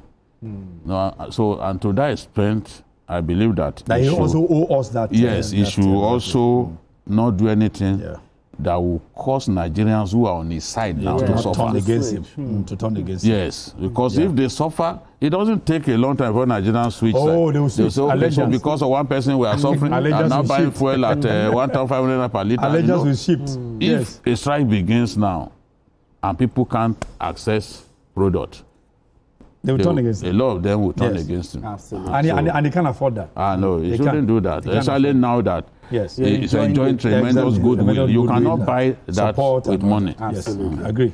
So we just want peace. Let him find a way. Exactly. To agree with his boys. They are his boys now. His boys. They call it the boys. Even they are. Who knows some of them are grandfathers? They are boys. The people are they not? He has employed. Even us, we are boys too now. Is he not their employer? Exactly. That's what I'm saying. I say we too, we are boys. All right, gentlemen, let's move straight to our final conversation. In a symbolic rebirth, the iconic National Theatre in Igomu, Lagos, now renamed the Wole Soyinka Center for Culture and the Creative Arts, has been inaugurated following an extensive renovation of the edifice. The unveiling, part of Nigeria's 65th independence anniversary celebration, was presided over by President Bola Tinubu, who said the renaming honors the Nobel laureate's enduring contributions to literature, human rights, and global cultural discourse. Originally built in 1976, the now renovated edifice is set to become a hub for the promotion of arts, culture, and the growing creative economy. Now let's share the story of the inauguration with you. The National Theatre, located in Igomu, Surulere, Lagos, was originally built in 1976 to serve as a major hub for performing arts in Nigeria. The renovated cultural hub was renamed in honor of Nobel laureate Professor Wole Soyinka's 90th birthday in July 2024 by President Bola Tinubu. Now the president is in Lagos to officially commission the theatre hub. He is accompanied by the First Lady, Senator Oluremi Tinubu. The Lagos State government, in collaboration with the Bankers Committee and the Ministry of Arts, Culture, Tourism and Creative Economy, revitalized the structure.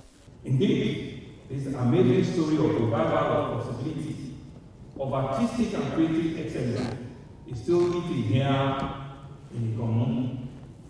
I cannot conclude without paying special tribute to the man, the icon, after whom this center has now been renamed by His Excellency, Mr. President, the President of NU himself, Professor Wole Akinwande Soyinka, GCON, Africa's first Nobel laureate in literature. The Central Bank of Nigeria, the Bankers Committee, the Lagos State Government, and the Ministry of Arts and Culture and Creative Economy came together with a shared purpose to deliver this natural project, with the Bankers Committee alone committing approximately 68 billion naira. President Tinubu took a trip down memory lane, reflecting on his journey with Professor Wole Soyinka. Your contribution to our courage, nation building, freedom. Yes, in some cases, unrewarded talents is a proverb. But you are our jewel, our talent. And let me take this opportunity to say one thing that is very, very important to me, to you, Ama's government, and Nigeria in diaspora. That is, stop talking about Nigeria in an ill, negative tone. Professor Wole is one of the greatest assets, not just for Nigeria, but of the world, and deserves the honor bestowed on him. Everything around me seems to involve drama. If I speak, it's drama. If I don't, then other people say it's drama. As M.K. Abiola would say, they shaved my head in my absence. I want to thank you for this honor, those of you who've been involved in it. The event featured performances by actors and musicians. This 5,000-seat main hall serves as a premier venue for various events, including concerts, theatre productions, conferences and cultural festivals, providing a world-class space for artists and performers to showcase their talents. Adedoja Salamadini, TVC News, Lagos. For that report. But Charles, talk to me. The renovation of the iconic National Theatre, do you think it enhanced Nigeria's cultural diplomacy and artistic heritage? An image as well.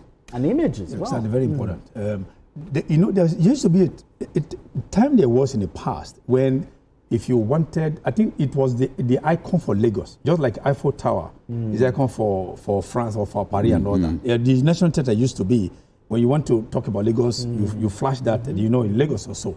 So that's how important that monument has been, both to Nigeria and to Lagos. But I think, well, first of all, let me praise the federal government for counting very well the first to rename it and to name it after Soyinka, even though he made a joke of it, was very joking about he being very, sometimes he would take it out on government, rename it, so, but he has become a appropriator of that largesse, which is good.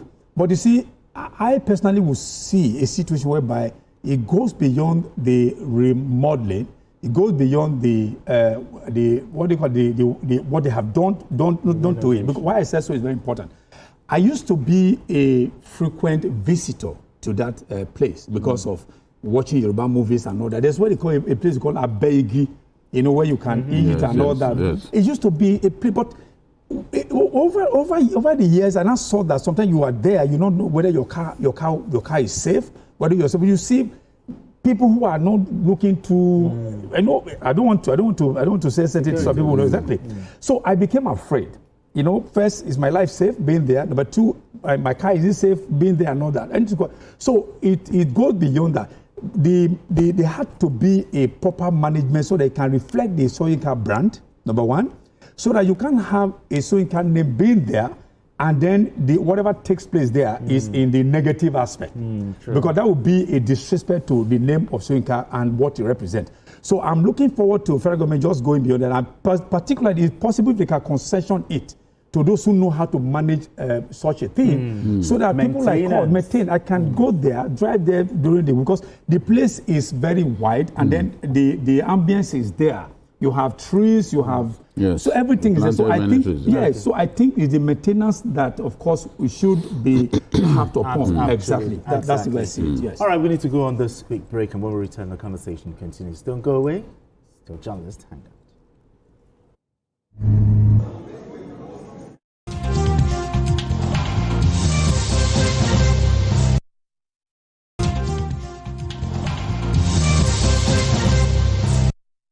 All right, you're welcome back. It's still Journalist Hangout. So, all right, BK, let's talk about the cultural significance, the renaming of the National Theatre, after Wole Soyinka.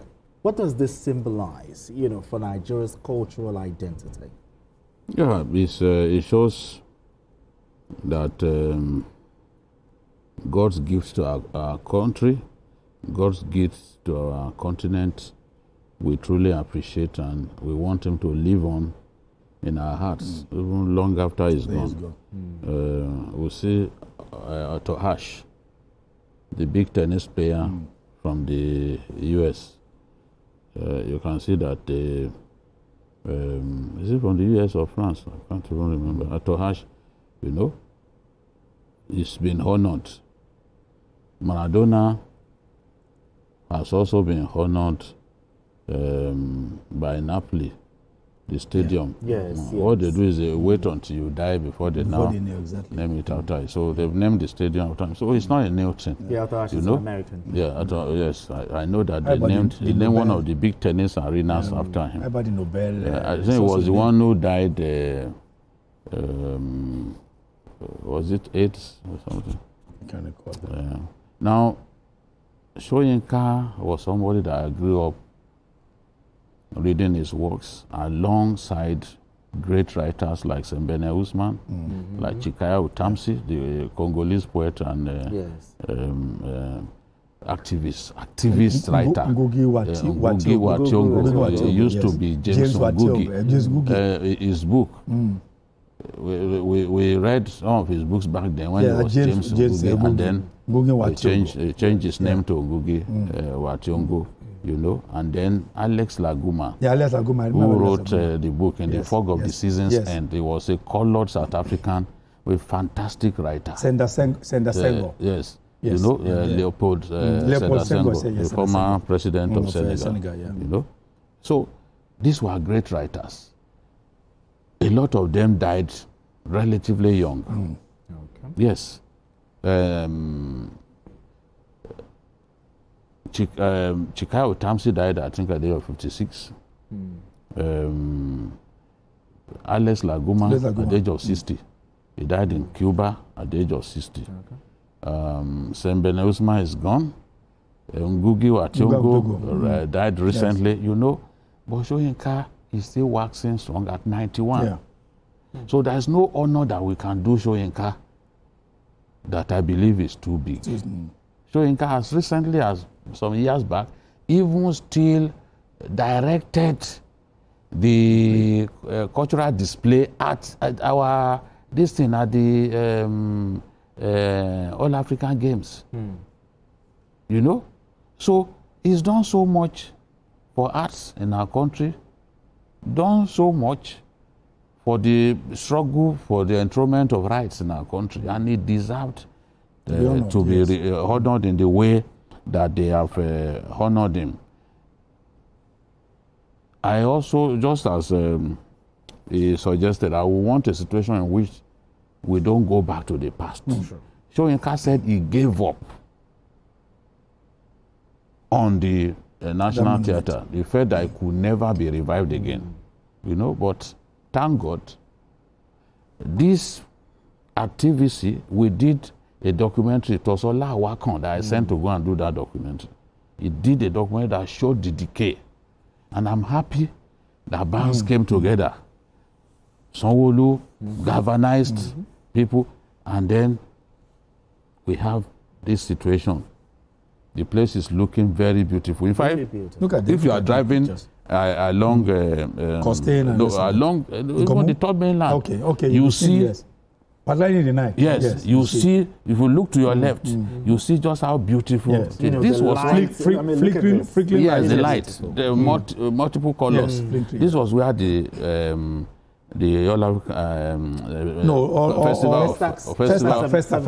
Festival of Black Arts and Culture, 77. This was where it was hosted. Miriam Makeba, all of them were here. Yes, Miriam Makeba, so many of them. Yes, we brought the black people all over the world. That's why. So the president has suggested that there should be an endowment fund, and that the funds should be used to constantly run and maintain it. Because look, it can easily go back to what it used to be if they do not maintain it regularly. You can see how old Transcorp is. You but still go there, you see the best hotel in our country. Exactly. Because of maintenance. Yes. It's properly maintained. It's everything that you need in an hotel. Ample space, you know, recreational area, you know. So, and there are hotels. I saw an hotel in Mozambique that was already like 100 years old. But and if you look at it, you will not believe. It's constantly restored, constantly kept clean and all that. Some of those iconic buildings in the UK, they are very old. Yes. They are very old. Well, just for story. The infrastructure, exactly. I mean, the structure, the architecture remains beautiful because they constantly maintain it. So it is that maintenance culture that we should encourage. I was reading, the president said, Rebuttal of the theater will strengthen the promotion of arts, culture, and the creative economy. And he went on to describe Soyinka as one of the world's greatest assets. It could not have been to anyone else. Absolutely. That's not, absolutely. This is, incidentally, we foreigners honor our own more than we do. Exactly. No, one of you say, do you know this issue of going to O2 Arena? Yes. This is an O2 Arena. Oh, this is our because own. it's our own O2 arena. Because what can you know? You remember the what's the name? Tony Okoroji's days when they were holding Pima. Gentlemen. Of course. It was there too. All right, gentlemen. Beautiful conversation. You have very good history. Very good history. Yeah, exactly. I'm happy that we brought it. Exactly. We brought it Right, back again. Yes. Charles, thank you so much for doing this with us. Thank you. Thank you. Thank you very much. Thank you. As always, thank you very much. And that's all on Journalist Hangout today. Join us on Sunday from 1:30 to 3:30 p.m. for Journalist Hangouts on Sunday. We are on YouTube at youtube.com/TVC News Nigeria. I am Benga Oreshegun. Bye for now, and God bless Nigeria.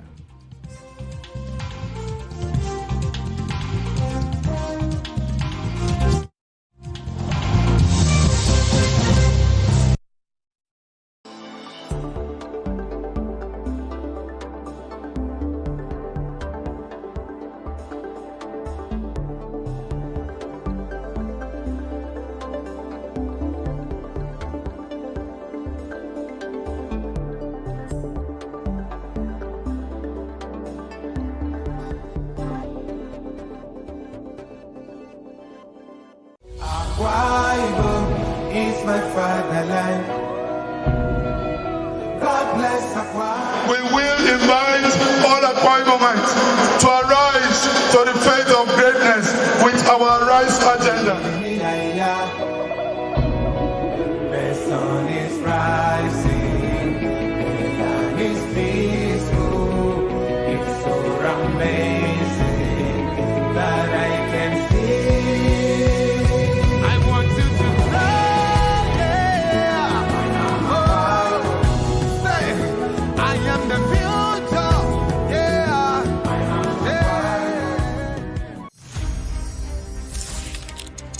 Albert Chinua Lumogu Achebe was born November 16, 1930 in Ogidi, Nigeria. He went to Government College in Umuahia, Nigeria.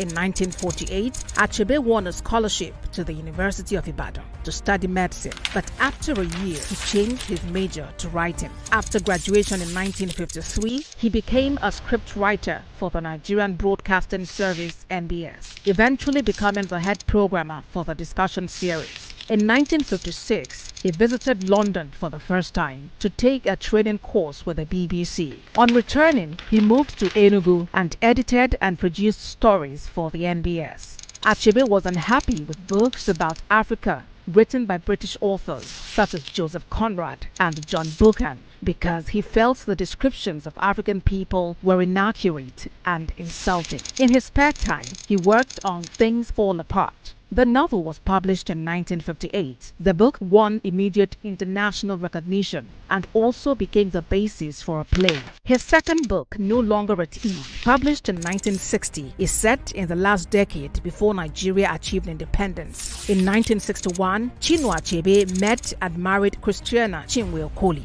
and they eventually had 4 children. The third book in the African trilogy, Arrow of God, was published in 1964. Achebe published his 4th novel, A Man of the People, in 1966. The novel tells the story of the widespread corruption of Nigerian politicians and ends in a military coup. During the Biafra conflict, Achebe's house was bombed and his friend Christopher Okili was killed. Achebe and his family went into hiding in Biafra and then fled to Britain for the duration of the war. From 1972 to 1976, Achebe held a visiting professorship in African literature at the University of Massachusetts at Amherst. After that, he returned again to teach at the University of Nigeria. He became chair of the Association of Nigerian Writers and edited Uwandi Igbo, a journal of Igbo life and culture. Although he wrote many essays and kept involved with the writing community, Achebe did not write another book until 1988's Anthills of the Savannah. In 1990, Achebe was involved in a car crash in Nigeria, which damaged his spine so badly he was paralyzed from the waist down. Bard College in New York offered him a teaching job and the facilities to make that possible, and he taught there from 1991 to 2009. In 2009, Achebe became a professor of African Studies at Brown University.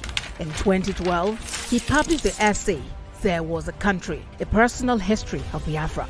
Achebe won the Man Booker International Prize for his life's work in 2007 and received more than 30 honorary doctorates. He remained critical of the corruption of Nigerian politicians, condemning those that stole or squandered the nation's oil reserves. In addition to his own literary success, he was a passionate and active supporter of African writers. However, Achebe died in Boston, Massachusetts on March 21, 2013 after a brief illness. He is credited with changing the face of world literature by presenting the effects of European colonization from the point of view of Africans. He specifically wrote in English, a choice that received some criticism, but his intent was to speak to the whole world about the real problems that the influence of Western missionaries and colonialists created in Africa. His life was an inspiration and sentimental to Western culture, promoting customs and values about traditional African society.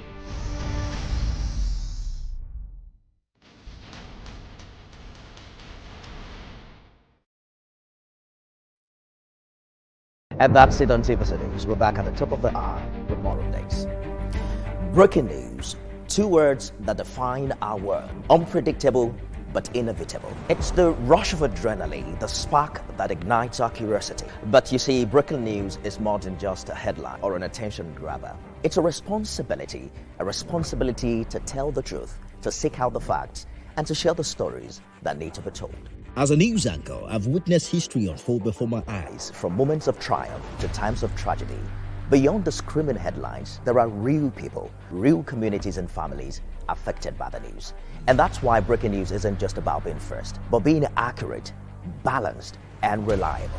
It's given our audience the information they need to make informed choices and decisions. At TVC News, that's what we stand for, going beyond the surface, telling the stories that matter, first with breaking news.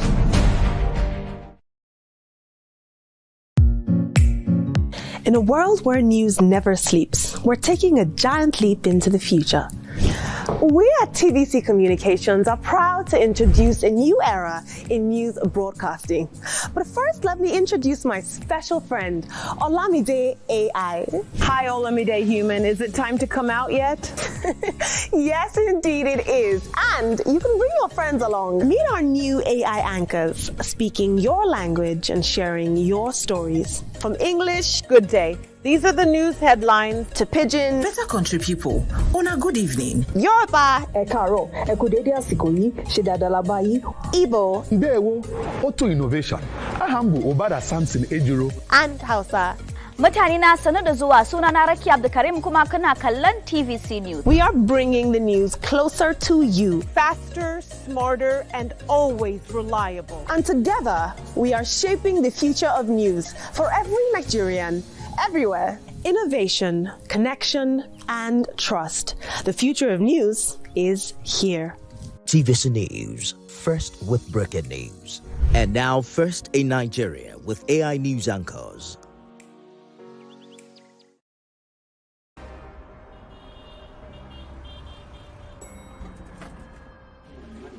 Good morning, everyone. It's a new day. Veronica, where are you at this time? I am here. I'll see you in 5 minutes. Hi, Olamide. Hey, guys. I'm just at the rooftop, keeping my finger on the pulse and my eye on the street. Hey, Toma, good morning. Hope you're up and ready for the show today. Yeah, I just got to the office now. Have you contacted Abuja? Hello, guys. We are set and right on our way to the studio. And the guest is standing by. Hi, Ria. I'm almost ready. Just let me get my gram for the show. Good morning, Ibrahim. What about the dailies? I just grabbed the papers. I'm on my way. Good morning, guys. Hey. Right. Nobody knows how the day will go, but every day starts with breakfast. Start your day right here on TVC Breakfast every weekday from 7 a.m. only on TVC News.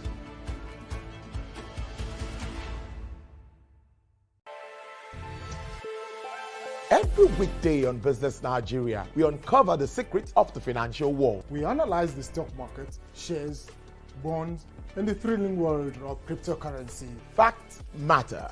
Our team dives deep to separate fact from popular opinion. We simplify complex government policies as it impacts your everyday life, helping you navigate the ever-changing financial landscape. Watch Business Nigeria every weekday at 2 p.m. only on TVC News. First with breaking news. Good morning, Marina Station and all the passengers. Efficient, it's comfortable. This development will go a long way in reducing congestion and emission. The trains are a long-term solution to Lagos traffic challenges. This is where we take the final decisions on policies, programs of government. I will have to ensure that, the narration of Lagos as a PLC is taken very, very seriously. This is a major pedestrian bridge linking Oyingo here to Apapa Road over there. With this overpass, we are providing what we call a permanent solution.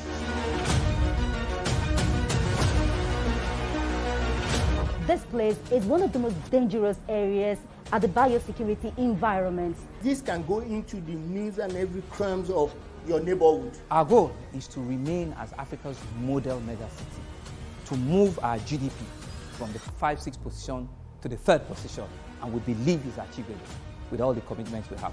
Explore the city of Lagos, where dreams are made and possibilities are endless.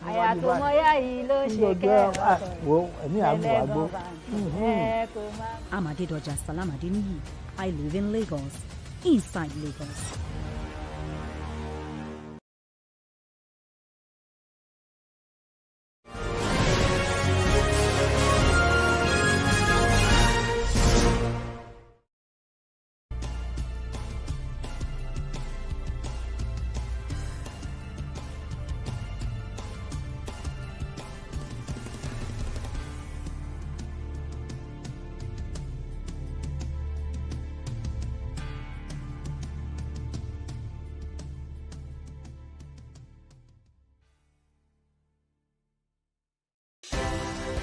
At TVC News, wherever the big news story is happening, we're geared up to break it.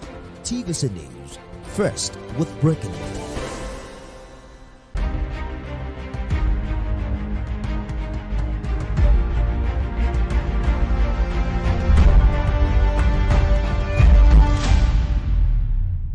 On the program today, we turn our spotlight on Enugu State.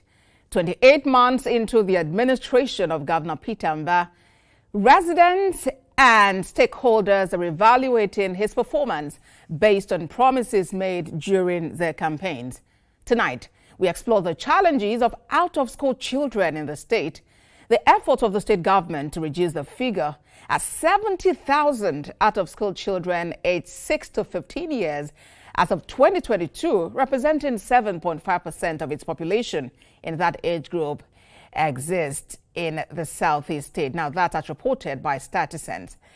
Tonight, we'll be digging deep on the effort of the state government led by Peter Mbah to bring about accountability, infrastructure revolution in 2 years of his administration. I'll be speaking with the Senior Special Assistant to the Governor of Enugu State, Reuben Oyinshi, who joined me on the program. Welcome, everyone. I am Abosedi Adeniwadiremi, standing in for Nifemi Oguntoye.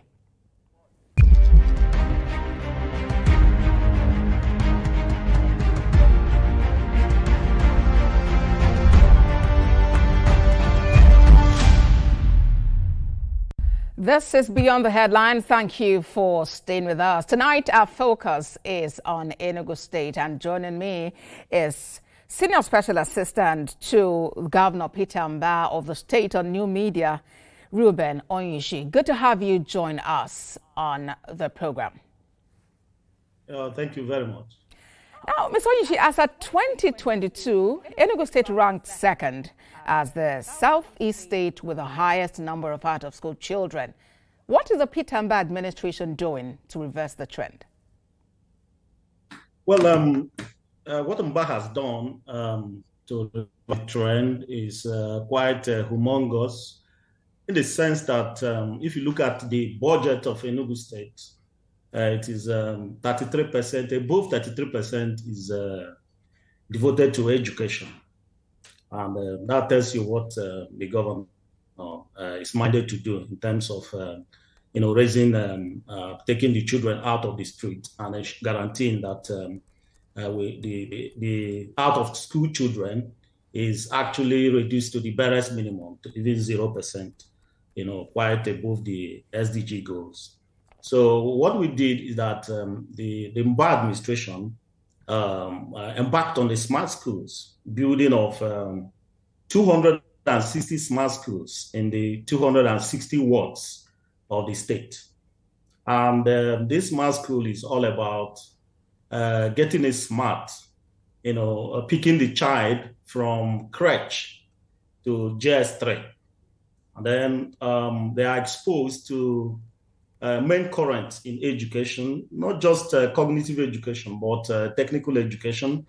They are exposed to AI, robotics, mechatronics, augmented reality, virtual reality, in addition to other things. So, and one thing about the smart schools is that it is free of charge, which means that no parent has the reason to complain or to give that they haven't got money or anything. So it is something that is that gives every parent the leeway to enroll their children in schools. And like I said, it is free of charge. And then the children are also entitled to lunch, free lunch.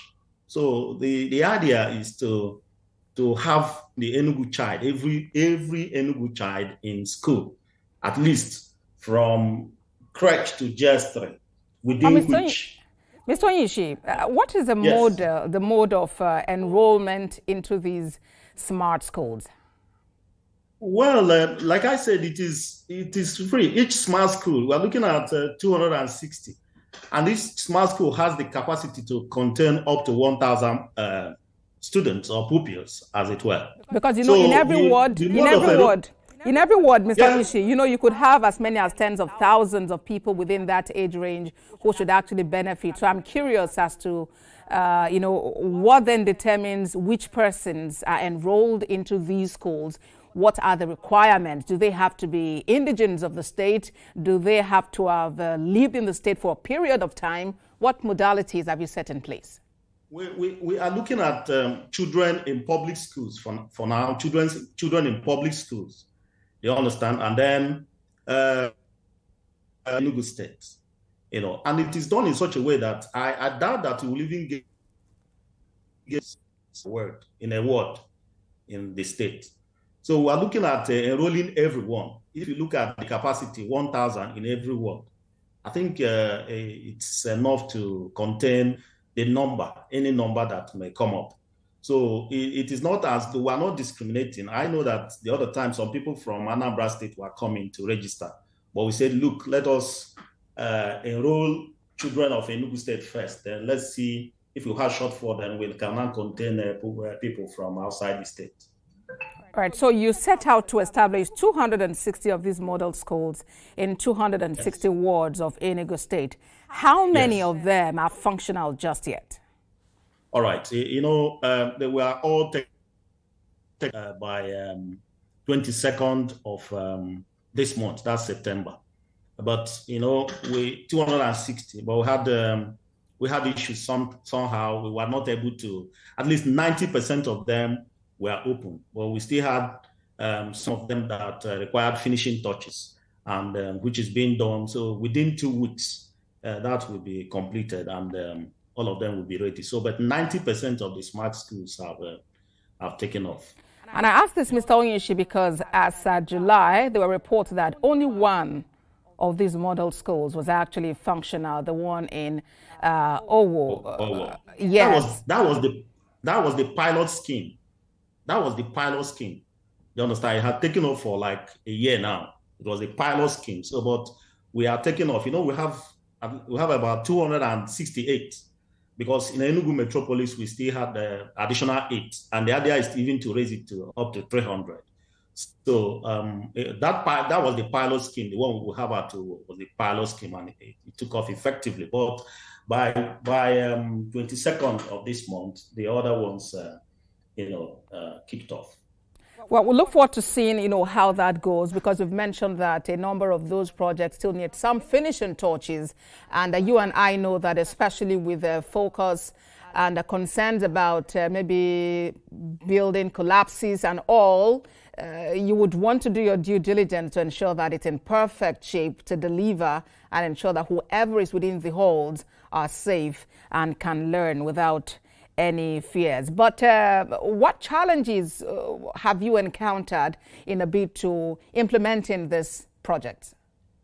Yeah, thank you. We had the challenge of contractors sticking to specifications, and that led to the SSG, the Secretary to the State Government, Professor Chideberonia, leading the inspectorate to ensure that contractors abide by the specifications. So we had cases where we had to demolish what some of the contractors were doing because, like you have a specification. Look, this is, you use 16 mm here, you use 12 mm, but you find out that, when you go there, you discover that where they should use 16 mm, they are using 12 mm. So the state government had to pull down those structures that didn't comply to the specifications.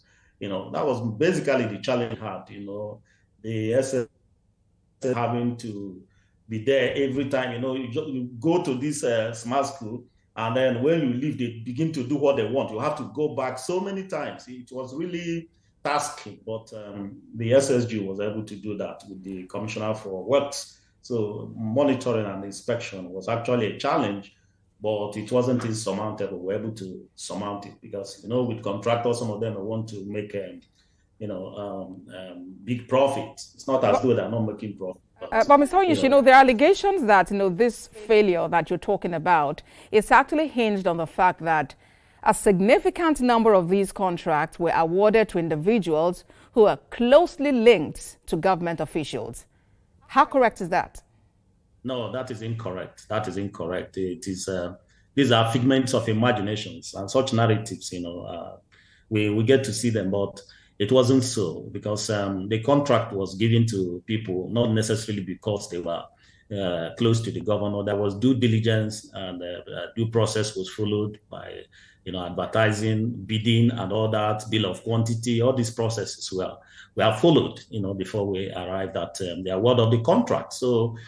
People who are saying that, we've seen these narratives, and especially from the opposition who try to bring up this kind of issues to discredit the government. But it is a lie. And ultimately, the smart is taken off, and the little ones, the few ones that are yet to take off within a week or thereabout, we take off. Because it's not just about brick and mortar, raising the structure, but also about equipping it, because each smart school have AI lab, mechatronics lab, robotics lab. Then every child have a tablet. They understand for them, and it is all free of charge. Even the uniform they use is free of charge. So equipping it is quite another. All right. So for those facilities now that had to be demolished because they didn't meet up to the standard set out by the state government, what are you doing to, not just discontinue your contract with the contractor, but to actually perhaps prosecute the contractor? Because definitely taxpayers' money have gone in. Or is the contractor refunding the state government? What's going on? No, the demolition was at the contractor's cost. Take, for instance, the one that happened at Mbu. Mbu is in Isuzo. So we had to pull it down because the contractor did a shoddy job. All right, so we had to pull it down. So did the contractor refund the state government? Sorry? So did the contractor refund the state government for money already expended? Well, it wasn't even a case of refunding. You understand? Because if someone has learned their lessons and then they bear the cost and continue, and you monitor and ensure that the right thing is done. I think that's how it is. So it is at the cost of the contractor, and that was why we had to pull it down, because we discovered that he was doing a shoddy job, so it was at its own cost. All right, let's talk about maintenance, because this is one culture that a number of people, corporations, organizations, don't do too well at. What is the state government doing to ensure that by the time these facilities are on board and working, 5-10 years from now, we are able to maintain the same standard and quality? Well, you see, that is one thing that the Mba administration is doing by, building institutions, you understand, and then migrating the MDAs to e-platforms, so that there will be a kind of seamless flow of activities. Because when the government is no longer there, then, but if you have these things on e-platform and build institutions, they will run seamlessly with minimal human interference as such. So when we are talking about sustainability, we are looking at, it even begins with ownership on the part of the communities for whom these projects are built. And if you own it and take it as yours, that this project is built in our community and it belongs to us, I think it will go a long way to sustain it. And I'm also looking at security, because there is tendency for these things to be vandalized, and then because the equipment, we are talking about a whole lot of equipment that are installed in the smart schools. So there has to be ownership. The community has to own it, before even government does anything. And we believe that the next government will also buy into this project, because the smart school has come to stay. And I believe that the government that is coming after Mba will see this good thing that His Excellency has done, and we want to sustain it. Mr. Onyeshi, let's talk about healthcare. Enugu State government, we understand, plans to also construct some 260 Type 2 primary healthcare centers. Where is the state government on this? All right, the Type 2 260, have all been completed. The project has been completed. In the process of equipment and recruitment of staff, the state government recently advertised for health workers in those hospitals. So it is something that has been done. It has been achieved. The 260 Type 2 hospitals have been built to completion, and then it's about to take off. That's where we are. All right, then. So we hope that, these centers would, you said it's at the equipping stage, that all of the necessary equipment is there, and that you're able to get the best hands to attend to people, and that the residents of Enugu State are able to benefit fully from this. But let's quickly shift focus now to transportation. In the wake of the removal of subsidy on petrol, we know that the state government launched a project regarding CNG buses. How is this faring? Well, I had wanted to say that I omitted, sorry, let me just take us back a little bit to the heads, because we are also building an Enugu International Hospital, which the idea behind it is to kind of have a place where all manner of ailments are treated, so that medical tourism will be a thing of the past.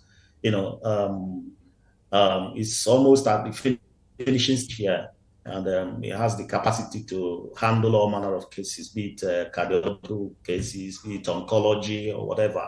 It's being done here in Enugu, and that will reduce medical tourism to the barest minimum. Of course, there will be no medical tourism anymore. If anything, Enugu has become a medical tourism hub because of what His Excellency has done in that area.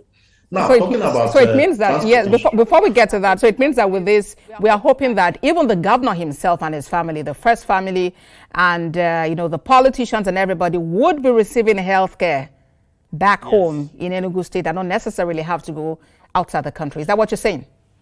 Yes, that's what I'm saying. Yes, that's what the governor has done. And it's nearly completed. the Enugu International Hospital. And the media will be watching to see, how it pans out. So let's address the issue, the other issue we raised. Okay. Okay, you are talking about transportation. Yes, the interchange terminals have been built in the urban areas in Enugu. We have Enugu South, Enugu North, Enugu East, and Nsukka. These are the 4 urban areas in the state, and we have the interchange terminals. And the governor was able to procure the CNG buses, and they are up and running. All of them are up and running. It's going on very well, and the ambience.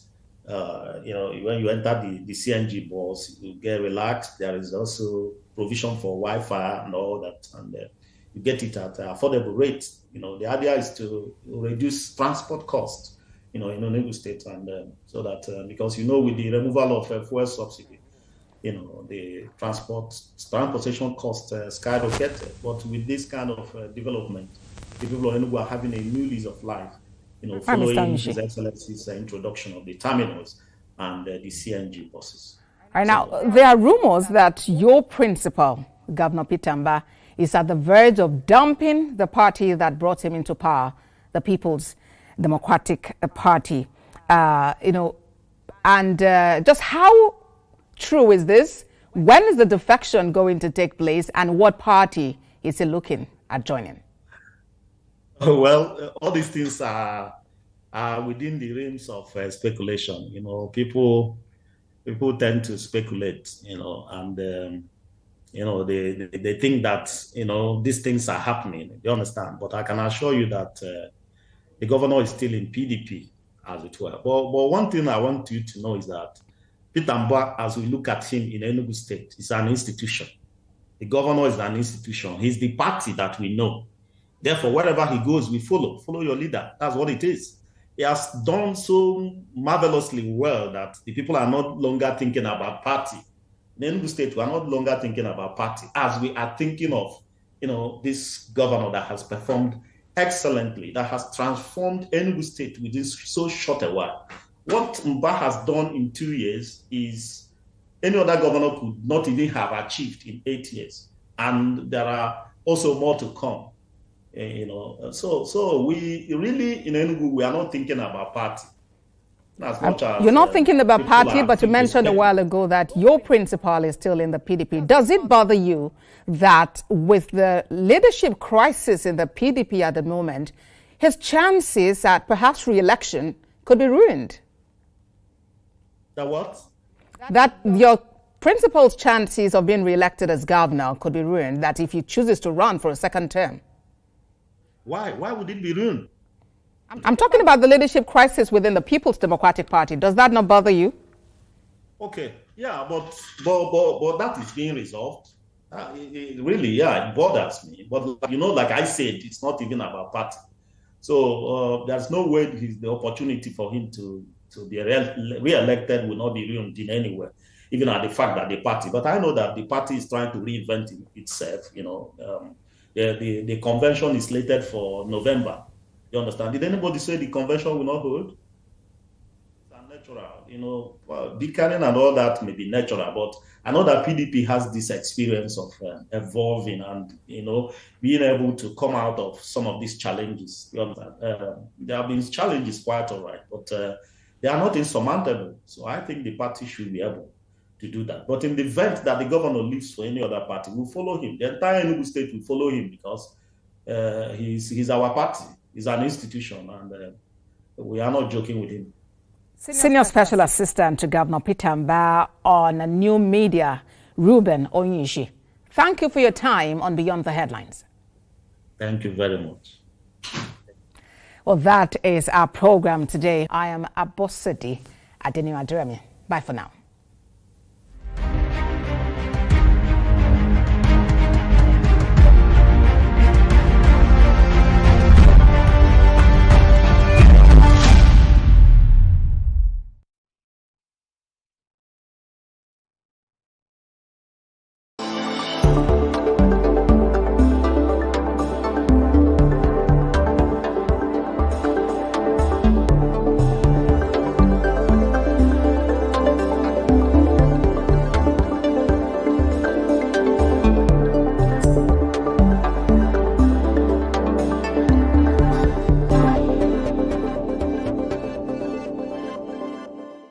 Ekiti State, the land of honor, where the shared prosperity vision of Governor Biodun Oyebanji is transforming lives and redefining governance, anchored on 6 pillars of administration: governance, youth development and job creation, human capital development, agricultural and rural development, infrastructure and industrialization, arts, culture and tourism. Watch Ekiti on the Move on this station and stay informed on the giant strides Ekiti State is taking as the new haven of development and shared prosperity. Ekiti's on the Move, building for transformation. From Lagos to the world, TVC Communications has been nominated for its very first international award, the prestigious AIB.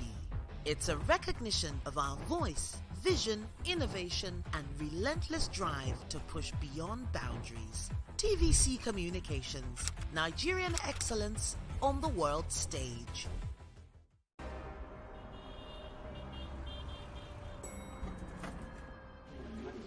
Good morning, everyone. It's a new day. Veronica, where are you at this time? I am here. I'll see you in 5 minutes. Hi, Olamide. Hey, guys. I'm just at the rooftop, keeping my finger on the pulse and my eye on the street. Hey, Toma, good morning. Hope you're up and ready for the show today. Yeah, I just got to the office now. Have you contacted Abuja? Hello, guys. We are set and right on our way to the studio. And the guest is standing by. Hi, Ria. I'm almost ready. Just let me get my glam for the show. Good morning, Ibrahim. What about the dailies? I just grabbed the papers. I'm on my way. Good morning, guys. Right. Nobody knows how the day will go, but every day starts with breakfast. Start your day right here on TVC Breakfast every weekday from 7 a.m. only on TVC News. Power, politics, and accountability on fireworks. No seat is too high, no question too hard. If they hold an office, they are on the hot seat. If they have power, they answer to the people and answer the hard questions. Only strong men lead, not weak men who don't have knowledge, who don't have capacity, who don't have access. This is not just talk. This is fireworks. Corruption started corruption in when you cannot send your animal to where they train police officers. No filters, no favoritism, no fear, no holds barred, unbiased, unafraid, unfiltered. Why should people elected into office and are being funded by the treasury of the state and then their salary and allowances will be treated in secrecy? Fireworks, only on TVC News. TVC News, first with breaking news. Muhammad Ali was born and raised in Louisville, Kentucky on January 17, 1942. His birth name was Cassius Marcellus Clay Jr. He began training as an amateur boxer at age 12, and at 18 he won a gold medal in the light heavyweight division at the 1960 Summer Olympics and turned professional later that year.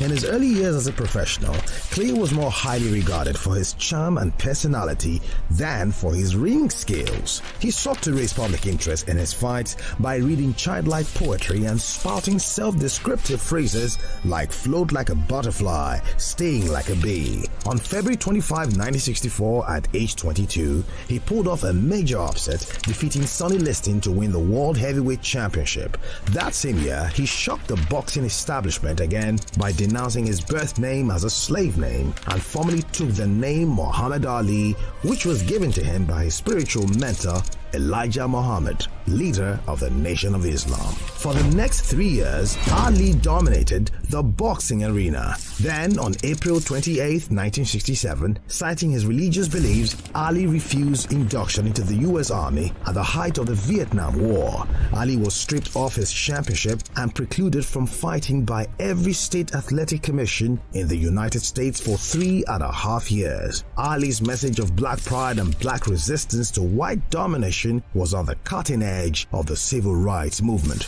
In October 1970, Ali was allowed to return to boxing, but his skills had eroded. On March 8, 1971, he challenged Joe Frazier, who had become heavyweight champion during Ali's absence from the ring. It was a fight of historic proportions, billed as the fight of the century. Frazier won a unanimous 15-round decision. Following his loss to Frazier, Ali won 10 fights in a row, 8 of them against world-class opponents. After defeating Notting in a rematch, he fought Joe Frazier a second time and won a unanimous 12-round decision. Ali was the first fighter to win the World Heavyweight Championship on 3 separate occasions. He successfully defended his title 19 times. His place in boxing history as one of the greatest fighters ever is secure. His final record of 56 wins and 5 losses with 37 knockouts has been matched by others, but the quality of his opponents and the manner in which he dominated during his prime placed him on a plateau with boxing's immortals. Outside boxing, Ali attained success as a spoken word artist, releasing 2 studio albums, I Am the Greatest 1963 and The Adventures of Ali and His Gang vs. Mr. Tooth Decay 1976. Both albums received Grammy Award nominations. He also featured as an actor and writer, releasing 2 autobiographies. Muhammad Ali retired from boxing in 1981 and focused on his religion, philanthropy, and activism. In 1984, he made public his diagnosis of Parkinson's syndrome, which some reports attributed to boxing-related injuries, though he and his specialist physicians disputed this. He remained an active public figure globally, but in his later years made fewer public appearances as his condition worsened, and he was cared for by his family. Ali was chosen to light the Olympic flame at the start of the 1996 Olympic Games in Atlanta, Georgia. He died on June 3rd, 2016.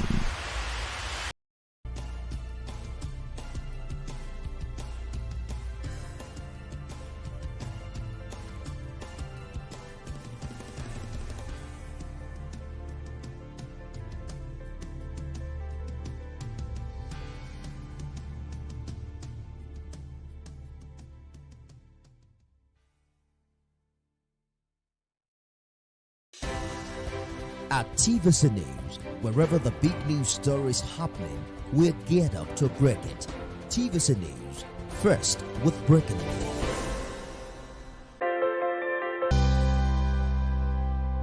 Tonight, we continue our conversation on Nigeria's independence celebration as we discuss key takeaways from President Bola Tinubu's Independence Day speech. And I will be joined by political affairs analyst Ayodele Adewale. Good evening, everyone. Welcome to Politics Tonight. I am Olajumoke Olatunji.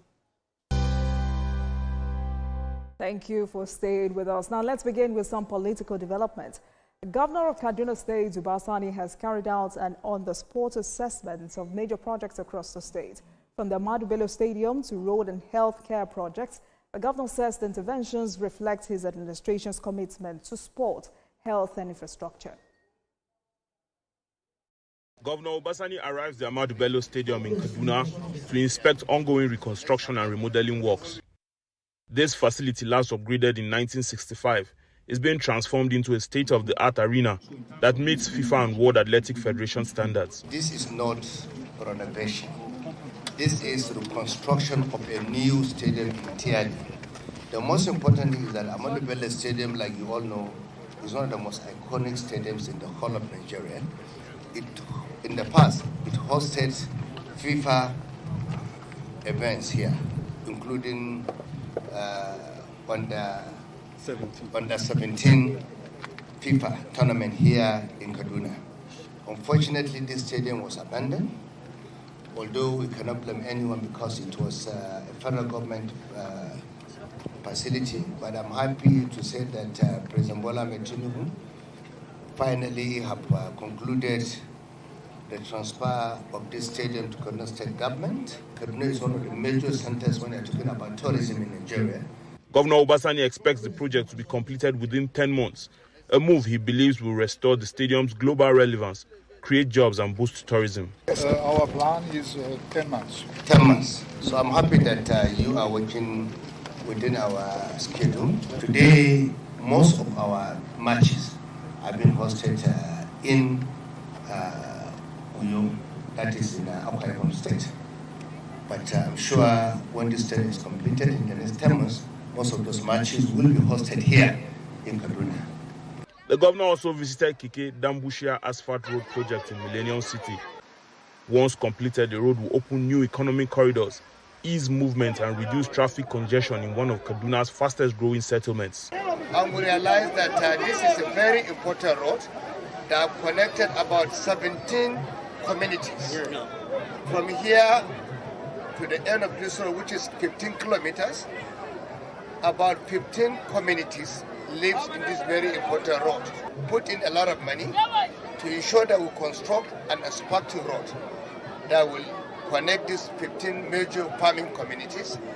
And of course, not only farming. He also emphasized that these interventions are a demonstration of his administration's resolve to place Kaduna at the forefront of sports and infrastructural development. Lupe Asom, TVC News, Kaduna. We'll take a short break now and return for a conversation for tonight. Please stay with us, everyone. Thank you for staying with us. Nigeria 65. A time to reflect not just on the challenges, but also on the resilience, progress, and potential of Africa's most populous nation. In the President's Independence Day speech, President Bola Tinubu highlighted key reforms, the strength of the Nigerian spirit, and the renewed commitment to building a more prosperous nation for all. And to help us with deeper insights into what lies ahead, we're joined by political affairs analyst Ayodele Adewale. Thank you very much for joining us on the program, sir. Thank you for having me. Good evening. Right, so looking back, I'm sure you watched the president's speech yesterday. So looking back over 65 years, would you say Nigeria has made significant progress as a nation? Oh, definitely. We've made giant strides, especially as our political architecture evolves. We've gone through the bitter path of the military adventurers that actually came to distort our political journey. And we've also gone past a lot of wasteful period. Wasteful period. And I use that cautiously, wasteful period. Because there was a time when Nigeria enjoyed a lot of oil windfall, especially during the military era.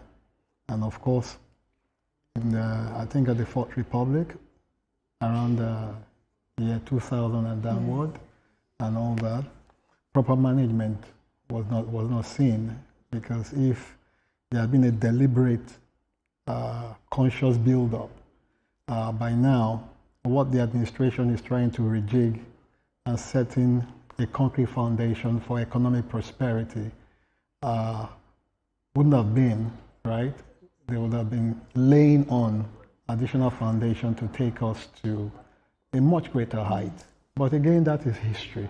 That is history. We need to move on from where we are.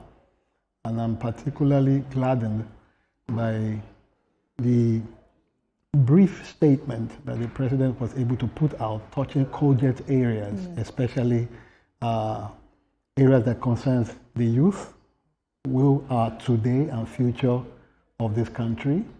He also talked about the economic architecture of this country, spoke about the tax, that the rich will have to, try to cover the gap for the poor. And for those at the bottom of the pyramid, a lot of them will be exempted, right, in order to help their businesses grow. Nigeria will be able to get more inflows in order to take us out of their borrowing that we are witnessing now, so that there'll be stability in funding of a lot of infrastructure and other welfare and sundry matters in the country. He also spoke on security, what the security professionals have been able to do in the country and how they've been able to stem down what we're witnessing now. That is not to say that it is in Wole yet, right? He also spoke about the involvement of the private sector and how a lot of them have come on board to support the economy, and foreign direct investment, how it's coming on board. Spoke about so many things. And also, the president talked about, some challenges, which, impressively enough, he has not been able to shy away from those challenges. I mean, he embraces them because he knows that these are pertinent challenges, and he says he's ready to, solve and address some of these challenges. But for you, beyond what the president has said yesterday, what do you consider the biggest challenges still facing Nigeria at 65, and why do you think they have persisted? The biggest challenges is in the power sector, right? The power sector and security. If we're able to get the power sector adequately right, and of course, work so strongly to create a very secure environment where a lot of people will be able to go back to the farms, and more people will believe in the security of the country. Definitely things would take shape faster. If you have the president here and you needed to advise him on how to go about securing every Nigerian in this country across all regions, what would you tell him? Security is not a one-man business, right? The president is the leader, is in front, but he also needs the support of everyone. The support of everyone. Does he have it?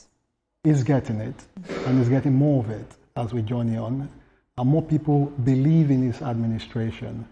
And I've been privileged to govern a little space, so I think I should have some quantum of authority as it concerns security matters. You see, we don't just leave it to the security professionals alone, and I mean the state actors, right? We must embrace a sense of community policing. Like the president is also fast-tracking state police structures and all of this. State government, a lot of them must have to, quickly come to the bear in order to get this thing working. We do not have enough boots on the ground. And when I mean boots on the ground, men, officers that will carry out these laundry matters. So we need state government to play their part, local government to play their part, but all Nigerians to also decide that, look, yes, we have men and officers of various security agencies to protect us, but we must protect ourselves. We must shun away from bad deeds. We must be able to live among ourselves as neighbors, right? We must not be quick to take up arms in order to settle some quarrels. If we're able to do that, then the security professionals will have less work to do. We must also embrace, technology, right? We must be able to capture happenings around us and transmit it directly to those who will come in and wrap up the matter. If we all get involved, then we spend more. Then our values, right? A lot of values have been lost in so many corners of this country. There used to be a time in this country whereby people put things outside, right? People passing by will know the amount that such goods worth. They put the money there, you come back to see your money, right? So you don't really see that readily, right? So it means that people must trace back to the old good times and try to instill such values, especially among the young ones, because they are the ones that will grow up. If care is not taken, they will get into wrong hands and carry out these wrong deeds. And speaking about the young ones, just to add to what the president said yesterday, what's your message to young Nigerians who feel disconnected from the system and have lost hope in this country's future? Like the president said, he's encouraging them to believe in the country, right? Even if we have some gaps within the system, it's not enough for you to bring down the roof and rubbish the brand, because it is the brand that provides that identity for you. No matter the country you go, it can never be like home. Those who you meet there will have one cause or the other to refer you back to where you have come from. You can see what is happening in the UK. You can see what is happening in America, right? Yes, we are going for green. Some people are going for greener pasture. But those at home must decide to hold on to the system, support the administration. Those who have the opportunity to go abroad, don't debrand the brand. If you keep doing this, it's going to affect the outlook of the country, and it will make the work more difficult to achieve. All right. And how instructive do you consider the president's speech yesterday? The president's speech was very inspiring. What stood out for you? For me, it was very inspiring, right? It's a speech that gives hope that something is happening and something is going to get us to a future that we all desire. It's not a speech where it seems to be helpless. No. It's an inspiring speech. It's a hopeful speech. It's a speech that pushes you to continue the journey, right? And we have no other place to call home, you understand? We just must all do our bits, regardless of the gaps, right? We must all do our bits in order to put this country to where it should be. Because the president says choosing tomorrow over the comfort of today sounds noble, but it has come with hardship for many Nigerians. If you're to dissect this speech, how do you think the government should balance long-term reforms with immediate public welfare? Because Nigerians are still complaining. Oh, definitely. Definitely. And I'm one of those who is also hit, right? You are affected. Everybody, yes. Even the most wealthiest person in this country is affected in one way or the other. But that does not mean that we should throw in the towel, right? And that's what the president has said.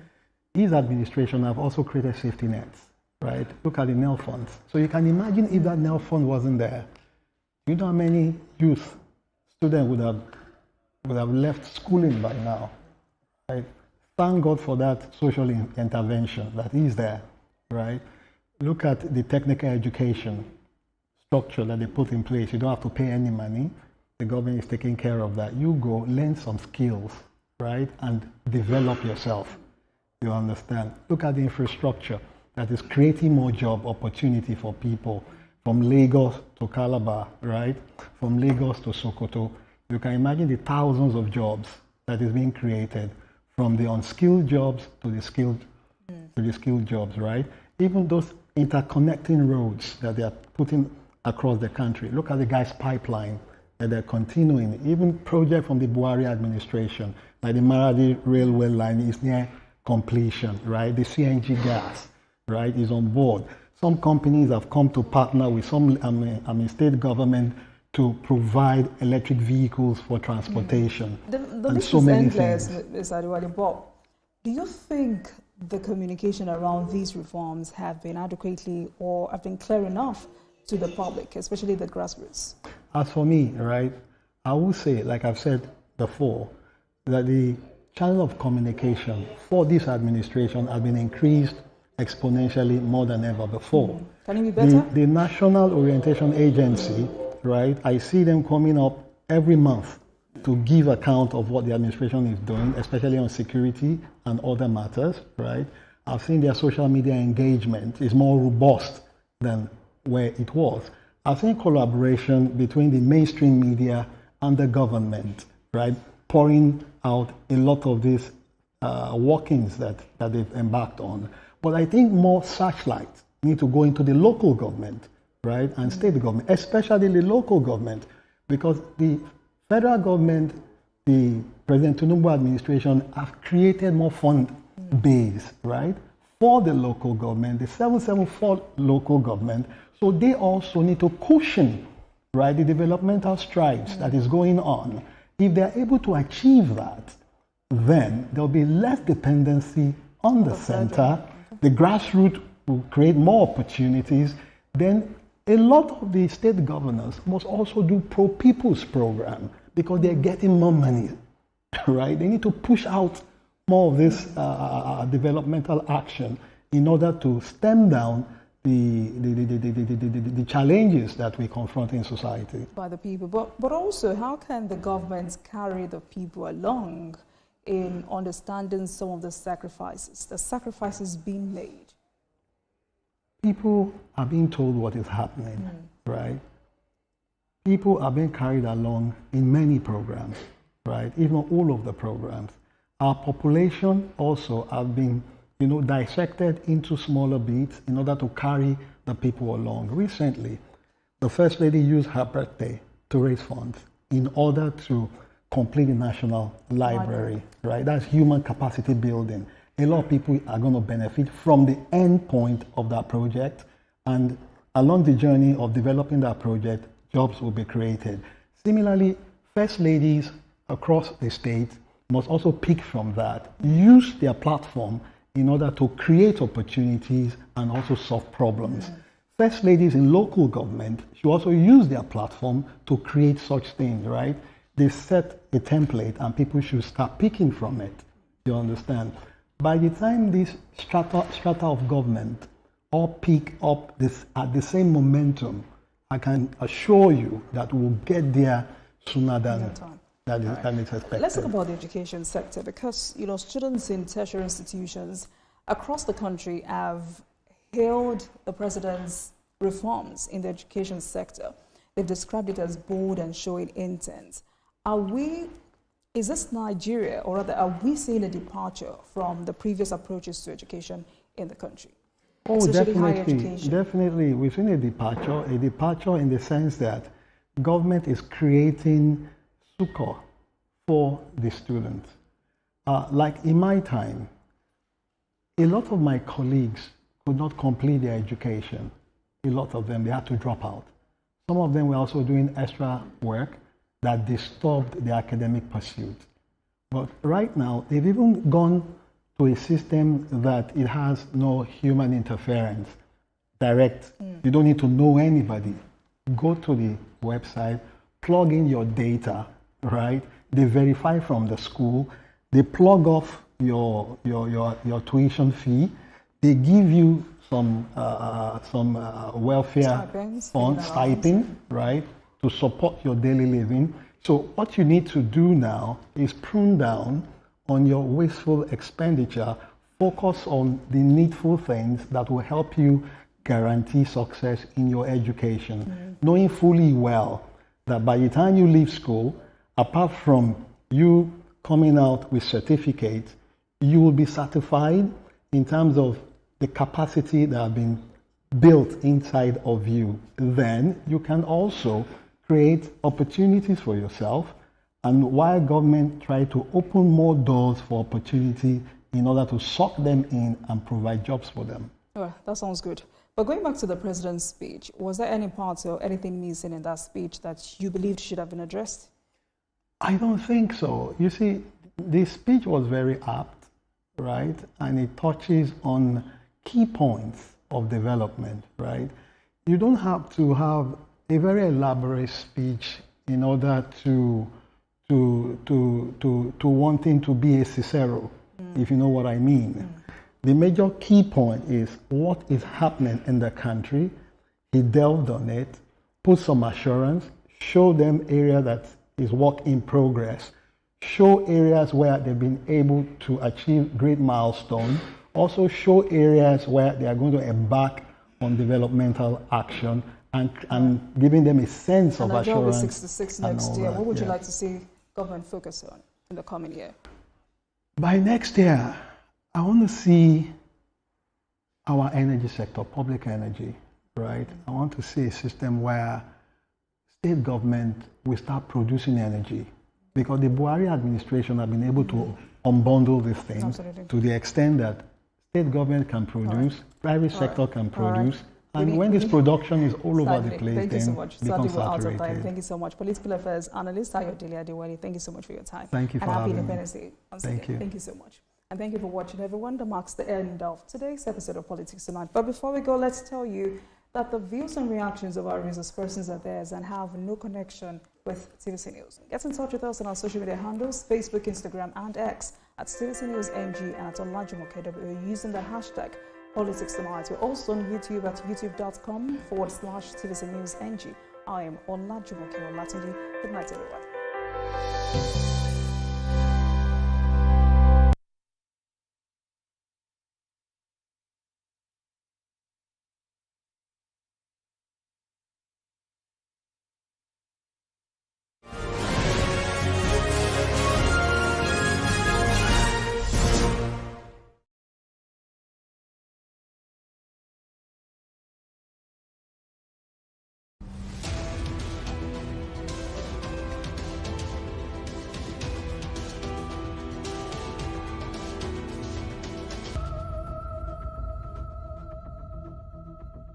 In a world where safety in the skies depends on precision on the ground, one institution has quietly powered Nigeria's aviation backbone for over half a century.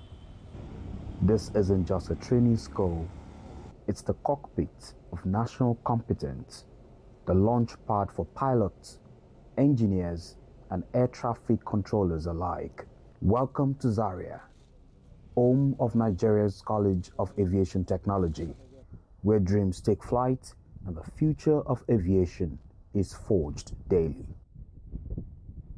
Established as far back as 1964 with the mandate of providing training, manpower development for pilots, aircraft maintenance engineers, air traffic controllers, and other professionals in the aviation industry. The college runs 6 specialized schools, ensuring that training stays relevant, robust, and responsive to global aviation standards. And training here never stops. One of NCAT's biggest pride points, the Boeing 737 NG full flight simulator, the only one of its kind in Nigeria. He has a headset with the instructor. Two of you have a headset. So depending on what you select on the radio panel, you can hear each other. And it has a potential to make at least $500 every hour. When you calculate that $500 every hour, that means how many you can generate, how much are you going to generate in a year? Okay, it's a very big money. So the college need to put this thing. So I now said, look, we can't tie down our government's resources like that. So I set up a task force. The task force is now working day and night to see that the machines is functioning. Not that it's not functioning actually. We need to do certification. The certification is to be done by Nigerian Civil Aviation Authority. The simulator represents more than money. It means Nigeria no longer needs to send pilots abroad for type rating on this aircraft model, a huge leap in aviation self-sufficiency. So now we are waiting for the NCAA, the Nigerian Civil Aviation Authority certification. And that's the process we are on. So as soon as that is done, the story of you going outside for the same aircraft type rating, you know what I mean, simulator training will now be done here. Theory meets practice at the Flight Maintenance Department, where students transition from classroom to hands-on training. This setup is known as a gas turbine fuel system trainer. It replicates complex fuel lines and sensors found in fuel jet engines, allowing students to understand how aviation fuel is delivered from the tank to the combustion chamber under high pressure and precise control. With hands-on systems like this, trainees don't just learn theory, they troubleshoot fuel system, trade flow parts, and even simulate component fields, all within a controlled classroom environment. Maintenance that you are not prepared, maybe a hard landing, aircraft overshooting the wrong way, aircraft flying through heavy turbulence. These are what we are doing here in Flight Maintenance Department. Provide training for the for the entire students of the College of Aviation. Whenever they finish their theoretical training in the class, they will come to Flight Maintenance Department and will provide the practical training for the students. For pilots, training starts from zero and ends with commercial pilot licensing and multi-NG ratings. The journey begins in the anthem simulator and eventually takes them into the skies. Behind me, you can see a lineup of Diamond DA-40 and DA-42 aircraft. Some of the modern training fleet used by cadet pilots here to sharpen their flying skills. NCAT boasts a fleet of 6-wing rotary aircraft, multiple simulators, a control tower, and a dedicated airspace. And it produces licensed pilots, engineers, air traffic controllers across West Africa every year. But before joining NCAT, every student passes through a rigorous screening, from written exams to medical clearance. There is no gimmicks about it. because I came in clean. I did not know it till up until I got the admission. I didn't know anybody here. So I believe it's all clean. For us, we the student pilot is a bit different from other courses because we have to wake up early and be at the flight line on time. That is 7 a.m. on the dot. And most times we leave here in the evening when we are done with everything. From training the past to preparing the future, NCAT Zaria remains Nigeria's engine room for aviation excellence. But with global competition rising and technology advancing, the challenge is clear: evolve or be left behind. Ayomide Ajayigbe, TVC News, Zaria.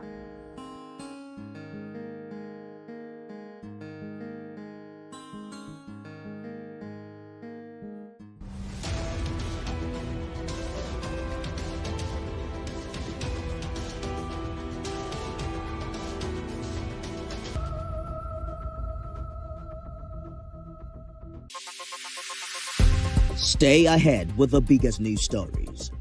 Go beyond the news headlines. Experience impactful investigations.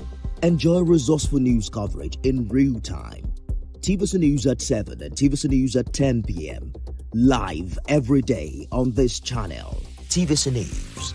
First with breaking news.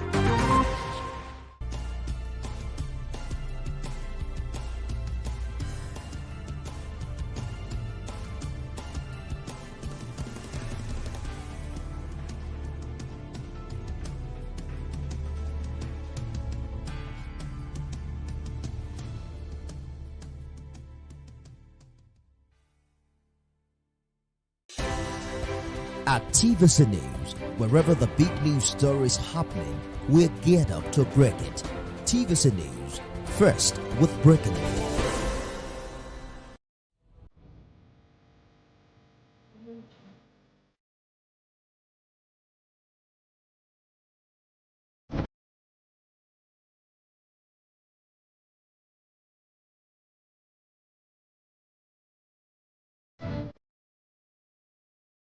Hello there, it's the midweek edition of Business Nigeria. Welcome and thank you for joining us on the show today.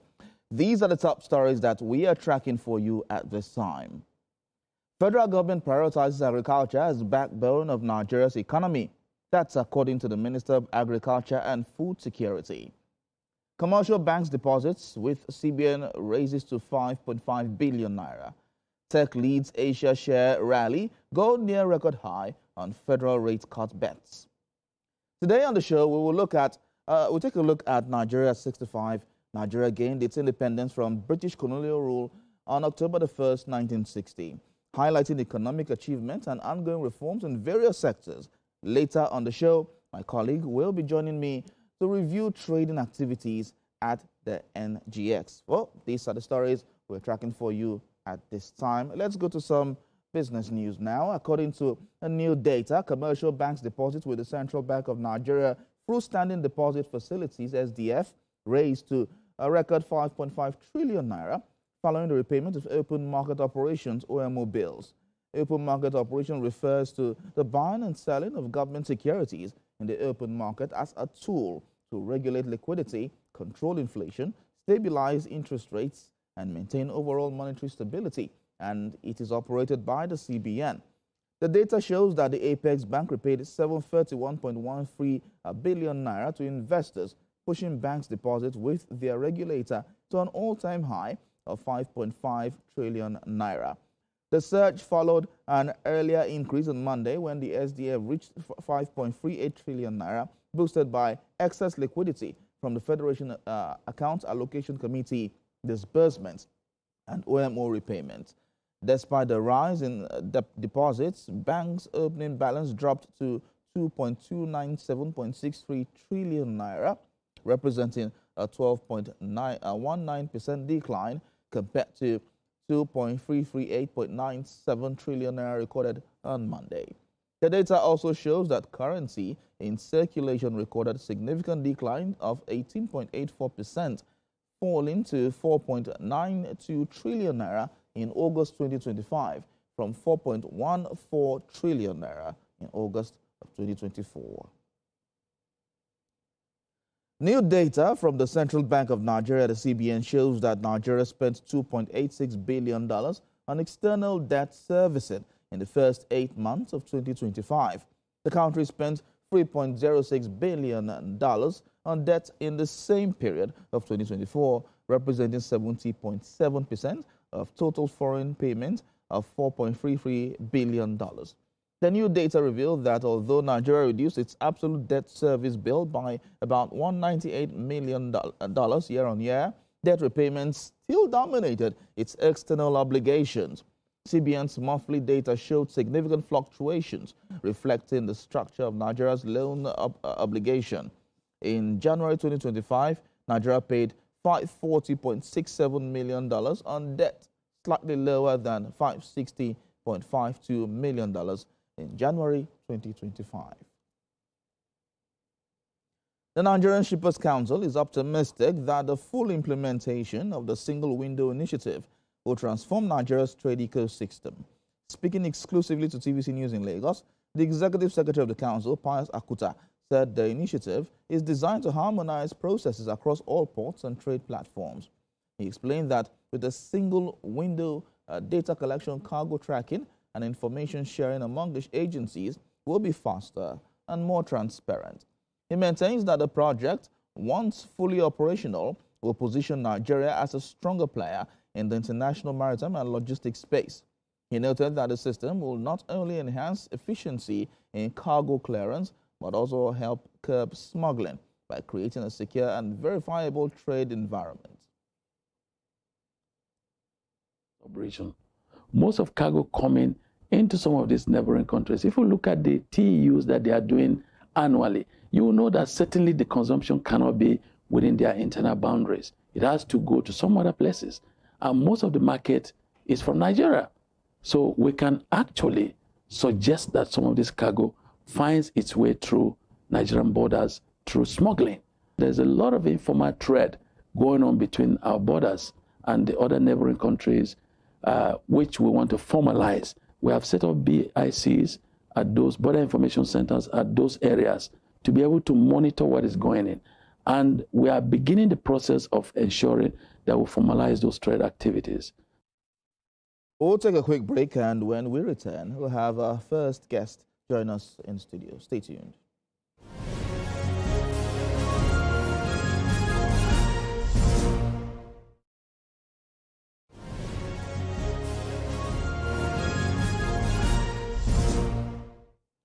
You're watching Business Nigeria.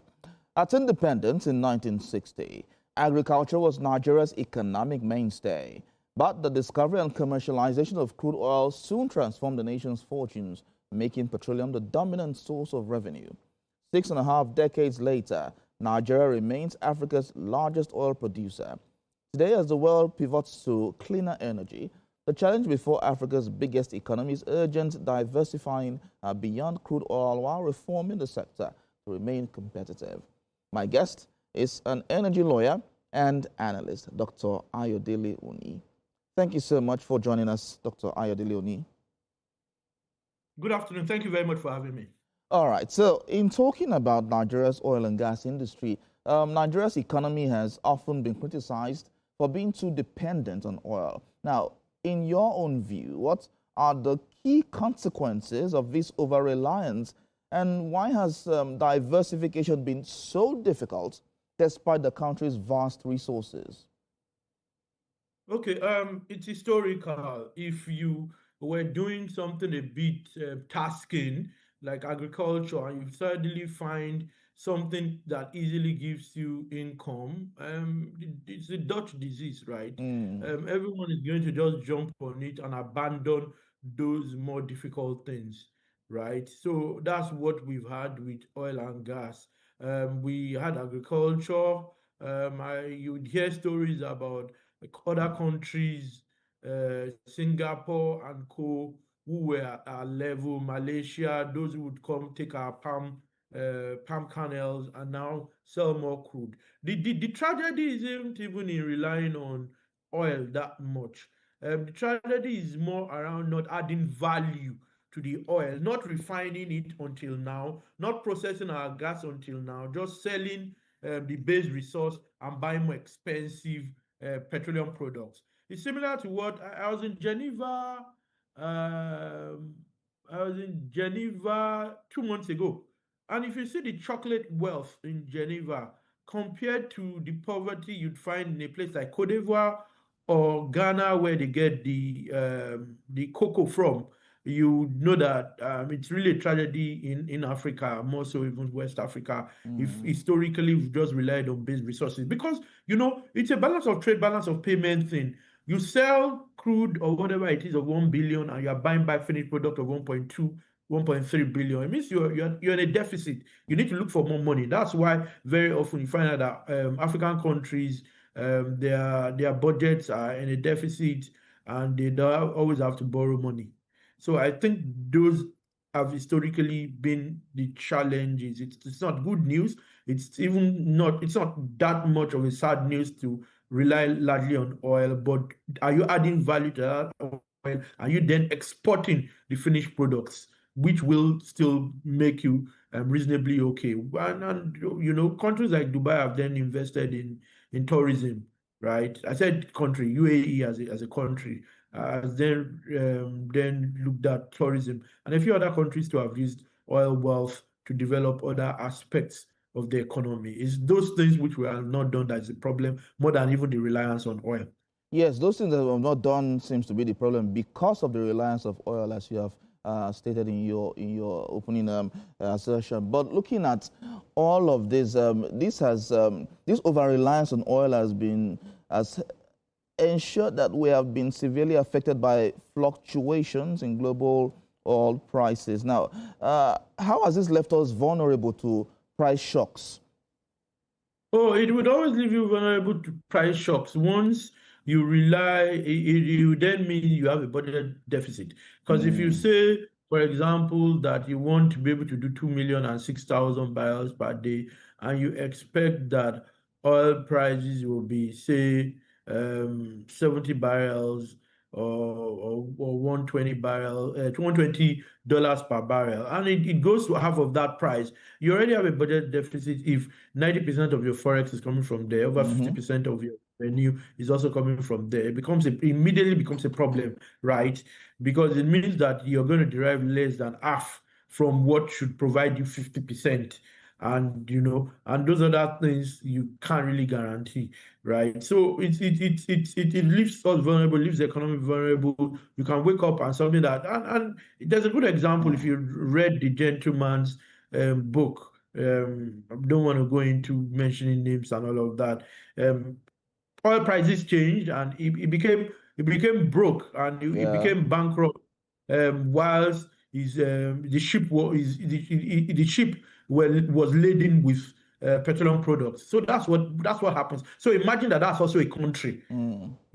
Those shocks just can get us very poor. See what's happening in countries like Indonesia.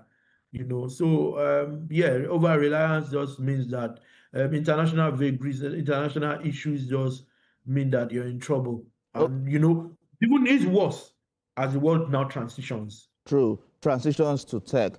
But what can we do? Have we as a country taken steps to go beyond oil? Like the president has been talking about agriculture, we're talking about now there's a new oil technology and all of that. Have we taken concrete steps to, or is it showing that the steps we are taking is actually pushing us towards non-oil sector and getting some revenue from there and moving us maybe like 60-70% away from oil?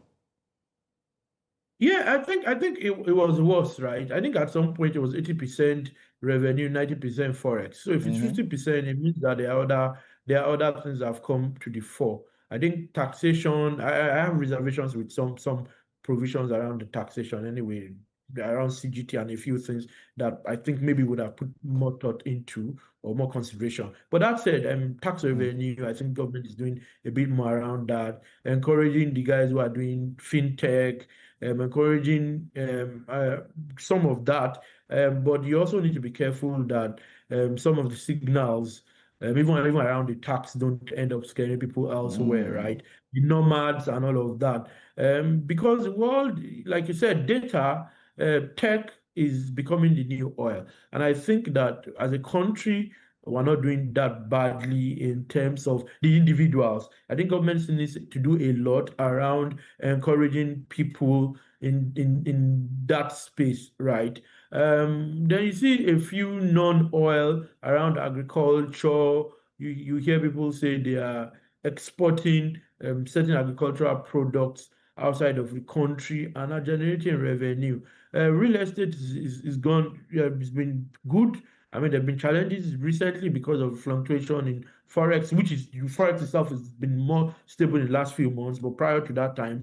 But overall, I think we've moved from 90-80% oil, both forex and even revenue, to if you are doing 50%, it shows that we've made progress. And I think we're the only country in the world that relies largely on one or two items, to be honest. Our services too are great, right? Consultancies are doing well. Whether it's legal consultancy, whether it's tax, whether it's a big four, you see. So the knowledge economy is something I also see that is driving the country. And even for the oil and gas, there's more emphasis on gas, which I think even with transition will still be the transition bus stop. And there are a lot of interesting presidential directives that encourage more people to do gas. But we also then need to be careful around implementation of some of these things, because Nigeria's problem usually isn't thought leadership or policies. It's when it comes to implementation. I think those are the issues. So I think that there's much more than oil. And to be honest, I tell people, and I was doing some math, we're not even as rich as we think we are for oil. When you do a per capita, when you do volumes divided by our population, it's probably 2.5 barrels per year per person. It's not as great as we think. If we are doing 1,580,000 barrels, if we did that for last year and divide the population divided by 237 million to our population thereabout, and the 577 million we do a year barrels by that amount, you find out that we're not even doing up to 3 barrels per person. So we're not as oil rich as we even think, to be honest. But now we're doing 1.8 million barrels. Yeah, if you still do that, we're still not up to 4 barrels per person. If you divide it by 237 million people. So yeah, I was even using last year's numbers, because we're able to determine the entirety of last year, right? So in my own view, we've made progress. We are making progress. Look at telecoms, to look at IT, right? We're making progress. We have more people in the formal sector, micro, small, medium scale enterprises. But overall, there's still room for improvement. Okay, so before I go to my next question, now, with your last statement, overall, there's still room for improvement. What part should we improve? Where should we improve? I think implementation, I think attractiveness to investors, because at times it still gets mixed signals. Government is saying something, but in reality, some of the incentives are there, but almost never very difficult to get them. Change in law, signals around, we're going to make modifications to the PIA so soon. And people are like, we've just invested. How do we know that we'll be able to recover our investment? So clarity, certainty, are those things that remain critical. And every now and then you hear that, they put a pause on people who want to export certain agricultural products without going to specific names. You don't want people to think, we planned for something and then we do not, we're not able to. We've invested risk capital, we're not able to recover. So those sort of things around implementation, clarity, certainty, and practical reality you find on ground are those things we need to, generally speaking, improve on. And our fiscals, taxes, should we really be increasing taxes like CGT, or should we really be reducing them, those rates to encourage more people? Those are conversations you should have, because I already hear people speak about moving accounts abroad and making certain changes. If you're going to also be placing surveillance on people's accounts, those sort of conversations. If you look at the Tax Act, you see some of those challenges. You want to increase the tax next, but you then need to be careful that you don't scare people away, particularly maybe the richest people who provide the most jobs, so that they don't then begin to move to Monaco and elsewhere. All right, so let's talk about one hydra-headed monster that seems to have, at a point, eaten quite deep into the fabric of the oil and gas sector, which is corruption. It's quite a well-known issue with mismanagement and diversion of funds. How can the country address this corruption problem while maintaining investment in the sector? Okay, I think when it comes to oil and gas, there's a politics of oil and gas, and I'm not sure you can have politics without having corruption. So if you have the politics of oil and gas, I'm not sure you can totally eliminate corruption in oil and gas, but certain things you can do, with some of which the president has done with the NNPCL and limiting contracting cycle and all of those to reduce the incidence of corruption. And I think it's done well. There's some movement in the oil and gas space. I think a lot has been doing, particularly in the oil and gas space. But you can't completely eliminate corruption. What you could then also do is to encourage more private sector participation. If you encourage more private sector participation, more competition. Nitel's corruption wasn't fought by law. It was just providing private sector in alternatives that were good, that were efficient, that were excellent. People are going to move. So if you have companies truly compete with the NNPCL, or you ultimately privatize even the NNPCL, put it on the stock exchange, you don't need to make laws for corruption to reduce substantially in that respect. I always think if you reduce human interface with public service too, or public servants, and have maybe tech run it, have private sector consultants who are not even reporting to those civil servants run it, then you can reduce the incidence of corruption. But you can't completely eliminate corruption. Once you have politics of oil and gas everywhere in the world, politics for me can be synonymous to a large extent with corruption. Even in countries where they kill people like China, you'd hear every now and then someone's been sentenced to death and a 2-year reprieve, meaning that they can be committed to life sentence or whatever it is upon showing good behavior. Suggests that it's something we would always have to live with, and it's not a reason for us to not prosper, because there's corruption everywhere in the world. So those are my own views. All right, so let's look at our oil production and the need for balance, especially as the Niger Delta has suffered significant environmental damage due to oil exploration. Now, how can Nigeria balance the need for oil production with the imperative to protect the environment and improve the livelihoods of affected communities? Yeah, I mean, some of it has been catered to with the PIA and the trust arrangement. It goes to my initial response around enforcement. There are a lot of rules, there are a lot of laws. You should just enforce. And I also believe it's not just the stick approach. There's also the carrot approach, some of which is being done. The gas flare commercialization program, where government is giving permits for certain companies to go and take flare gas, which is good. You know, flare gas is part of that pollution we speak to.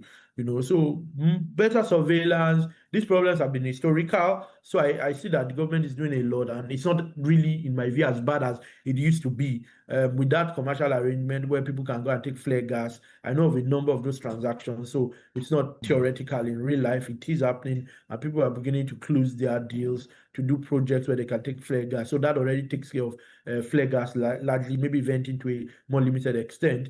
And direct individual citizens also need sensitization, because they have a role to play, roles to report. You can whistle blow, you know, and government should ensure that you protect the privacy of those people, and maybe even have an incentive where there's a whistleblowing and there's a penalty paid. Maybe that whistleblower should get a percentage of whatever fine that is paid, you know, because you then encourage more people to do more when they see a corrupt activity, when they see an activity that can pollute the environment.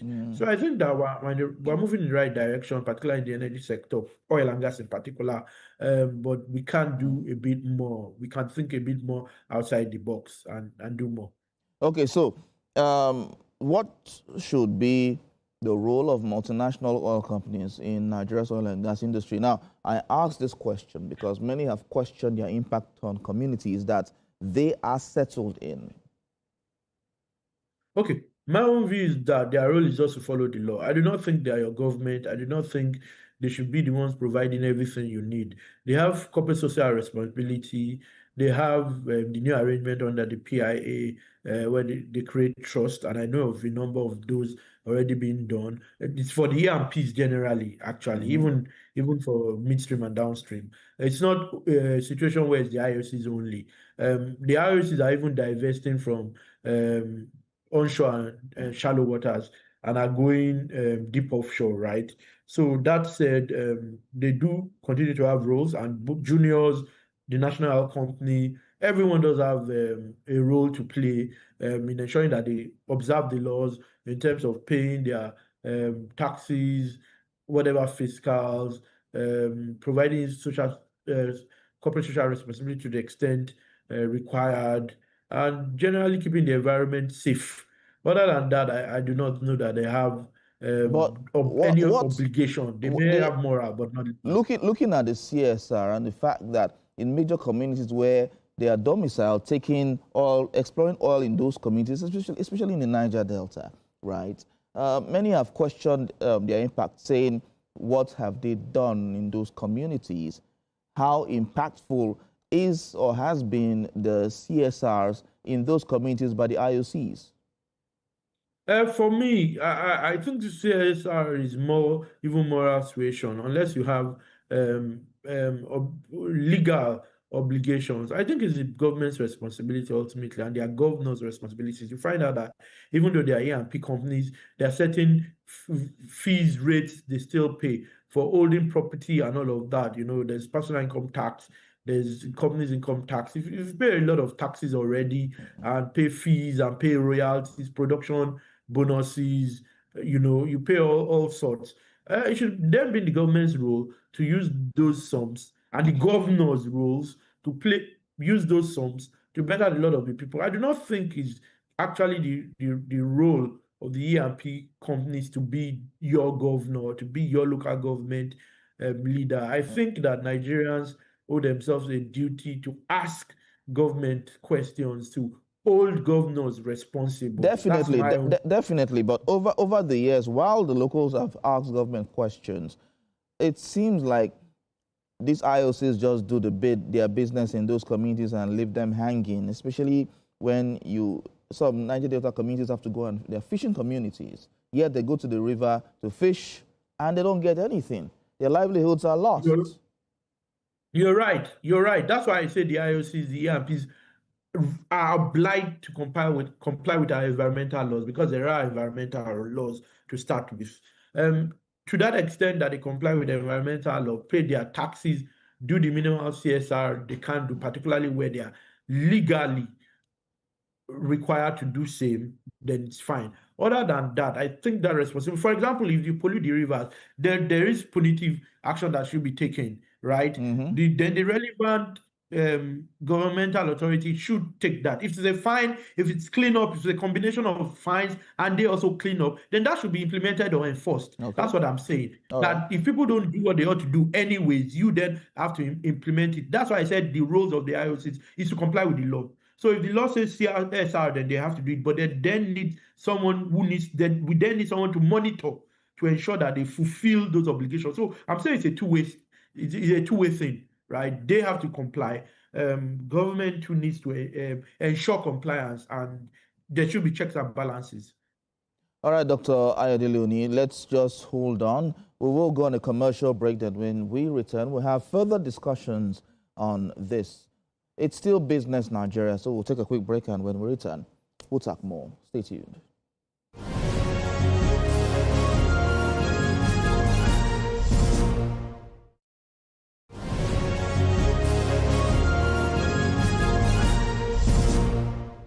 You're still watching Business Nigeria. Dr. Ayodele Oni is still with us, joining us to discuss Nigeria's oil and gas industry, of course, looking at the Independence Day anniversary that was celebrated yesterday. Dr. Oni, thank you so much for still sticking around and for your thoughts on all of the issues we've been talking about. So while oil has dominated Nigeria's energy exports, there is increasing talk of natural gas as the next big opportunity. Now, I would like to have your take on Nigeria's potential to become a leading player in the global natural gas markets.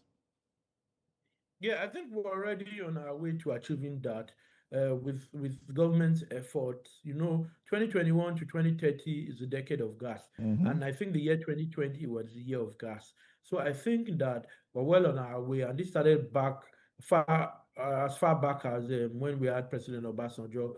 When he started to talk about gas, and I think the last 2-3 administrations have taken it further, and this administration is doing much more. CNG, LPG, it's cheaper. I even have practical experience. I think I do co-own some midstream, downstream assets, and we did a test, and I think we saved 30% in that month or week where we even used LPG, not even CNG, which I also understand is even then cheaper. So I think it is what it is. I think we're making progress. I think with Train 7, with encouraging a number of guys and a number of smaller LNG, mini LNG projects.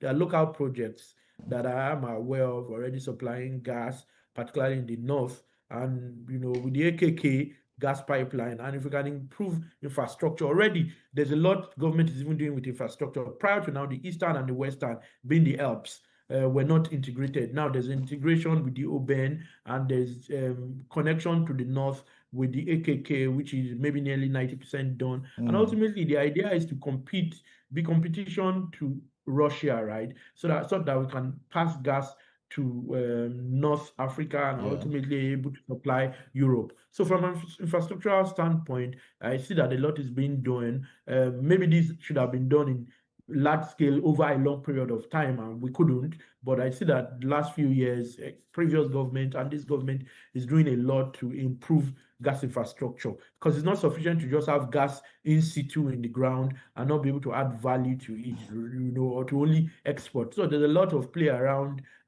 domestic market with the GACN, the gas aggregator, playing a mediatory role for domestic gas under the dump gas arrangement, and we have the willing buyer, willing seller arrangement anyways. But beyond that, we also have that arrangement where the gas aggregator can mediate. So locally, a lot is being done. Internationally, in terms of our international play, we're doing a lot to be a major player in terms of being able to sell LNG, LPG locally. The Dangote refinery is also producing LPG locally, So I think we're well on our way to a gas-centric economic growth, and to being able to forge a delicate balance between local gas use and being a major player in the gas industry internationally. So I think a lot is being done, and I see a lot of interesting progress. And everyone would say to you that gas is the bus stop prior to full-on carbon decarbonization and what we'll call energy transition. So we're well on our way. All right, but looking at the gas sector, many are still hinged on petrol, and it seems like it doesn't really, we haven't really bought over this issue of having, especially with CNG vehicles now. You still see petrol vehicles on our streets. You see that there are less CNG fuel stations, CNG stations, regassing stations in the country, in states and all of that. How long do you think, well, I'm not asking that you predict anything, but how long do you think we will catch on this issue of CNG for vehicles? Well, everywhere else in the world, I mean, a few places have, like, I think I was in Denmark recently, and it appeared that about 80% of public transport, or even 90% of public transport, was even electric vehicles, but a lot of their public transport was CNG. So I think that it would take a while, because infrastructure needs to come on stream. We need a lot. We need to spend a lot annually. But do we have that to spend annually? But you see progress already, right? And I think it will work hand in hand with electric vehicles. I'm sure even you see more electric vehicles on our roads now. So it works hand in hand with EVs. A number of clean tech companies are coming on stream, and there is financing and there is support from government, and there are incentives like import duty exemption for bringing in some of those equipment, So government is doing its own bit. It's just for the private sector to latch on and have more CNG stations for people to refuel. I think it's largely a private sector, to be honest. I think it's largely transport public sector thing more than private sector guys. Because once oil prices go down, people are not keen to convert their vehicles to CNGs. But for public transport, you see a lot of that, buses and all of that. And that's what I've seen elsewhere in the world. That it's largely public transport, taxis, buses, maybe even rail that will be, and that probably 20-30% of the entire transport system, maybe a bit more.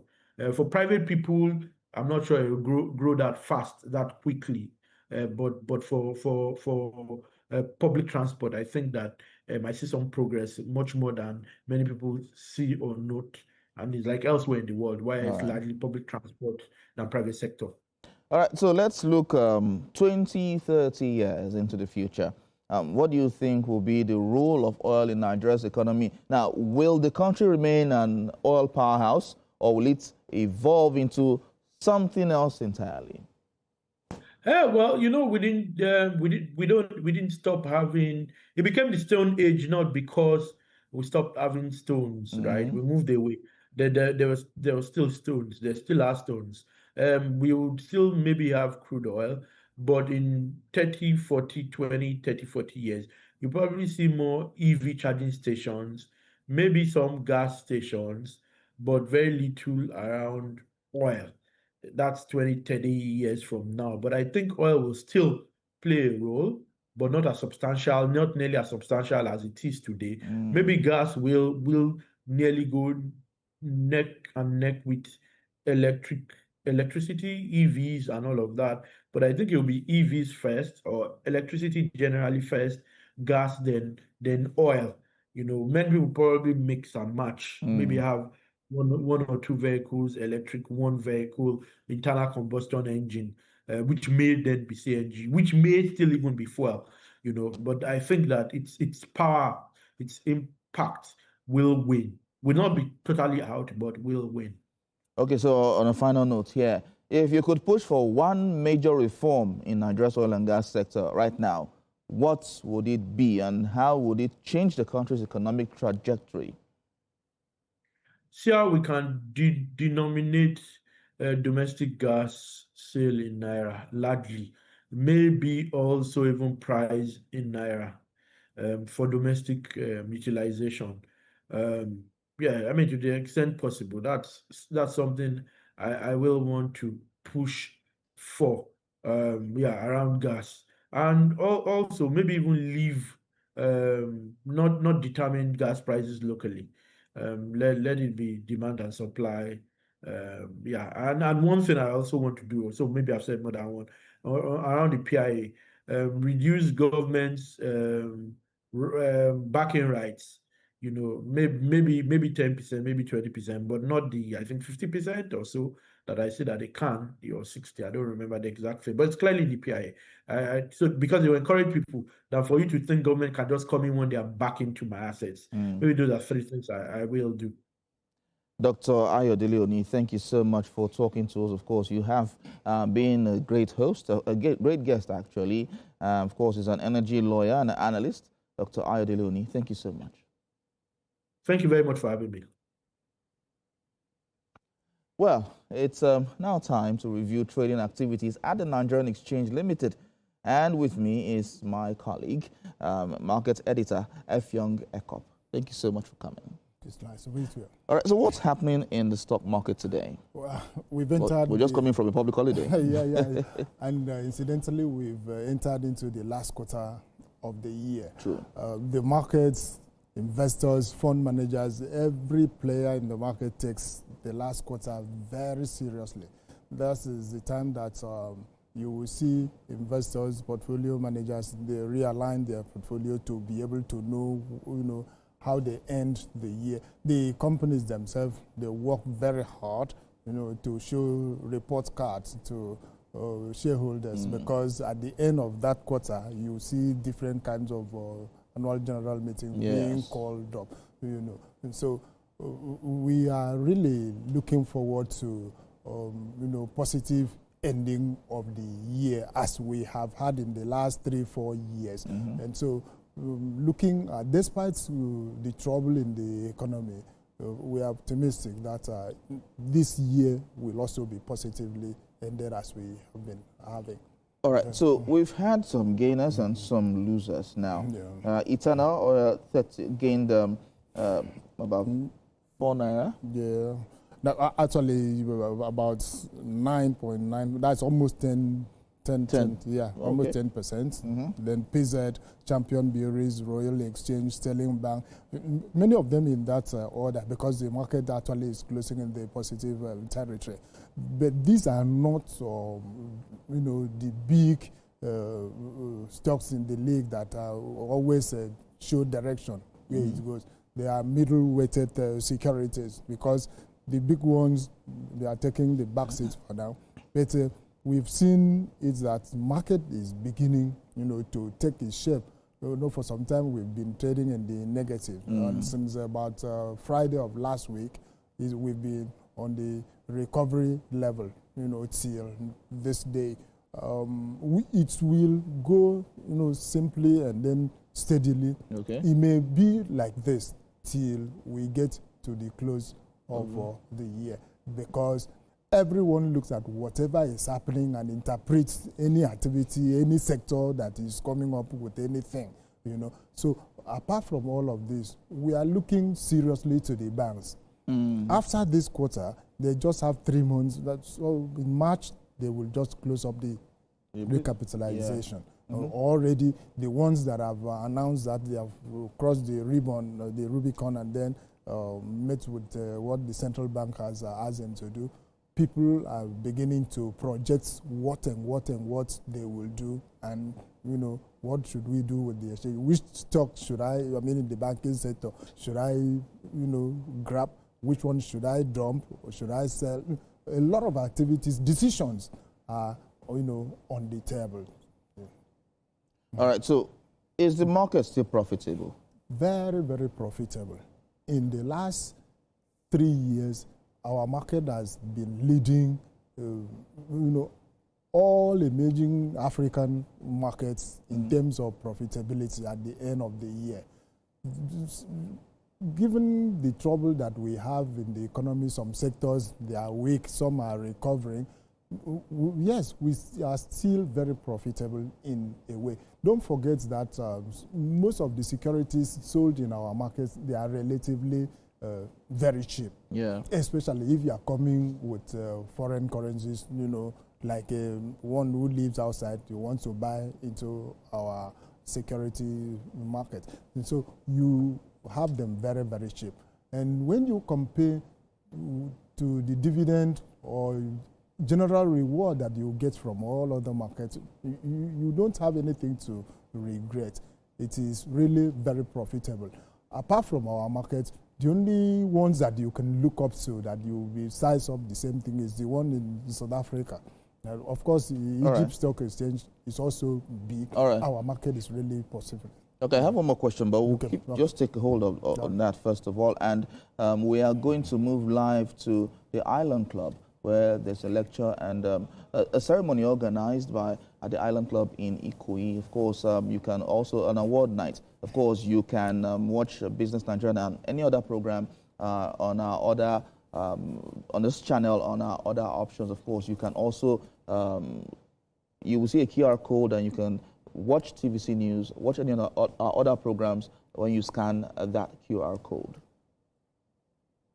All right, Ekop, so what agenda should we set for mega banks that are coming soon? The mega banks that are coming after March, they will have to align with the vision of the stock market, because those who are on top of the market, those who are regulating, directing, they have an agenda of using the stock market to grow the economy. Okay.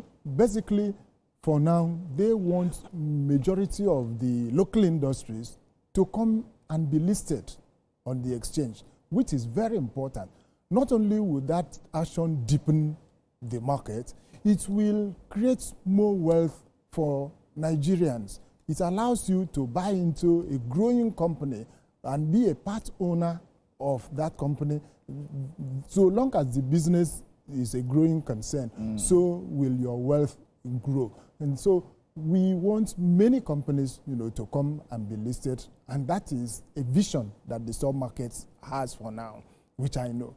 Then for the big banks that are going to bring in huge funds into their vault, of course, they need to be funding local businesses. Okay. We have talked about the funding of real sector, that it is weak. Talk of basically agri companies, plantations, and then SMEs. They keep complaining that they do not have enough capital to run the businesses. So banks that will now come in with huge funds, they should be able to help in funding local businesses to a point that we bring them and then deliver them to the stock market for, longevity. Because once a company is listed at the exchange, it's almost as good as, staying there, for life, except something extraordinary happens to the company and it goes under. But generally, when a market is listed, you expect so much from it, and indeed it opens itself to public scrutiny, and in most cases it does well, and people believe in activities of such company. We have examples of so many of them. Should I begin to list them? For instance, Dangote. We may not have that time, of course. Okay. So a listed company is one that helps the economy, to grow. So the mega banks will do well with mega funds that they will have. Okay. Market editor, Efeng Ekop, thank you so much. It's a pleasure, my brother. All right, so let's move on to global market now. Tech shares rallied today, driving Asia's stock indexes higher, while gold hovered near a record high, and the dollar languished after a weak U.S. labor market report bolstered bets for Federal Reserve interest rate cuts. The promise of an easier policy environment helped lift Wall Street to fresh record high, and the Philadelphia SE Semiconductor Index climbed more than 2%. Japan's Nikkei gains of more than 1% despite the pressure from a stronger yen versus the dollar. Taiwan's tech-heavy jumped 1.8%, while South Korea's Kospi shot up 2.8% after chip heavyweights Samsung and Hynix inked partnerships to supply OpenAI data centers. Hong Kong's Hang Seng added 1.6%. Pan-European stock 50 futures pointed 0.5% higher. Ivorian President Alassane Ouattara says the guaranteed minimum price for local cocoa beans will climb to 2,800 CFA francs, which is about $5 per kilogram, a historic jump for the world's leading cocoa producer. Addressing an opening ceremony for the 2025-2026 cocoa marketing season at the Abidjan Exhibition Center, the president said price is set in accordance with country's commitment to place the producers at the heart of its policy. In addition to the cocoa price, the coffee price increased to 1,700 CFA francs for the 2025-2026 season compared to 1,500 CFA francs for the previous season. As the world's leading producer and the leading grinder of cocoa beans, Côte d'Ivoire accounts for nearly 40% of global production, with about 2 million tons of beans. The coffee cocoa sector contributes to 20% of the Western African country's gross domestic product GDP and represents 40% of its export earnings.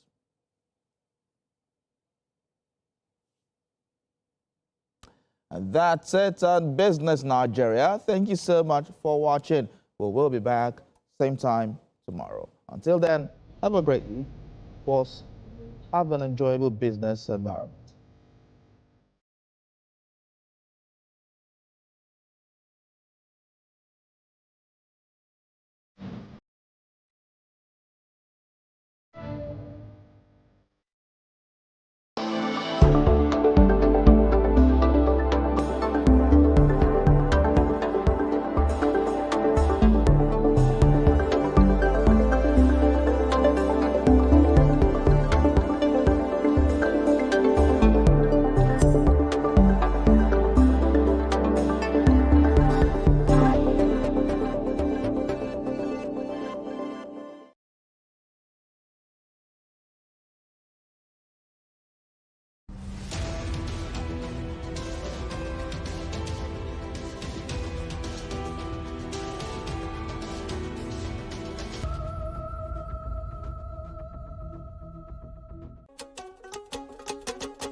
Nestled in the heart of Nigeria's northeast, Adamawa State is the land rich with culture, breathtaking landscapes and resilient people.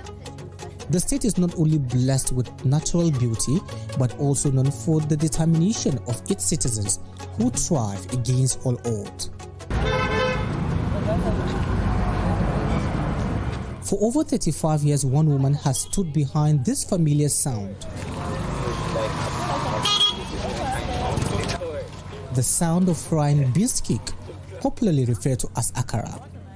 Day after day, she has built a livelihood that does not only feed her community, but also raise her children through school, and they are currently gainfully employed. Meet Amina Philip. She is formerly called Mumse, an Adamawa State woman whose story reflects determination, sacrifice, and hope. Without a formal education, she has built a sustainable business. Akwai tam da yana bai da lafiya, baban baya gari. Na kai asibiti, ka sani a lokacin ba kuɗi ake da shi ba me ba. To, sai na ce to, an rubuta magani ban da kuɗin zan siya magani. Sai na je na samu pharmacy na ce to gashi, sai ce min to, ina baba na ce baban yayi tafiya. Sai to gashi gobe ki kawo, na ce to ba damu. Sai zo na ce to me ya kamata mutum ya yi, sai a kwata kam zan kira ta mom nawa. Sai ta ce min why not ki fara sana'an ko sina yana da kyau ko kaɗan. Sai na ce mata to shikenan. Sai na zo na fara kaɗan dai na fara inda dai bai kai mudu ba kam. Da haka har na zo yana yin buhu ɗaya. Yana kai mi a week lokacin fasting period. Kafin a ce fasting time ya kare ina gama kamar 5 bags abinda sana zo na shiga dafa abinci. Akwai taron da aka yi na polisawa, ina cikin tuya ko fa sai wani polis ce wai don Allah yanzu ba abinci ya za su yi ne ko mudu ɗan yi musu. Na ce to shikenan, sai na dafa mudu ɗaya. Sai mai gina ce kai za ki abinci wa zai saya, na ce a'a su sun ce wayan dafa musu ne, amma na dafa musu gashi da na dafa musu shikenan kafin su tafi sai abinci sake ɗaukaka kuma wajen kuma. Her beans cake and food business has turned into degrees. Today, 3 of her children are working class professionals. Yaran su 5 ne. Na hana kai na rayuwa tsakanin da Allah. Ci sha zaka iya hana kai na tabbata na tallafa musu kuɗi, tattara musu kuɗin da za su biya school fees. Especially na mace. Dole ka tabbata cewa ka ta ji ta nemi kuɗi a jikin wani. Sun tambaye na mama muna son kaza, in ce to yanzu ba da sha makwakura in na samu to ko idan babanku ya zo ban tambaye shi akwai to. Ba na so su wahala da na yi kuma ba na so su roka wajen wuni. Shi ya sana ce musu ku yi karatu kuma sun amsa mai sun yi. Ɗaya shi police ne, ɗaya kuma is a teacher and then he's a businessman. Ɗaya kuma ita kuma tana banka, shi sai banka. A gane ko? Last born kuma shi kuma yana nan a Futu bai gama ba tukunna. Ɗaya kuma yana Abuja yana business. According to available data, less than 10% of women in northern Nigeria are able to single-handedly finance university education for their children. Amina Philip is part of that rare determined few. It was when we grew up that we know that, so our parents have been sacrificing a lot for us to do this. Why? Because, if we ask for this, they will provide, especially when it comes to school. If I can remember to see how determined they want us to go to school. They took us to one of the best private schools then in Yola. Then they were paying school fees 8,000. I studied chemical engineering, I came out with 2-1. I mean, several times in university, I will come home, they will say they don't have money. They will give me 200 naira. At her small but busy food stand in Wole, customers gather waiting patiently for their turn.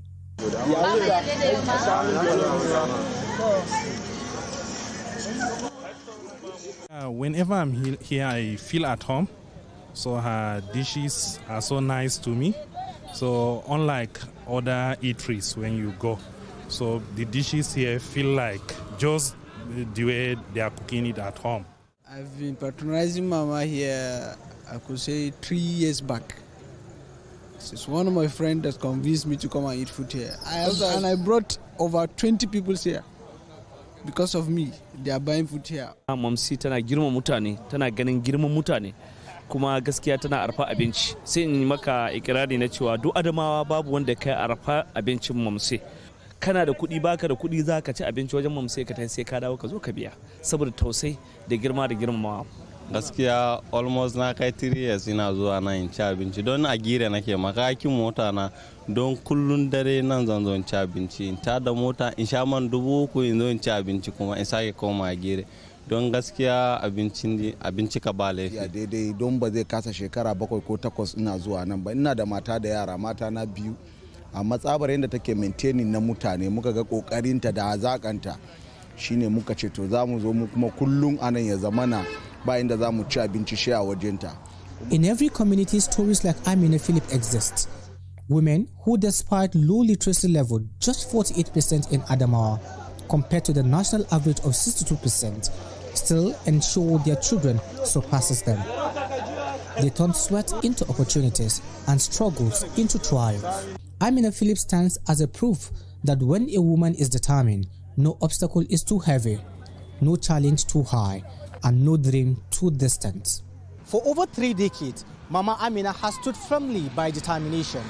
Like many other women, her story reflects hard work, sacrifice, and resilience, and also shows the true power of the Nigerian woman. JC Daniel, TVC News, Wole.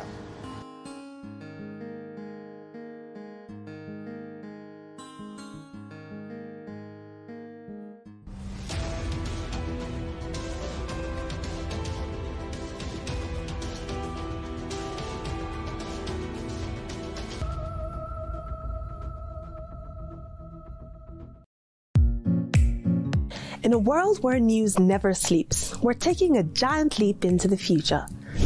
We at TVC Communications are proud to introduce a new era in news broadcasting. But first, let me introduce my special friend, Olamide AI. Hi, Olamide Human. Is it time to come out yet? Yes, indeed it is. And you can bring your friends along. Meet our new AI anchors, speaking your language and sharing your stories. From English, good day. These are the news headlines, to Pidgin. Better country people, on a good evening. Yoruba. Ekaro, Ekudede Asikoyi, Shidadalabayi. Igbo. Ndewo, Auto Innovation. Ahambu Obada Samson Ejiro. And Hausa. Mutane na sanar da zuwa, sunana Rakia Abdulkarim kuma kana kallon TVC News. We are bringing the news closer to you. Faster, smarter, and always reliable. And together, we are shaping the future of news for every Nigerian, everywhere. Innovation, connection, and trust. The future of news is here. TVC News, first with breaking news. And now first in Nigeria with AI news anchors.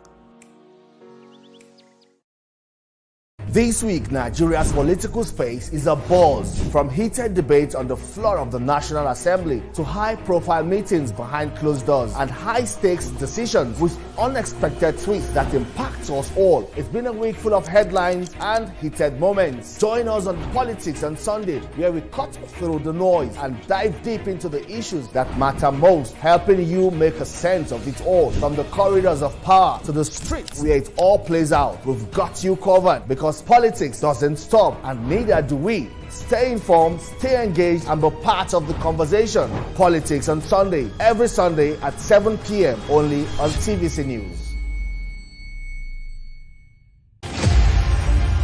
Martin Luther King Jr. was born in Atlanta, Georgia, January 15, 1929, the son of a Baptist minister.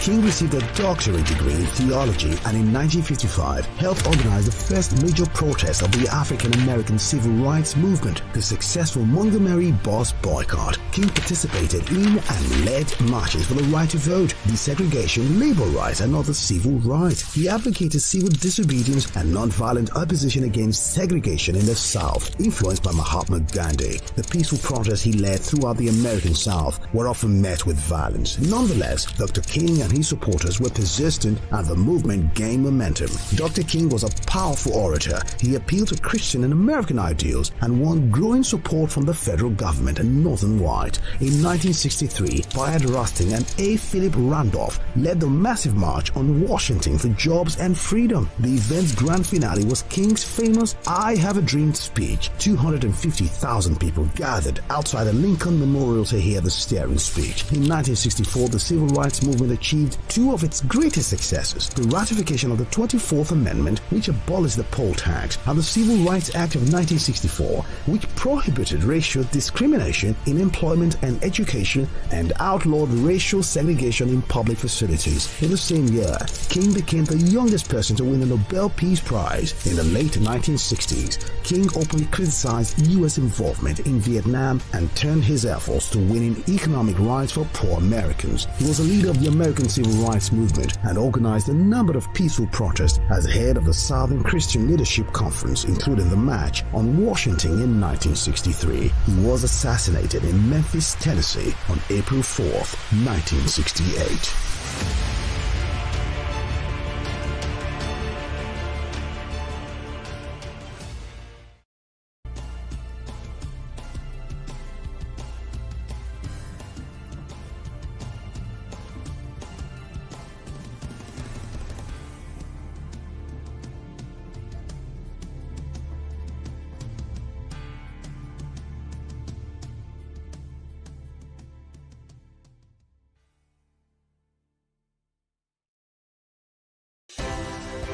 At TVC News, wherever the big news story is happening, we're geared up to break it.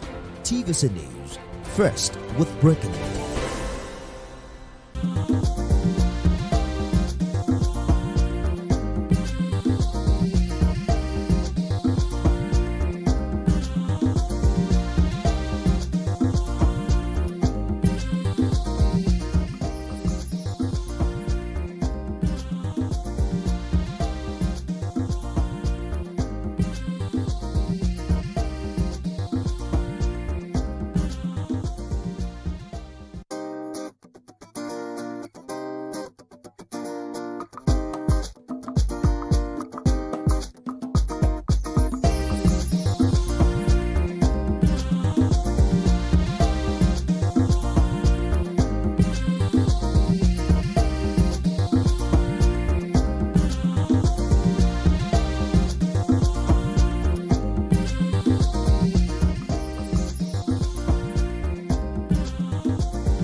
It's Open House Thursday on Your View. Welcome to the show. I am Mariam Longe, and with me as usual are my co-hosts.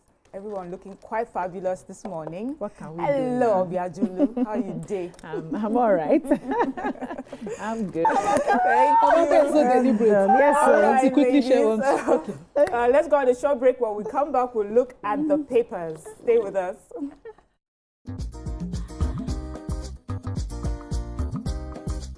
Stay tuned. Your View will be right back.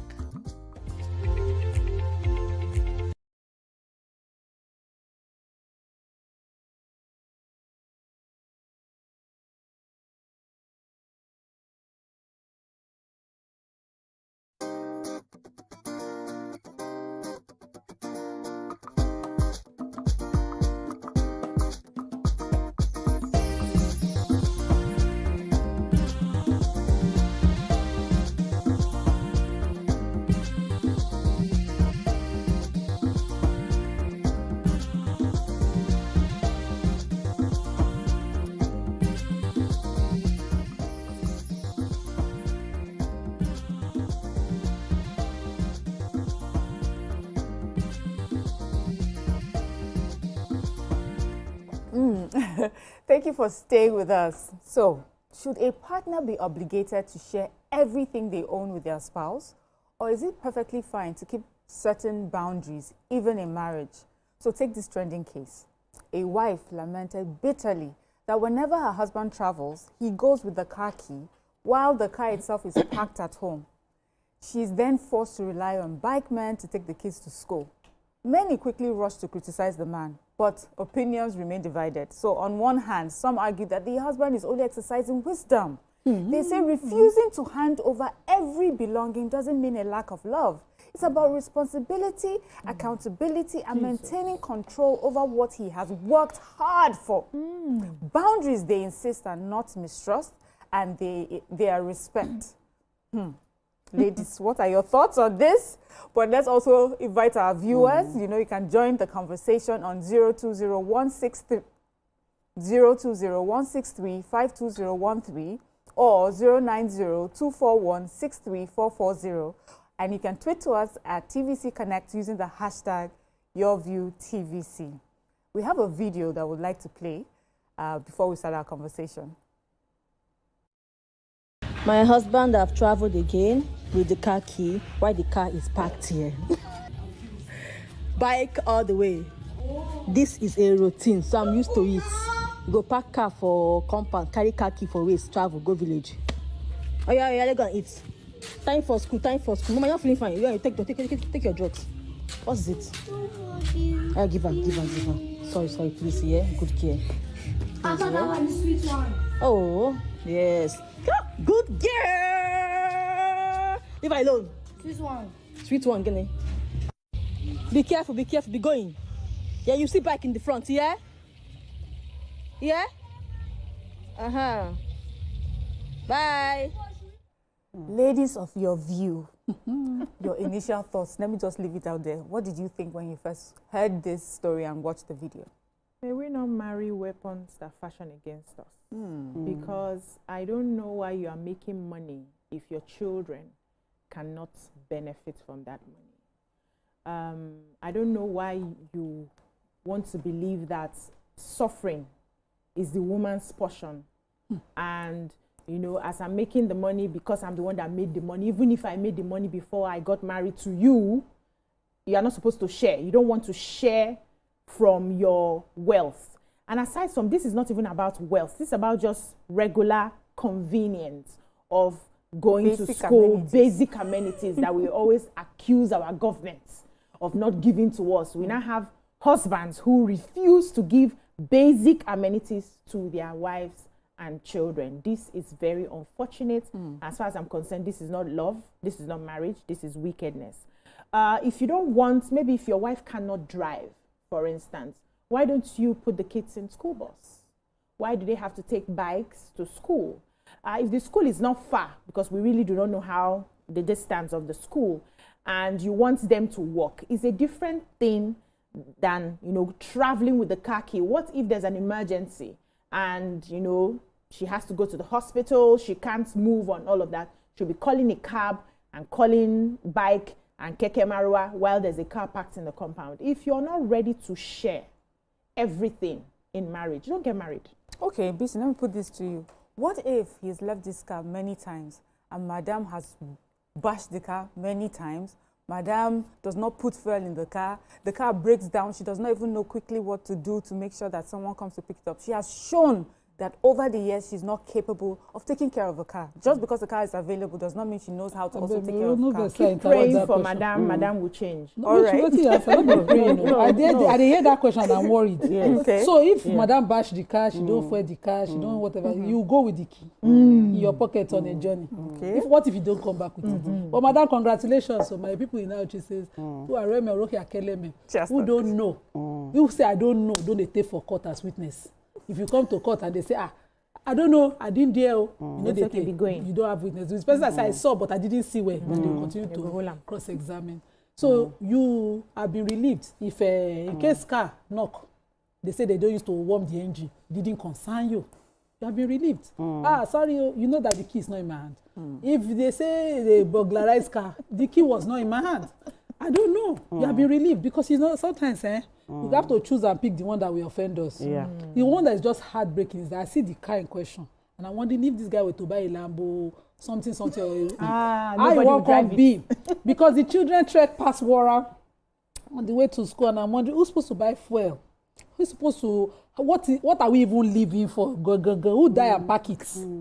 Because now you're carrying key, and you know the one that pains me.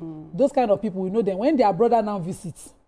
You want that car. Yes, he will use that car and carry babes. Then madam will swell up and have a conversation. Then he will say, she doesn't like to see my brother in the house. Because this is what it breeds. Yeah. You don't give your partner total freedom to live, thrive, and love you. You choose and pick who you want to give. Some people live in their past of how close them and their childhood sibling was. And the partner who is now doing life with you, the entire journey, and birthing and losing their whole health with you, you are now putting them in a place where they will continue to be at rivals with your loved ones, so-called. Because I don't know, that key in the village, what purpose is it? That they use the key for another thing. If they open another cabin and master key. I don't know. Just cannot. So you cannot see it any other way apart from what which other way? Yes, all right. If she bashes today and perfect driving, she cannot bash it 3 times. You see this conversation that I'm saying? Yes. The person I'm talking to is watching this show. All right. Because this my loved one, she have perfect driving. Drop key, say no. Which car was she supposed to use to learn? So she will now leave her house all the way to come to my house before she can drive. I know how many car I bash. Bashing is normal. It was my dad's car that I bashed first. I was trying to learn reverse. In fact, the man came out and said, don't touch my car again. You know what we did? We still drive the car. My brother will help me move it to Lasso. I will drive it and park it. I perfected my parking. I never went to driving school. But I perfected my parking first. Trying to maintain, okay. It's a poverty mentality. Yes. Amaka may just have a different view. From my facial expression, the way I did. That's your view. It is wisdom deep. Because I always say, if anything you want to do in this life, you know how the way you love yourself, I always preach self-care, this, that, love, self-love. You must love yourself to the point that you marry a kind man. Very important. You must also love yourself as a man that you marry a kind woman. Kindness is the key word in this situation. Not just someone that is, because a kind person is not just being kind to you, also to your children. That you share. That you share. Also to your family, also to people that are important to you. It's not, see, we are Africans, it's a community. Yeah. Do you understand? And it's so funny how you can just see that this man is just a self-centered man, because let's leave the woman that might have unalived herself while trying to push out these 2 kids for him and build his legacy and maintain his legacy and his answering, giving him that position of father. Let's forget the woman. Let's put her aside. Let's now deal with the children. You're putting you have an opportunity for your kids to have a better life. Why do we work hard as parents or aunties, right? Or uncles? Is because we want to be able to give our family a better life opportunity that we had. Yeah. And you have an opportunity for your kids to ride. It's just simple convenience. It's not luxury to ride to school. But you expect them to trek, jump Okada or Marwa. They might be kidnapped with all the insecurities happening. You're not even putting that into consideration. A car can hit your child. Anything can happen. You don't care. Let's keep that aside. Supposing there's an emergency at night when you traveled with the key and there's no keke, there's no Okada. You're not thinking that if there's an emergency in my home where kids get sick, anything can happen. How can my wife, even if she can bash the whole street, all the cars on the road, as later just get to that hospital? How will my child take my children to the hospital? At least let's just consider that. Just simple kindness, simple thoughts. That's what a father, the covering, the leader, the head of your home. These are things, plans that you should put in perspective, especially when he's not around. Or do you understand? To avail. What if this man answers you and says, I hear you, I refuse to drop my key, as I said, because she can't drive, or when she drives, she bashes the car. And we're really trying to save money. But what I have made sure is that there's money for public transportation whenever she needs it. So it's not that these children going to school, I have not paid for that transportation. It's just that this car so that we manage ourselves small. This is what I've done. Is he completely wrong even in that scenario? Yes. Let me add something. There's what they call life skills that everybody should have, right? And we're living in a century, 21st century, where those skills are very important, like swimming, driving. There are other skills that you should be able to pick up, because anything can happen where you are needed. There's nobody you can call. You are needed to step in. So even if you don't drive regularly, you should ensure that your wife has the skill of driving. And how else can she perfect that driving if it's not to do school runs? How did we perfect our driving? It was school runs. You know, drive to so and so, drop, even if the school is not far. As you're driving every day, you're perfecting it till it becomes an unconscious competence, right? Because anything can happen. I remember when we were not staying together, he was on the island, we were on the mainland. There were days that the kids would fall sick. Who do I want to start calling 9 p.m., 10 p.m.? I went into the car, oh yeah, house help, oh yeah, help me, carry, let's go. And straight to the hospital, even while I'm calling. Because sometimes you forget that your woman is your helpmate. Do I want to start calling somebody in Aja or in VI to start heading to Alagbado at so and so time before we take the child to the hospital? No, I'm already helping. I'm on my way to the hospital. Take your time. If you cannot come, we'll see you tomorrow. I've stepped in into the gap. But sometimes men don't see beyond their noses, especially very selfish men. It's all about me, me, me, me, me. And you're not considering that anything can happen tomorrow where you need your other partner to step in the gap till you are there. What if you are not there? What if there's nobody around? We stay in environments where we don't even know our neighbors. Unfortunately, that's the way the world is now. Before, you can easily call Iya Emeka very close to you, or Iya Sikira very close to you to come and assist you. Now, many times we don't know our neighbors. And so you don't know your neighbor, one, you cannot drive, two, you do not equip your wife in a way that she can sustain herself if you're not available till help comes. You have failed as a man. You have failed as a man. To be a protector is beyond just dropping food money. I said this to somebody very recently. Being a protector as a man is beyond just dropping food money. It's beyond that. You have to go mentally, physically, emotionally, equip your woman spiritually, equip your woman to a point where she can stand on her own even if you are not there. It's not about you being there all the time. Life can happen to you in a way that you are not there part-time. You are not there at any given time. How does your family survive without you there? That's you being a protector. That's you being a husband. But if you do it only when I'm there that we are good. Once I'm not there, anything that happens to you happens to you. Those ones they like do daddiwa.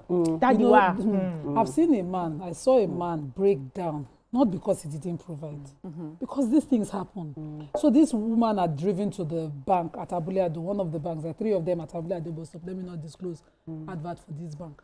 And then her child is at learning field. And she decides, oh, I'm tired of driving. Let me just take a bike. She didn't make it to school. Imagine. The bike dropped her. She landed on her head. She died. And the husband, when he got called to the scene, just kept looking at car, looking at the distance. What caused it then was tank farms blocking the road. Oh, no. So a lot of things. For people who even provide risk, they happen. Not to talk You've left your family at home. The instances BC and Amaka have raised are several other instances. I do understand, some form of limited access, not total access. I understand. But when you put things in perspective, you sit down and think it through. Yes, you might want to own your PlayStation. Do you understand? But not your car. Your PlayStation can be your own escape. For me, for instance, is my books, my corner. There's a corner of my room. I always sit down there. Even when everybody, Mommy, why are you in that corner? That's where I reflect. So you can have such things, but not to say no access to your spouse to the point of a material thing. This kind of thing, So let me give you an example, right? So you've not equipped this woman. You have a car.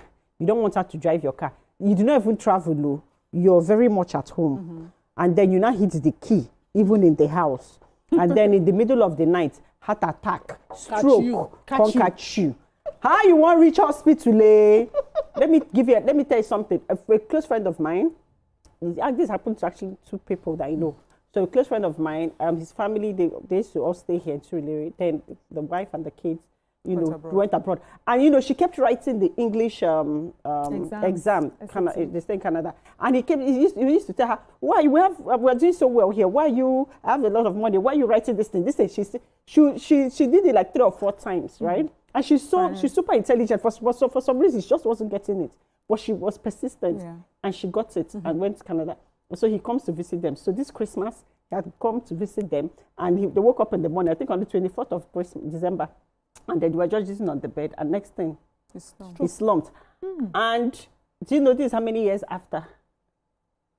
Yes, as he come back to Nigeria to go to business, she's the one handling everything, taking care of everything.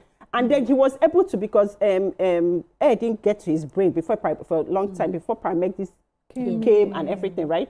So he cannot do nothing anymore. I said, it is what it is for life. Do you understand? Yeah. And this woman has stepped in. So just imagine that if it was in Nigeria, he would have definitely died. But because she had written the exam that took them to a place where they were able to get medical response, right? And he has supported that move and stuff. So what am I trying to say? If for the fact that you're empowering your wife, you're not doing it for her. It is a family unit. Yes, your husband, wife, children, your parents, it's everybody. Yeah. Thank you, Amaka. Let's go on a short break. When we come back, we'll continue with our conversation. Stay with us.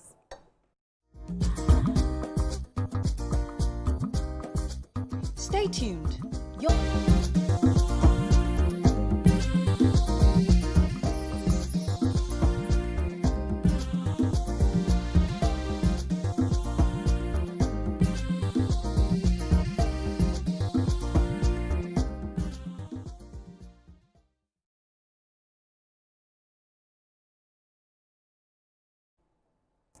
Thank you for staying with us. Ladies, so I've heard you all, and you've made this about a man not showing enough love to his wife or just a very selfish person. But I would like for us to look at this differently. First of all, you know that households, we have different kinds of families in Nigeria. For some people, having a car is a luxury. For some people, even as a family, they get to use their cars only on very important days. Sundays, to church, They provide money for school runs. Take a bike. After all, there are many children in that area that probably go to school on bikes, And I don't also agree that putting your children on bikes or whatever automatically means death for the children. I grew up walking long distances to school, take a taxi, stop this taxi, enter a bike, different sort of, there are people that come from not the same background as, others. They are trying to make it work. And a man has said, see, we have worked hard for this car. This car, we are managing it. Let it take us for Sunday service. Let it take us on, when I'm around, since I'm the one that can drive and I've never had to bash the car or none of that incident that happens with madam happens with me, I will drop the children. But the reason he took the key, let's remember it's a scenario, is that madam, when he leaves, she takes the car, bashes it, then he now has to look for money to repair car. So I want you to look at it from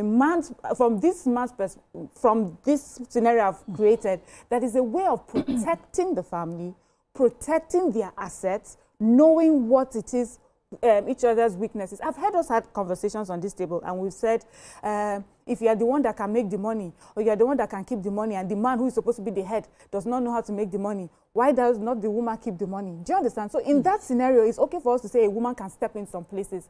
I have heard of women who are the ones that have the car in their homes, and because the husband does not have, they keep their things, and they call it boundary.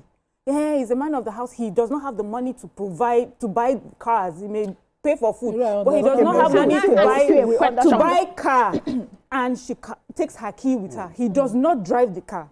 So somehow it seems to me that when the conversation comes to women, we seem to lean towards. So can I ask you a question? Yes, ask me. Did he have this conversation with his wife, and they came to an agreement? Because if they had the conversation that we are trying to provide, we are trying to manage the resources that we have, the wife will not come online to do a video. You want to bet? Trying to no. Trust me. No. You want when to a woman say, when you have a there are many conversations we've had with our husband to say, no, we cannot do it like this, we cannot do it like that, and you don't agree with it, and we come back till everybody now agrees. Okay, this is how we're going to do it. If you see me shouting on social media, that means I did not agree with it. Your job is to make me agree and see the reason. Because remember, we're a team here. I have a caller. Benjamin from Edo, please. Good morning, Benjamin. Hello, good morning. Good morning. Good morning. Yeah. I'm a first-time caller here. Welcome to the show. I just want to share my own view on this topic. Okay. First of all, I will say this is coming from the poverty thinking mentality. Because, and in another way, I will say let us not just judge according to what this woman is putting on the screen. Mm-hmm. Because why I said it's coming from the poverty thinking mentality, look at the car in question. It's not even a Range Rover. A big Range Rover. Let the poor breathe, you people. So if it was a Range Rover, I would say, okay, a Range Rover, will buy the Range Rover. This man is putting his key. And in another way around, this woman, if she have her own money or she have her own car, she will bring this video to online, you know. Secondly, can we also see from a different view? Okay, let's judge from their own status now. Okay, this man is traveling. Maybe this woman is not a perfect driver. So, because of the situation of the country, the cost of things, the cost of everything, I told them. The man allowed the woman to keep driving the car because each time she drives, she used to park the car. And secondly, since the guy is traveling, what if this woman, I'm assuming she's not a perfect driver, but now she's putting on the screen because her children are going to school. What if she's not a perfect driver? Is it not a risk for her to drive the children with that car to school? I'm liking this. I don't think they're getting me. So she's just putting on those videos from her own perspective for us to view and judge. Yeah. Regardless of what might have happened before this man would steal the key. He's a man. I think every man loves his family, loves your children and your wife. For you not to take such risk, you can as well keep your peace. What happened to both? What happened to Uber? Can't you use both to take the children to school since the husband is not around? So this is just my view. Thank you. Thank you, Benjamin. Before you go, let me just I want to hear for what he said. He said that what if the woman is not really good at driving and she doesn't listen, you know, and she puts her children in the car and tries to drive them to school? Is that not putting her life and the children's lives at risk as well? And also that assumption that because he's the man, when he said he's a man, he's like, you know, there should be an assumption that as the man his first instinct is to protect. So if you can look at it from that point of view. That's one and then angle. second, let me just throw this while people are discussing. Let me throw this. Why did she not follow her children to school? Why is she sending them with somebody? She's such a great mother. This is paining her. Was she actually sending them with somebody? Yes, she sent them with somebody and a small child at that. Okay. Let's go. Maybe she also has there are other babies inside the house that need tending to. All these people, they used to have like seven children. So I sent two out. I quickly go and breastfeed and cook the other one. Yes, so I was saying initially that it's something that you have to have a conversation. Okay, because of the resources that we have, we're trying to manage. Okay, this car is for Sundays. Please bear with me. I'm going to make sure that I arrange, even if it's not there are some schools that don't have school buses, but there's a way they can arrange all this keke marua to come pick up. I've seen that arrangement in my former area. Keke marua, all the small Korope buses to come pick up the children for school and all of that. You make that arrangement. She will not be so aggrieved to want to do a video. That video is a call for help. Sometimes women say things to their husbands and their husbands don't listen. And the only way that they can express that I'm really not happy with the way this decision has gone is by taking up a phone or calling. Those days they used to call family members to report the matter. Now people have access to social media. They go on social media. Invite online family members. So that by the time they judge the matter, he will now read it and see, maybe I'm not doing right here. But what I'm trying to say is, it's his decision at the end of the day. I've always said the man is the head, right? But carry your wife along in such a way that she supports the action. I hear you, BC. I hear you, BC. And BC is making a lot of assumptions here. Of course, we're all making the assumption. And the assumption here is that the man has to be a selfish man and the woman is the one who is quite rational, because she's picked up a video and made a video about a decision she and her husband have taken. You know, she may not have taken one, or her husband, or the head of her house, the head of her house has taken. So there are times where a decision is taken. We have even seen amongst us here, where at the time the decision was made, we were so against it. We did not think this is our husband. It's his head. How did I even marry such a man that does not think well? 5 years down the line, you now say, oh, okay. So he was right in the first place. But you would not see us carry video and whatever and put on social media to report our husbands to people. So for me, it also says something about the kind of person that we're dealing with here. Yes, so I do not agree about like posting your personal or family issues or whatever. It can be resolved, in-house, but as per they've brought it out, and we have to discuss it. And I know for a fact that the only children that start driving from the womb are AI babies. Nobody, including that man, started driving from the womb. At all. Thank you. He learned how to drive, perfected the skill. You need to understand something. Driving, swimming, these are life skills. Very important. It is not luxury. Are you trying to tell me that if this man knows how to swim and his children need to learn how to swim in order to survive in this life, that he won't teach them? It's the same thing like you have a wife. You're not doing any favors. You're taking of your family unit. Anything can happen. That man might travel and have an accident and he won't be able to drive, and you have the car. Someone has to drive you, right? What stops him from, even if the wife is not good at driving, you teach the person the same way you learn. You teach all of us here. We give patience. You teach the person till they learn. Or you can say, okay, my wife, let me send you to driving school. If I don't have the patience to teach you, but you make something available. And then it's different that they agreed, or that it's different that my husband is traveling. And then the car key is there. I know I'm not supposed to drive, or I don't know how to drive. I'll bash the car. We've had the conversation and it's okay. But the car is there. If there's an emergency or something, I can even call the neighbor and say, please, we have the car, come on. But for the fact that he carries the car key to travel, could he be dealing with a very stubborn wife? Let me take this call. Raymond from Ojo. Good morning, Raymond. The man is stingy. Good morning, everybody. Good morning. People are doing very good job. My only contribution is this. All of you have husbands, and you know yourself, you know your husband, you know your character. Good morning, madam. Now, what I'm saying is this. You know your husband knows you. Okay. The issue is this. Before this woman will come on social media, there are some part of her private life that she will not say. I'm not supporting a mean husband anyway. So we know, and I want you to know this morning that if you talk up to come and open up what they have, there are some things that is going on in their home, they won't be able to open up. So we won't be judging based on what they said. So for that woman, I want to believe she has some character that may cause her husband to take that decision. Secondly, we have some men who should be irresponsible. Okay? But above all, I want us to get into family issues. For example, can a couple tell people publicly that, oh, my husband wants to sleep with me, I did not agree. That is why he's quarreling with me. But if you go there to come and pay their mother, they will say something else. And when you people be judging based on what they say.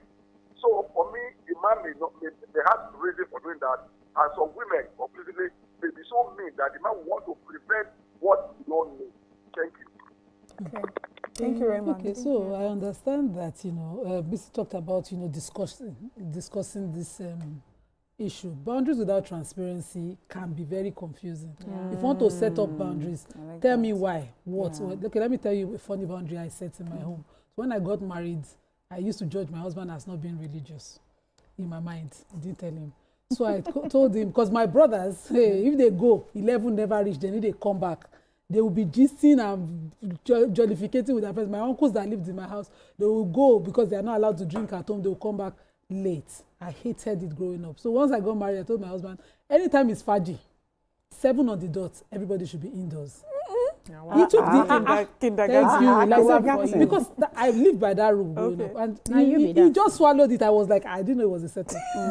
So I said, they said we are working. We are not allowed to come to this house late. We cannot set the wrong examples for our kids. And he said, no problem. So fast forward, I'm at the spa and they are doing 6 o'clock massage. And I'm saying, I'll be late. He said, no, 7 o'clock. I'm a Jerry. He said, 7 on the dot, madam. You have to be back home. So one day I was now protesting. This is not practical. I said, Auntie, we sat down and discussed it. Remember who put the rule down? Because my husband never watched football at a football club. Never in our marriage in 16 years. He had to set up we had one big dish when he had to set up whatever we used to view Europa, anything legal, whatever inside the house. Even though I don't watch football with him, we'll not be watching it boringly in the house. Okay. Are you not a wicked person? But I put that boundary down.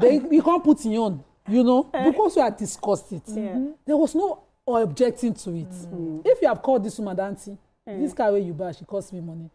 You see what irked me in this whole story is that he traveled with the key. Yes, that's for me. That's the highest level of poverty mindset. Sorry, the key, see it here. Okay, go on, take Let me take Yakub from Tokwemo. Yakub, good morning. Yeah, good morning, Miriam. And good morning, everyone. Good morning. For me, I think this issue is go beyond what the woman is posting on social media. And Islamically, when Quran says Arja Lukawamuna ala Nisa, I think Sister Nima will help me to translate that in the studio. It is not only because women we always claim that we are the head of the family, we are there with the child every time. Man is head of the family. You are the head of the family because you were providing for your family. No matter what happened, that the man have not have opportunity to let us know. But for that kind of attitude, travel with the key, my dear sister. See, you have said it all in the studio. I'm going to tell you, if I have time, I'm going to tell you a life experience that happened to me personally. There was a time I left my car at home. I go out, and then my car key is on top of table, but they didn't know where the car is. Unfortunately, that very particular night at around 2:30, they called me that, Alaji, Farida has a very serious issue. So I said, what happened? They say has a stomach problem. They don't know what happened. God saved me that day that I was not fight with my co-tenant there. I quickly call one man called Baba Beji. Please assist me because my wife cannot drive in as well. I said, please, search in that sitting room. You look for the key. The car key is there. Will you believe it is only that very particular man saved me with my car because they drive almost 4 kilometers before they can get our family doctor.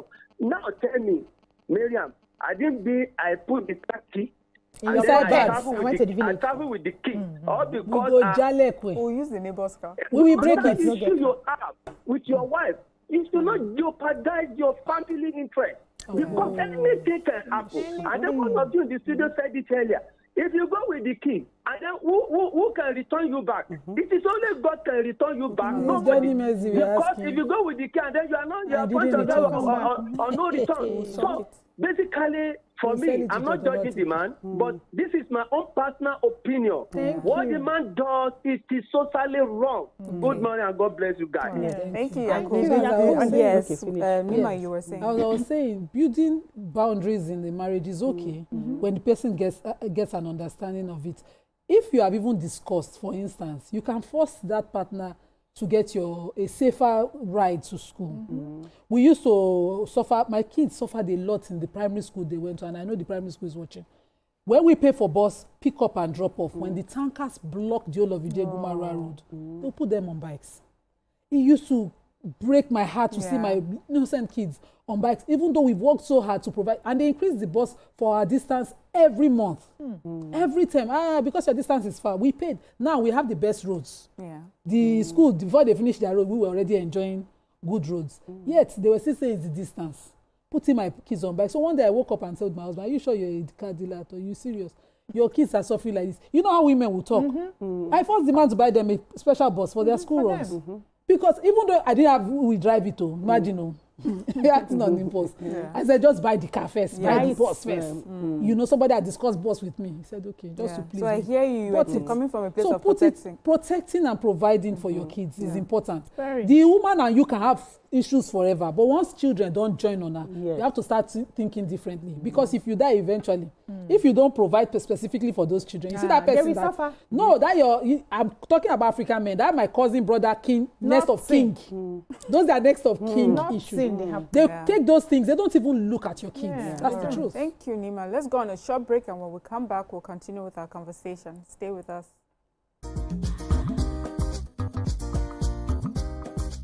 Stay tuned. Your View will be right back.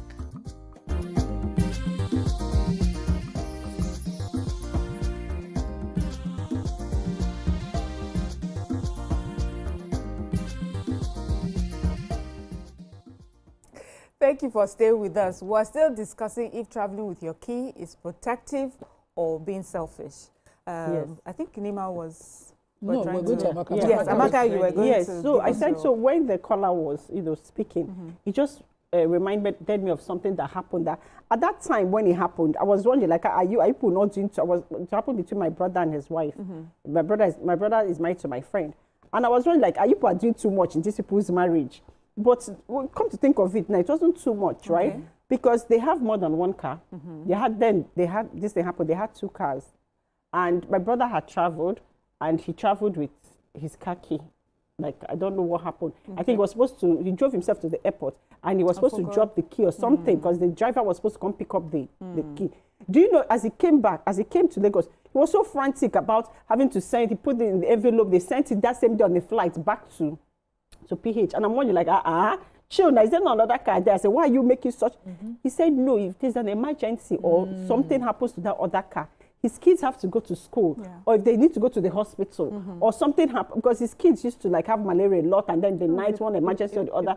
Then where so for him, he was so concerned about making sure that the home is functioning, that they have everything they need. So me, I wasn't in his shoes then, and I didn't understand. But now that we're having this conversation, I get it. So it's not just about your wife. It's the whole unit. Even if something happens to the wife and you are not around, and you want to call your neighbor, like this man called his neighbor to rush to my house and help me take the car to carry my wife. Or, anything can happen. Okay, so to be fair, right? Sometimes it's not out of wickedness that men take such decisions. Sometimes it's ignorance. Sometimes it's what they've seen their fathers do over the years.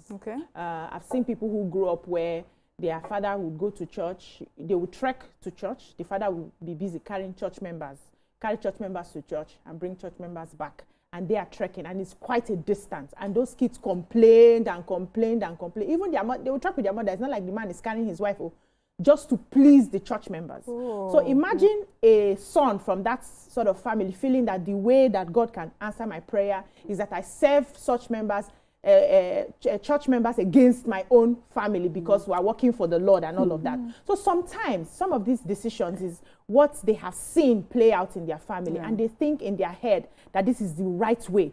Other times it's a form of control. Don't give a woman so much so that you are able to humble the woman. The woman is able to listen to you. And it comes from a place of insecurity.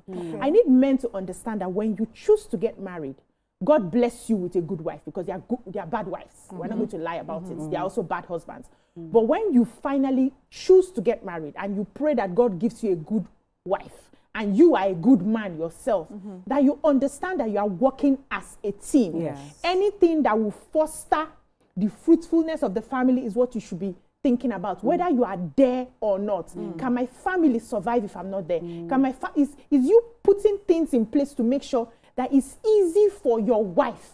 Because we know that the men are stronger in terms of physical strength and all of that. If you're not there, the weaker one in terms of physical strength, I'm not talking about mental now, can she hold the home? Can she survive? That should be your utmost, with your children, if you have them, that should be your utmost priority. So if we focus on that, many of these things, even if we take some decisions that we do not agree, we can always go back. Like, I would not go online and start doing this. But this is online, we can discuss it. But you know, there was a point I brought up earlier and we sort of glossed over it, which is the fact that I've seen marriages, especially in recent times, where in marriages, spouses have their own individual things and they hold on to those things. I think Nima also tried to allude to that with maybe a gaming system or, you know, something like that. We used to have father's chair, the den. Yes, but also now, because of this 50-50 relationship sort of thing, you find that there are some things that it's for the wife and this is for the husband, and nobody really tries to cross boundaries. Knowing that that is a possibility in our times, do we see this, will we see this behavior as irrational as we have looked at it? You see, it's still a risk. And let me not say it's irrational, it's still a risk. So as BC was talking and alluding to children, I remembered something that happened in my own home. Nima, just before you go in, Abdul, Abuja. Good morning, Abdul. Yeah, good morning, Mariam Yakite. Hello. And the rest of the amazing ladies. Good morning. Good morning. My name is Abdul Mohammed. I'm calling from Abuja. Let me just tell you a personal experience. Okay. In my family, it is mandatory once you attain the age of 16, both males and females. We are 21. My father has 3 wives. All of us knows how to drive. The last born in my family now is about 7 years. Once you are 15 years, you must go to driving school and learn how to drive. So even when I got married, that was the first priority. I made sure I took my wife to a driving school. She learned how to drive. In fact, even her sister that was staying with us went through the same process. So it is something that you cannot compromise because of emergencies and other things like that. Right now, I travel a lot. I work, I travel a lot. Sometimes I will be away for 2-3 weeks. And my wife does everything. She takes our daughter to school and everything. You understand me? So I think all men should know that allowing your wife have access to driving your car and other things in the house is mandatory. Thank you very much. Thank you, Abdul. Thank you, Abdul. So some people that are not on generator. Only when they are around. That's when the children, when they are not around, they can't on generator. You know, see, don't worry, marry a kind person. That thing is a risk. Okay, so several times in my marriage, just as I explained that my husband works and his shift is his schedule is tight. His parents lived close by. I cannot count the number of times that I responded to an emergency. Imagine I can't drive. So there was this particular time, God rest my parents-in-laws, my father-in-law had just passed. My mother-in-law just finished her Ida period in the village and she came back to Lagos. So I thought everything was fine because when she was boisterous and talking to us, I thought everything was perfect. I was at my friend's house, we were just chatting. And then my husband calls and says, I got a call, but Mama is not sounding good. I went there on a bike and I saw her, she was like, hey, it's the gas that finished.